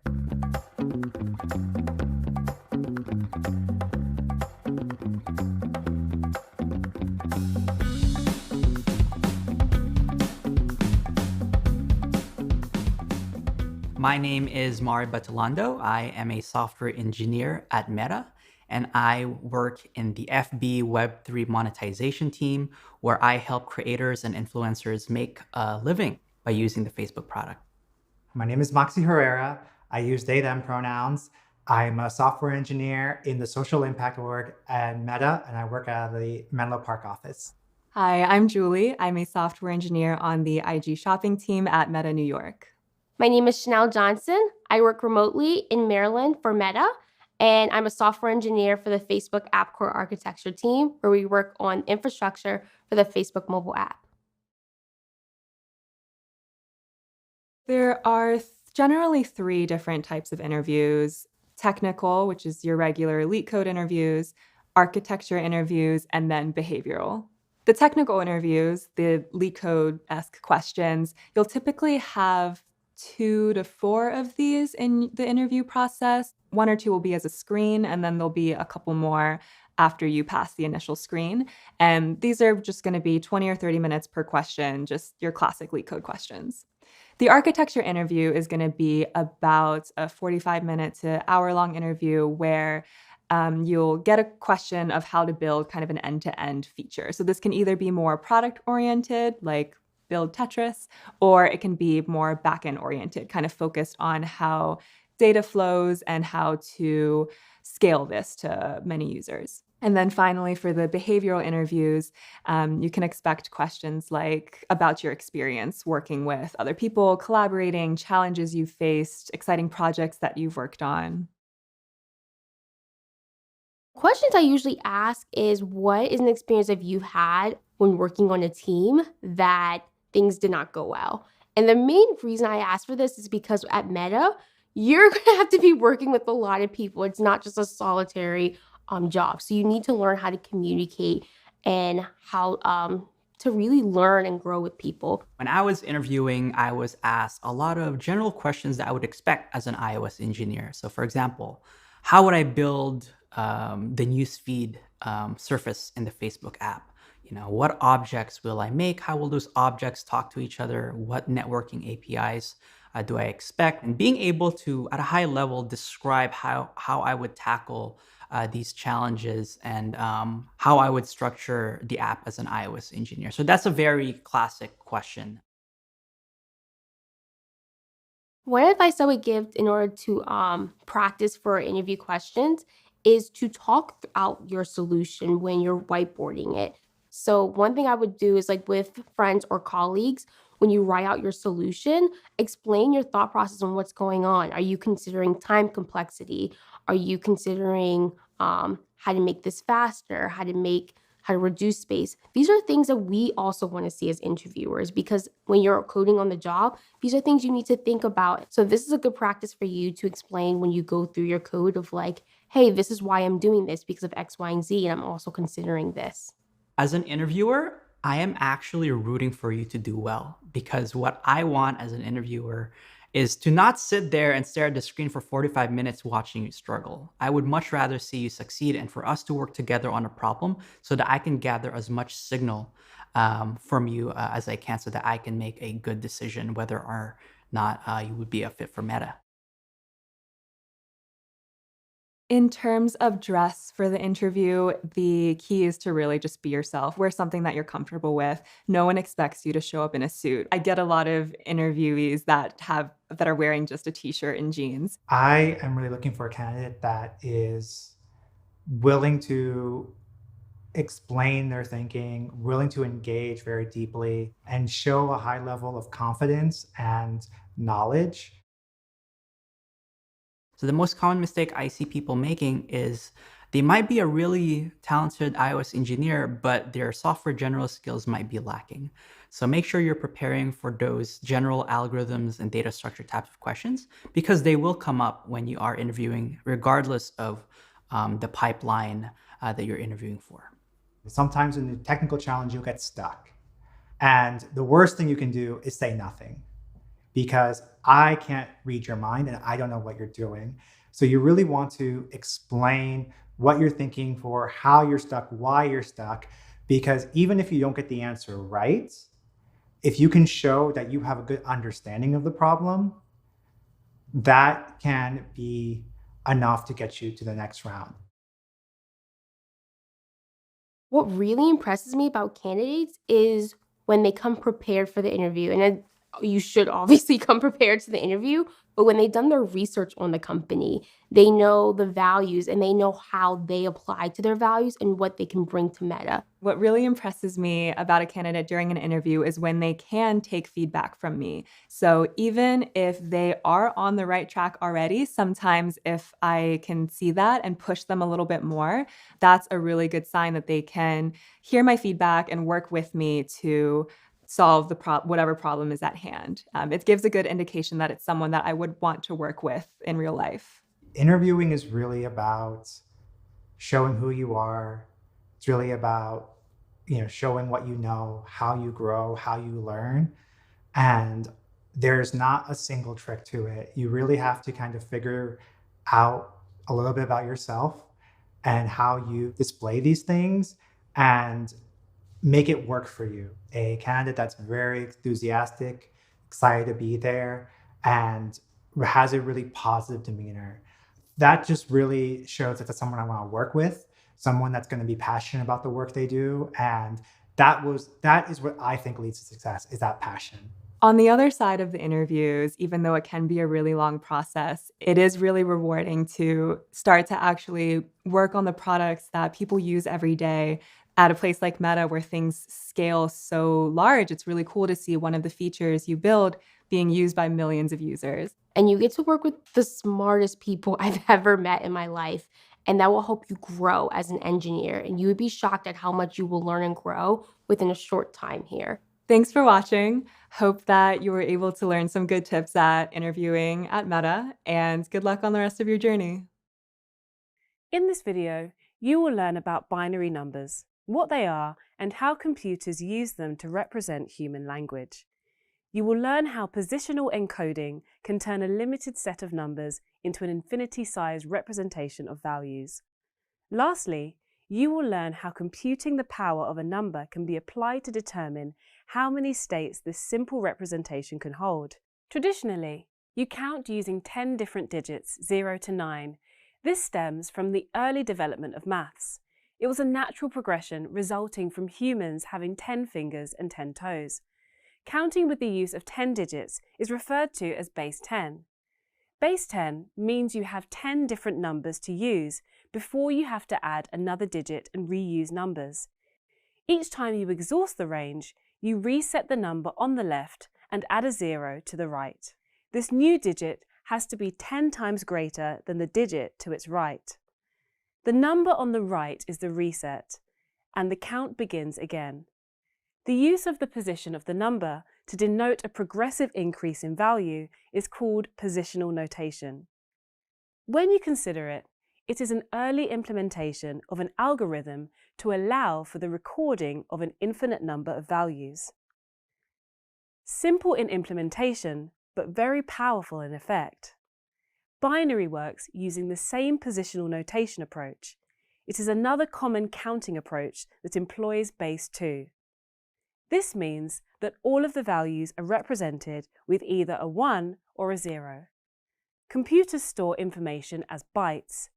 Each byte is made up of 8 bits that can either be 1 or 0. As you have now learned, in decimal, the count would come to 9, and you would add another digit and reset.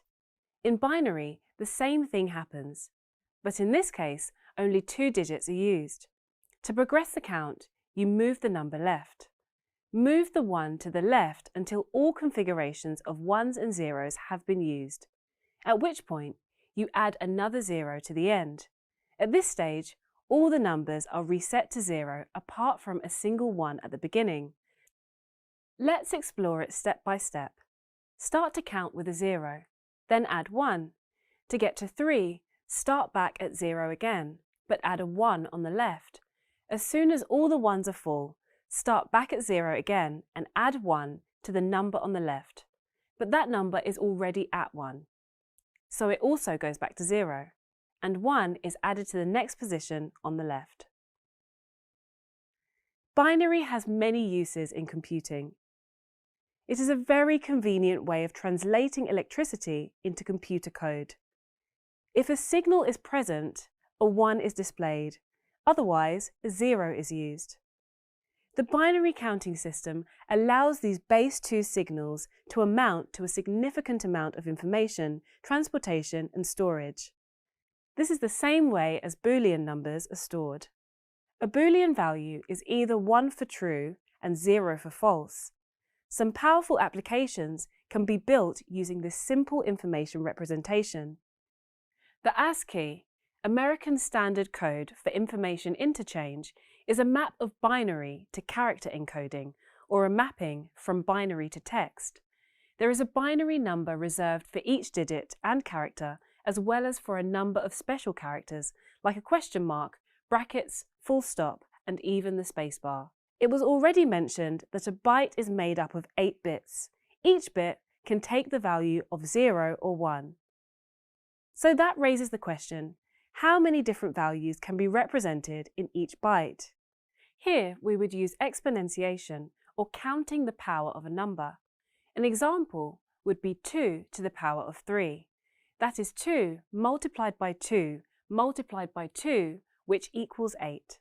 Now consider that you have a lock with 4 different digits. Each digit can be a 0 or a 1. How many potential pass numbers can you have for the lock? The answer is 2 to the power of 4, or 2 times 2 times 2 times 2 equals 16. You are working with a binary lock. Therefore, each digit can only be either 0 or 1. So you can take 4 digits and multiply them by 2 every time, and the total is 16. Each time you add a potential digit, you increase the possible permutations. So, the same lock with 5 digits would have 2 to the power of 5, or 32 different combinations. Now, coming back to our original question, how many different representations can there be in a byte? It was already mentioned that a byte is made up of 8 bits, which can be either a 0 or a 1. 8 bits would have 2 to the power of 8, or 256 different combinations. In this video, you learned about binary numbers, the language of computers. While at first glance it seemed quite limited to on or off, you learned that through the use of positional encoding, it could be used to represent a much larger number set.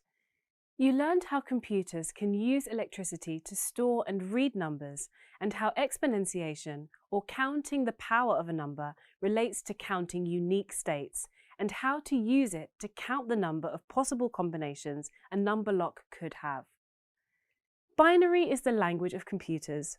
Understanding how it is used to store information will give you a greater understanding when discussing data and the structures that hold it. In a previous video, bytes were introduced. Each byte consists of 8 bits. A bit is the simplest form of computing memory. In this video, you will learn about the Central Processing Unit, or the CPU, and the roles and functions of the different types of memory.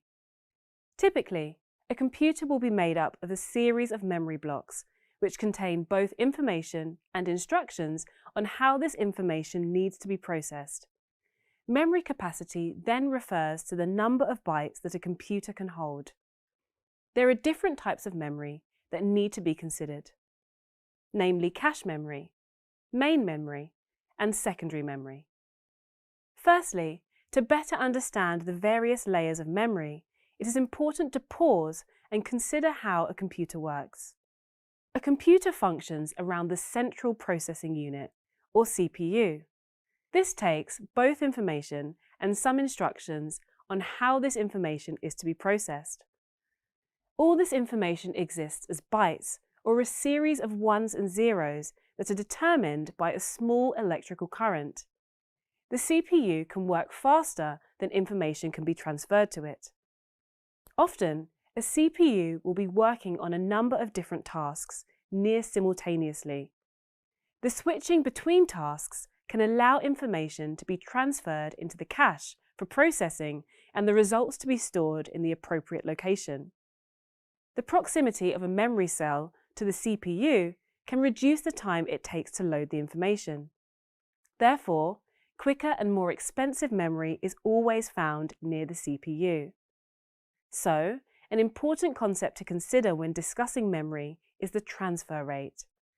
This relates to the speed at which a computer can transfer memory into the cache for processing.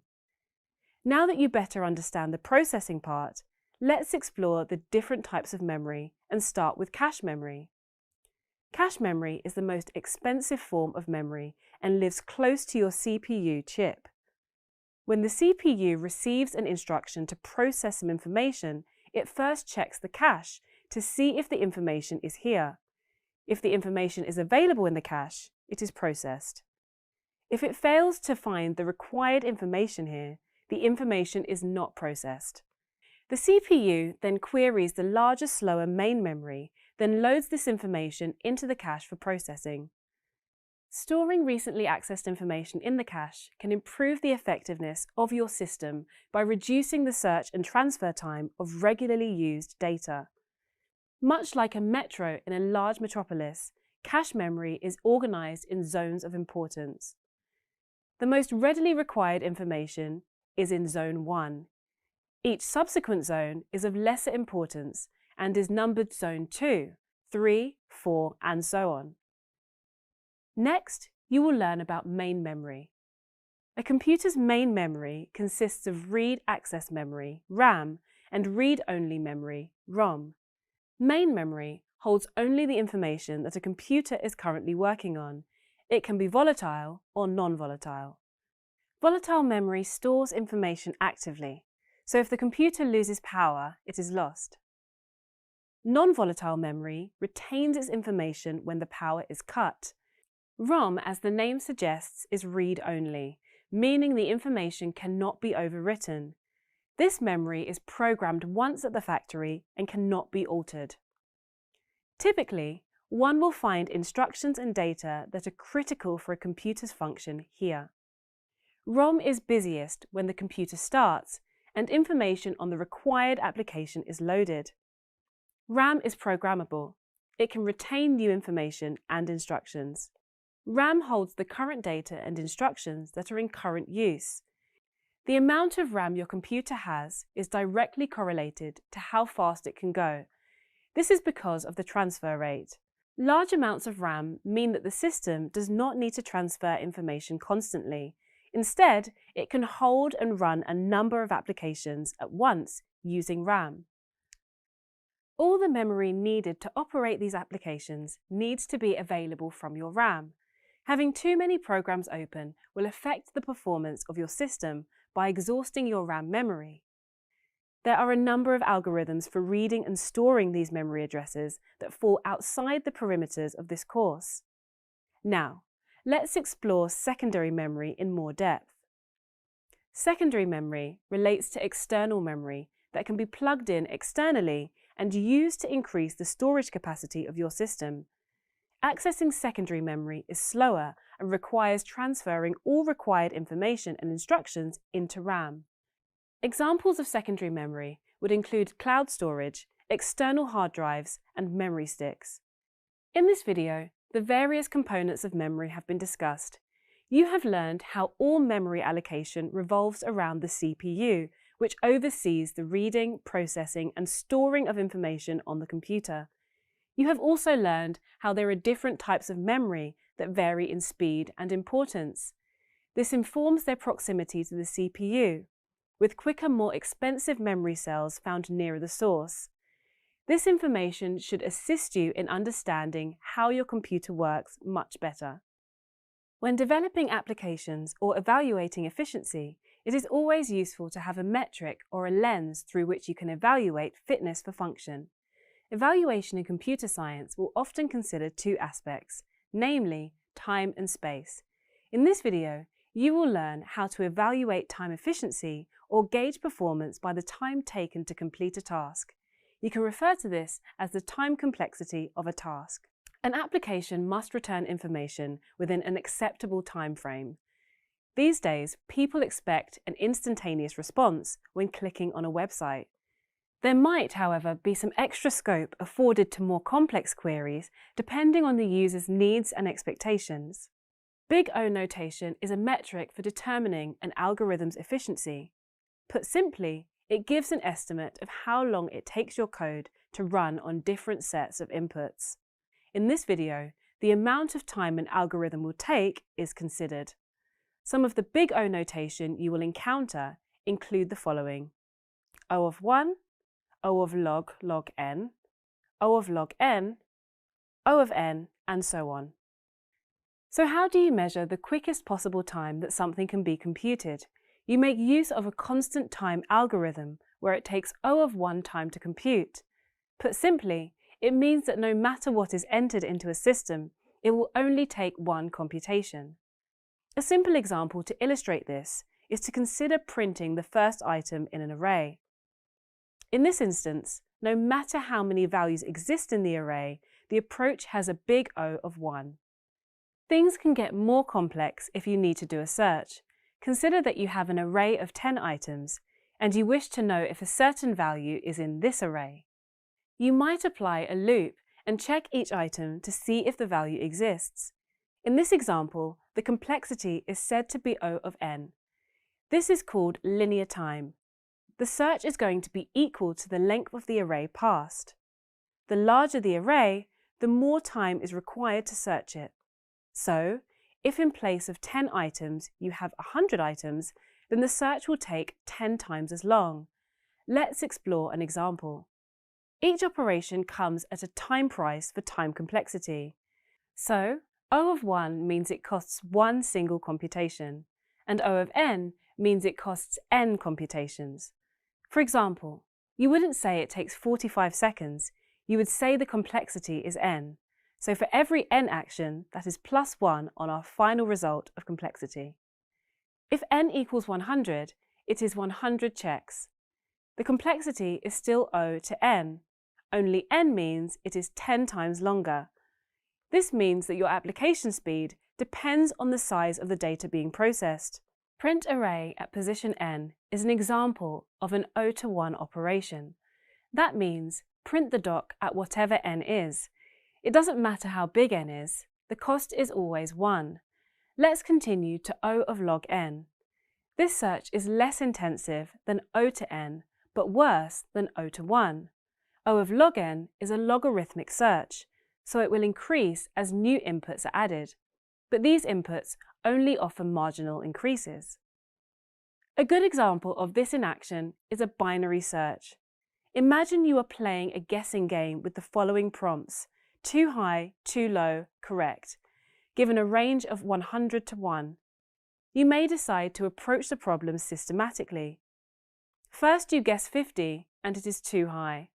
Then you guess 25 and it is still too high. You then decide to go 12 or 13. It is still too high. What is happening here is that you are halving the search space with each guess.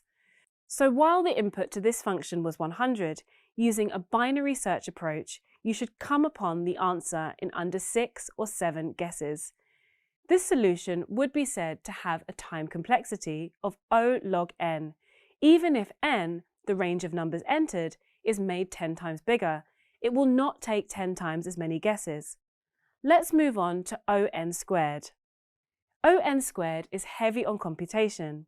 This is a quadratic complexity, meaning that the work is doubled for every element in the array. A good way to visualize this is to consider that you have an array of arrays.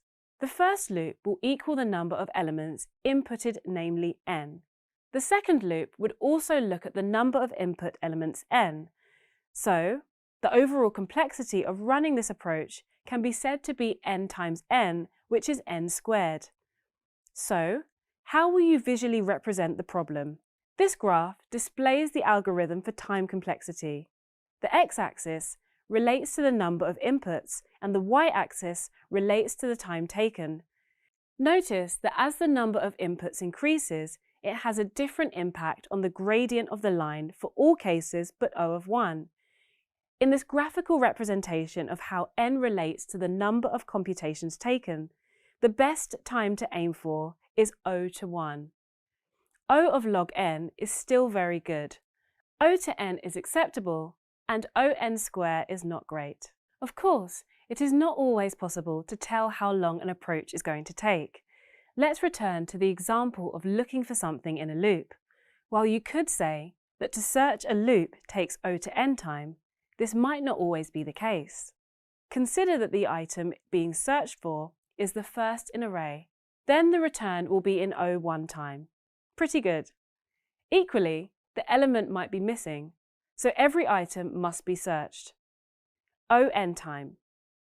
The middle case would be that it is found around the middle of the loop O of n over 2. When evaluating an approach, there are 3 definitions used: best case, worst case, and average case. To conclude, in this video, the notion of time in relation to complexity was introduced. You have been given something to consider when implementing a solution to a problem. A good question to ask yourself before you start is how many computations does my solution employ, and is there a better way? Now that you use a metric to evaluate your solution to a given problem, you can start thinking of its efficiency in relation to time complexity. This is not the only way to consider a solution, and in the next video, the focus will be placed on space complexity. In a previous video, you learned that the time spent on an algorithm depends on the problem's complexity and data structure. Another consideration when evaluating suitability is space. How much memory will a given solution take? This is often a trade-off with time. The selection of this data structure will pivot on what your priority is, speed or compactness. Some algorithms, like the hash tables you learn about later in this course, provide very fast lookups in O of 1 time.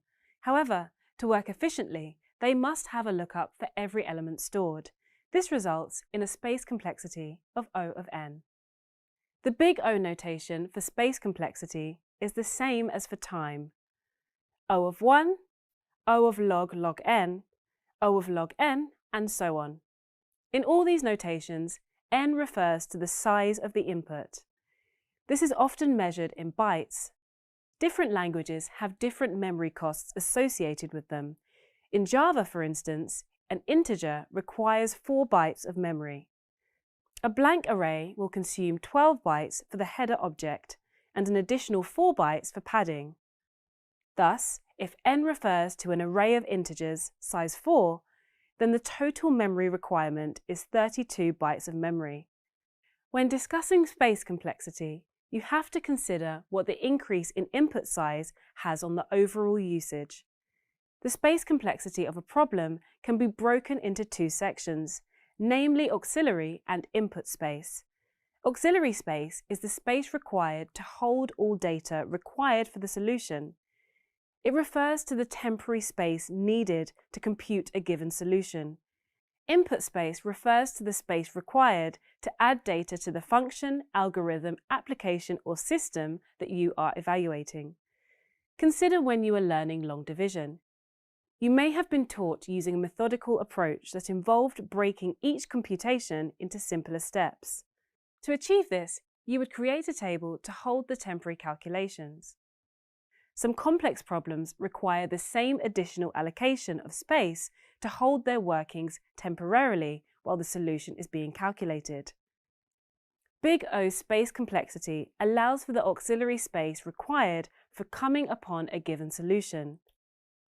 So it can be said that space complexity equals input space plus auxiliary space, that is, the space required to compute a result. Remember that you calculated the space complexity where an integer requires 4 bytes of memory. You added the 12 bytes of the header object and the 4 bytes for the padding. The total was 32 bytes. However, consider that the size of the array is doubled to 8 integers. Space complexity is now computed the same way, and the total will be 48. The space complexity is higher.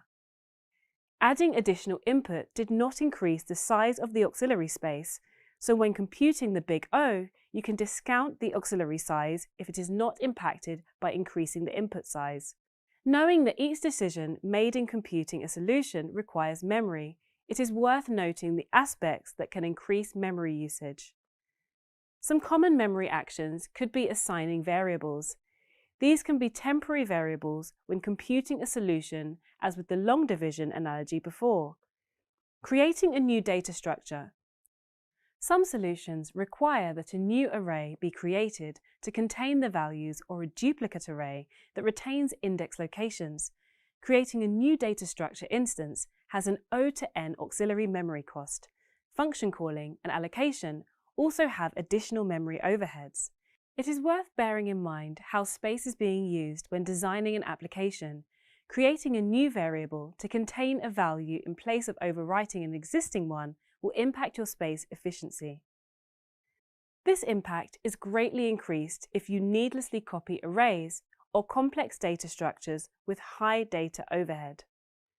Additionally, writing functions that use complex structures when simpler, less intensive structures will suffice can incur a penalty, particularly if these structures need to be duplicated in computing a solution.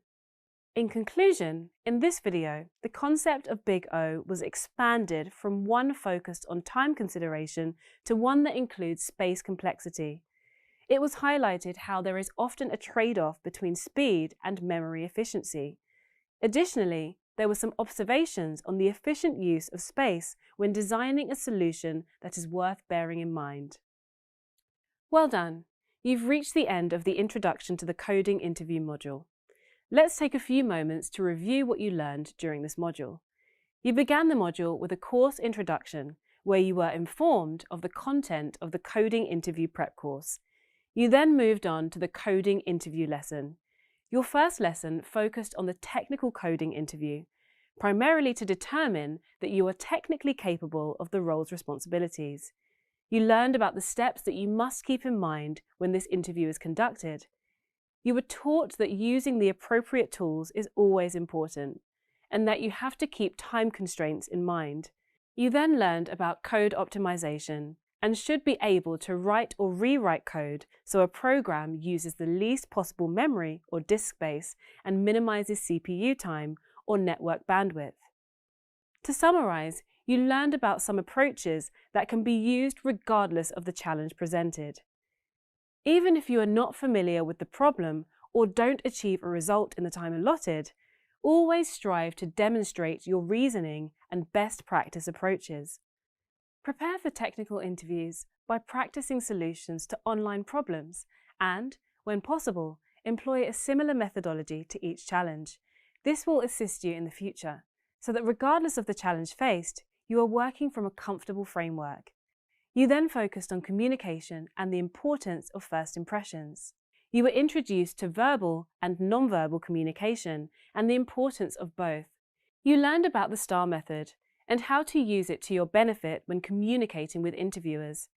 You should now be able to look at the context of a situation and the challenges faced, the responsibilities around the tasks involved, the actions required to address the challenges, and lastly, the outcomes that need to be achieved. To summarize, you should now be able to clearly convey a concept during an interview. Communicate why you are suitable for the role in a verbal and non-verbal manner. Finally, use the STAR method for engaging with technical questions that will arise over the course of an interview. You then moved on to the next lesson, where you were introduced to computer science. You started with binary, where you learned about the difference between base 10 and base 2. You then discovered positional notation. This is the use of the position of the number to denote a progressive increase in value. You were then introduced to how a computer stores data as bytes, and that each byte is made up of 8 bits that can either be 1 or 0. You were also given some examples. You examined the concept of exponentiation, or counting the power of a number. This was followed with examples where a lock with a different number of digits was used to explain the concept. You should now be able to apply this knowledge and understand that binary is the language of computers. Next, you explored memory. The first concept you learned about was memory capacity, which refers to the number of bytes that a computer can hold. You also learned about the different types of memory that need to be considered, namely cache memory, main memory, and secondary memory. You should know by now that to better understand the various layers of memory, it is important to pause and consider how a computer works. You learned about the transfer rate, or the speed at which a computer can transfer memory into the cache for processing. You then explored cache and secondary memory and should be able to describe the differences. You were then introduced to the concept that a computer's main memory consists of read-access memory, RAM, and read-only memory, ROM. You should be able to describe the role of the main memory and distinguish between RAM and ROM. You should now be better positioned to work with memory. You then moved on to explore time complexity, where you learned how to evaluate time efficiency or gauge performance by the time taken to complete a task. You discovered Big O notation, which is a metric for determining an algorithm's efficiency.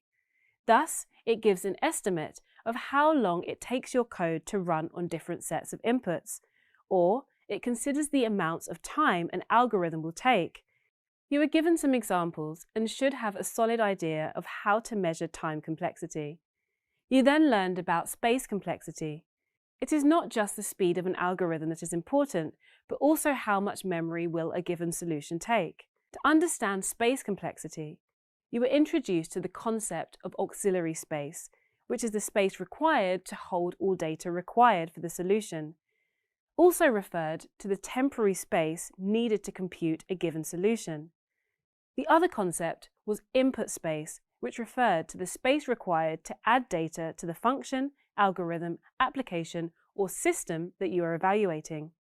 To summarize, space complexity equals input space plus auxiliary space. That is the space required to compute a result.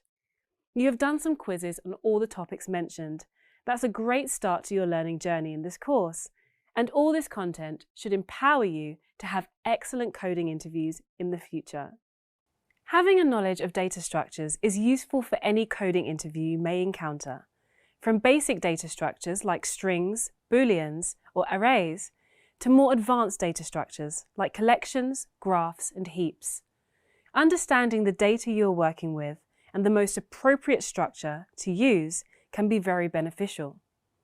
In this video, you will be introduced to data structures and the two main types, mutable and immutable. You will also learn what to look for when considering a given data structure in your own applications. A data structure models an object so that it can be stored and organized easily in computer memory. It can be a simple immutable structure that does not change after creation, or it can be a mutable structure that facilitates operations to be performed on the contents. Operations might include updates and queries to be performed on the contents of the structure. On the surface, it may seem that a mutable structure should always be used. However, mutable structures require time and effort to model, and some objects are very complex and not easily modelled. Other concerns, such as space, may be a factor. Understanding the underlying mechanics of data structures can be a great advantage because decisions to use a particular data structure can have far-reaching implications on a project's progress. While the implementation and capabilities of a data structure can range between various programming languages, the overarching architecture generally follows similar patterns. Here is a universal classification of data structures that categorizes the different types of structure into two main branches, linear and nonlinear. This relates to how the elements are stored within the data structure. A linear structure relates to how the information is stored. The elements of the structure are arranged one after another or sequentially, reflecting the order that they were inputted. Examples of linear structures are arrays, queues, stacks, and lists, and it infers that each element is attached to the element that precedes it. Some languages will demand that only similar types of data are stored on the same structure. Therefore, you will have integer lists or string arrays. Other languages will allow for mixed arrays. This would mean that storing an integer and string in the same array is not prohibited. This easy approach can come at the cost of error handling down the line. For example, imagine you have created an array and want to find the sum of your values, only to discover that the total is 3 pineapples and 1 apple. Once a simple structure has been created, such as a list or array, it will contain an index. An index is a way of accessing elements that may not necessarily be the first or last instances. Generally, use of an index is done through appending square brackets and the location of the item as an integer. So array 4 would indicate that the required element is the 4th item of the array. However, programming languages are predominantly zero-based, which means that the count will start at 0. Therefore, array 4 would actually be the 5th item in the array. Accessing an array through the use of an index can throw an error if index location 8 is requested, but there are only 7 elements in the array. A common feature of these structures is that most languages have a built-in length method that will inform as to how big an array is. An example of this would be calling array.length in Java or placing it inside a len function in Python. While the mechanism of how to retrieve the length varies, it is possible in most programming languages. Arrays and lists are typically first-class objects. This means that all functionality that is available to other variables is available to them. This definition generally indicates that a data structure can be passed as a parameter to a function, returned as a result, or assigned to a variable. When passing a list or array to a function, care should be taken that the structure is actually passed and not just a reference to the structure. This can be a memory-saving device used to prevent copying the information. However, such instances can cause an error if a change in the structure inadvertently affects the array in the calling environment.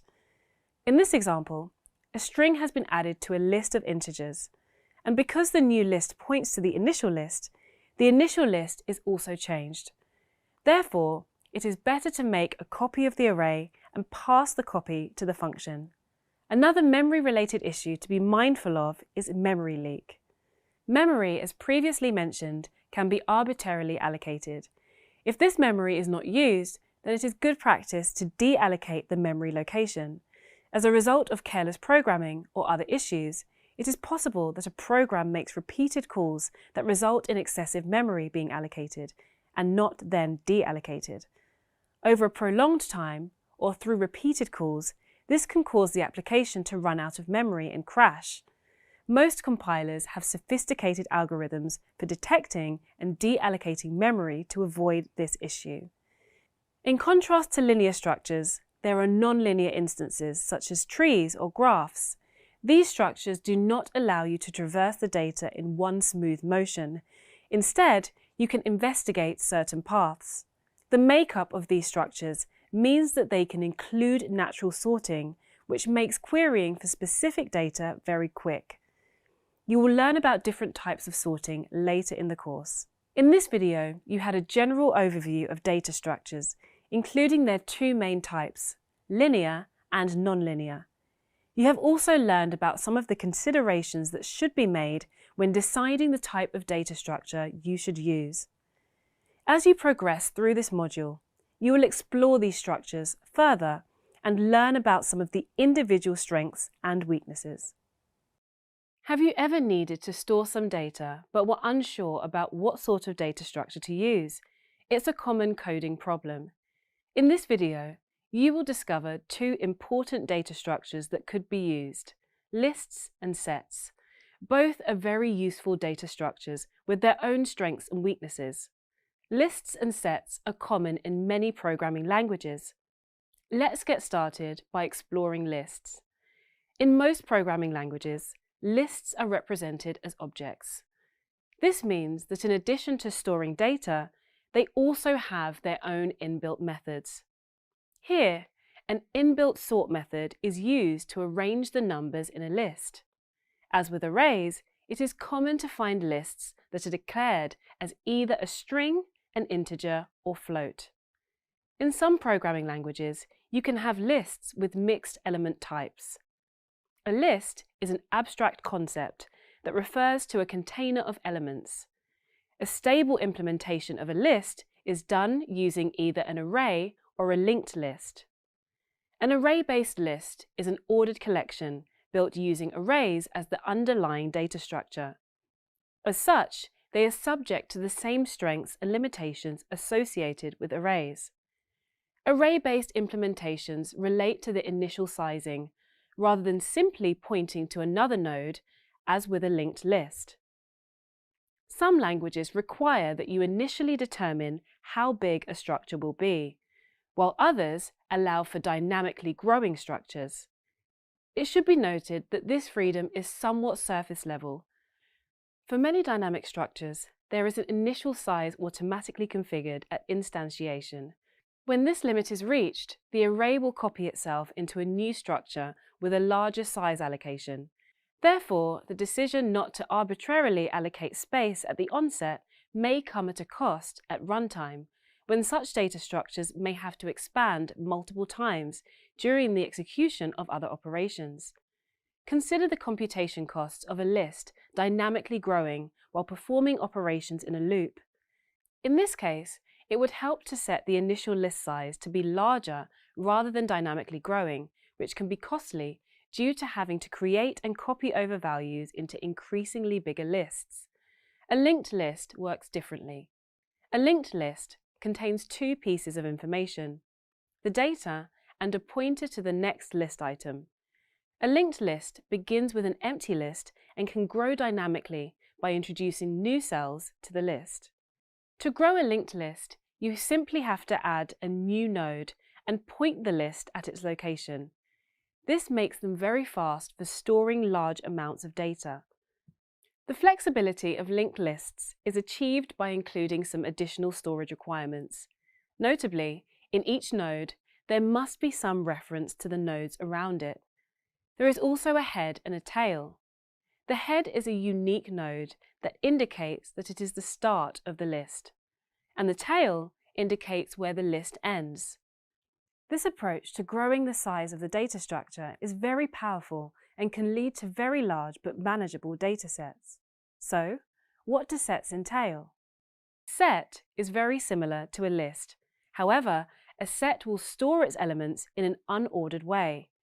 Though there are some possible implementations of ordered sets, sets have some unusual tendencies. A set will only hold unique elements. So, adding an element that already exists to a set will make no difference to the data stored there. The unordered process in which sets store their information means that printing out a set will not necessarily reflect the order in which the element was added to the set. Once a value has been added to a set, it cannot change. Instead, you would have to delete it and add a new value instead. Sets are exceptionally fast to search. This is because of its internal mechanisms. A set uses hash tables to determine where to store the elements of a set. Therefore, each number that is passed to a set will have a hashing function applied to it. A hashing function can be defined as an algorithm that takes in some data and maps it to a fixed size value. The value is theoretically unique, and every time the function is applied to the data, the same value is returned. This means that searching a set can be done in O1 time. This is due to the mechanism that is used to save values in a set. You will learn about hashing functions in more detail later in the course.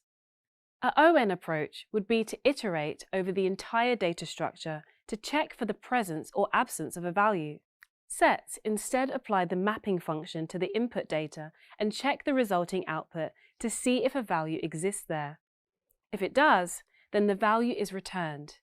If it doesn't exist in the set, then the data was not stored in the set and hence will return a false. While sets can perform an exceptionally quick search, performance degrades when dealing with very large data sets. This is due to the nature of the hashing function. The more values retained, the more risk there is of clashing.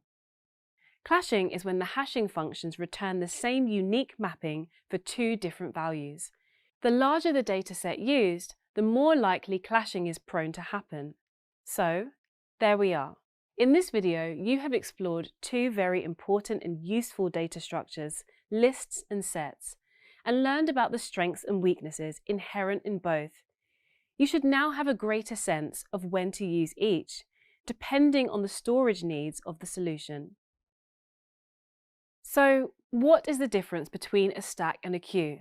And what does it mean to use one of these data structures over another?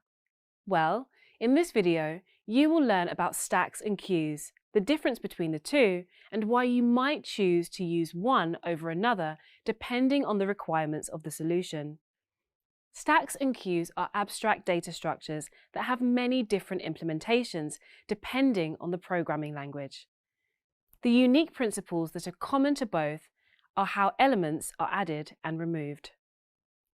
While lists and arrays allow for random access, stacks and queues employ sequential access. This limited approach to holding data can be very useful when you want to control how the data is accessed. Let's start by exploring stacks in a little more detail.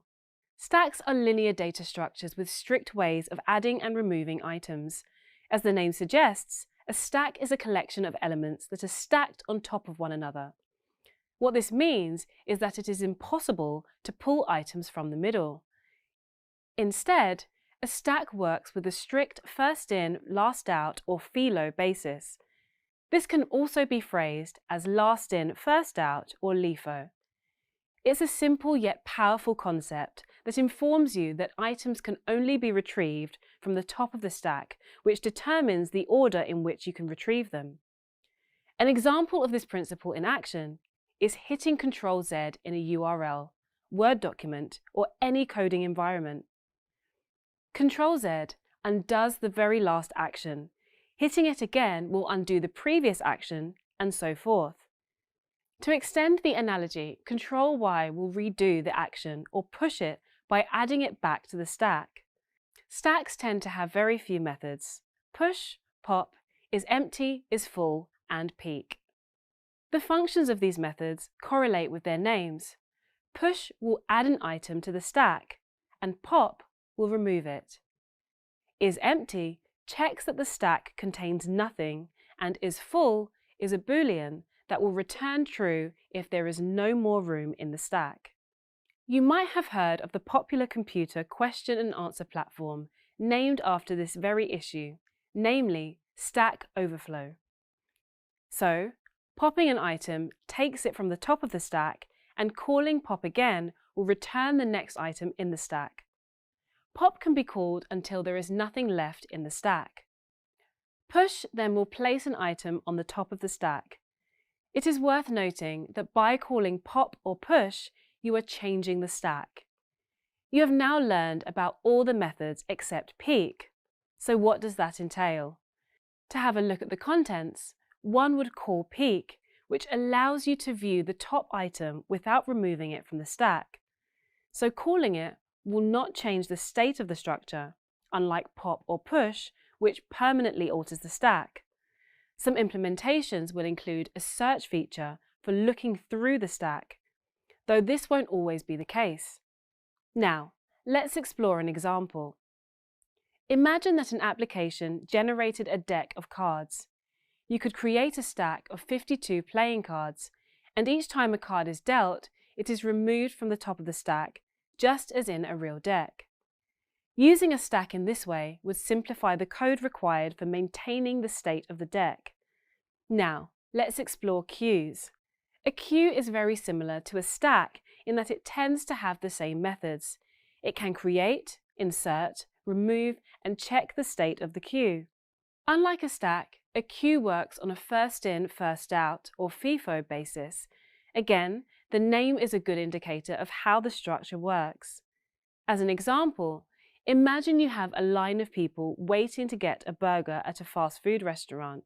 The first person to enter the queue gets served, and each subsequent customer stands behind the one in front and is processed in turn.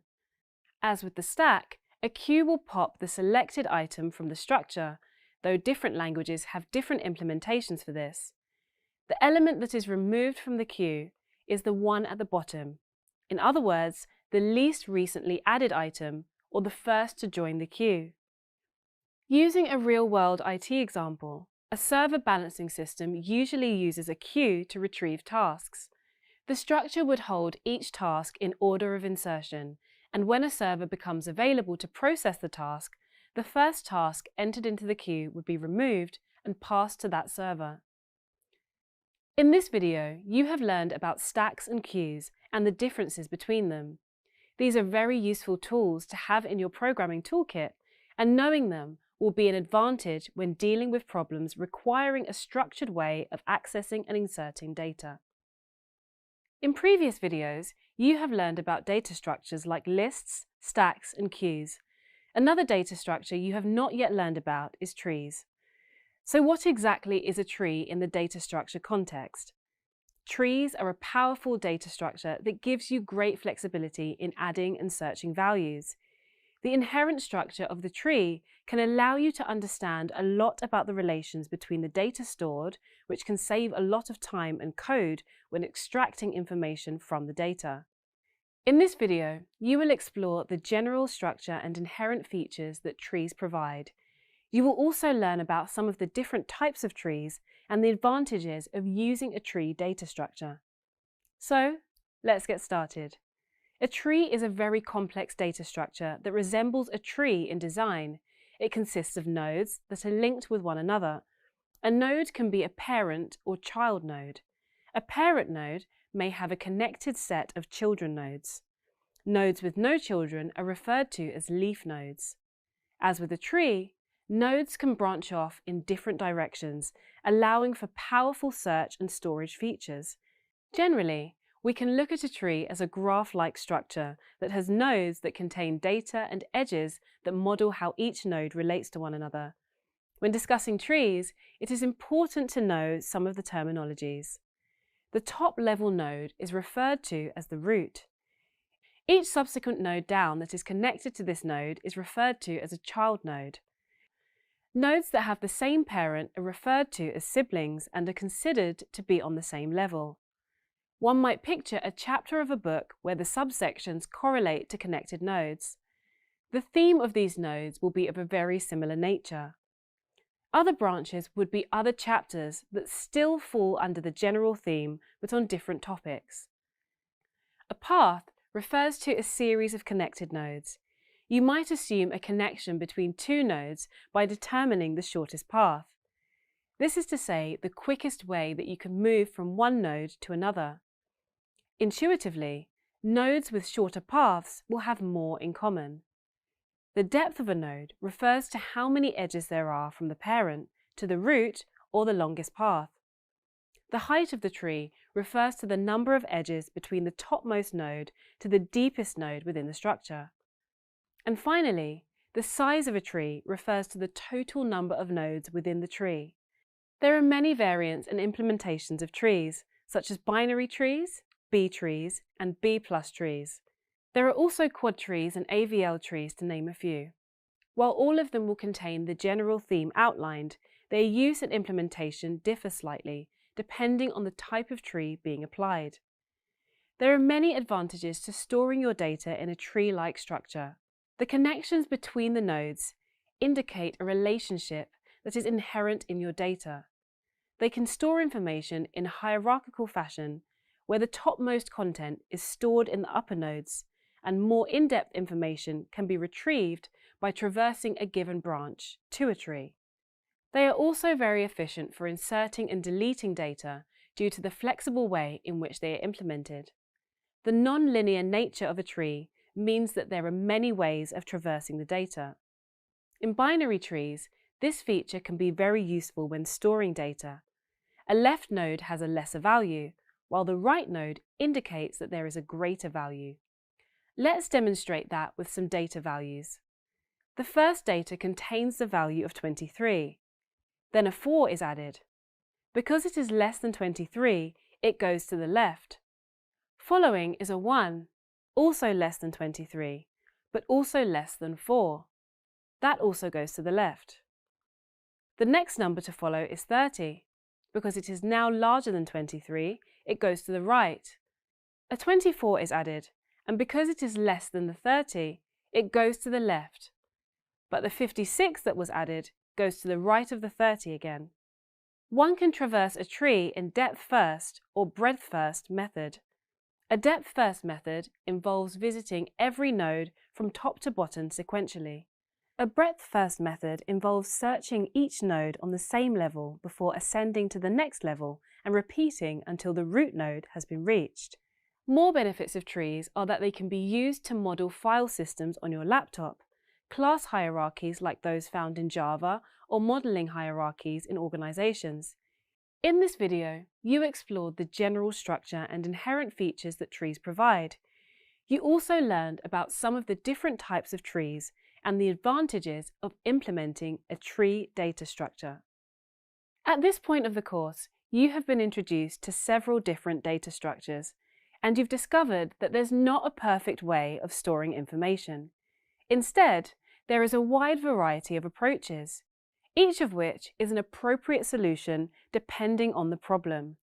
In this video, you'll learn about what a hash table is, its structure and inherent features, and how it works. You will also explore some of the advantages of using hash tables and discover what is meant by collisions in hashing. A hash table contains several slots or buckets to hold key value pairs. It requires a hashing function to determine the correct bucket to place the data into. A hashing function is any algorithm or formula that is applied to a key to generate a unique number. Each data item to be stored must have a key and a value. The key is taken, and the hashing function is applied to it, such that it is reduced to a fixed size value. There are a variety of hashing functions one could apply. You may be familiar with them in relation to compression. When you want to send information over the internet, you might first compress the size of it to a manageable number of bytes, send it over the internet, and then decompress it on the other side. This is an example of how hashing works. It reduces the key to a small, manageable size, which then acts as the index indicator. What information is used to generate the index is dependent on the application. It might be the data itself, if it is small enough, or it might be the last 4 digits of an employee ID number, or it might be a key in a dictionary. Most programming languages have built-in hashing functions like MD5, SHA, or CRC32. So, implementing a hashing function is a straightforward job. When discussing Big O notation, the idea that speed and space are often at odds with one another was introduced. This means that you can reduce the time taken to retrieve an item, but in doing so, you add overhead to your application. Hash tables prioritize speed over space and can retrieve an item in O of 1 time. Recall the discussion on arrays. When you want to check if a value exists, a search must be executed that checks each element of the list and makes a comparison with the target value. Worst case scenario, this will take O of n time, or in other words, if the element was at the end of the array, it must make n checks. Hash tables offer an alternative approach to storing and searching data. This is done through use of an index. To achieve this, you must implement an algorithm that takes in a key and maps it to a value which is stored in an index. Then, when a new key is presented, the algorithm need only run the same function and determine where in the index the value lies. Much like an index in a book, this will drastically speed up the time it takes to identify the location of some data. You are likely to find hash tables used in caches, dictionaries, database indexes, and sets. Consider a scenario where you have an array of 10 keys which are numbers 0 to 9. You elect to employ a hashing function to decide where in memory to store these numbers. You opt for a simplistic approach of applying the modulus of 20 to the numbers. So, for each key from 0 to 9, you apply your hashing function. Start with 0 mod 20 equals 0, 1 mod 20 equals 1, 2 mod 20 equals 2, 3 mod 20 equals 3, and so forth. In this way, you would generate 9 unique values which are used to represent in memory where the data associated with those keys is placed. This example is simplistic but illustrates the mechanism behind creating hash maps. The issue arises when the number of keys to be stored grows beyond 20. Remember 1 mod 20 equals 1, but 20 mod 21 also equals 1. Let's move on to collisions in hash tables. What are collisions in hash tables? A hashing function will apply a clever algorithm that will reduce the size of the key to a manageable size. Some approaches are more intricate than others. So, what happens if the result of 2 hashings is the same? To expand on this idea, it is worth pondering on von Mises' birthday paradox. Due to probability, Sometimes an event is more likely to occur than we believe it to. In this case, if you survey a random group of just 23 people, there is actually about a 50-50 chance that 2 of them will have the same birthday. This is known as the birthday paradox. Say there are 24 employees in a company and a clever hashing function has been applied that takes the date and month of their birthday and uses this as an index. With only 24 employees and a hash table of 365 index slots to hold a reference to them, you may think that the probability of any 2 employees sharing a birthday is unlikely. In fact, it has been shown that it is over 50% likely to occur. Next time you're at a party, be sure to check if any 2 attendees have the same birthday to check for yourself. What this illustrates is that there will be duplicate hashes generated when the hashing function is applied to the key and that allowances must be made for it. There are a few solutions to the issue. One solution is to grow the table every time a collision occurs, then increase the complexity of the hashing approach, redistributing the values to new addresses. In this way, a table will grow organically to match the size of the data required. Another is to create a linked list at the point of collision and simply store the additional values. So, in the event of a collision, instead of storing a value, you would instead store a linked list of values. In this video, you discovered what hash tables are, their structure and features, and how they work. You have also learned that hashing is a very clever approach to generate O of 1 time searches using a hashing function and an index. You explored collisions and how they can be used to inform the size of the table, and you even learned that if you are at a party with more than 24 guests, it is more likely than not that at least 2 will share the same birthday. A heap may not sound like a particularly promising name for a data structure. However, it is a very important organizational tool and combines some features and benefits of other data structures. In this video, you will learn about the structure and features of heaps. You will also discover how heaps can be used to organize elements from least to most important, and how, by limiting the functionality of heaps, productivity can be increased. So, let's get started with heaps. A heap is a specialized data structure that is modeled like a tree, but behaves in a similar way to a queue, though with a notable difference of assigning priority to some elements. Each element in a heap has a key value, and the priority can either be the smallest or the largest key value. Heaps that place priority on the lowest valued key are called min heaps, and ones that place the priority on the maximum value are called max heaps. Heaps were first introduced as a means of storing and searching data efficiently, but since then it has been recognized that there are a number of very useful operations that a heap can be applied to. A heap has a few select core operations that it can perform: insert, find_min, and delete_min for a min heap, and insert, find_max, and delete_max for a max heap.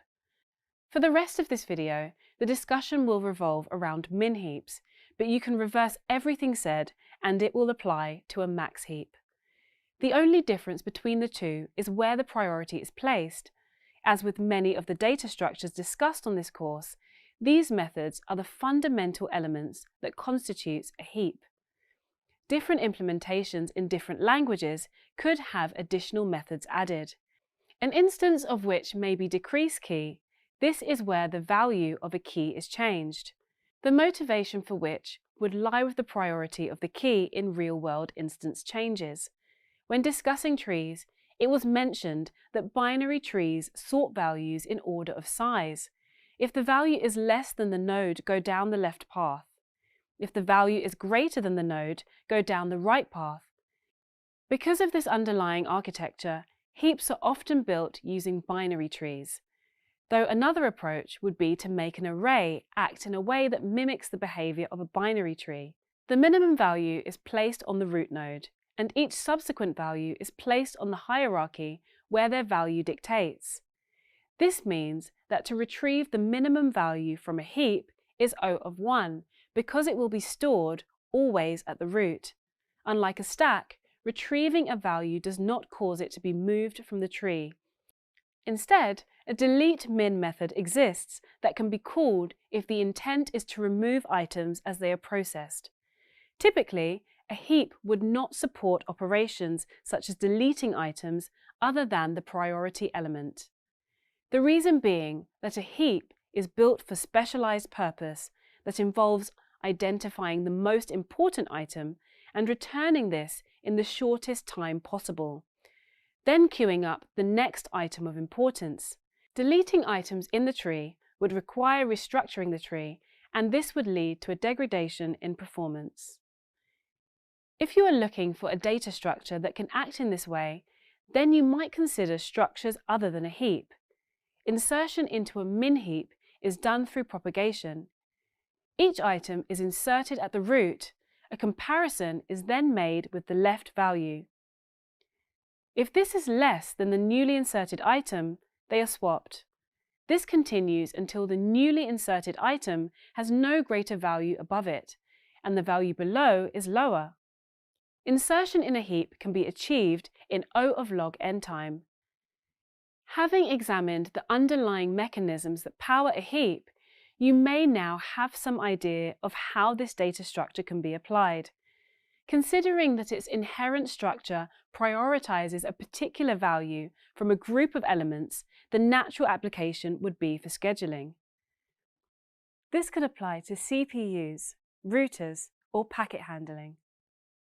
Additionally, one could imagine that such a structure would be useful in prioritizing certain tasks like interview scheduling, where the key used to store the candidate may relate to what stage of the interview process they lie at, or what priority the role has within the organization. Having a process that automatically applies schedules based on importance can be a huge time-saving device. In this video, you have gained a greater understanding of heaps and how they can be used to organize elements from least to most important. You have been shown that by limiting functionality, productivity can be increased. As with the selection of any data structure, it is important to find the right tool for the right job. When considering a given problem in computer science, it is always important to consider what executions might be required to solve your problem, and through this reflection, choose an appropriate data structure to hold your data. Consider that you might work for a large internet company that wants to store a directory of locations and their connectedness to one another. In this illustration are cities plotted in relation to one another. Notice how every possible detail need not be recorded. Say, for instance, you want to know how far Chicago is from Boston. You can easily deduce this from the way in which the data is organized. The same approach could be used to model internet destinations, relationships between words, or people on a social network. This approach to saving information is a graph-based approach. In the coming video, some terminology and advantages to this approach will be outlined. This structure illustration is a graph that is made up of nodes to denote destinations, and edges that show how each node relates to another. The presence of values between the nodes means that this is a weighted graph. There are no arrows present, which means that this is an undirected graph. In contrast to a directed graph, an undirected graph has no order of precedence. One way to think about directed and undirected graphs is like two-way and one-way streets. Sometimes it helps when ordering data to highlight some progression, when in other instances, the edges are there just to show association. A path, then, is a sequence of two or more nodes that are connected by an edge. A connection in a directed graph is considered weakly connected if the edge is only one way. However, if there are two connections going either way between two nodes, then it is said to be strongly connected. At this point, you may be considering that a graph resembles a tree. In some ways, you can say a tree is a simple graph. Notably, a tree has a starting point and models a hierarchy with parents and children. A graph is a far more complex structure that has no beginning or end. Two nodes bordering one another are called neighbours, and nodes that are connected through a neighbour are said to be adjacent. Graphs like trees can be traversed breadth first and depth first. Recall a breadth first search involves visiting every node on the same level, then going lower, and a depth first search involves drilling into the end of every branch before moving on to the next one. A breadth first approach involves choosing a given starting location and iterating over all the neighbouring nodes. Each neighbour will have a connection of connected nodes, which can be added to another data structure already mentioned, the queue. In this way, you can systematically visit every node. To achieve a depth-first search, you can employ a stack. Recall a stack processes elements differently than a queue. While the queue prioritizes first in, first out, a stack focuses on last in, last out. So, by placing all of the neighbour nodes systematically on a stack, you would ensure a depth-first traversal. Graphs are a much-studied data structure and are the basis of many algorithms that have been developed to establish importance between nodes. Regardless of the element stored in the node, one notable one is shortest path. What is the quickest way to get from node A to node E? The edge weights would inform as to the cost of choosing each path. This approach is used when routing internet packages on the internet, or when calculating a journey on Google Maps. Another common graph-based challenge is the travelling salesman. A salesman has a select few nodes to visit. What is the best route to plot that hits all the nodes in the shortest time? This would be used in package routing. Given X destinations and Y vehicles, plot out the most efficient route so that all packages get delivered with the least spending of resources. In this video, you learned how graphs give you the opportunity to model data in a flexible way that facilitates inferring information on the data by how it is stored. This versatile approach only retains the minimum of information. The distance from Chicago to Boston is not stored anywhere, but can be deduced. It's easy to query different questions without changing the makeup of the data.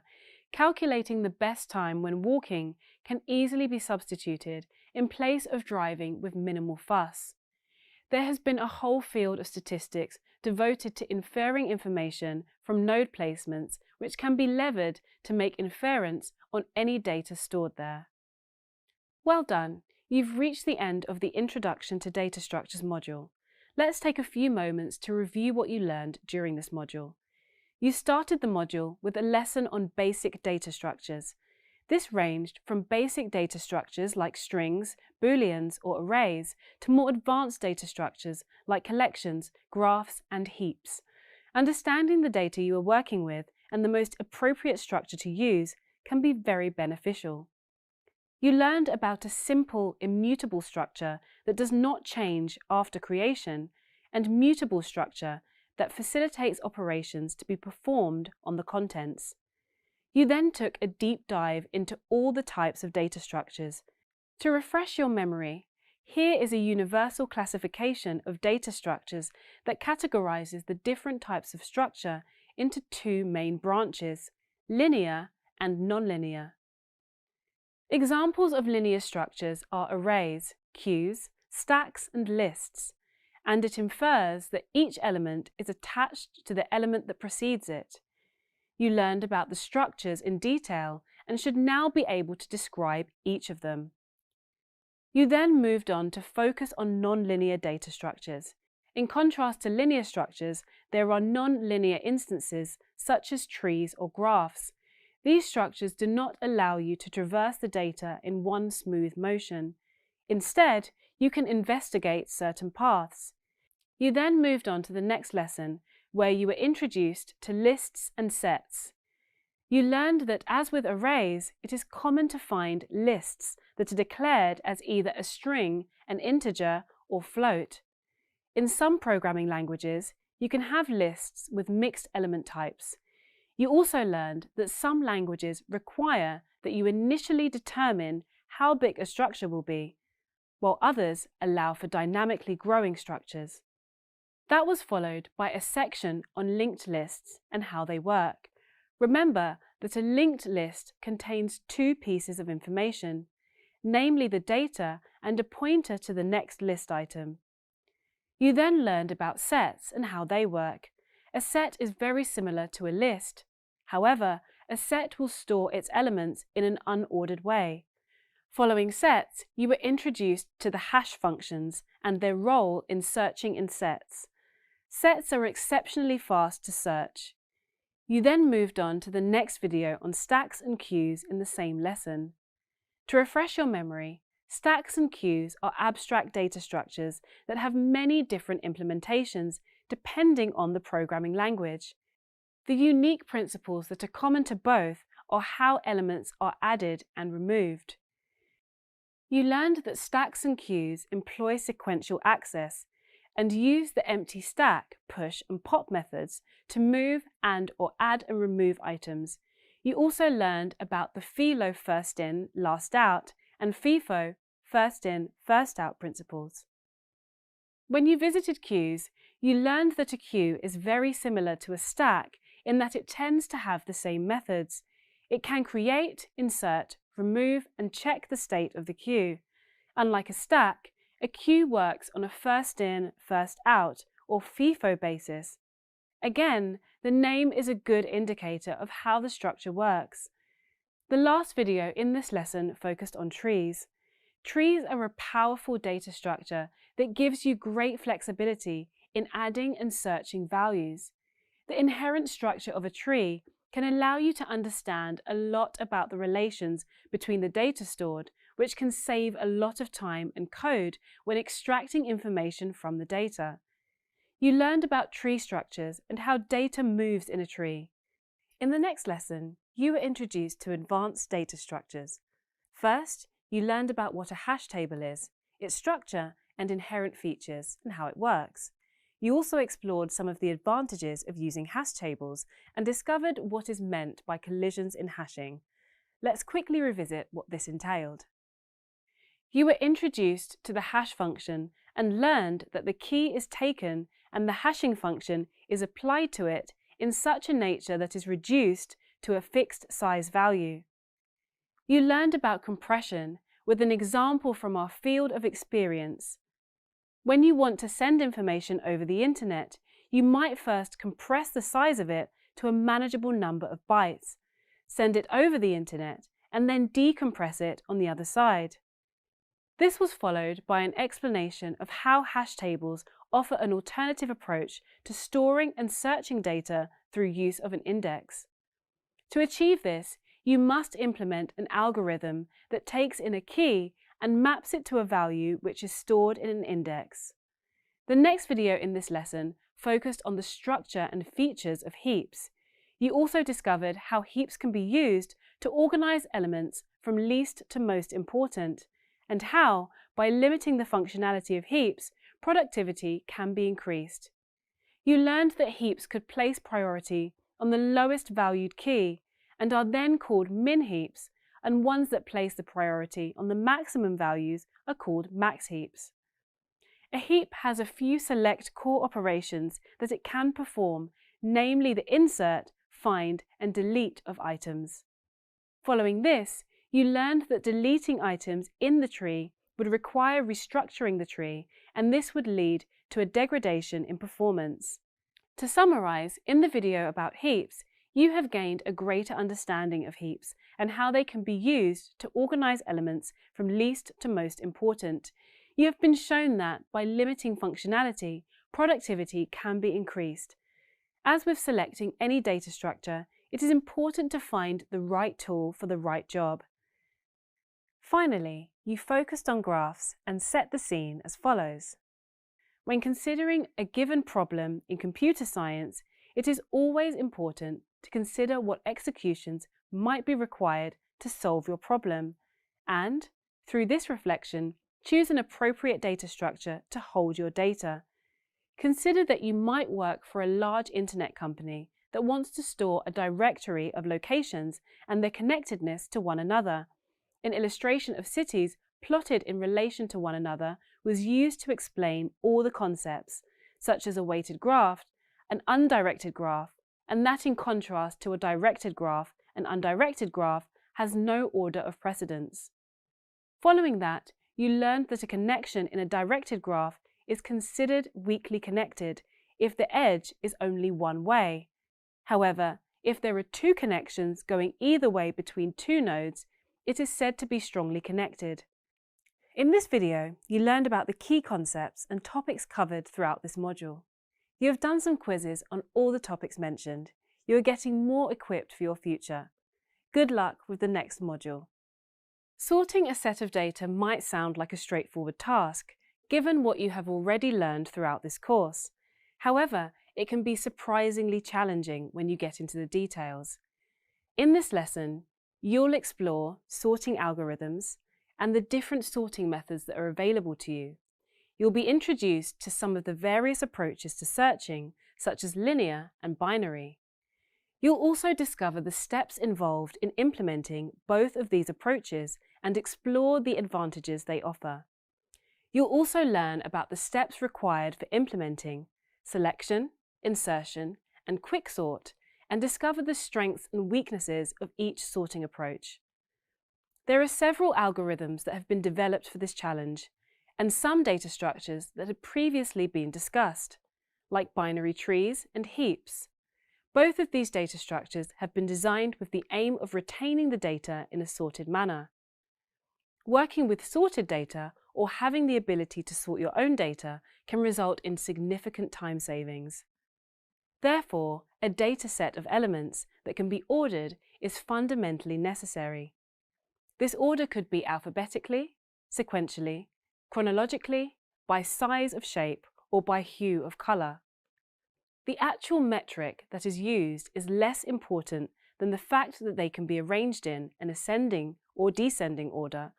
A second consideration that's factored in is whether the ordering is permuted, meaning reordered, or has been accomplished by creating a copy whilst keeping the original list. Selection sort is an early approach to sorting. It mimics how a human might approach the problem. The underlying principle is very straightforward. You start by searching through a list to identify the smallest element. Then, switch this with the first element so that the smallest element is placed at the top. Now the previous occupant of the top spot has been switched into the vacated spot in the list. This is repeated for every element in the list until the list has been ordered from the smallest through to the largest. Let's explore this in an example. You'll see in this diagram element 35 at index location 0. In a selection sort, a comparison is made between the element at index 0 and each element in the array until the lowest is found.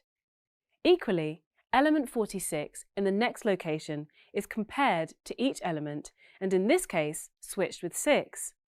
Next is element 36 found at index 2. You'll notice that element 9 at index 3 is deemed the smallest. However, the entire array must be searched. This process is continued until every element is ordered by size, smallest to the left, largest to the right. Another straightforward approach to sorting is insertion sort. Rather than searching through all the elements, this approach begins by examining the first two elements in a list. The smaller of the two is then moved to the front. This is repeated for every element, each one being compared to the element on its left. A subsequent switch to the left is made if it's found to be smaller. So, element 2 is compared with element 4. It's found to be smaller, so a swap happens.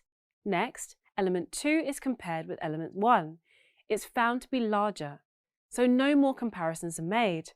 Then, element 3 is first compared with element 4. It's found to be smaller, so a swap occurs. Next, element 3 is compared to element 2. It's larger, so no further comparisons are made. Let's explore an example of this. On screen, you'll notice an array of numbers. The first element, 35, has nothing larger to the left, so it remains where it is. Then, element 46 is compared and is also left where it is.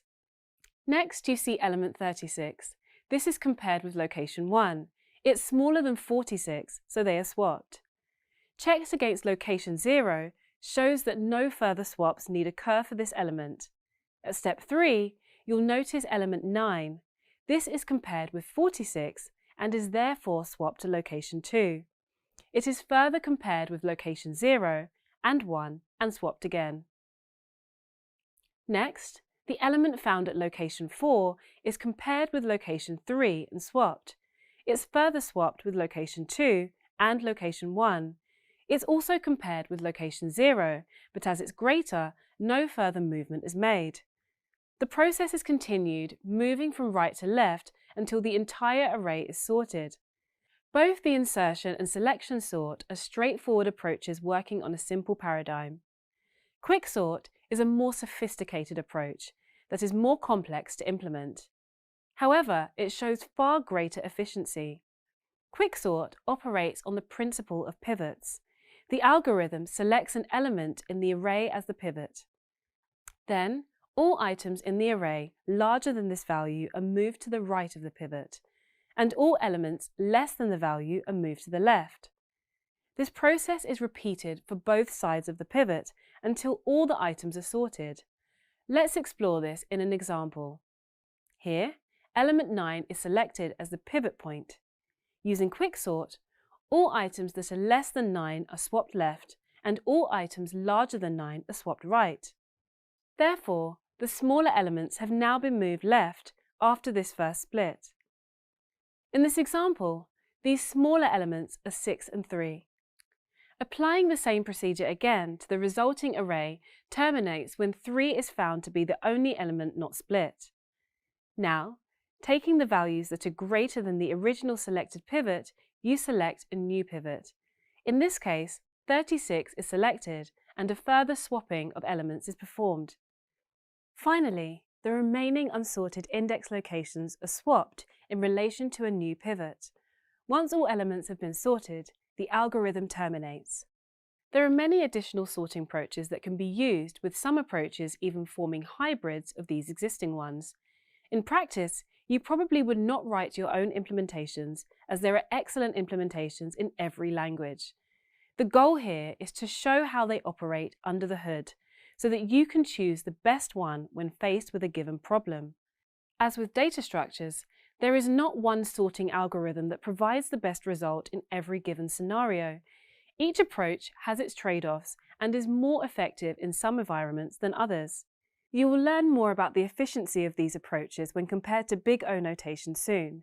In this video, you've explored sorting algorithms and the different sorting methods that are available to you. You have also learned about the steps required for implementing selection, insertion, and quicksort, and discovered the strengths and weaknesses of each sorting approach. In the previous video, you explored sorting and were introduced to several sorting approaches that can be used for a dataset. However, what if you need to search this data for a specific element? In this video, you'll be introduced to some of the various approaches to searching, such as linear and binary. You'll also discover the steps involved in implementing both of these approaches and explore the advantages they offer. In computer science, searching is a fundamental operation. When provided with a collection of data, there may be a need to identify specific elements within this data. However, the exact description of the element does leave room for some interpretation. From the onset, you might consider the question: given a hash table, is there a key value pair that matches this key? This is a simple like-for-like comparison that will produce either the absence of a unique key or the return of a unique key. Some considerations when making a search might include finding the largest number in this array, or the smallest, or to return the median number from this collection of numbers. However, what if the value does not exist? What should be returned? Returning a null value can interfere with an application's ability to run afterwards. When doing a search, you need to consider what safeguards should be put in place when there is no value returned. You should also consider if the search is supposed to return the first instance of the value or the last. In the additional reading at the end of this lesson, there is a link to a talk from Tony Hoare, the inventor of null, who refers to it as his billion-dollar mistake.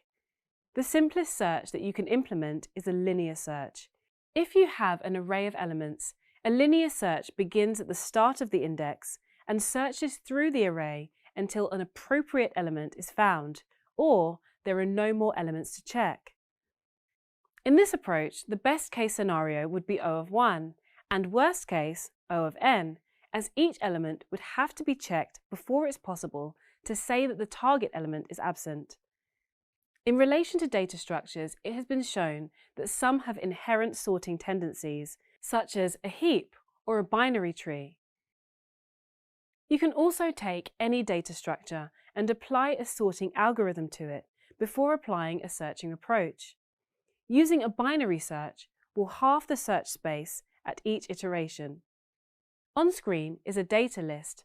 A binary search will firstly check the halfway point and determines if the element is greater or smaller than the target element. If the middle element is less, then the left half of the list is discarded and the right half becomes the focus. So, now only the right half of the list is queried for the middle value. Again, if it's less than the target element, it is once again discarded, and the right half of that filtered list will be examined. In this way, the algorithm halves the search space at each iteration. This approach is quicker than a linear search, but does require the data to be sorted before beginning the search. It may not seem like a reasonable requirement to have this, but if your data is read more often than it is updated, then such a solution might be an appropriate implementation.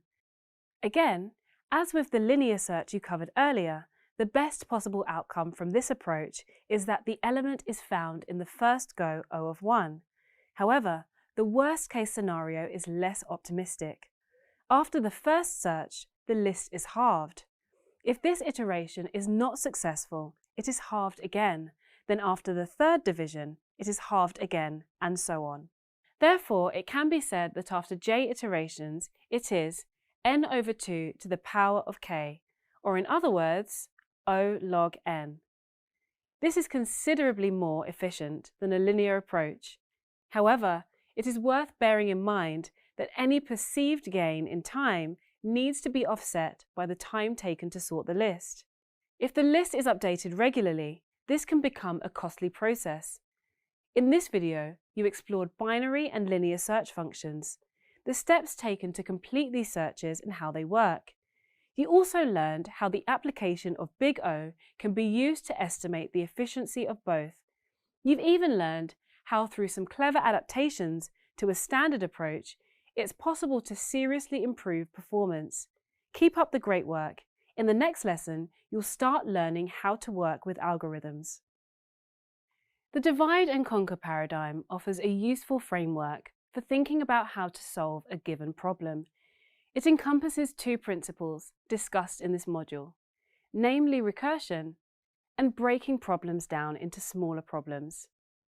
In this video, you will learn about the divide and conquer paradigm and how it offers a framework for problem solving.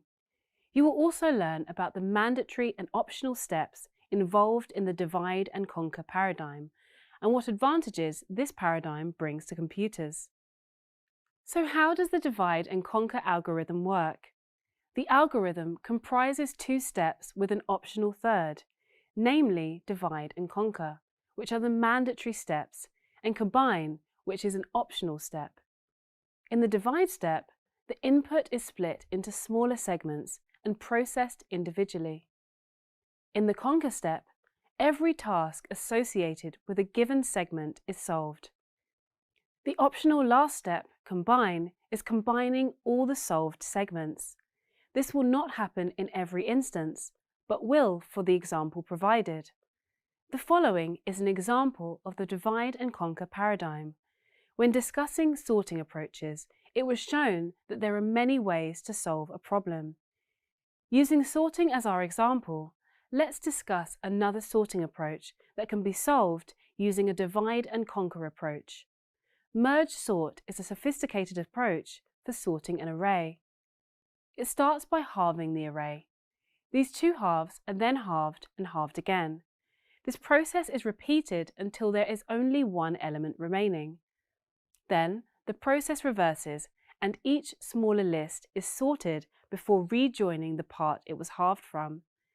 This solution to a problem is based on the idea that by breaking a problem into smaller problems, it is easier to complete the overall task. To gain greater intuition on how divide and conquer can be applied to merge sort, let us explore a real-world example. Consider you and 3 housemates have decided to do the shopping together. After having compiled an extensive list, you all go to the supermarket. One solution might be that you all walk around the supermarket and pick up each item from the list. A better approach might be to break the list into 4 parts and each take a section. This would reduce the overall time spent in the shop. Though this might cause an amount of overlap between parties, a further optimization of the task then might be to first sort the list so that all similar items are together. For example, all the beverages, the fruits, the meats, and so on. Then, assign each member a given area of the supermarket. This would be an even more efficient approach to completing the task. They say a problem shared is a problem halved. So how does this work on computers? There are 2 immediate advantages, namely parallelization and memory management. Parallelism is when you have different threads or computers working on the same problem at the same time to complete it in a quicker time. A benefit to employing divide and conquer solutions is that you can then employ parallelism when coding. Now, let's explore memory management. With the merge sort example, consider that each array can be sent to a different core or server depending on the architecture of your organization, and the results are then returned. It might be that the data being processed is too large to hold in memory and must be processed in chunks. Additionally, the boss may have provisioned access to cloud computing, so the solution can involve accessing an online server and exporting some of the problems from the company servers. All this contributes to managing your available memory. In this video, you were introduced to the paradigm of divide and conquer through an example of merge sort and how it offers a framework for problem solving. Some various terminology associated with it, as well as how this approach lends itself to real-world computer optimization approaches, were demonstrated. You also learned about the mandatory and optional steps involved in the divide and conquer paradigm, and what advantages this paradigm brings to computers. In a previous video, you learned about the divide and conquer paradigm. In this video, you are going to learn about recursions and how to implement the requirements for a recursive solution. One of the basic tenets of any given language is its ability to perform loops. Loops enable us to perform actions repeatedly until the desired output is achieved. Unlike humans, computers never tire of performing the same mundane task repeatedly. An alternative approach to solving a problem than a loop is recursion. The practice of having functions call themselves is referred to as recursion, and the focus of this video. Recursion is when a function calls itself with a smaller instance of a problem repeatedly until some exit condition is met. So what is required for recursion? There are 3 requirements for implementing a recursive solution, namely the base case, the diminishing structure, and the recursive call. Let's look at an example relating to binary to better illustrate these 3 requirements. Consider a challenge where you are tasked with finding the exponent of a number. Recall that calculating an exponent of a number is to determine how many potential permutations can be derived from it. This was discussed when demonstrating how binary can be used to represent a range of characters.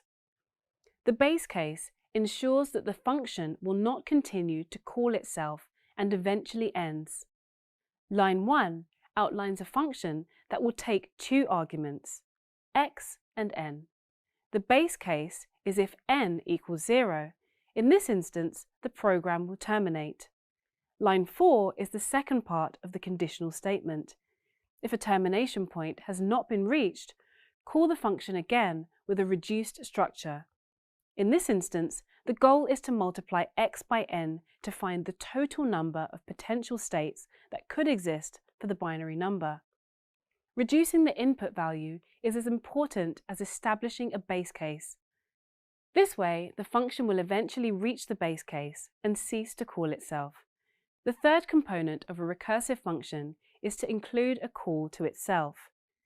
This happens on line 5, where the exponent is accepting the diminished structure. The structure can be said to be diminished because the size has been reduced from one call to another. Each time the function is called, a new instance is created on the call stack. Calling the above function with x equals 2 and n equals 3 will result in 3 instances being created and placed on the call stack. This increases computational cost as resources are required to make a function call. However, the computation from each result will be retained on the call stack. This can be useful when computing hierarchical problems or problems where one can benefit from knowing which steps resulted in a given outcome, like traversing a graph. Let's explore an example of the use of recursion. Consider the video on binary search. A binary search function will accept an argument of a list and a target value. First, the middle point of the list is checked against the elements to determine which half of the list to check. This process is repeated until the target element is found or deemed to be not there. You might consider solving this problem through a loop or recursively.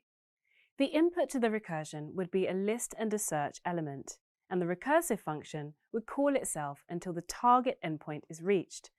So why then use recursion when a simple loop will do? Some problems lend themselves well to recursive calls. Consider calculating the Fibonacci of a given number. Fibonacci is a sequence of numbers where the first 2 numbers are 0 and 1, and every other number is the sum of the previous 2 numbers in the set. Calculating the result involves passing a number, calculating the output, changing the number, then calling the function again with a new integer input. Writing the code this way means that you can simply call the function with a different integer, and it will return a breakdown of the required steps. Readability is a strong plus for recursion. Sometimes when a problem requires many checks, a loop can quickly become unwieldy. Recursive solutions reduce the amount of code required to solve a problem and can be easier to read and understand. Finally, one would employ a recursive approach as part of a divide and conquer solution. Here, the problem is broken into smaller steps and repeated to come upon the optimum solution. In this video, recursion has been introduced. You have learned that while recursion can add some computation overheads to a problem, it can also result in eloquent, easily read code. Additionally, that recursion epitomizes a divide and conquer solution, breaking the problem into its smallest components and solving those. In the build-up to dynamic programming, you have learned about the divide and conquer paradigm and recursions. In this video, you will learn about the concepts of memoization and dynamic programming. Dynamic programming is a programming paradigm that promotes solving problems by breaking them into smaller problems and solving these. The solutions are then stored in an appropriate data structure for later use. The advantage to this is that if these subproblems require being computed again, one only searches for the answer instead of computing the problem again. The technique of solving subproblems and storing them to save time on a potential future lookup is known as memoization. Dynamic programming relates to 2 concepts already encountered in the previous videos. Let's have a quick refresher on these concepts. The first is divide and conquer. That is, taking one large problem and breaking it into a smaller set of subproblems and then solving these. The second is a subset of this, known as recursion. Recursion is the practice of coding a solution that avoids running loops, but instead uses multiple self-calls in coming upon a solution. Dynamic programming is an extension of these approaches, which in addition involves keeping a record of results generated from running the subproblems each time they are newly run. In subsequent runs, instead of recomputing results, a lookup is queried for the last time the question was asked. As said, this approach is called memoization. And to reinforce the concept, this is when the results of previous calculations are stored and used in place of rerunning the calculations when the compiler identifies that the computation has been run for a previous task. To exemplify this, consider the question posed in the video about binary numbers. How many combinations were possible with a binary lock of 6 digits? In a previous video, it was shown that you can discover this through exponentiation or finding the power of a number. So the same lock with 6 digits would have 2 to the power of 6 or 64 combinations. So 2 to the power of 6 equals 2 times 2 times 2 times 2 times 2. Alternatively, you can divide these into two groups where you have calculated 2 times 2 times 2 and again 2 times 2 times 2. That will result in 8 times 8 and again give the same result. Applying a divide and conquer approach to computing this efficiently using memoization would reduce the computations by first calculating to the power of 3 and again 2 to the power of 3. By applying memoization, the first 2 to the power of 3 would be computed, then reused for the second bracket, reducing the overall computation required. So, what sorts of problems are good fits for a dynamic solution? The dynamic programming approach is commonly applied to combination or optimization problems. One example of a combination problem already mentioned is the Fibonacci sequence. Another instance you may encounter in an interview is the knapsack problem. This is both a combination and an optimization problem. Say for a planned camping trip, you can fill a knapsack with required items. Each item has a weight cost to it. A torch equals 1 kilogram, water equals 2 kilograms, and the tent equals 3 kilograms. Additionally, each item has a value. The torch equals 1, water equals 2, and the tent equals 3. In short, the knapsack problem outlines a list of items that weigh different amounts and have different values. You can only carry so many items in your knapsack. The problem requires calculating the optimum combination of items you can carry if your backpack can carry a certain weight. The goal is to find the best return for the weight capacity of the knapsack. To compute a solution for this problem, you must select all items that add up to a given weight and contain a given value. The weight carryable will change. This problem can be applied to resource allocation, where you have so much CPU power and X tasks to run, just like the capacity of a CPU dedicated to completing tasks. Sometimes the weight will be 7 kg, and other times it might be 10 kg. Dynamic programming involves saving the computations used to come upon a given solution.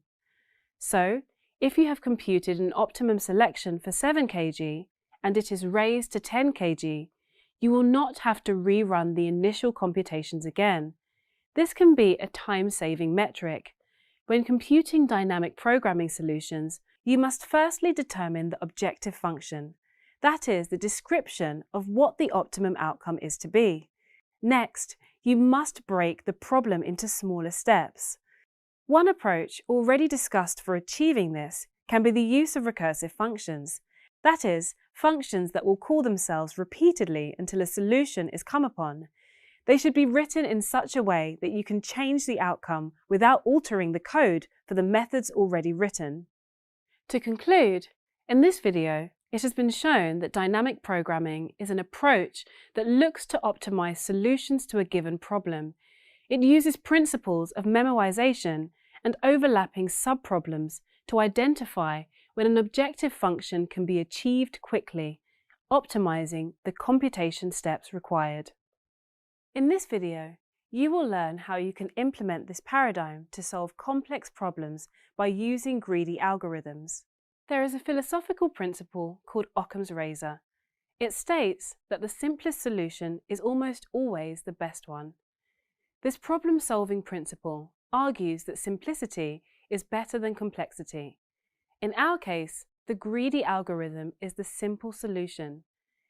This is an alternative approach to dynamic programming, as this approach seeks to present an immediate solution for a task and favors local optimization over a more holistic global approach. When engaging with a problem subdivided into segments, utilizing a dynamic programming approach would find a globally optimal solution so that each subproblem is solved and the best subset is selected and implemented. A greedy approach would instead look at the list of solutions and implement a local optimization. Usually, the current most rewarding option is chosen. To make this more clear, let's take an instance of a CPU that has a list of tasks to be completed. Applying the dynamic programming approach would entail selecting a subset of activities that could be completed within a given time and executing these tasks. With the knapsack analogy, this would involve determining what subset of items to pack that would maximize the value in the process of filling the bag. A greedy algorithm approach to this would be always to select the most valuable item and place this in the bag, giving no thought to what other items this would exclude from the process. Thus, in our CPU example, a greedy approach would involve selecting first the shortest running program and then the next shortest program, and so on. While this might not lead to a globally optimized solution, it will reduce any overhead in calculating the most efficient subset of items. To better understand how these two approaches would differ, let us consider the problem of the shortest path. The image shows a map with 9 different nodes: A, B, C, D, E, F, G, H, and S. Each node is connected to another node by a weighted path. This weight reflects the cost that would be incurred by selecting this path. Thus, in our CPU example, a greedy approach would involve selecting first the shortest running program and then the next shortest program, and so on. While this might not lead to a globally optimized solution, it will reduce any overhead in calculating the most efficient subset of items. You are now faced with making a journey from E to F and want to plot the most effective route. A dynamic programming approach would involve creating a table and calculating each potential node from E. From there, it would introduce the next set of nodes and calculate the accumulated cost. This approach would undoubtedly arrive at the most efficient solution. Using memoization, after the initial calculations were made, they would be saved, and subsequent journeys would benefit from a quicker computed time. This is a bottom-up global approach to the problem.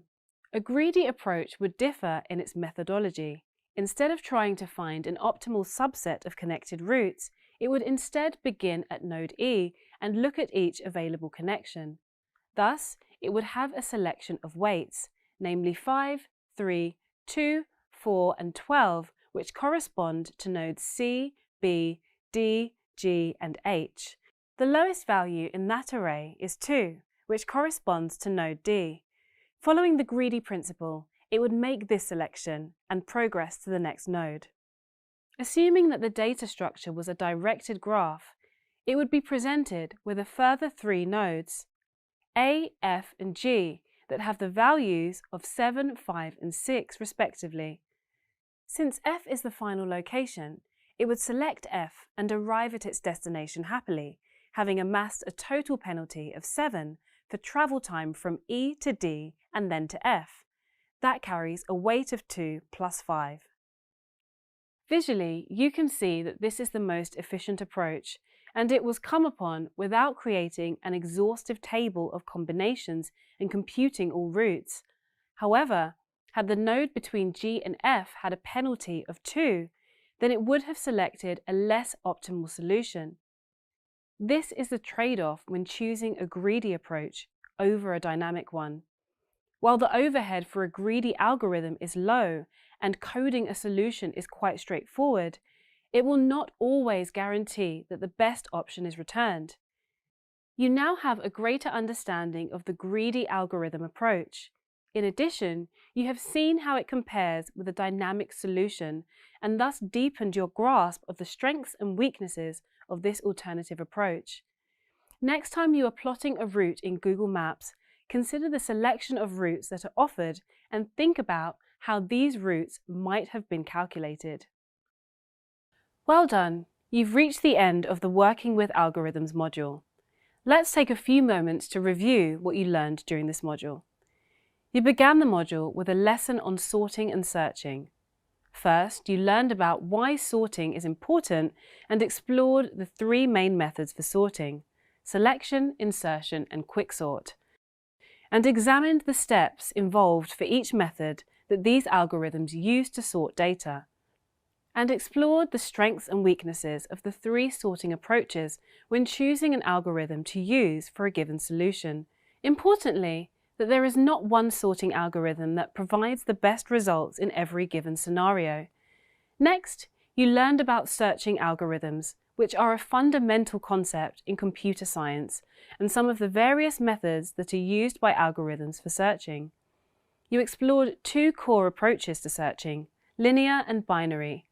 Linear searches progress through every item in a given data structure until a specific item is found, whereas binary searches half the search space at each iteration.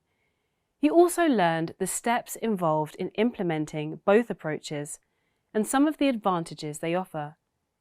You also took a deep dive into time and space complexity for both searching and sorting algorithms. You then moved on to the next lesson, where you were introduced to working with algorithms. Here you learned about different approaches to working with algorithms. First, you explored the divide and conquer paradigm. In the divide step, the input is split into smaller segments and processed individually. In the conquer step, every task associated with a given segment is solved. And the optional last step, combine, is combining all the solved segments. And you discovered how the divide and conquer technique offers an effective framework for problem solving and the various benefits that it provides. Next, you explored another important algorithmic approach, recursion. Recursion is when a function calls itself with a smaller instance of a problem repeatedly until some exit condition is met. And you learned that there are 3 requirements for implementing a recursive solution, namely the base case, the diminishing structure, and the recursive call. You were then introduced to dynamic programming, which is a programming paradigm that promotes solving problems by breaking them into smaller problems. You explored the concept of memoization, the technique of solving subproblems and storing them to save time on a potential future search. And you examined the process involved to compute a dynamic programming solution. Essentially, this can be outlined as first, determining the objective function. That is the description of what the optimum outcome is to be. Next, breaking the problem into smaller steps, and then deciding which dynamic programming approach you would like to apply to achieve your desired outcome. Finally, you learned about greedy algorithms. In comparison to the dynamic programming approach, a greedy approach would look at the list of solutions and implement a local optimization. Usually, the current most rewarding option is chosen. You explored how a greedy algorithm approach could be implemented to reach a solution, and that there is a trade-off when choosing a greedy approach over a dynamic one. While the overhead for a greedy algorithm is low and coding a solution is quite straightforward, it will not always guarantee that the best option is returned. With all the knowledge you have acquired, all that is left is to complete the final quiz for this module before moving on to the final module, where you will complete the graded assessment. And then you've really made it. You're so close. Good luck, and enjoy the rest of your journey. In this course, you have learned a range of concepts and skills as you prepare for a coding interview. Let's take a few moments to recap the key topics that you learned about. In the first module, you started by discovering what a coding interview is, what it can consist of, and the types of coding interview that you might encounter.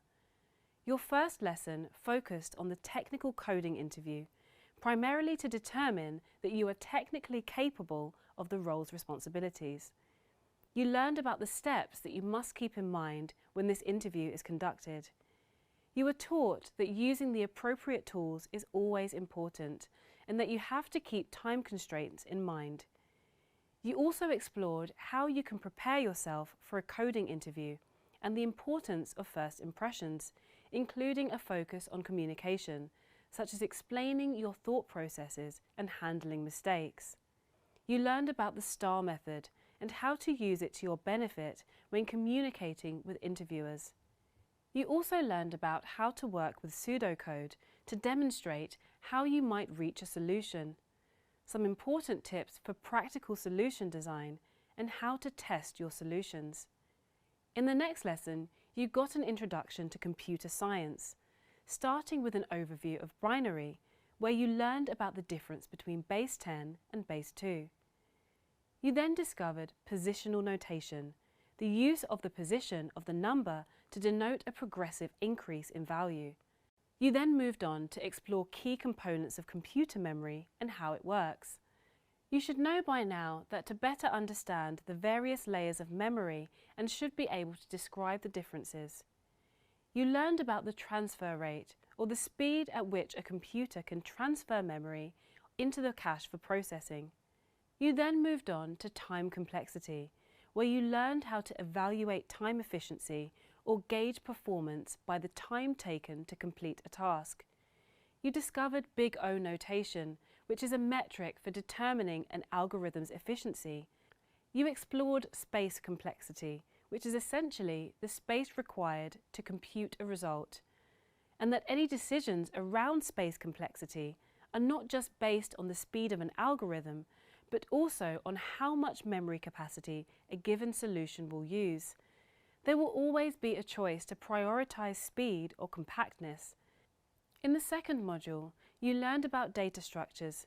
This ranged from basic data structures like strings, booleans, or arrays to more advanced data structures like collections, graphs, and heaps, and how each one comes with certain benefits and limitations. You explored all the types of data structures and how they are classified into two main branches, linear and nonlinear. Next, you were introduced to stacks and queues, abstract data structures that both have specific characteristics around how elements are added and removed.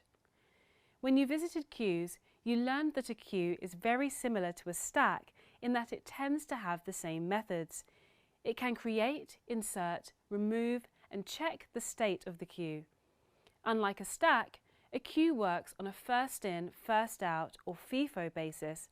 Finally, you found out that trees are a powerful data structure that give you great flexibility in adding and searching values. Following this, you went on to examine some advanced data structures, namely hash tables, heaps, and graphs. Next, you explored heaps. You discovered how heaps can be used to organize elements from least to most important, and how, by limiting the functionality of heaps, productivity can be increased. Finally, you examined graphs. This structure illustration is a graph that is made up of nodes to denote destinations and edges that show how each node relates to another. The presence of values between the nodes mean that this is a weighted graph. There are no arrows present, which means that it is an undirected graph. In contrast to a directed graph, an undirected graph has no order of precedence. And you learned that a connection in a directed graph is considered weakly connected if the edge is only one way. However, if there are two connections going either way between two nodes, then it is said to be strongly connected.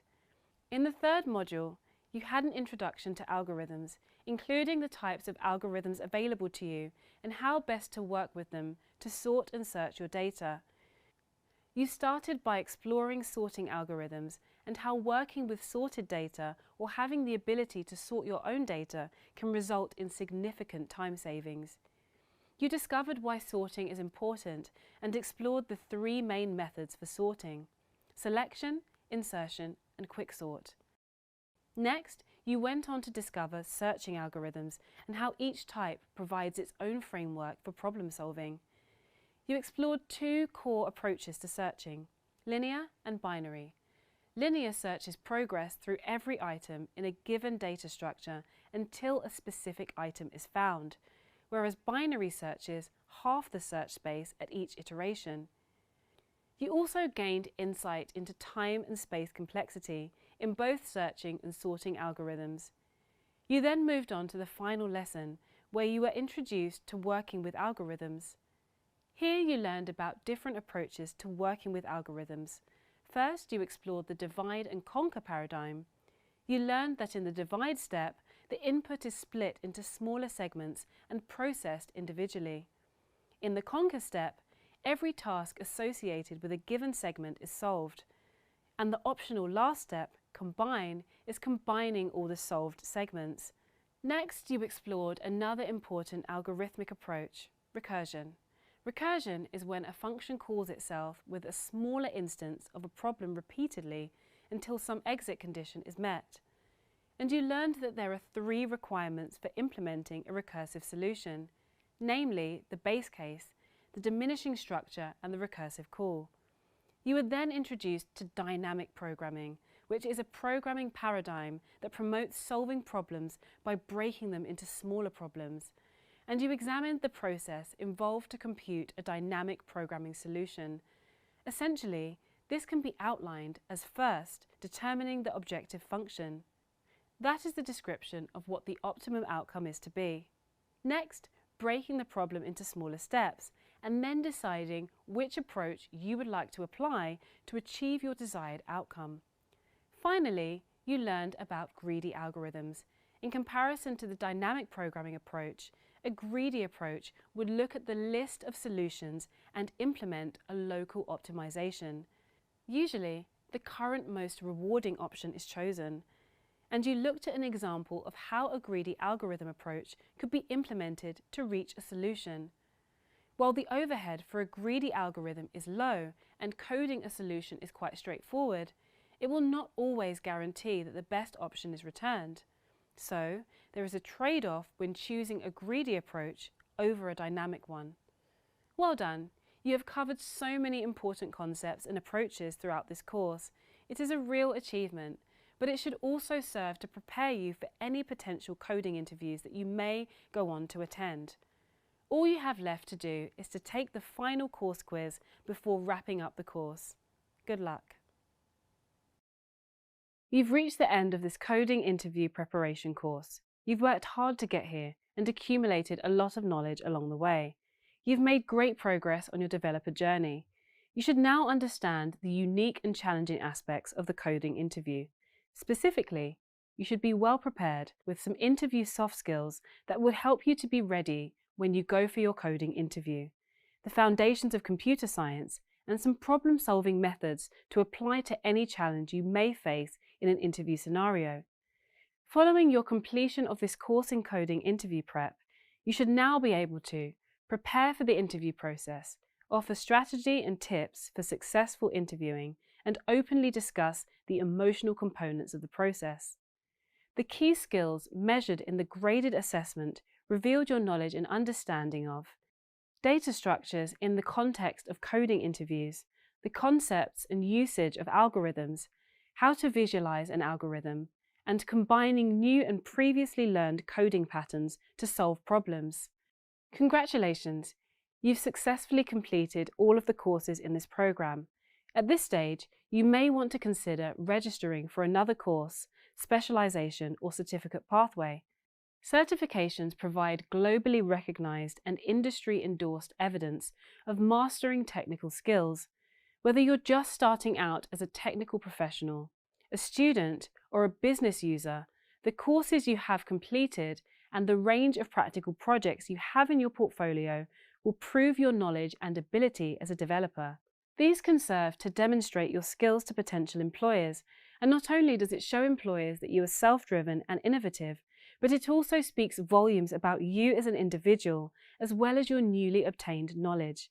You've done a great job so far, and you should be proud of your progress. The experience you gained so far will show potential employers that you are motivated, capable, and not afraid to learn new things. Again, congratulations on finishing this course, and good luck with the rest of your educational journey.